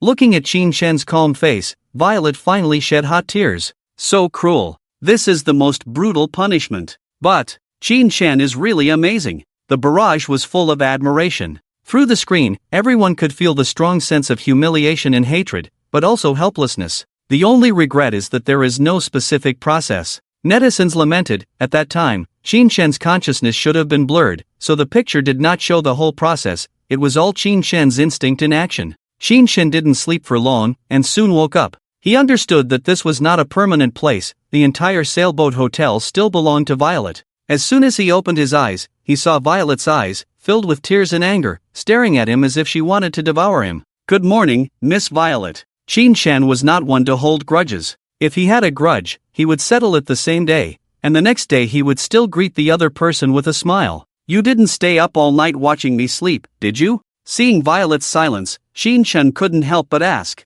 You deserve to die, Violet said urgently with hatred, but your gaze can kill. Qin Shen sat up straight, lit a cigarette, and said lightly. When he saw the bruises on Violet's body, he reached out to check, but was pushed away forcefully by Violet. Don't touch me. Her eyes were full of hot tears as she shrank into the corner, trembling non-stop. Are you afraid? Angry? Desperate? Looking at Violet like this, Qin Shen smiled. This is what you deserve. When you did all this, did you ever think of your wife? Violet suddenly spoke. Qin Shen's eyes narrowed, then he squinted slightly. If it were an ordinary woman, I might regret it, but in my eyes, you can't even be considered a human. You. Violet was choked up and couldn't speak, feeling the double insult to her personality and body. We're even now. Qin Shen extinguished the cigarette but and smiled lightly. You're not an easy woman to deal with, and I'm the same. What will you do next? Have someone kill me, or let me go? The effects of the medicine in your room haven't worn off yet. If you choose the former, I definitely won't be able to escape. Violet was about to speak, but Qin Shen had already chosen the answer for her. Of course, if that's the case, I'll have to punish you again, and for a long time. The second half of the sentence made Violet's legs go weak, and she almost fainted. No! If that were the case, she had no doubt that she might die in bed. The answer is obvious, isn't it? Qin Shen smiled. Violet's eyes glared fiercely at Qin Shen, but besides hatred, there was something else in her eyes. I will make sure you leave here safely, she said to Qin Shen. The audience and netizens were all stunned by her words. What does she mean? Does she not hate Qin Shen? She actually let him go. Her expression is not right. How do I feel? I don't know how to describe it. The barrage online was full of doubts about Violet's attitude. It seemed that Violet's attitude towards Qin Shen had changed, but they couldn't pinpoint how. She will never have any murderous intent towards him in the future, suddenly came from Jiang Baishue's mouth.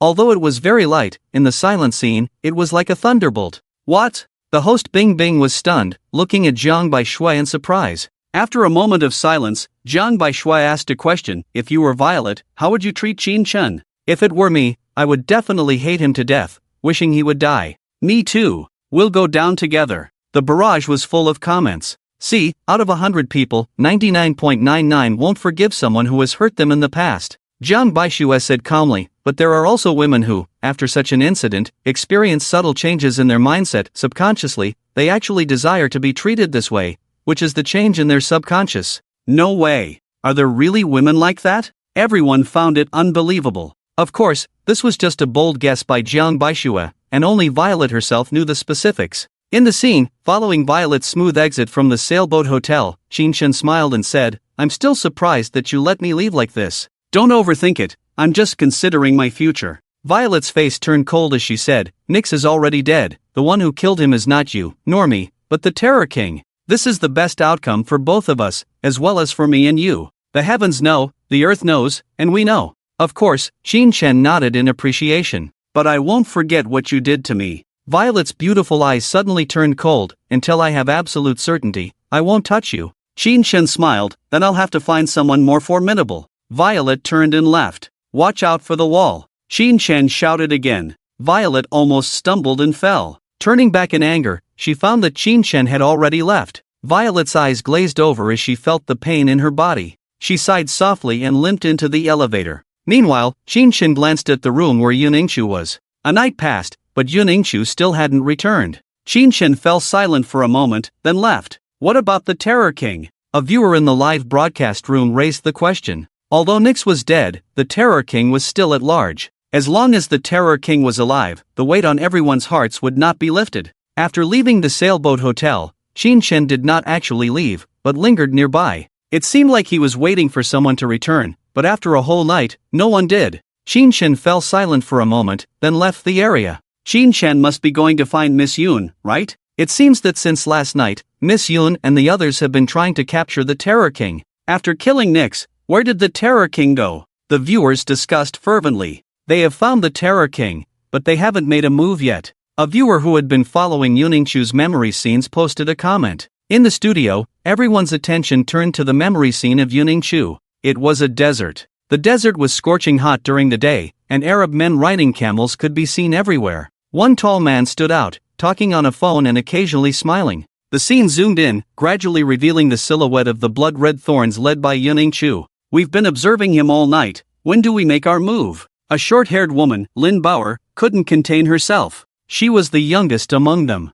Wait a little longer, a composed long-haired woman interjected. Since last night, he has been occupying this place. Clearly, there are deeper layers to this situation. You need to be patient to catch a big fish, Jiang Qing, the team leader, said. Why do I have a bad feeling about this? Yuningshu murmured with deep eyes. Oh, what bad feeling? I never believe in those things. Lin Bauer said nonchalantly. We have so many people, no matter how formidable this Terror King is, we're not afraid. Yuningshu smiled symbolically and said nothing. The sun is setting today, Jiang Qing said. If the sun sets and the Terror King still hasn't made a move, then we will. What they didn't realize was that while they were tracking the Terror King, they were also being tracked by someone else. The sun was about to set, and the King of Terror finally made a move. Yuning discovered something very strange. All the guests except them checked out of the sailboat hotel today. A private plane slowly landed, apparently to pick someone up. The King of Terror was closely monitoring the situation in the hotel.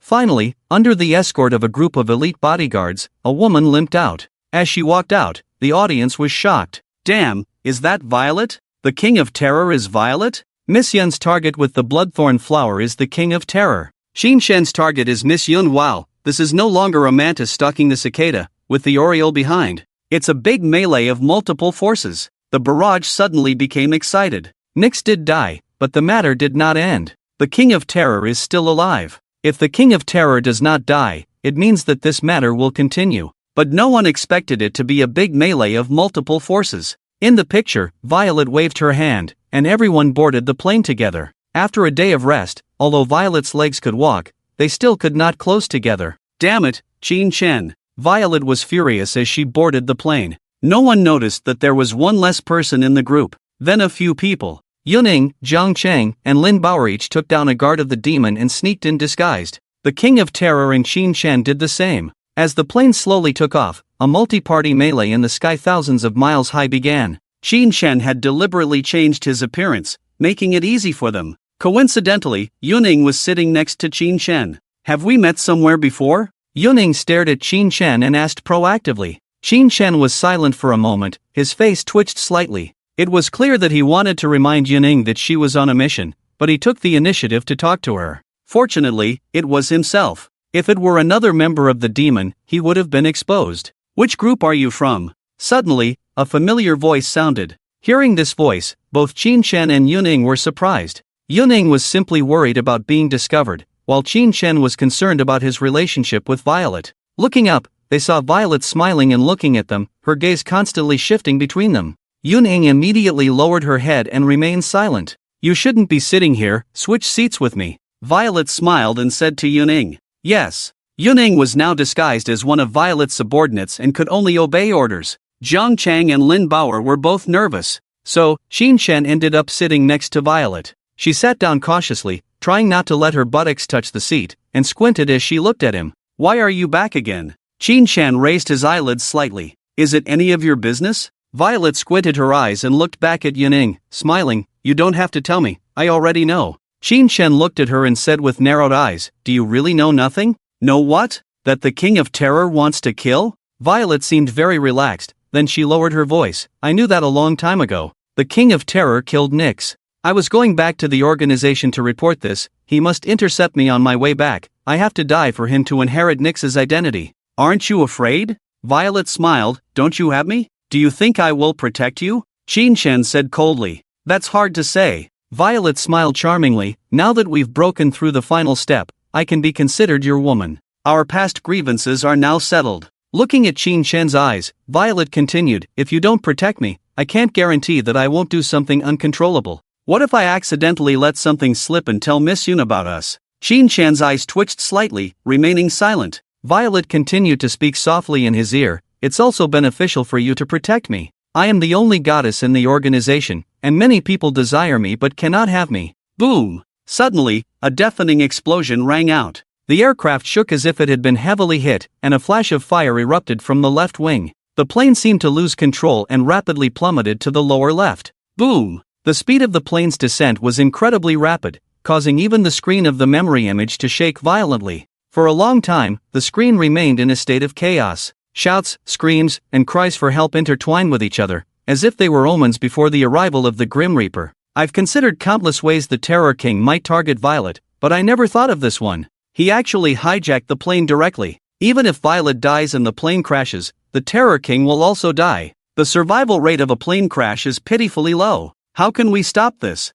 In the live broadcast room, the barrage of comments exploded. As the safest mode of transportation in the world, once an aircraft is destroyed, the fatality rate is also the highest. What will Qin Shen do to turn the tide this time? Countless pairs of eyes were glued to the screen, continuing to watch. After an unknown amount of time, the screen finally stabilized. Violet was also startled by the sudden explosion, but she quickly regained her composure and said to Qin Shen, the Terror King has made his move. Unexpectedly, Qin Shen did not respond. Violet looked closely and found that Qin Shen had actually closed his eyes tightly, and no matter how she pushed, she couldn't wake him up. He passed out, a cold voice sounded, and Violet turned around to see Yuning-Chu, who had come to her side amidst the chaos, coldly saying to her. Upon hearing this response, Violet was first surprised, then full of disbelief. She couldn't believe that Qin Shen had been scared unconscious by the explosion. Could it be a pretense? Next to her, the rapidly gathering members of the Bloodthorn Flower also came to Yuning-Chu's side. The youngest, but with a baby face, Lin Bauer, tilted her head and scrutinized Qin Shen. She reached out to his nose, but found a steady breathing sound. Hiss! Lin Bauer recoiled as if shocked, quickly retracting her hand, both surprised and angry. He's definitely pretending, but is playing dead useful at this time? Lin Bauer scolded Qin Shen, trying to wake him up. But Qin Shen seemed to be truly asleep, and no matter what, he couldn't be awakened. Bauer, forget it. The most urgent task now is to find out where the Terror King is, the relatively calm-minded Zhang Qing spoke up. Then she looked at Violet. The Terror King's target is you. It seems we have to cooperate. Who are you? Violet had long known that Yuning-Chu and her group were in disguise, but she didn't know their identities. Shenzhou, Bloodthorn Flower. Yuning-Chu dropped a sentence and began to act. Half of the people went to the cockpit, only to find that the captain and co-pilot had already been shot in the head and were beyond dead. The other half went to find the Terror King. Violet couldn't say a word, and after looking back at Qin Shen, she found that he still had his eyes tightly closed, showing no signs of waking up. What are you up to?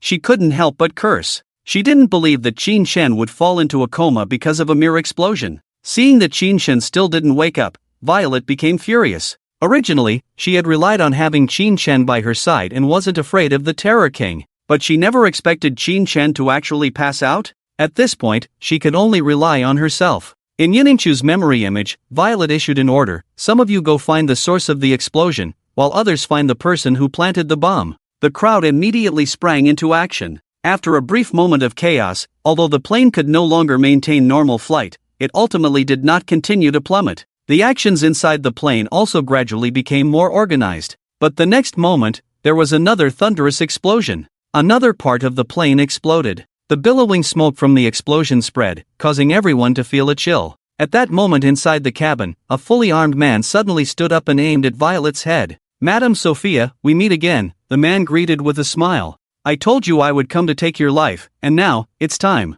Terror King. Violet's face changed, but Yuning-Chu, Zhang Cheng, Lin Bauer, and others also approached, surrounding the Terror King. This person was indeed the Terror King. However, being surrounded by Yuning-Chu and the others, the Terror King did not panic. Instead, he chuckled, the world has really changed. Even the likes of you dare to lay hands on me. Come back with me to Daxia. Yuning-Chu shouted loudly. Attack! Jiang Qing's eyes flashed with a cold light. All the blood-red thornflowers were about to attack. But the Terror King smiled. "Why don't you take a look outside before talking to me?" Whoosh! Astonishing words. As soon as these words were spoken, everyone was startled. Subconsciously, they looked outside the window. As soon as they looked, everyone was frightened, even the onlookers. Whoosh! Whoosh! Whoosh! There came the whistling sound of explosions from outside. A huge black shadow loomed. It turned out to be a number of fighter jets. There were easily more than 10 of them. These fighter jets surrounded the already tottering plane from all sides. At that moment, everyone's pupils contracted, feeling what despair truly was. It's a dead end. In order to kill Violet, the Terror King not only installed bombs on the plane but also hired so many mercenaries. How do we fight this? In the scene, except for Qin Shen, who had his eyes closed, Violet, Yuningshu, Lin Bauer, and the others were all filled with shock. Even Jiang Qing, known for her composure, was at a loss. The situation was too passive. "Miss Sophia, it's very difficult to kill you." The Terror King looked at Violet and smiled. "So I brought everything I had. These are all my elite soldiers. The assassin you hired is indeed powerful. He even killed the Wolf Fang and the Death Beast, but he definitely didn't expect me to bring so many modern weapons. No matter how strong he is, can he withstand a hail of bullets? At worst, we can use artillery shells. Look, even your friend is scared to faint." The Terror King pointed at Qin Shen and laughed arrogantly. Violet remained silent. "Now even you can't protect yourselves. The plane is about to crash, and ahead are mountains and the ocean.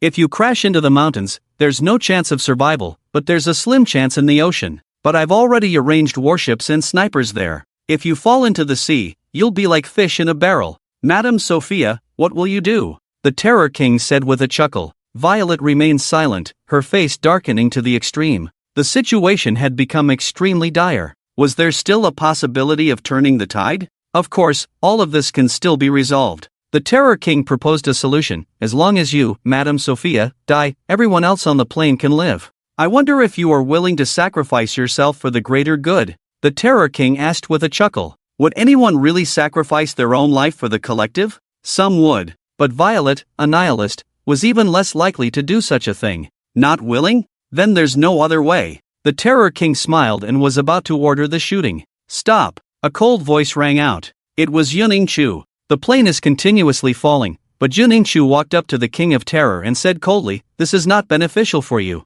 If the plane crashes, you will die just like us. I don't think you would choose to die with us." The King of Terror smiled. "Of course I wouldn't do such a thing. I am well prepared for this. Look at his waist, it looks like a parachute." Suddenly, someone exclaimed at the scene. Everyone looked over and indeed saw a parachute around his waist. With a parachute, he could safely land even if the plane crashed. Not to mention, his people were all around. Yuningshu's face darkened, her mind racing to find a way to turn the situation around. But there was none. "It's over," a sneer spread across his face. As he spoke, the already faltering plane was bombarded even more. Boom! Deafening explosions followed, and the plane was engulfed in flames. The entire fuselage was riddled with holes. Countless people died, either hit by bullets or blown away and shattered. Members of the Bloodthorn Flower, including Yuningshu, Jiang Qing, and Lin Bauer, dodged swiftly, but the bombardment was too much, and some were inevitably injured. "Where is the parachute?" Yuningshu asked as she dodged.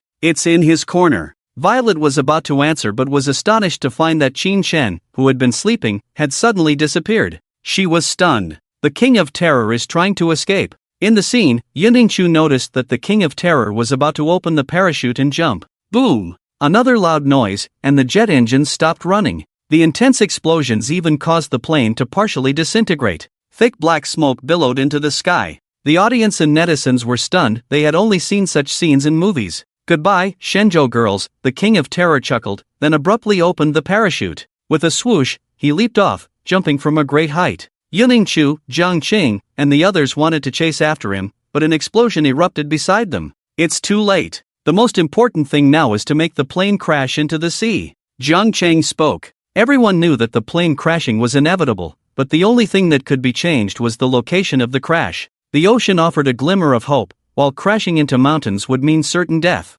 Yuningshu gritted her teeth tightly, furious at missing such a good opportunity. She couldn't help but scream. At the scene, everyone's attention turned back to the memory footage of Qin Shen. The pitch-black screen suddenly showed a new scene. The world was turning upside down, with howling winds and occasional explosions. It was the King of Terror parachuting. Snap! However, suddenly, a hand grabbed the King of Terror, who was about to continue falling. What? This sudden turn of events startled the King of Terror. He looked up and saw a smiling face looking at him. What shocked the King of Terror even more was that he wasn't sitting in the cabin, but on top of the plane. Before the King of Terror could speak, Qin pulled him up with great force. Even with a parachute, it was useless. Huff, huff, huff. At this moment, the plane was plummeting at an almost 90-degree angle towards the ground. Qin and the King of Terror could only cling tightly to the grooves on the surface of the plane, with fierce winds roaring around them. The King of Terror's entire body was even covered in a thick layer of frost.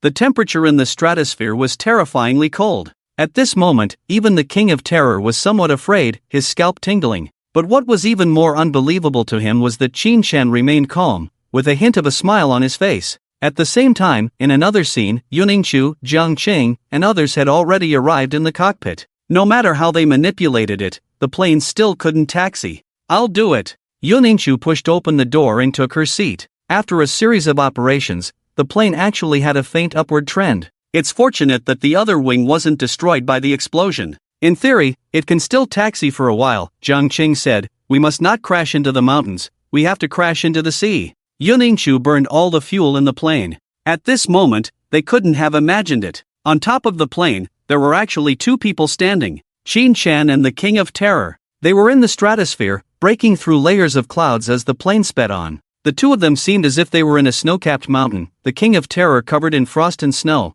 while Qin remained unharmed, standing quietly on top of the plane. The King of Terror was dumbfounded, almost collapsing on top of the plane. But Qin remained calm and said, "Damn, Newton's coffin lid can't hold it down. Newton, are you polite?" Qin makes Newton look stupid. The barrage in the live broadcast room was full of comments mocking Newton. The scene before them was a blatant violation of Newton's first law. How can you stand? The King of Terror shouted with all his might. Because I am stronger than you, Qin smiled. Westerners will never understand the magic of the great Xia martial arts. The kicking knees kung fu? The King of Terror still couldn't believe it. If you want to kill, just do it quickly, there's no need to make it like this, Qin said leisurely. Then he started running on top of the plane. The violent wind couldn't stop him at all. The King of Terror couldn't help but shrink his pupils. Instinctively, he wanted to escape, but this was the sky, where could he escape to? The King of Terror couldn't move at all, and he took Qin's punch head-on.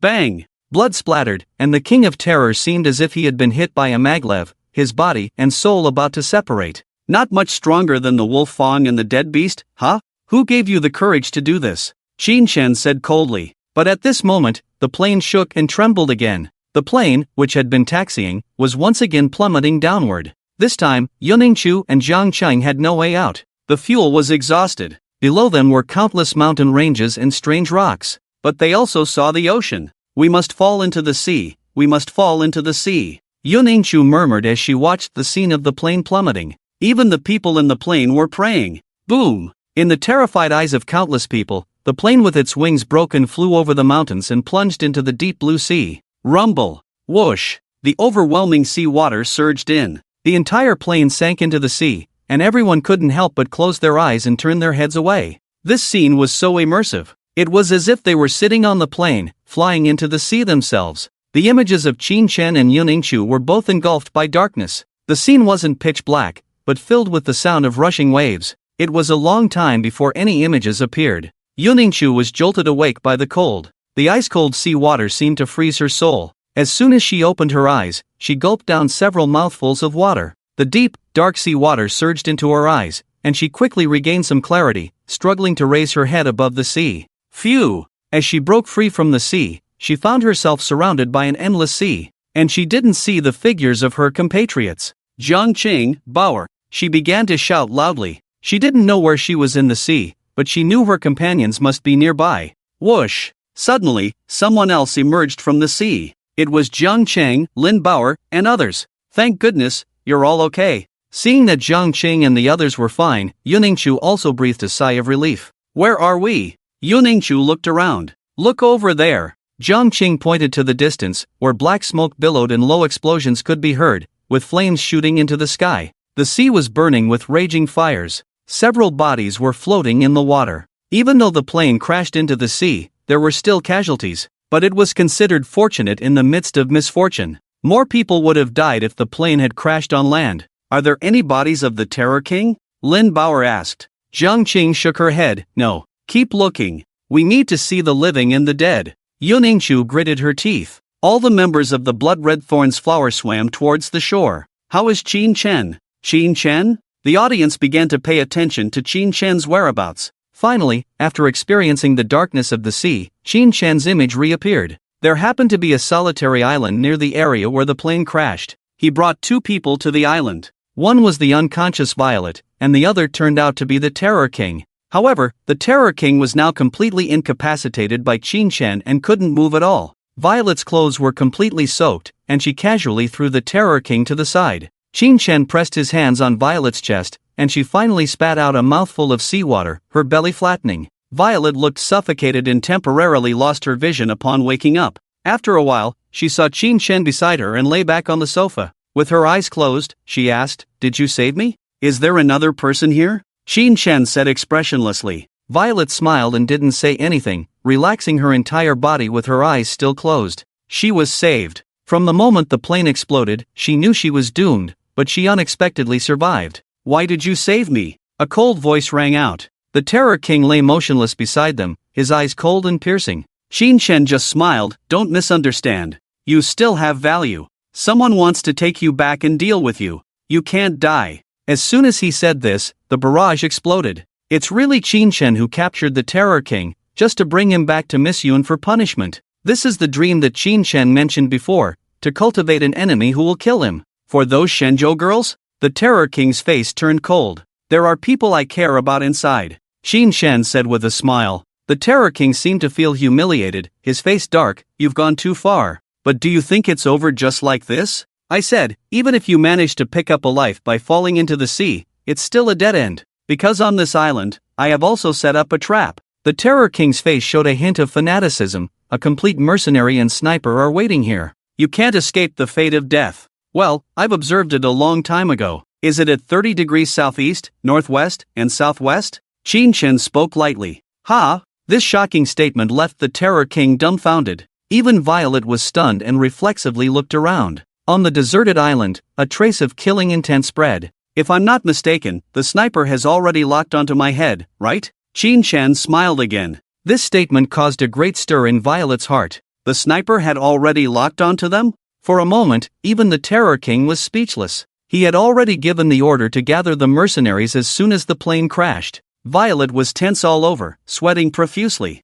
Now she felt that danger was lurking everywhere on the island. "If you don't want to die, hide behind me." Suddenly, a cold voice rang out. Violet trembled, and in this situation, she didn't care about her identity and obediently hid behind Qin Chen. "Fire!" The Terror King suddenly roared. Bang! A silenced bullet whistled towards Qin Chen's head, aiming precisely. Its speed left a white streak in the air. Violet subconsciously closed her eyes, and the excitement in the eyes of the King of Terror was barely concealed, as if he had already seen the scene of Qin Chen being shot in the head. The bullet did hit Qin Chen's head, but the next moment, Qin Chen's figure disappeared. Disappeared with Violet. And the bullet also hit the beach. What? This is impossible. The King of Terror and the sniper were both shocked. Their faces were full of disbelief. The sniper he hired was definitely elite level, almost 100% accuracy, but he missed when facing Qin Chen? In almost an instant, Qin Chen appeared in another place, casually raising a layer of sand and lightly flicking it. The sand seemed insignificant, almost invisible if not looked at carefully. But in Qin Chen's hands, it became the most dangerous hidden weapon. The sand accurately shot towards the hidden sniper. They couldn't see it at all, and didn't even feel the danger approaching. With the whistling of the sand, the sound of breaking wind gradually filled the air, and eventually, it seemed as if a small asteroid had struck the earth, creating sparks. Puff! The sand directly pierced the sniper's head, without even a drop of blood. The body fell softly. At that moment, the scene seemed frozen. Each frame was like slow motion, allowing many details to be clearly seen. The look of Qin Chen when he raised the sand, the stunned expression of Violet behind him, and the terrified shrinking of the King of Terror's pupils. And the image of a body softly falling off the cliff. All of these were deeply ingrained in the minds of all the spectators. At that moment, everyone was dumbfounded. The barrage was boiling. Killing with sand? Am I seeing this right? I've seen people killed with stones, and even with leaves, but I've never seen anyone killed with sand. Qin Shen once again redefines my understanding of the strong. In the barrage of comments, Qin Shen placed Violet in a relatively safe position. Then he acted again. The King of Terror had arranged many sniper and mercenary teams on this island, and what he had to do next was to take them down one by one. At the scene of the show, all the spectators had a stunned look on their faces. Only Jiang Baixue remained calm. She looked at the screen and murmured to herself, "He cannot be defined by ordinary people. At his level, no matter how many people come, it's useless." The King of Terror overestimated his own preparations and underestimated Qin Shen. In the footage, although these killers were well hidden and could not be discerned by ordinary people, they were all exposed in Qin Shen's eyes. "The second one is you." This was a very ordinary flower bed, but unexpectedly, there was a person hidden here. Puff! Silently, a blood flower bloomed. Qin Shen made a silent move, and without stopping, he had a pistol in his hand. In a corner he couldn't see, he fired 2 shots. The seawater on a beach was soon stained with blood.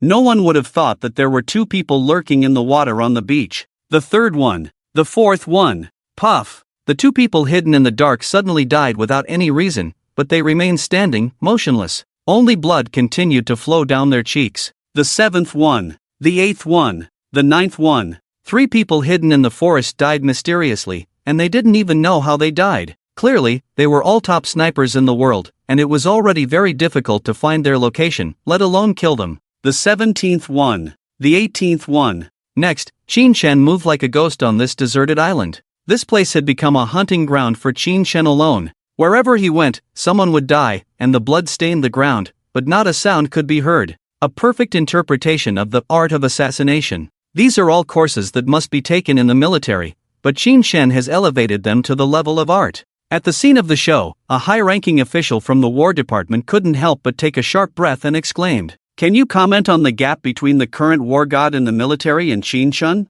The host Bing Bing couldn't help but ask. Please note that she is asking about the gap, not comparing the two. Because everyone knows in their hearts, Qin Shen is the brightest star in the history of the War Department, unparalleled in the past and definitely unmatched in the future. What others can do is to try to narrow the gap with him as much as possible. The senior official of the War Department remained silent for a long time and then shook his head. "Don't you know?" Bing Bing asked. "There's no comparison." The senior official of the War Department couldn't help but sigh. Now, even the experts in Qin Shen's group are like children in front of him, not on the same level. The evaluation was very fair, but no one refuted it. The scene shifted to a forest. The forest on the solitary island was quiet and silent. But if you looked closely, you could see a person standing still there, not making a sound, blending into the surroundings as if becoming one with the environment. "Look at his attire, he's a sniper from non-country," the barrage exclaimed. "He ranks 12th on the global sniper list, absolutely the top existence. Due to his unique birth and talent,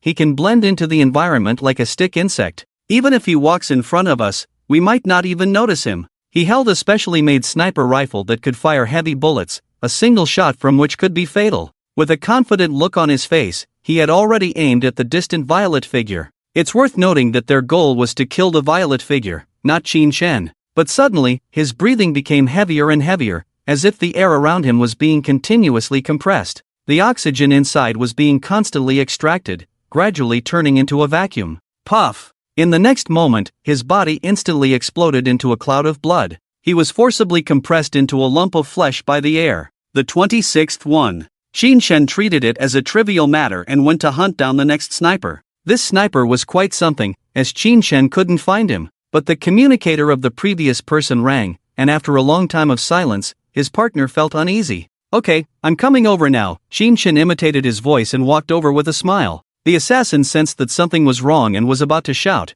but Qin Shen somehow found and stuffed a grenade into his mouth. Boom! The intense explosion shook the entire solitary island 3 times. In the past 10 minutes, Qin Shen demonstrated to everyone what 100 different ways to die meant. The whole scene fell silent, with no sound except for the frantic gasping. This was Qin Shen's assassination ability, enough to make multiple countries feel chilled. And in the scene, the breathing of the violet figure had become rapid, as if her heart was about to jump out. After witnessing Qin Shen's assassination ability, she felt a wave of fear. Fortunately, she hadn't been targeted by Qin Shen at that time, otherwise she wouldn't even know how she would have died. Number 1, respond, please respond. On the other side, the King of Terror was shouting hysterically. because he couldn't contact a single sniper, even for a moment. "They're all dead," Qin Shen's voice rang in his ears. The King of Terror shuddered, shocked beyond measure. Stiffening, he turned around and saw Qin Shen's calm face. "But where are the mercenaries? I looked around and couldn't find them." Qin Shen looked at the King of Terror and asked.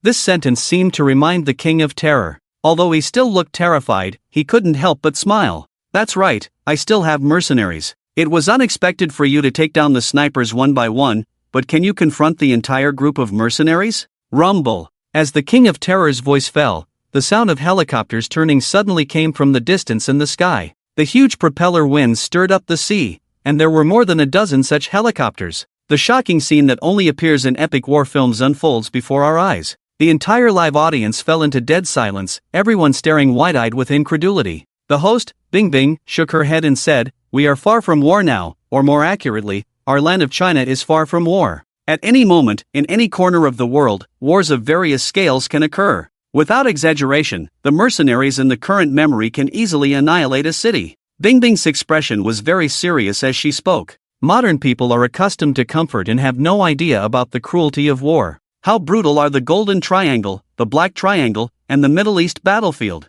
As the host of the program, she felt obligated to make the audience and online viewers understand how hard-won the current peace is. And how powerful are the enemy's Qin Shen faces. Ha ha ha ha ha. In the footage, the King of Terror couldn't stop laughing maniacally. "Qin Shen, let's see how you can escape this time. With this entire formation of mercenaries, the first wave of bombings will injure you, and with more waves, the entire island will sink. I don't believe you can survive." His face was ferocious. However, Qin Shen remained calm and silent. Seeing Qin Shen's silence, the King of Terror continued, "You are indeed powerful, so powerful that you are blindly confident. No matter how strong a person is, can they still resist modern weapons? I have never heard of anyone who can resist an entire formation of mercenaries. Are you going to break this norm, Qin Shen?" Behind Qin Shen, Violet also looked up at the scene, her heart filled with extreme fear. This was another situation where there was no way out. They had never had hope for survival, all their survival was an illusion. It's a pity that those girls from China are not here. I wonder where the crashed plane has been washed away by the currents. Otherwise, we could have cleaned up together. The King of Terror said regretfully, "Goodbye." After speaking, a fierce and ruthless glint flashed in the eyes of the King of Terror as he roared loudly. Boom! A deafening explosion resounded in the sky, terrifying everyone. All the planes flew up and arrived in the airspace where Qin Shen was, ready to drop bombs. "Go to the sea," Qin Shen suddenly said to Violet. "Ha? What about you?" Violet couldn't help but ask. "Hurry!" Qin Shen didn't answer, just roared. Violet then dived into the sea. The sea was deep and dark, bone-chilling cold, but she couldn't care less. She didn't even dare to look back. At first, she had hoped for Qin Shen's death, but when this moment arrived, her heart felt empty. Rumble. One by one, dark dots appeared in the sky. From the initial one or two, to a dense cluster later on. Countless shells fell, covering the entire island from all directions. Boom, boom, boom. This was followed by deafening explosions, tearing the sky and earth apart. In an instant, the area where Qin Shen was exploded, countless dust and a huge cloud of smoke enveloped the entire area. Countless shrapnel exploded, and the fire illuminated the pitch-black night like daylight. The explosions continued for a long time without stopping, forming a huge mushroom cloud that soared into the sky. This place instantly turned into a sea of fire, and the explosions continued, sending waves of heat into the air. The intense explosions even made everyone's ears numb. The on-site audience stared blankly, all dumbfounded. Where is Qin Shen? What happened to him? Even though the audience knew that Qin Shen should be fine, they couldn't help but worry. However, the presented scene only showed endless smoke and dust, with no trace of Qin Shen. The terrifying explosions even reached Yuning, who was several seas away, conducting a rescue. Her companions were scattered in other sea areas. Everyone was startled by the low rumbling of the explosions. Just happened to see a huge black mushroom cloud slowly rising, and they were even more shocked. Fortunately, we were washed here by the sea, otherwise we would have been within the blast range. Jiang Qing couldn't help but shudder. Yuning nodded, "Let's not get close to that area, let's wait for the explosion to end before we go see what's going on." Ha! Just as she finished speaking, her eyes suddenly focused. In the smoke, she faintly saw a figure, vaguely standing within the blast range. Yuning rubbed her eyes, looked again, and the figure had disappeared. Is it an illusion? Yuning looked a few more times, but it had disappeared into the sea. Boom! The second wave of bombings arrived. Dozens of helicopters flew into the sky, dropping bombs as they circled. It's white phosphorus bombs. What are white phosphorus bombs? The barrage in the live broadcast room exclaimed. White phosphorus bombs are a special type of explosive. They don't need to explode, just contact with an object will cause it to burn. Boom! As if confirming what the barrage said, the island, already a sea of fire, became even more fierce, as if a large pot of oil had been poured into it. The scene before them seemed like the coming of doomsday, a kind of despair like a volcanic eruption. Boom! Boom! The third wave of bombings arrived. The fourth wave of bombings arrived. The fifth wave. And finally, with a single deafening blast, the island sank. The earth cracked, the screen began to shake violently, and everything on the island sank. These waves of bombings actually caused the entire island to sink. Is it over? The Terror King in the safe area couldn't help but take out his binoculars to look. The smoke dispersed, everything withered, lifeless, like a purgatory on earth. In the sea of fire, he faintly saw a tall figure. Ha! The Terror King was suddenly stunned, looking again. This time the figure was clearer. The person in the sea of fire turned slowly, with a calm expression. Boom! Suddenly, the Terror King's heart surged with shock and horror, scaring his soul. He even suspected that he had seen a ghost on the battlefield. Continue bombing for me! Continue bombing for me! The Terror King roared hysterically, looking like he was going mad. Swoosh! Swoosh! Swoosh!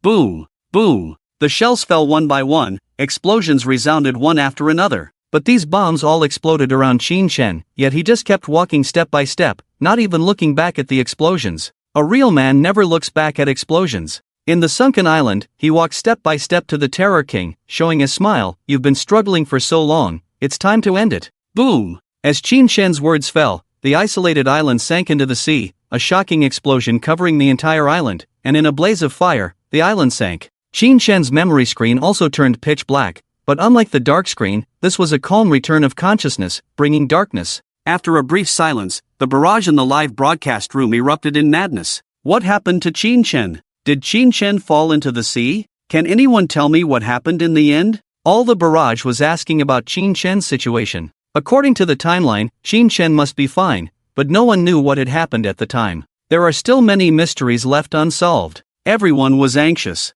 What about the Terror King? What about the entire mercenary group he brought? Were they annihilated? But the screen was pitch black, and the answers to these questions were destined to remain unanswered. Miss Yun's memory screen is still playing. Someone shouted, and everyone's gaze fell on Yuningchu's screen. They saw Yuningchu, Jiang Qing, and Lin Bauer finding several pieces of airplane wreckage floating in the sea. By this time, the explosions on the island had subsided, and when they looked again, their faces changed directly. The entire island was gone. Go take a look. Yuningchu, Jiang Qing, Lin Bauer and other members of the Blood Red Thorns Flower have all arrived at the original location of the island. Everyone was shocked and speechless, as the entire island was directly sunk. At that moment, Lin Bauer, with sharp eyes, seemed to have discovered something and pointed to the distance, saying, "Look over there, it seems like there's someone." Lin Bauer's words caught everyone's attention, as well as the excitement of all the netizens. They hoped it was Qin Shen, but as they approached, everyone was disappointed. It wasn't Qin Shen, but the King of Terror. Where is Qin Shen? Everyone looked at the screen, puzzled. The King of Terror was floating on the sea surface, but where was Qin Shen? He's still alive. Jiang Qing pulled the King of Terror ashore and placed her finger on his nose. What are you waiting for? Arrest him. Lin Bauer knew the importance of seizing the opportunity. It was only then that everyone reacted and put special handcuffs on the King of Terror. They all felt as if it were a dream, capturing the King of Terror in this way. Jiang Cheng planned to take the people back to the country, but Yuningchu remained silent. Yingchu? Jiang Cheng approached Yuningchu and called out. Yuningchu then came to her senses and smiled. What's wrong? Are you okay? I'm fine, what could be wrong?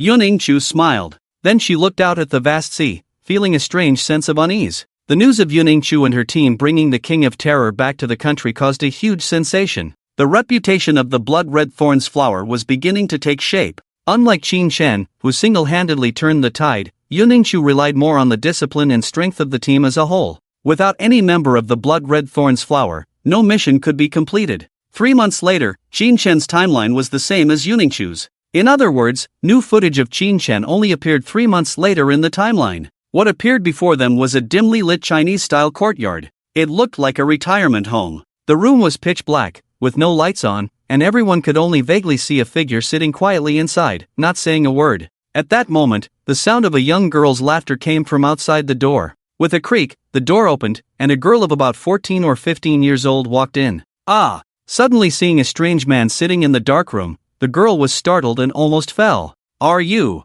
a human or a ghost? The girl asked cautiously. The man hidden in the darkness also seemed surprised by the girl's arrival, but he quickly reacted, smiled, and said, "You can consider me a human, or you can consider me a ghost. Either way, I'm already dead." Boom! Upon hearing this, everyone was shocked. But listening to the man's voice, everyone immediately felt relieved. It's Qin Chen. I knew he wasn't dead. But why did he say he's dead? What happened in these 3 months? The barrage in the live broadcast room was endless. You're dead? The girl was first surprised, then her expression changed, and she bravely approached, staring at the man, and saw the outline of a man's face. The girl was angry. You're lying, you're clearly alive, and you're pretending to be a ghost to scare me. Qin Chen smiled and looked at the girl, asking with a smile, what's your name? What's your relationship with Long Qianzheng? Huh, you know my grandpa? The girl was first surprised, then said seriously, my name is Long Yueqing, I'm Long Qianzheng's granddaughter. Long Yueqing. Qin Chen muttered for a while, then smiled, it hasn't been long,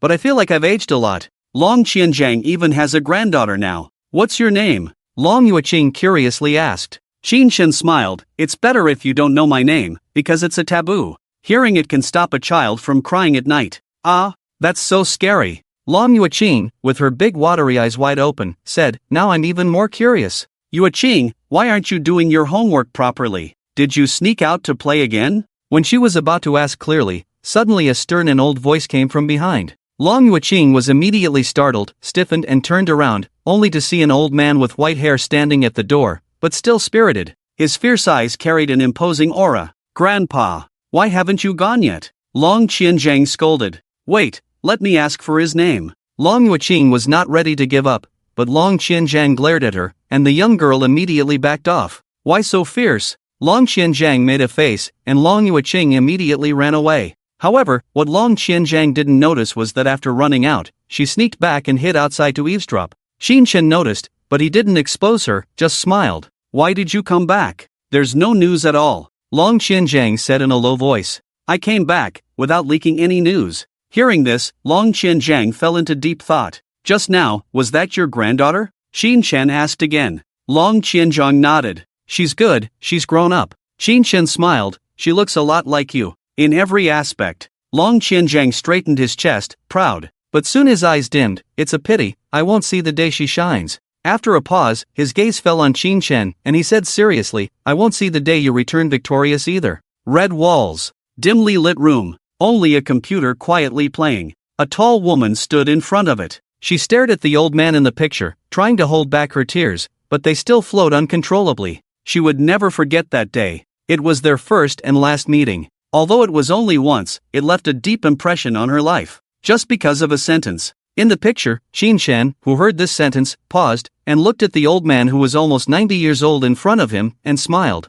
It doesn't matter if you can't see, fallen petals are not heartless, they turn into spring mud to protect the flowers. As long as there are places where leaves dance, the fire will continue to burn. At this moment, the program fell into a strange silence. The audience at the scene all looked up, quietly watching the conversation between the two at this moment. This was Qin Chen's first appearance since the King of Terror incident. It had been 3 months. During these 3 months, many things had happened, leaving the audience puzzled. Where had Qin Chen been during this time? Why didn't he return to the organization? What happened to Violet? And why did Qin Chen say he was already dead? The mysteries were slowly being unraveled. However, the conversation between Qin Chen and Long Qianzheng at this moment not only did not clarify things, but made people even more confused. The conversation was very short, but it contained a huge amount of information. The sudden appearance of Long Qianzheng's granddaughter Long Yueqing, and Long Qianzheng saying he would never see Qin Chen return victorious again. No one can escape the rule of parting from life and death.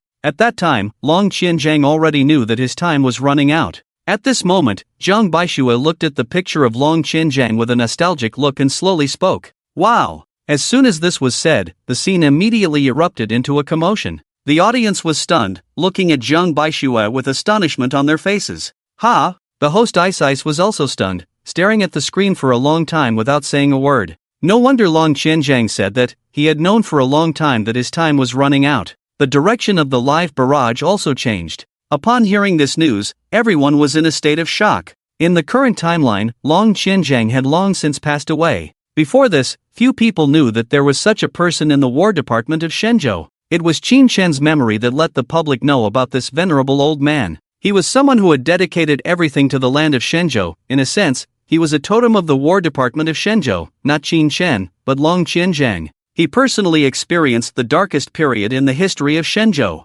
His blood was shed on every piece of land, leading the people of that era to unite and survive that time. He formulated the Dark Night Plan, which was the culprit for Qin Shen's fall from light to darkness. Or rather, from the moment he saved Qin Shen's future was already destined. However, for the sake of Shenzhou, for the country, he prepared himself to be resented and avenged by Qin Shen. He even prepared himself for death every day. When such an old man spoke of his limited time, everyone felt uneasy. Commander Long passed away peacefully. At that time, I returned to the country and met him, talked with him a lot, Zhang Baixue calmly said. Talking about the past glorious years, the Dragon Breath troops, the people and events of that year, talking about Qin Shen. He knew long ago that he didn't have much time left, but he wasn't sad. He accepted death calmly. If anything, he regretted not being able to apologize to Qin Shen from the bottom of his heart, regretted not taking off his military uniform in this lifetime and spending some time with Qin Shen as an ordinary person. Zhang Baixue's eyes turned red as she continued,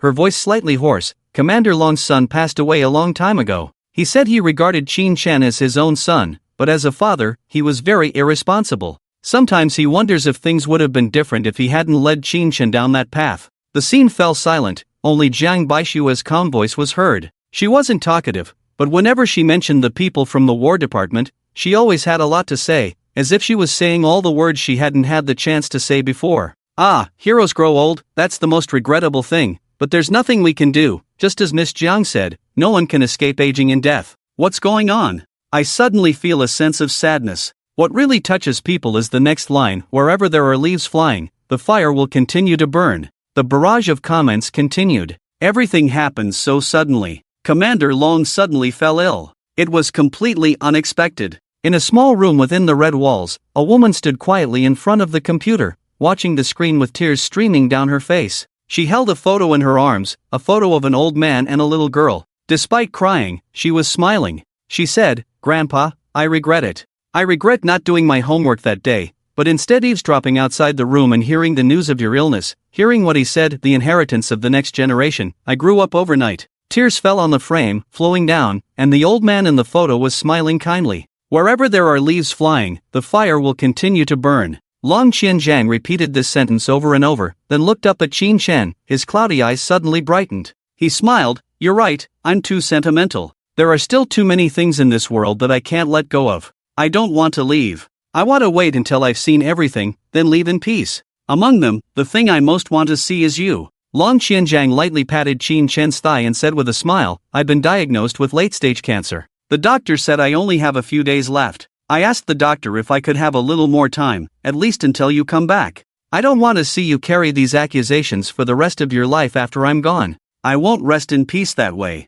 Hearing this, Qin Shen smiled. He was very happy. Looking at Qin Shen's smile in the picture, everyone felt the urge to cry. It had been so long since he had smiled so purely. Everyone thought he had changed, even he himself thought he had changed. In fact, he hadn't changed. It has always been the same. "Having you say this is enough." He smiled and looked at Long Qianzhang, saying, "This sentence has many meanings. When you die, I won't remember you, but someone will remember you and carry on with your will." After that, Qin Shen turned his head and looked towards the door. Behind the door, Long Yuqing had already cried early in the morning. She suppressed herself, trying not to let her crying sound come out. Finally, she couldn't hold it in and ran out of the courtyard. She ran very fast, faster than she had ever run in her life. Grandpa had told her that a soldier's child cannot cry. Whenever you feel like crying, just go for a run. That way, your tears will dissipate in the wind. "How are you doing?" Long Qianzhang smiled and asked Qin Shen. Qin Shen shook his head. "I am already dead." "Dead?" Long Qianzhang was very surprised. "Yes, dead," Qin Shen answered very seriously. "On the other side, there is no longer a person named Qin Shen. He died in the explosion long ago. Qin Shen is dead." When this sentence was spoken, the whole audience was shocked. Even Long Qianzhang was taken aback. If Qin Shen was dead, then who was the person sitting in front of him and talking to him? Then, Qin Shen told Long Qianzhang the whole process. The broken memory scenes also appeared on the screen. The audience once again saw the scene of the King of Terror, the mercenary, bombing the deserted island from all directions. But this time, they saw Qin Shen's figure. He was engulfed by flames. When the smoke cleared, a charred corpse floated on the sea. The Violets sent to search and rescue came to salvage it. When they detected Qin Shen's genes in the body, the Violets fell silent. Her face turned pitch black, and although the specific features couldn't be seen, everyone could feel a chilling aura emanating from her. Qin Shen was confirmed dead. But after the Violets and their team left, another figure appeared. It was Qin Shen. He floated in the sea like a ghost, coldly watching them depart. In the live broadcast room, a storm had already been stirred up. My God, Qin Shen actually staged his own death. He's amazing, isn't he? How did he do it? The barrage of comments was full of discussion. Everyone was stunned and found it unbelievable. After all, faking one's death is not something that can be easily accomplished in modern times. There are many ways to prove a person's identity, and even DNA can be used for comparison. But Qin Shen managed to deceive the demons, which was truly incredible. Nicks can have someone else die in his place, so naturally, Qin Shen can do it even more seamlessly. This is not a problem for him, Jiang Baishui said calmly. Although this was the case, everyone still felt shocked, as if they were dreaming. In the scene, Long Qianjiang was also shocked. He couldn't find the words to say to Qin Shen. Although there were still faint traces of burns on Qin Shen's body, he smiled faintly. Since I have to act as an undercover agent, I have to do it thoroughly. The higher-ups of the demons have already begun to suspect me, but they have no evidence. With their personalities, they will definitely hold on to me. Since that's the case, I might as well go all out and let the Qin Shen they fear so much die. People are forgetful. Who would bother to remember a dead person? Qin Shen spoke in a relaxed tone, but the audience knew the perilousness of his situation. Any slight mistake could lead to irreparable consequences. You went to such lengths to avoid exposing your identity. Long Qianjiang looked at Qin Shen in utter amazement, his eyes trembling, and continued to ask, but you are already dead, so doesn't the plan come to an end? It won't end. Qin Shen replied firmly, Qin Shen is dead, but I can infiltrate under a different identity. Unless I die, the plan won't stop. Unless I die, the plan won't end. As they listened to Qin Shen's resolute words, the audience was stunned. His gaze was still so firm, sparking with determination. He carried a lot on his shoulders. How many people died because of this plan? His foster father, Qin Zhanfeng, his daughter, Si Gui, his elder brother, Li Hao,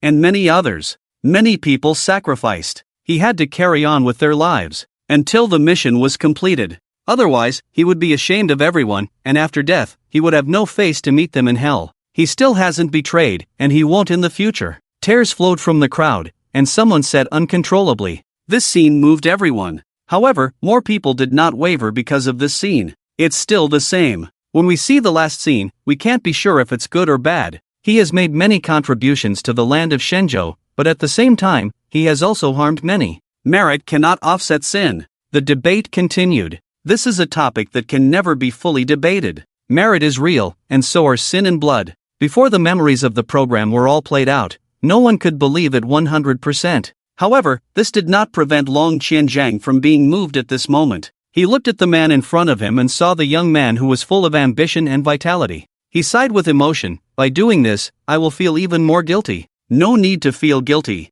I have nothing more to lose. Only one thing left. I would rather die than see her die. Qin Shen stood up and said to Long Qianjiang, can you leave with peace of mind now? Their eyes met, and the two looked at each other. Long Qianjiang nodded with a smile, I can leave with peace of mind. At some point, in the midst of gunfire, in the darkest era, he carried the entire country on his shoulders. Decades later, he saved a boy who had lost his parents. The torch of inheritance across generations was passed on at this moment. Even if he lost everything, even if he endured humiliation and hardship, he had to persevere in the darkness. Qin Shen laughed. Long Qianjiang saw him off. Even though he was unsteady on his feet, even though his body was old, he still stood quietly in the cold wind, watching Qin Shen's figure go far away. Qin Shen's memory had already disappeared, but the memory of Yuningqiu appeared in Long Qianjiang's mind. She had come to visit Long Qianjiang. Yuningqiu's journey to join the army began with Long Qianjiang's recommendation. It could be said that Long Qianjiang had shown her favor. Later, it was also him who took notice of Yuningqiu and transferred her to the Blood Red Thorns unit, which led to the present Yuningqiu. When she saw Long Qianjiang standing outside like this, she was puzzled for a moment, then immediately went up to him. Commander Long, you're not feeling well. Why are you standing outside instead of staying in the house? Long Qianzhang did not respond and continued to stand there. "Commander Long, what are you looking at?" Still no response. Although Yuningshu felt strange, she didn't say anything and just took out a bag. "I came in a hurry this time and didn't bring any decent gifts. These are your favorite snacks, Commander Long." Seeing that there was still no response, Yuningshu looked up. In the biting cold wind, Long Qianzhang had already closed his eyes and stood motionless. As the wind grew stronger, Long Qianzhang's body was blown over. "Commander Long." Yuningshu hurriedly supported him, her face turning pale in an instant. She reached out to his nose and found no breath. Yuningshu's pupils shrank to a point. "Commander Long." Amidst the howling wind, only Yuningshu held onto Long Qianzhang's still warm body and cried out in grief. The scene shifted, and it was a funeral. The memorial photo in front of Long Qianzhang was being taken to the Babao public cemetery. In front of Long Qianzhang's grave, there was an inscription, "The founding merit of Marshal Long Qianzhang, who passed away 6 years ago today at the age of 92. He is worthy of the heavens and the earth, and his legacy will last forever. He has the gratitude of 1,000 feet in Shenzhou and is a national hero." The host Bing Bing looked up at the memory image playing on the screen at the moment, and spoke with a heavy voice. "Commander Long Qianzhang, he dedicated his entire life to Shenzhou, participating in or commanding a total of more than 500 battles against oppression, among the earliest group of people to resist oppression." As Bing Bing spoke, the audience at the scene also fixed their gaze on the memorial image of Long Qianzhang. It's not known who stood up first, but all the audience stood up, paying their respects. The barrage in the live broadcast room was filled with "Long Lao, rest in peace." In fact, except for some people in the military, very few people knew of Long Qianzhang's existence. But now, with the exposure of Qin Shen's memory image, people gradually came to know this legendary old man. He was stern, yet kind, and the architect of the undercover night plan. He left an indelible impression in people's hearts. At this moment, many people felt a surge of sadness and silently mourned in their hearts. In the image, Long Qianzhang's funeral was taking place. Cai Gongmin, Shi Longwei, and other high-ranking military officials all came, dressed in unified black, with a flower needle embroidered on their chests, standing in front of the grave in silent mourning. Among them, people saw the figure of Yuningshu. She also came. When Long Qianzhang passed away, she was the first to find out. At that time, she cried bitterly. But at Long Qianzhang's funeral, she was calm, just silently closing her eyes. "Hey, look behind you, who do you see?"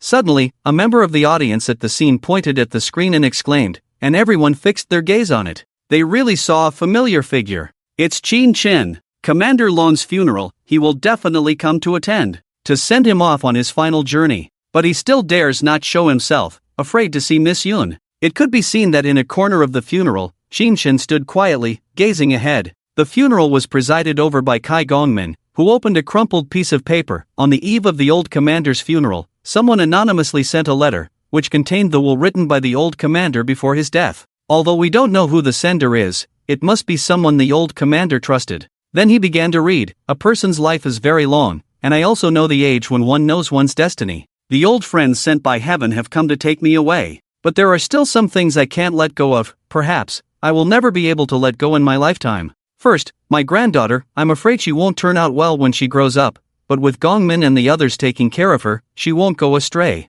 Second, I owe someone an apology, I can't say who this person is, this is the most right and wrong thing I've done in my life, I will take him to hell to have a look. I have a secret, after I die, this secret will never be able to be revealed again. I hope that in the future after my death, someone will discover this secret and make it public, it can be considered as fulfilling a dream for me, Long Qianzhang. People die and turn to ashes, many soldiers with greater achievements and more enemies killed than me have passed away, I'm just lucky to have lived until today, fortunate to witness the current strength of Shenzhou. Don't grieve, don't miss, I want to have a good chat with my comrades." Long Qianzhang's final words. After Cai Gongmin finished reading, he took a deep breath, his eyes slightly moist. There was an element of mourning for Long Qianzhang, as well as another layer of meaning. He knew the secret that couldn't be spoken, and he also knew who Long Qianzhang owed in his lifetime. When the undercover night plan was first proposed, Cai Gongmin was also present. Naturally, he knew who Long Qianzhang was referring to, and not being able to see the day when Qin Shen returned triumphantly was his lifelong regret.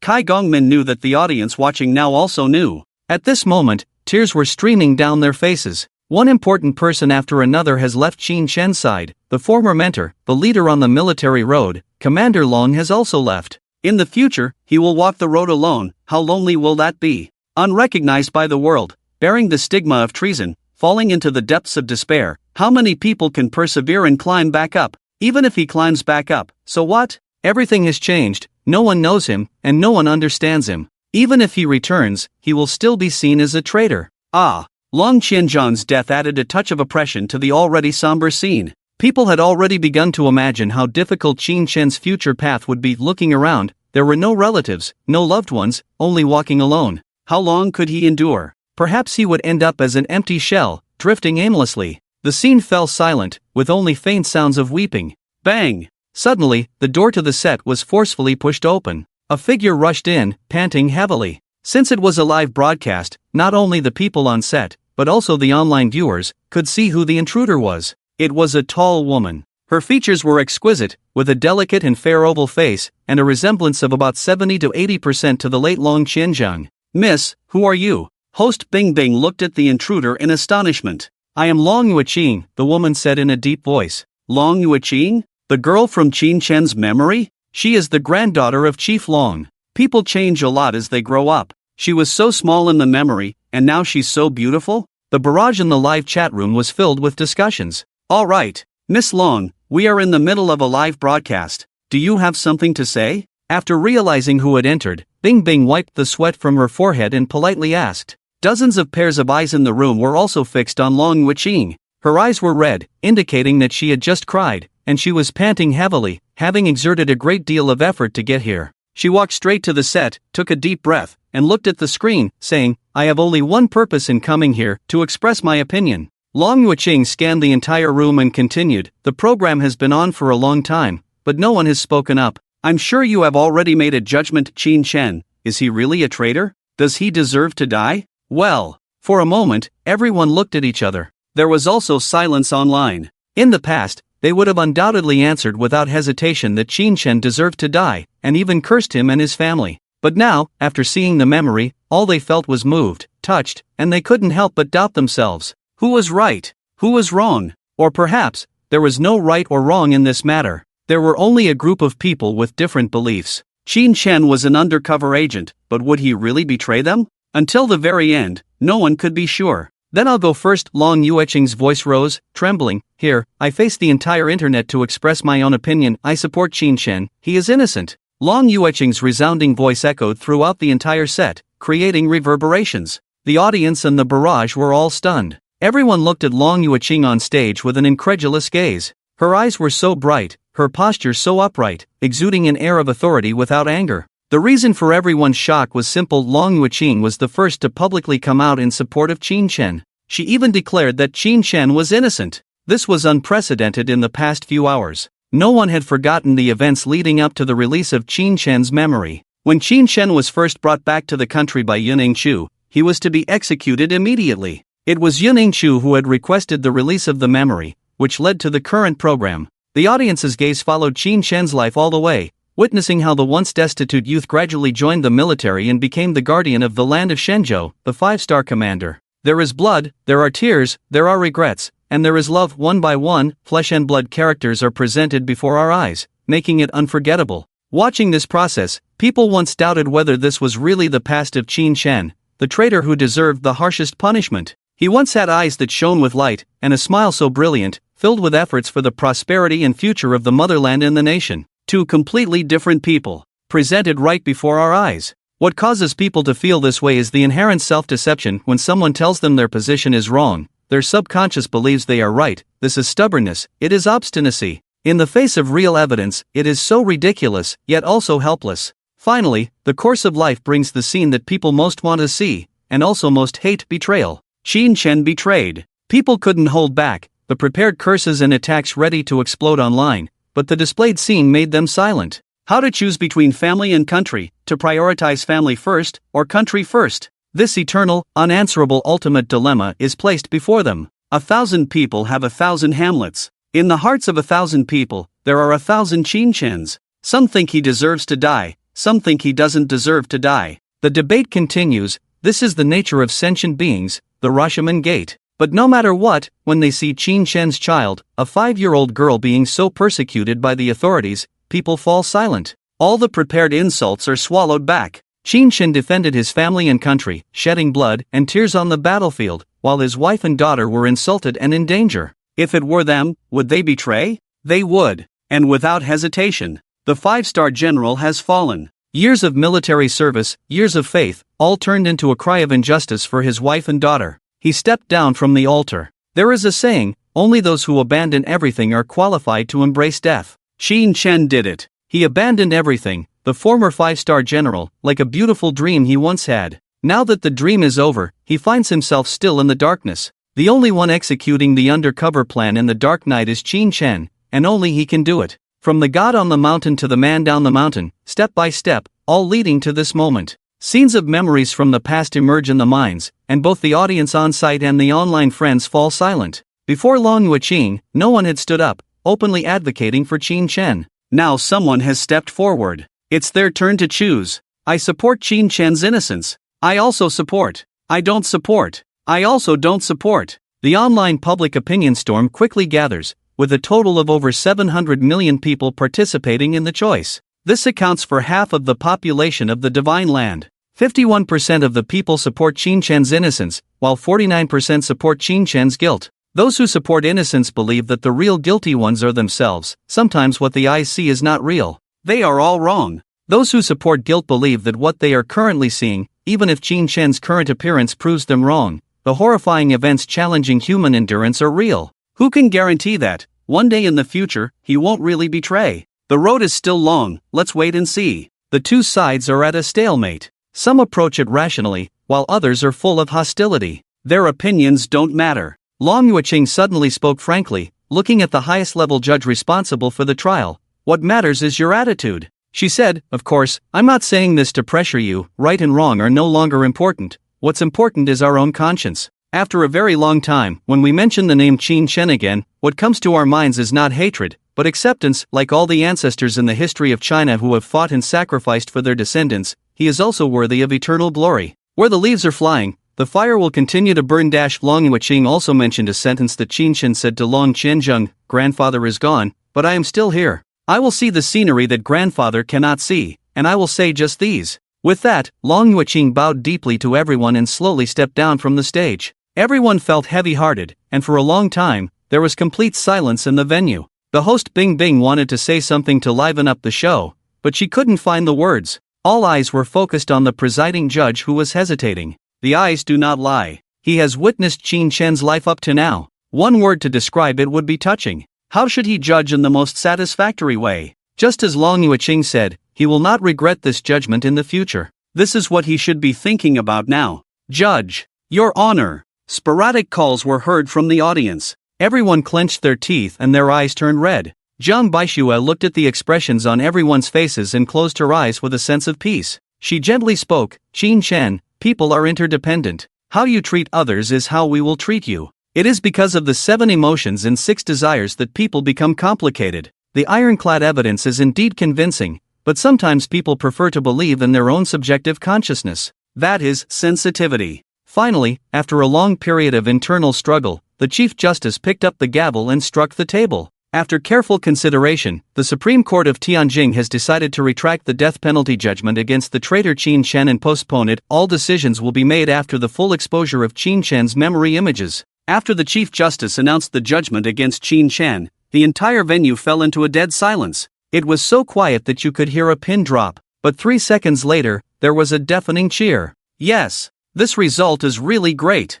Phew, it scared me. I thought he would be sentenced to death. In the venue, all the audience members were filled with excited smiles, embracing each other in excitement. Some were even moved to tears. They may not have known each other, but at this moment, they all genuinely felt happy for Qin Chen. Thumbs up for the Supreme Court. In the live broadcast room, the barrage was full of praise for this result. The postponed judgment result was released online and immediately became the top trending topic. Everyone in the entire country knew that Qin Chen's judgment had been postponed. Phew! The judge also breathed a sigh of relief and said with a smile, judging such a case once is enough, another time and it might cost us our lives. Everyone's smiles were bright. According to the law, Qin Chen would definitely be sentenced to death. But on a moral and emotional level, he wouldn't be. The memory image of Qin Chen turned black, and the judgment was made. Now, you should all be able to rest assured, right? Zhang Baixue looked at the still closed eyes of Qin Chen Yunyinku and smiled faintly. The scene then shifted to the sacred ceremony of awarding merits.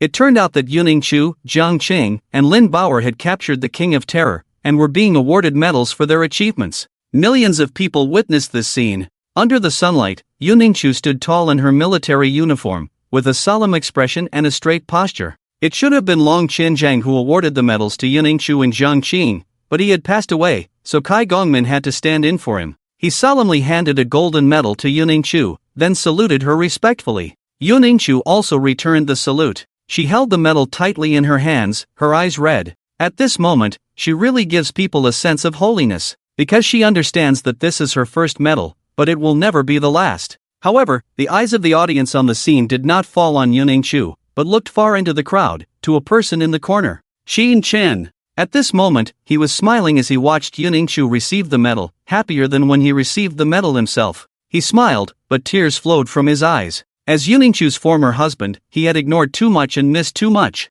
So much so that he regretted it only after losing her. So from now on, he would not miss anything about Yuning-chu, no matter how small, he would personally take care of it. Every hug should be tighter, because you never know when you'll be separated forever. If you like someone, don't hide it, bravely speak out, because you never know when you won't be able to say it anymore. After watching for a while, Xin Chen left. No one noticed him. And no one would have thought that the quiet man standing in the corner was the wanted traitor and fugitive that the entire nation was mobilized to capture. He walked into a tattoo shop. "Boss, tattoo a small cloud on my back," he said with a smile. "Wow, so touching, I can't take it." Others come to the tattoo shop to tattoo tigers and lions, but he wants to tattoo a small cloud. Is it representing Miss Yoon? How could such a person be a traitor? I don't believe it. Qin Shen's words directly touched people's hearts. After a while, the tattoo was done, giving a very contradictory feeling. Qin Shen was tall and burly, especially with a more weathered face. He seemed to have experienced many ups and downs in life, but on his back was a very cute cloud. Such a contrast was truly moving. People's eyes couldn't help but look at the picture of Yuning-chu again. Because of this achievement, she was granted 3 days to return home. When she returned home, she carefully stored the gold medal she had received. She didn't take these medals to prove her achievements, but just to remember the path she had walked in the future.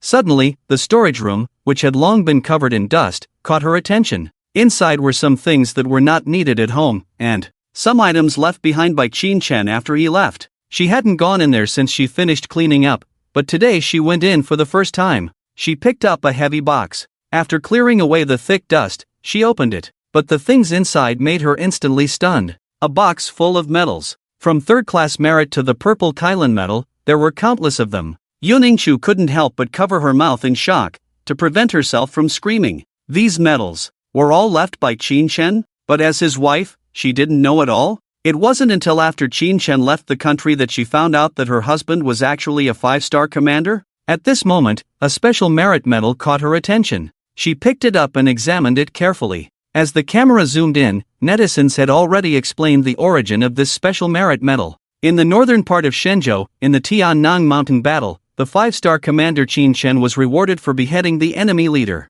Hiss! There was a direct gasp from the audience. It was no exaggeration to say that anyone who had served in the military and received a special merit medal would have a fulfilling career. But Qin Chen had hundreds of such medals. Yuning-chu picked up another special merit medal. In the Battle of Snake Country, the reward medal for being the first to break through the city gate. Everyone was shaken. Yuning-chu picked up a purple medal with a Kylan pattern. This is a medal that surpasses the special merit. As long as you obtain one, you can directly be promoted to the rank of colonel. Someone explained, usually, such medals are only given for achieving the greatest feats in major battles, and they are hard to come by. Remember the Battle of the Avengers Alliance in the Northern Territory 10 years ago? At that time, all the forces hostile to Shenzhou called themselves Avengers and formed an alliance to attack the Northern Territory, but they were all defeated by one person, Qin Chen. Boom! Hearing this story, everyone was shocked beyond measure. At this moment, Yuning-chu's eyes were already filled with tears. She seemed to see the scene of her beloved one on the battlefield.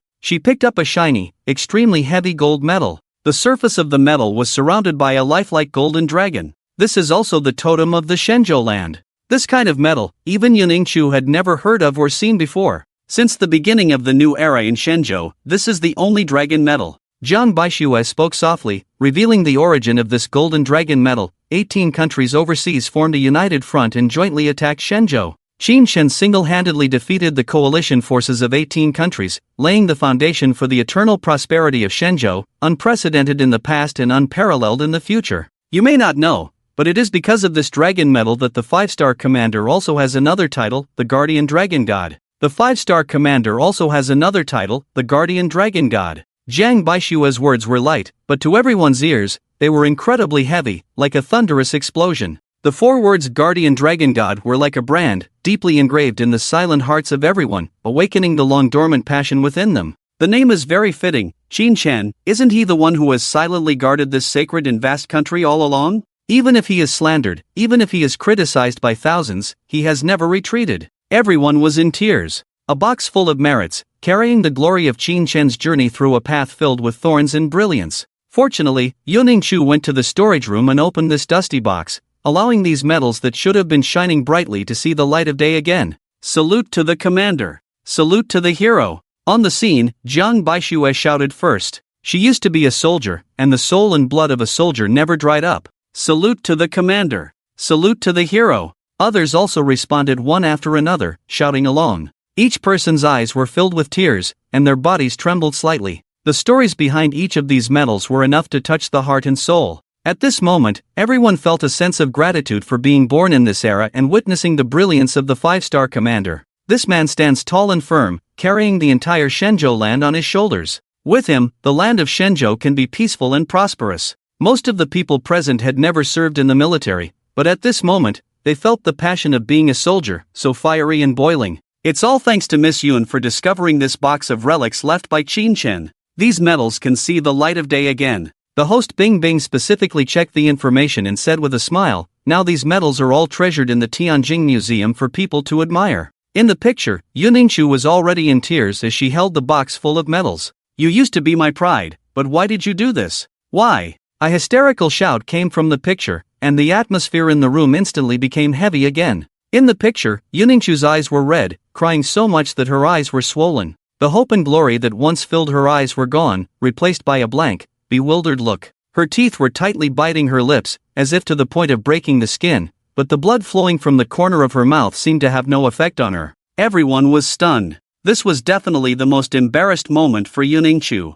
In the midst of the public eye, the once noble Yuningshu now appeared so disheveled. She closed the door of the storage room and leaned against the corner as much as possible, as if all the strength in her body had been drained by the hysterical outburst. She now sat motionless in the corner, like a wounded wildcat licking its wounds alone. Everyone understood why Yuningshu suddenly lost control of her emotions. Seeing the objects reminded her of someone. Seeing this box full of medals symbolizing glory, she remembered the former Qin Shen. It was such a beautiful and harmonious time. How brilliant the former Qin Shen was, and how heartbroken people are now. Those close to suffer, while enemies rejoice. That's probably how it goes. Determined to join the army, Yuningshu tried to spend as much time as possible on training, exhausted and falling asleep, in order to feel less sadness and longing. But emotions cannot be hidden. She tried to show a strong side to people as much as possible, but when it was quiet at night, or when she was alone, it was when her emotions collapsed. Causing the current situation, Miss Yun is the most broken. She is trying so hard, isn't it, to personally arrest Qin Shen and bring him to justice? This is a prison. Miss Yun has set a trap for herself. She could completely forget the past and live a better life. Those who say this absolutely have no heart. Those who have truly loved will never forget. The barrage of comments on the internet was full of discussions. Crying, Yuningshu fell asleep. Even when she was asleep, she held onto the box of medals tightly, not letting go. The screen went dark. Everyone was silent, but this scene also increased everyone's speculation about the truth. The topic returned to the eternal topic. Did Qin Shen really betray? I really want to go back in time and tell Miss Yun the truth. Someone at the scene expressed everyone's thoughts. Unfortunately, the past has already happened and cannot be changed. What they can do is to continue watching and let the truth be revealed to the world. Have you ever thought about a question? Since Qin Shen is already dead in the report of the wraiths, how can the mission continue? Suddenly, someone on the internet raised such a question. At this time, memories of Qin Shen gradually became clear. Abroad, a plane slowly landed. It was summer, and most people on the street were dressed lightly. A Chinese person wearing a mask carried a suitcase and slowly walked out of the airport. There was a cute little cloud pattern on his shoulder. Everyone understood that this was Qin Shen. The car headed west and arrived in a deep mountain. Strangely, the trees in the deep mountains swayed. It was unclear whether it was people's illusion, but everyone felt that these trees were moving. The originally accessible mountain forest suddenly had no road. Qin Shen, led by several foreigners, entered a laboratory deep in the forest. "Hey, why does this scene look so familiar, like I've seen it before?" Someone at the scene spoke up. As soon as this was said, more and more people felt the same way. This is the process when Qin Shen just rebelled and joined the Wraiths. Zhang Baiwei hit the nail on the head. It was still the same process, but the people interviewing him had changed. It turned out that the Wraiths organization had a high degree of mobility, and every once in a while, they would recruit new members. Bang! In the shooting test, Qin Shen's consecutive bullets all hit the edge of the bullseye. Not qualified. The Western tester shouted angrily. Among hundreds of people, only one person could be selected, and the requirements were very strict. Yellow-skinned weakling. Beside Qin Shen, a tall white man sneered at him and made a throat-slitting gesture to provoke him. Qin Shen glanced at him and said in fluent English, "Do you believe that I can still be selected despite failing in all aspects? White pig." "What?" The white man laughed as if he had heard a funny joke. "How did someone who can't even shoot accurately come here?" Ha ha ha. Everyone burst into laughter at Qin Shen. Overseas, Asians are still discriminated against. Quiet. The instructor shouted, then announced, "My superior, the 5-star executive Miss Violet, will serve as the final interviewer. Good luck to all of you." Wow. As the instructor responsible for bringing them here finished speaking, the hundreds of applicants eager to join the organization were excited. They came from all walks of life, but they had one thing in common: a thirst for power and admiration for the strong. They worshipped strength, revered power, and hoped to one day climb to the top of the hierarchy. The 5-star executive in the organization was their guiding star. "We're so lucky that this time our interviewer is actually a 5-star executive," exclaimed Hank, the white man who had mocked Qin Shen before. Hank seemed to be the strongest among all the applicants. As soon as he spoke, others chimed in. "Yeah, I thought it would be a 3-star or even a 4-star executive, but we got a 5-star executive. And she's a woman, even more formidable. If we leave an impression on her, then the future is limitless." Everyone started to fantasize. It seems like the Eastern weakling doesn't agree with something? Suddenly, Hank, the white man, glanced at Qin Shen and saw that he had remained calm throughout, even finding their excitement somewhat amusing. A bunch of rookies who just entered the military camp. Qin Shen shook his head and walked away. "What did you say? How dare you call us rookies?" This remark angered everyone. Even the instructor in charge of maintaining order furrowed his brow. The organization recruited 99% Westerners every year, either white or black, with Asians accounting for only 1%. They were already in a disadvantaged position, so why not keep a low profile? Instead, they offended Hank, who had the best performance and was most likely to be selected. The instructor had checked Qin Shen's performance: poor marksmanship, inadequate combat skills, no strategic acumen, only slightly better in theory. Such a person was basically cannon fodder, destined to be eliminated. Who would dare to look down on Hank? Enraged, Hank, the white man, confronted Qin Shen. "You're quite arrogant, Eastern weakling. Let me introduce myself. I'm Hank, former squad leader of the Marine Corps." "And you?" Hank looked at Qin Shen with disdain. Little did he know, as the audience watched this scene, they were dumbfounded. After hearing the instructor announce that the final interviewer was the 5-star executive Violet, everyone found Qin Shen's words to be highly credible. It was almost certain that Qin Shen would be selected to join the organization. Setting aside Qin Shen's abilities and background, just the fact that the interviewer was Violet was enough. What was even more unbelievable was that this white man dared to reveal his identity in front of Qin Shen. Was he asking for trouble? "He's nothing." Before Qin Shen could speak, the instructor walked over, casting a disdainful glance at him. "His background is clean. He immigrated overseas and was just a small employee in Chinatown before coming here." This was the identity Qin Shen had assumed. The audience burst into laughter immediately, especially Hank, who was laughing so hard that tears were about to come out. How dare he provoke him with such an identity? Hank, he's just a person from the divine land. Where isn't he humble? No need to bother with him. Although advising Hank, everyone looked at Qin Shen with contempt. Should people from the divine land be looked down upon? Qin Shen finally spoke, his tone icy. "It's not about looking down, it's about having no dignity." Hank's voice was sharp at first, then he burst into laughter. "Let's not even talk about the fact that you're impossible to enter the organization. Even if you do, you'll be the lowest of the low. Go home and suck on your mother's milk, ha ha ha." Qin Shen remained silent, his gaze turning even colder. "The interviews have begun. Those called, please enter in order." The instructor spoke at this time. Hank was the first to be called, and he came out 10 minutes later, looking proud and standing tall. How did Hank do? Is Miss Violet satisfied? Everyone asked eagerly. Hank smiled confidently. I'm very satisfied. I have no qualms about saying that I've basically been accepted. I'm very confident that there's no one stronger than me. Hank said this with a proud look on his face. It's your turn. At this moment, the instructor walked up to Qin Shen, giving him a cold glance. The scene immediately quieted down, and everyone looked at Qin Shen with a look of anticipation. Qin Shen stepped forward. In a spacious room, Violet sat gloomily. 3 months ago, her temperament remained unchanged, no longer showing a smile, and she wore a dark expression around everyone. Even her attire had changed. She no longer wore purple capellos, but wrapped herself up tightly. Violet didn't even notice this change in herself. She just felt disgusted and nauseous when she exposed parts of her body. Ha! From Shenzhou? Violet was taken aback when she saw the nationality on the list. A face with an Eastern appearance that she didn't recognize caught her eye. Weathered, deep, as if it had experienced the vicissitudes of life. After scanning Qin Shen's face, Violet's gaze quickly returned to calm, about to announce that he hadn't passed. Qin Shen slowly spoke up, "Long time no see." Violet was immediately stunned, staring at the man in front of her with wide eyes. For some reason, even though it was a face she didn't recognize,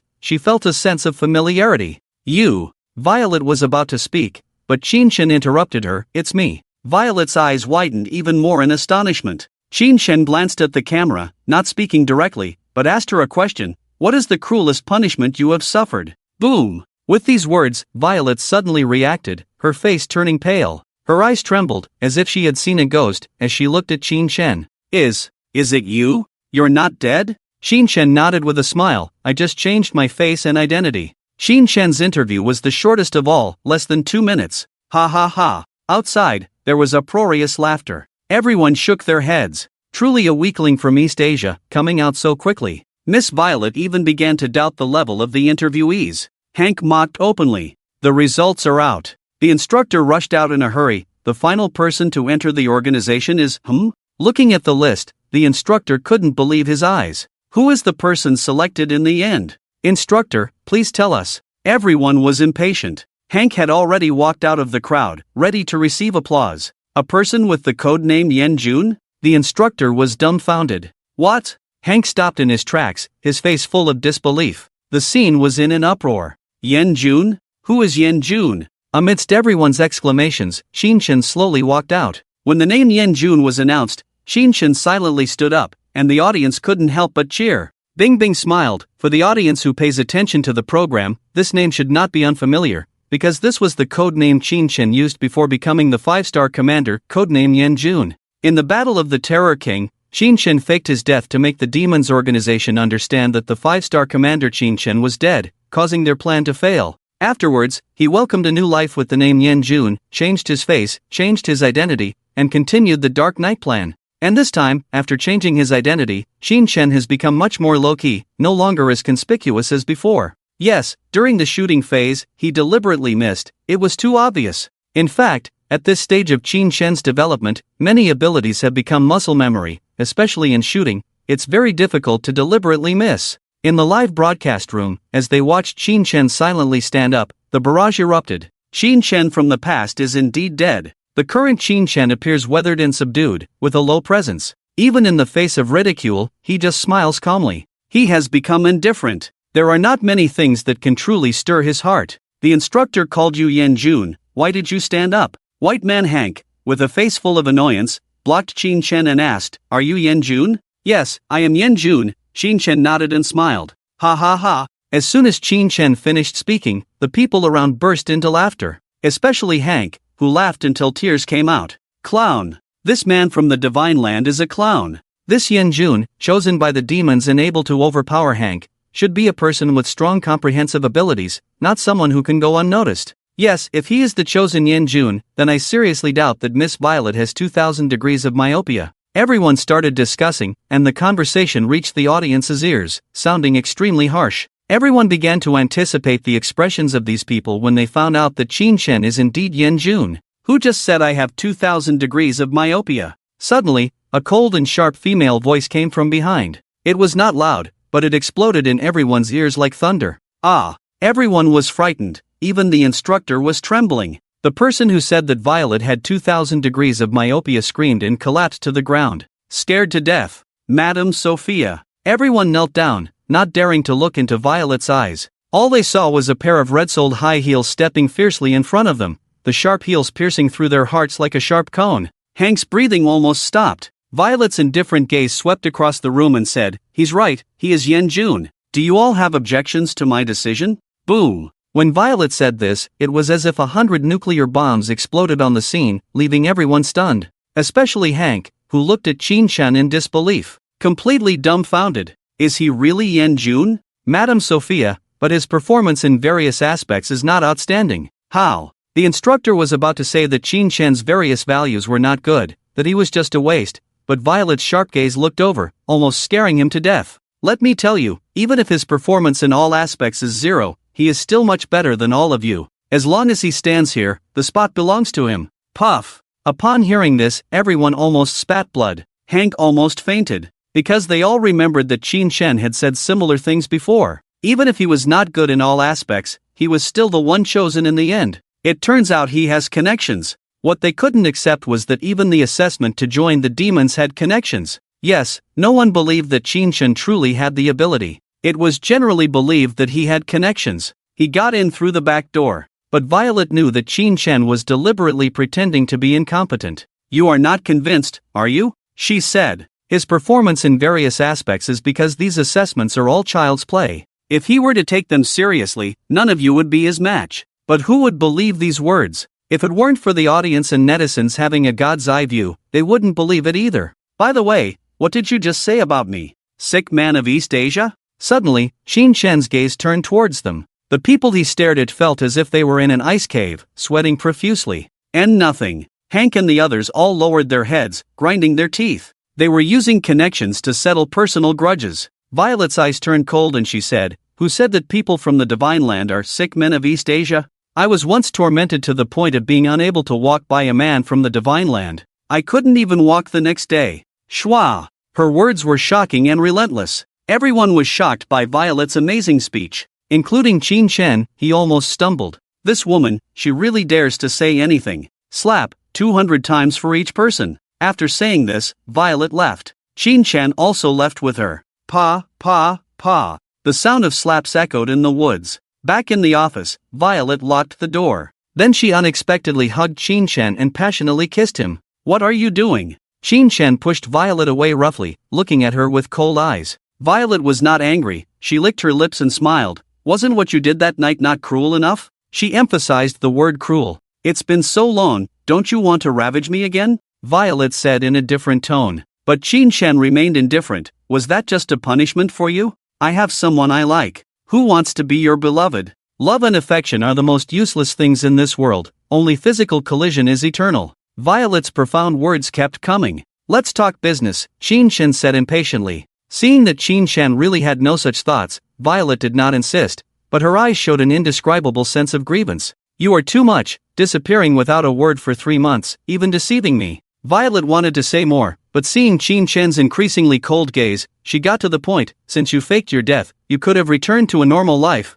but you didn't. Instead, you came back with a different identity and came to see me, which means you need me. What do you want?" Violet approached Qin-chan, her beautiful eyes carrying a hint of danger. "It's simple, I want you to let me be a double agent," Qin-chan said calmly. "Double agent?" With Qin-chan's indifferent expression, Violet was suddenly stunned. Then her face changed deeply. "Double agent? Damn!" The scene suddenly became very quiet, but 3 seconds later, it erupted into a storm of shock. Everyone was dumbfounded. No one had expected Qin-chan to make such a request. The scene was as if a pot had been stirred. "He wants to be a double agent, does that mean he wants to return to our organization as a spy? I thought he had been overseas for the past 7 years. Unbelievable. Sorry, I refuse." In the picture, Violet, who had come to her senses, narrowed her long eyes and decisively refused. "Why?" Qin-chan asked calmly. "I brought you into the organization, so you are mine." After Nicks's death, although the organization did not investigate, there has been internal turmoil. The higher-ups are restless, and the lower levels naturally struggle to survive. There could be a major reshuffle at any time, and I still rely on you to ensure my safety. Just like when we assassinated Nicks, I helped you kill, and you betrayed me? After hearing Violet's words, Qin Chen sneered. Violet's face changed slightly, her eyes subtle. That was a last resort. Now that I am yours, how could I do such a thing again? Through the screen, Violet's resentful eyes were very clear. Damn, is there really such a woman? Qin Chen clearly hurt her deeply, even taking her first time, and she doesn't resent him, but instead falls for him? Maybe some women just long to be conquered. Maybe Qin Chen accidentally found her weak spot while torturing her? In simple terms, she's actually a masochist. Damn, the live stream has been shut down. Please stop talking. Who knows? Ignoring the resentment in Violet's eyes, Qin Chen sneered repeatedly. Is that how you see me in your heart? This sentence seemed to make Violet a little anxious. She seemed eager to say something, but stopped herself. Forget it, we only have a superior-subordinate relationship. Why am I asking these questions? Violet smiled. In any case, I don't agree to your conditions for being a double agent. I can find someone to assassinate Nicks, and naturally, others can find someone to assassinate me. After entering the organization, I will make you my personal assistant to ensure my safety at all times, Violet said with a smile. Aren't you people from the underworld valuing status more than life? Why is it different with you? Qin Chen mocked. After a pause, he continued, what if I used the resources of a 5-star executive to exchange for a person's head? What did you say? Upon hearing this, Qin Chen clearly felt Violet's expression change. Her breathing became rapid. You mentioned that there is a 5-star executive hidden in Shenzhou, right? Qin Chen smiled faintly. I heard that he is also a high-ranking figure in Shenzhou? Boom! As soon as this was said, the audience's expressions changed deeply. They became dull and astonished. Qin Chen did not bring up this matter, and most people had forgotten about it. In their Shenzhou, there is a sinister 5-star executive hidden. He is also a high-ranking figure in Shenzhou, with unparalleled power. Everyone stared at Qin Chen in the video, and his eyes flashed with a cold light. The chilling intent to kill poured out even through the screen. Everyone understood why Qin Chen was so full of killing intent. If it were a high-ranking official from another country, he might not be so angry. But that person is a high-ranking figure in Shenzhou. He cannot tolerate it. This matter may have been planted in Qin Chen's heart a long time ago, but there has never been an opportunity. Now, there is finally a clue. Guess which high-ranking figure it is? I bet it's Kalongwei. Do you know what you're saying? Violet's eyes instantly became dangerous. Killing a 5-star executive is not a joke. Nicks, a 4-star executive, is already so difficult. The difficulty of a 5-star executive is even higher. Do you want to use the head of your high-ranking figure in Shenzhou to exchange for the double agent operation? Can you refuse? Faced with Violet's questioning, Qin Chen did not answer, but instead smiled and asked. Silence. After a long silence, Violet took a deep breath. You're right, I can't refuse. Then it's settled? Qin Chen smiled. But I still can't promise you. Violet's tone became urgent. Nicks is dead. Although there was no suspicion on me from above, I was at the scene after all. They no longer trust me, and my days are not easy. I have a feeling that someone will not be able to resist targeting me. After listening to Violet's words, Qin Chen shook his head. You don't need to worry about me running away. Since I've come back, I will continue with the mission. Our cooperation is valid until you become the true master of the underworld. As for what you said about someone trying to assassinate you, I can only say that if there is a crisis, I will come back in advance. If you die, I will be in trouble alone. Another long silence. Violet was engaged in intense mental struggle. After a long time, she finally overcame her fear with reason. Okay, it's settled. If I'm in danger, you must come to rescue me first. Okay. With that, Qin Chen, in the guise of Yan Jun, returned to the underworld and set off on his journey back to Shenzhou. No one expected that a newcomer to the organization would be the deceased 5-star commander, Qin Chen. The scene changed, and Qin Chen boarded the plane back to Shenzhou. Before leaving, Violet handed Qin Chen a bag. This is the phone you took before joining the underworld. I got it back. There should be something you care about inside. On the plane, Qin Chen turned on the phone. It was fully charged. As soon as it turned on, the phone kept vibrating. The inbox was almost full of text messages.